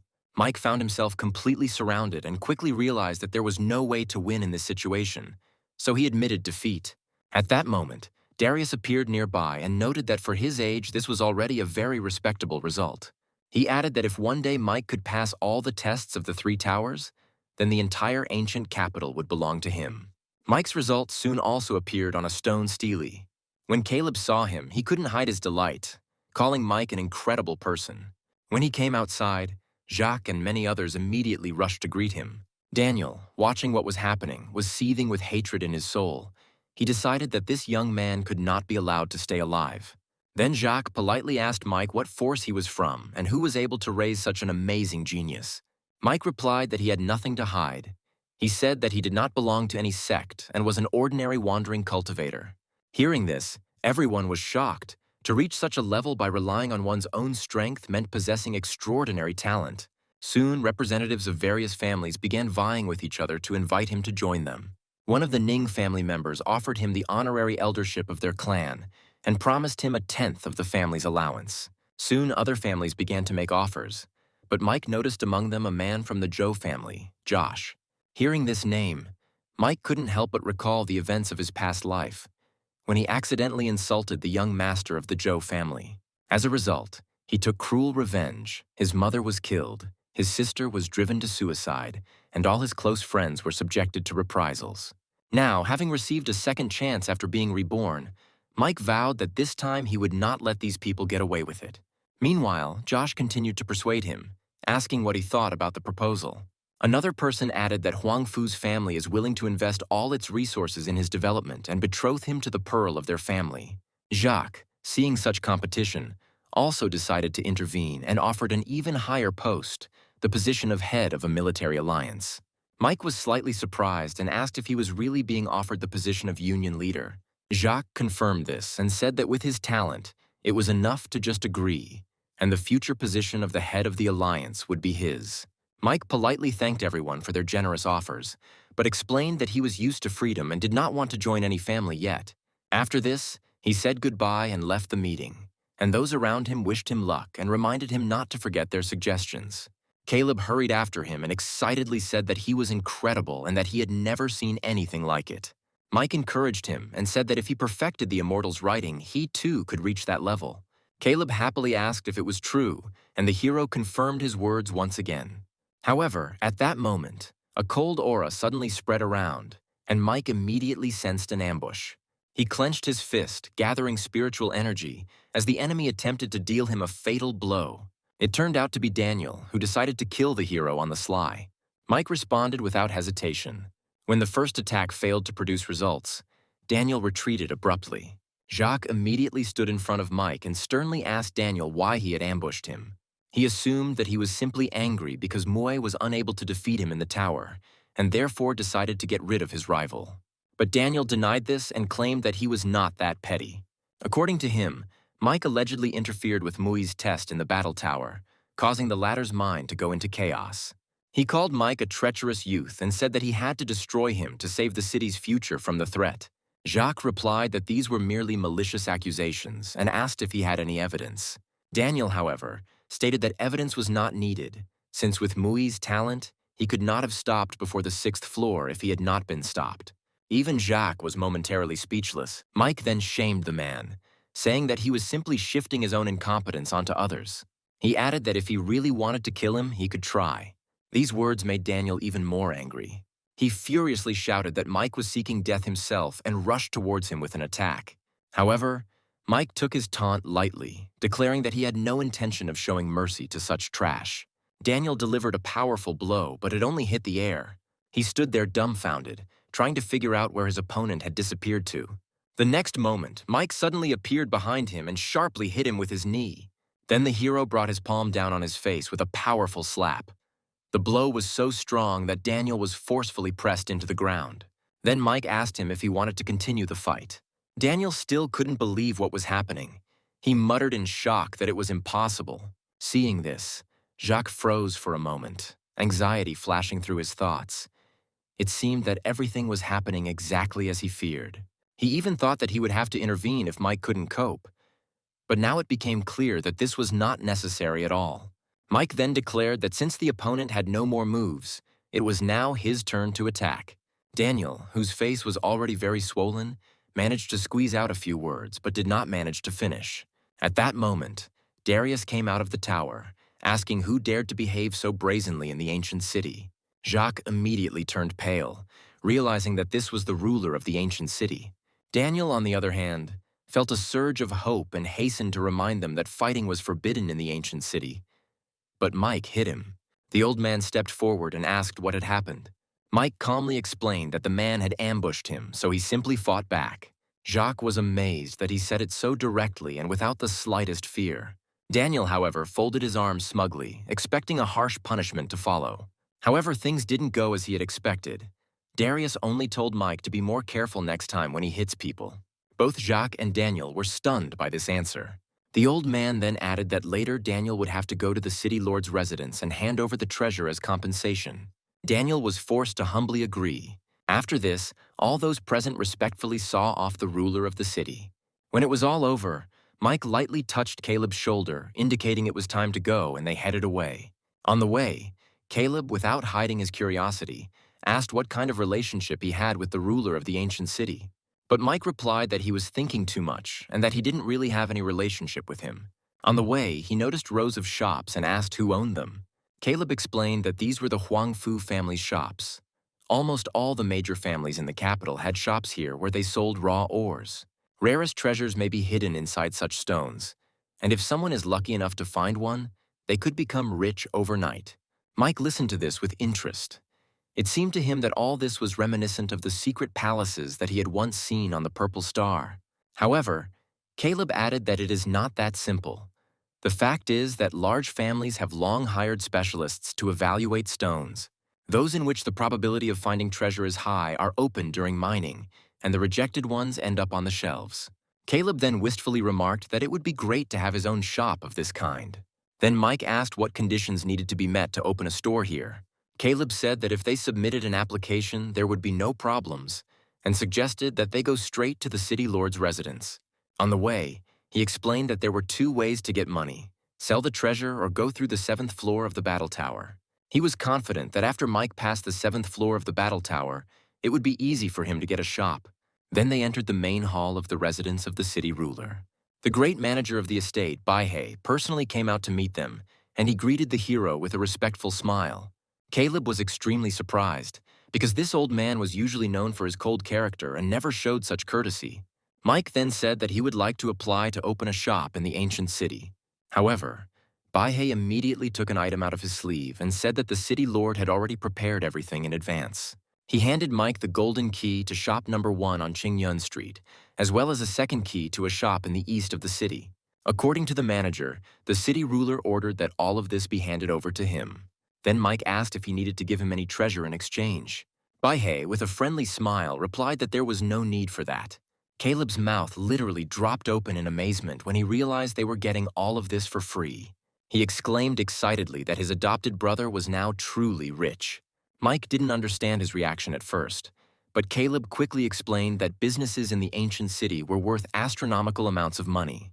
So far, only one potions master has managed to buy an ordinary house here, and to do so, he needed money that he saved for more than 10 years. After cultivating in that house for only 3 months, he managed to make a breakthrough and reach the Wuzun level. After that, he turned the house into a hostel where about 10 people could live and began charging 30 million for 1 day of stay.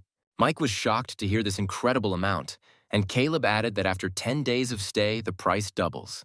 He also revealed the main secret. That house was just an ordinary dwelling, and what Mike received was a real mansion, more or less. In addition, he now has his own shop, although shops here are usually only rented out, not sold.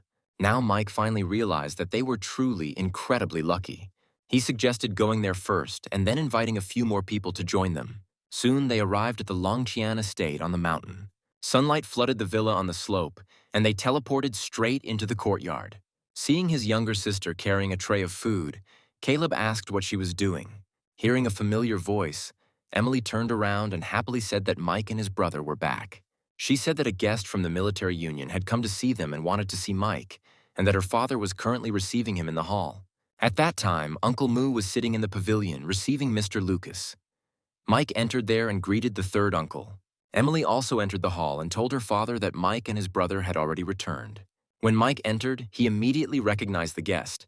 It turned out to be Lucas, who immediately stood up and bowed respectfully. Uncle carefully observed the man's manner of speech and behavior. From the way he held himself, it was clear that he was a true master.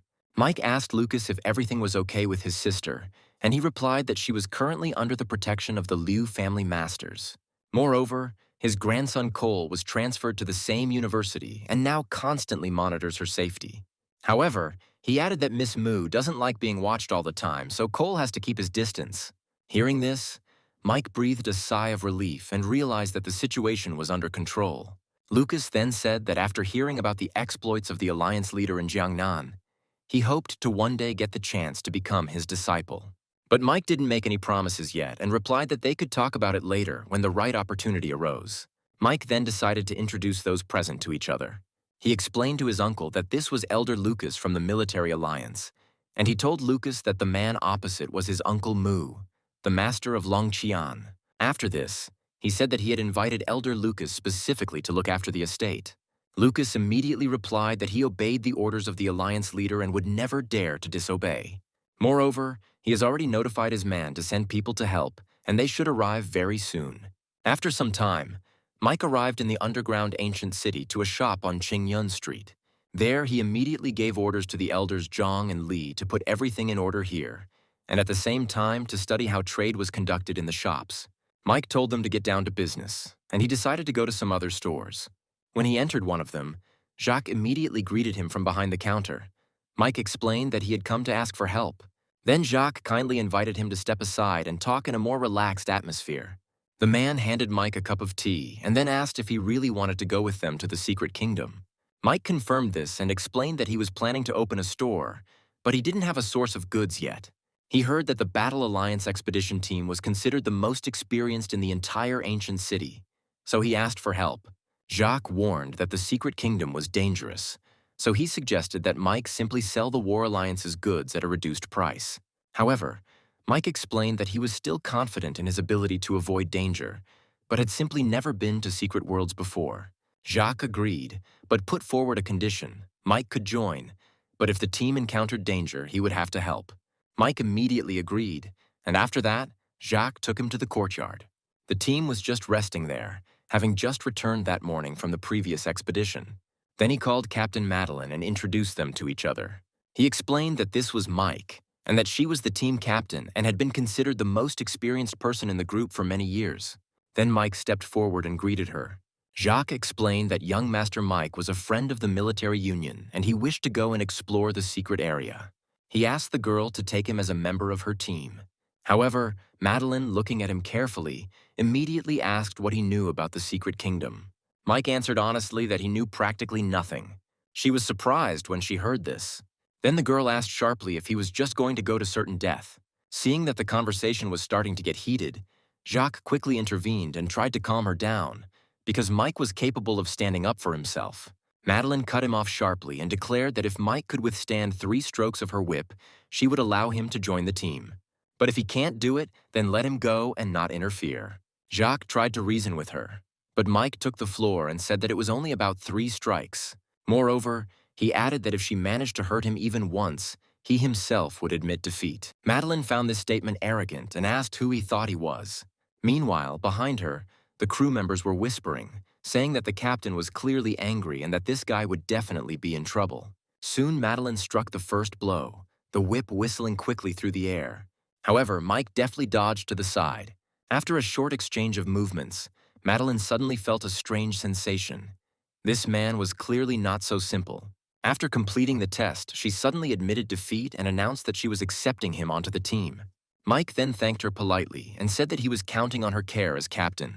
When he and Jacques left, he explained that the captain had a straightforward character and she had only acted for his own safety.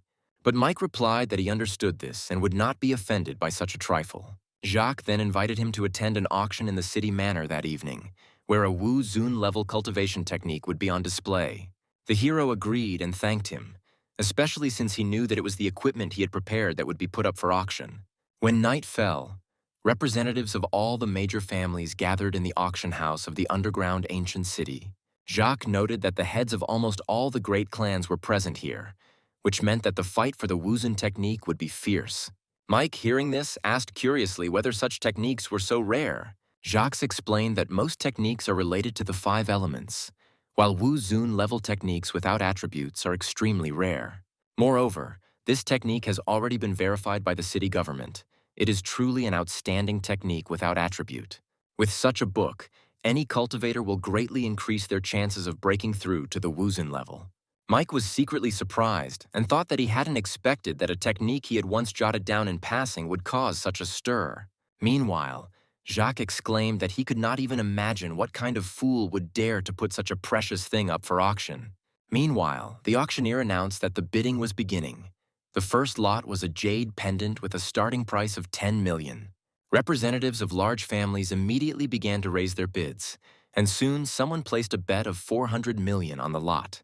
Jacques explained that he was a potion master from the capital, the only person who had managed to acquire property in the underground city.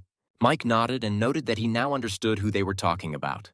The auctioneer then introduced the next lot, several pieces of ore that had a high probability of containing rare treasures. Jacques asked the hero if he had caught his eye, but he only thoughtfully replied that it would be better to wait a little.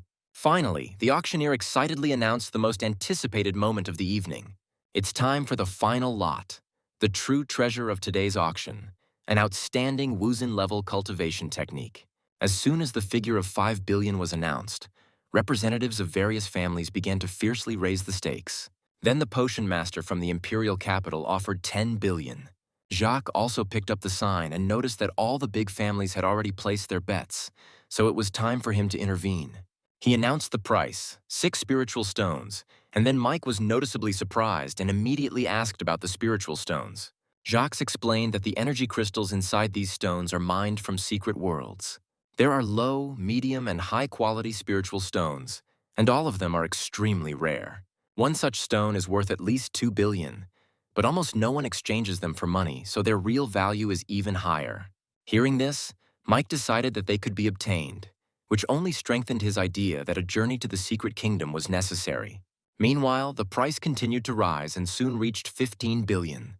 The auctioneer asked if there were any more bids, so the potions master intervened again and offered 20 billion. When no one else responded, the gavel came down with a heavy thud on the table and the lot was sold.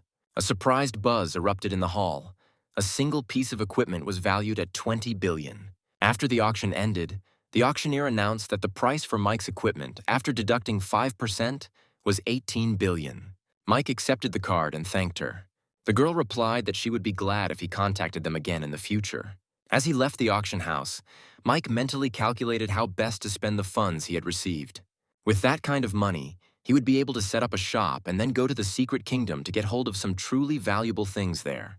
The next day, the expedition team had already gathered at the entrance to the ancient city. But Madeline was worried about whether Mike had shown up.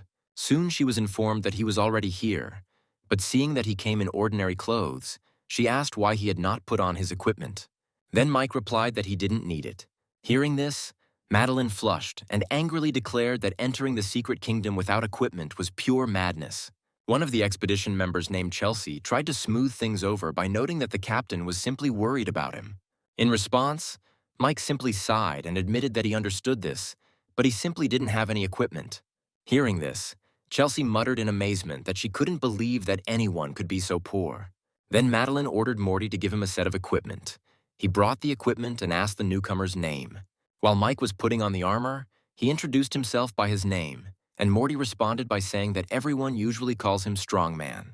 Then he quietly added that one shouldn't pay attention to the captain's character, because she simply doesn't want the newbies to die. Mike then asked curiously why they continued to do such dangerous work. Hearing this, Morty's face darkened slightly, and he admitted that everyone involved in this matter has their own reasons. At that moment, Madeline came up and asked the hero if he was ready. He replied that he was ready. But just at that moment, someone's voice was heard from behind. One guy called out to the captain and noticed that they had met again. Soon, another expedition team approached them. One of the men mockingly greeted Chelsea and remarked that he had not seen her for a long time. However, she didn't even deign to glance at him. Morty quietly explained to Mike that this team, led by Parker, is one of the strongest, so no one on their team wants to mess with him. Parker, meanwhile, made a sarcastic reference to a dead man, then asked if Chelsea was still angry. Chelsea was furious at these words. However, Madeline abruptly intervened in the quarrel and ordered the man to shut his mouth. However, Parker only continued to mock them.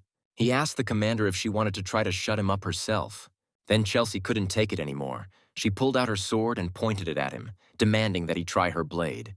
He only egged her on, saying that she should attack and that anyone who doesn't fight is a coward.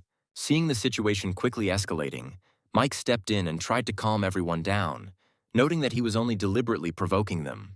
Parker immediately pointed at him and loudly asked if he was a newcomer.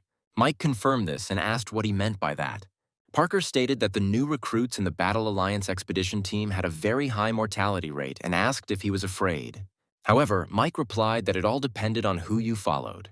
Hearing this, Parker felt like he was being mocked and was momentarily speechless. Morty laughed out loud and remarked that Mike had said it well. Chelsea immediately added that it was better to follow the dog than him. Madeline, however, ignored the squabble, saying that there was no point in wasting time on empty arguments. One of Parker's team members swore in irritation and muttered that the newcomer was too arrogant and wished him to die inside. Morty just snorted and headed towards the entrance to the secret kingdom with his team. Meanwhile, Parker had a cunning thought. He thought that the death of one person in the secret kingdom would go unnoticed. He decided to follow them and ordered his group to go through the same gate. At the same time, he thought that these two women who dared to speak to him like that would still be kneeling before him. Inside the secret kingdom of the underground ancient city, Madeline walked ahead and carefully examined the area. She warned that the area smelled of man-eating trees, so no one should leave the group, especially Mike. Morty and Chelsea offered to protect Mike almost simultaneously, but he refused and said that it was not necessary. Then Morty gave him a friendly pat on the shoulder and assured him that as long as he was around, there was nothing to worry about. However, noticing the hero's calm, he still asked if he really didn't understand how dangerous the secret kingdom was. Then he pointed to some branches nearby and suggested that they take a closer look. Strange trap flowers grew beneath them, waiting for prey. At that moment, the snake hiding in the tree was instantly captured by the flower, after which the plant swallowed it. Morty explained that this is why in the Secret Kingdom you can't mindlessly touch plants and animals or eat anything. Soon, Isaac noticed a faint glow ahead and asked the captain what it could be. Madeline examined the place and said that it was glowing grass. Then she ordered to collect it completely and leave nothing behind. The team members took out special boxes for storing herbs and began carefully collecting the plants. Then Chelsea noticed with surprise that Mike wasn't picking up grass and asked why. He replied that this was his first visit to the Secret Kingdom, so he preferred to simply observe. There was no need to share the spoils with him. Hearing this, the girl was very surprised, because he was refusing a very useful resource. Chelsea explained that glowing grass was considered a luxury resource among the ancient city's craftsmen. Without listening to Mike's words, she shoved the entire box of herbs into the hero's backpack. The girl explained that if you dry it and burn it, it helps in cultivation, and one plant can be worth tens of thousands. Meanwhile, Morty called out to them from afar and told them to hurry, because there were still many such plants on the earth. Mike just sighed quietly to himself, thinking that he didn't really consider the herb to be anything particularly valuable. After a couple of minutes, the assembly was completed, and the team informed the captain that everything was ready and they could continue on their way. However, at that moment, Mike suddenly asked everyone to stop. Madeline and the others immediately became wary, after which she asked what had happened. Then Mike pointed to one of the trees nearby and explained that its flowers were called six-petaled tree flowers. According to him, if sold outside the Secret Kingdom, each flower could be worth tens of millions. Madeline frowned, as there was no record of such a plant in the expedition team's handbook. However, Morty's eyes lit up when he heard about tens of millions, and he began to persuade the captain to check the hero's words. Nevertheless, Madeline remained wary. She asked the hero how he knew about him and what his confidence was based on. She emphasized that even an experienced expedition team relies on their reference book, and he had never been to the Secret Kingdom before. Then Mike replied that he could not reveal the source of his knowledge, but he was completely sure that he was telling the truth. To dispel doubts, he offered to pick the flower himself first. He stated that if no one wanted to buy him, he would buy them from the team for 30 million each. These words convinced Morty, and he declared that he believed him. Chelsea was also impressed by Mike's knowledge and said she didn't expect him to be so knowledgeable. She was the first to pick a few flowers, assuring the captain that since Jacques had entrusted this man to them, he was definitely not a simple newcomer. Then Madeline took one of the flowers that Chelsea handed her, and at that moment, her eyes met Mike's. She suddenly felt awkward, as if she had made a mistake in her first impression of him, after which she ordered everyone to pick flowers. Morty, meanwhile, shared his premonition that with Mike on the team, their loot would be especially rich this time. Chelsea also put her complete trust in him and said that they were now counting on his help in finding rare resources. After a while, the group approached a stone mountain and Mike again signaled to stop. Chelsea asked curiously if he had found anything else. Then he pointed to the cave and explained that jasmine grew inside, a rare plant that could cure almost any disease. Morty was shocked and asked if it was true. Madeline immediately decided to act and declared that she would get up and pick the plant herself. She added that since Mike had discovered it, he would definitely get his share. Mike tried to warn that it wasn't that, but that the grass was guarded by a dangerous animal and everyone should be careful. As Chelsea began to climb the cliff, the others prepared to distract the beast. One of the team members threw a stone towards the cave to lure the predator out. Soon a roar was heard from the depths, and a huge python slid out. Morty immediately ordered everyone to get ready and, on his signal, to lure the snake out of the cave and then immediately scatter. As soon as the python noticed them, the team began to retreat. The next moment, Morty nimbly climbed down the rope. With the python distracted, Chelsea began to climb towards the jasmine. It seemed that all she had to do was reach out and pick the flower. However, she suddenly felt danger. Another giant python burst out of the cave. The girl barely managed to dodge his attack. But at that moment, her rope broke, and she was left hanging, desperately clinging to the rock. From below, Madeline called out to her in panic, and a huge python was already writhing on the cliff in front of her. Realizing her situation, Chelsea felt like she was on the brink of death.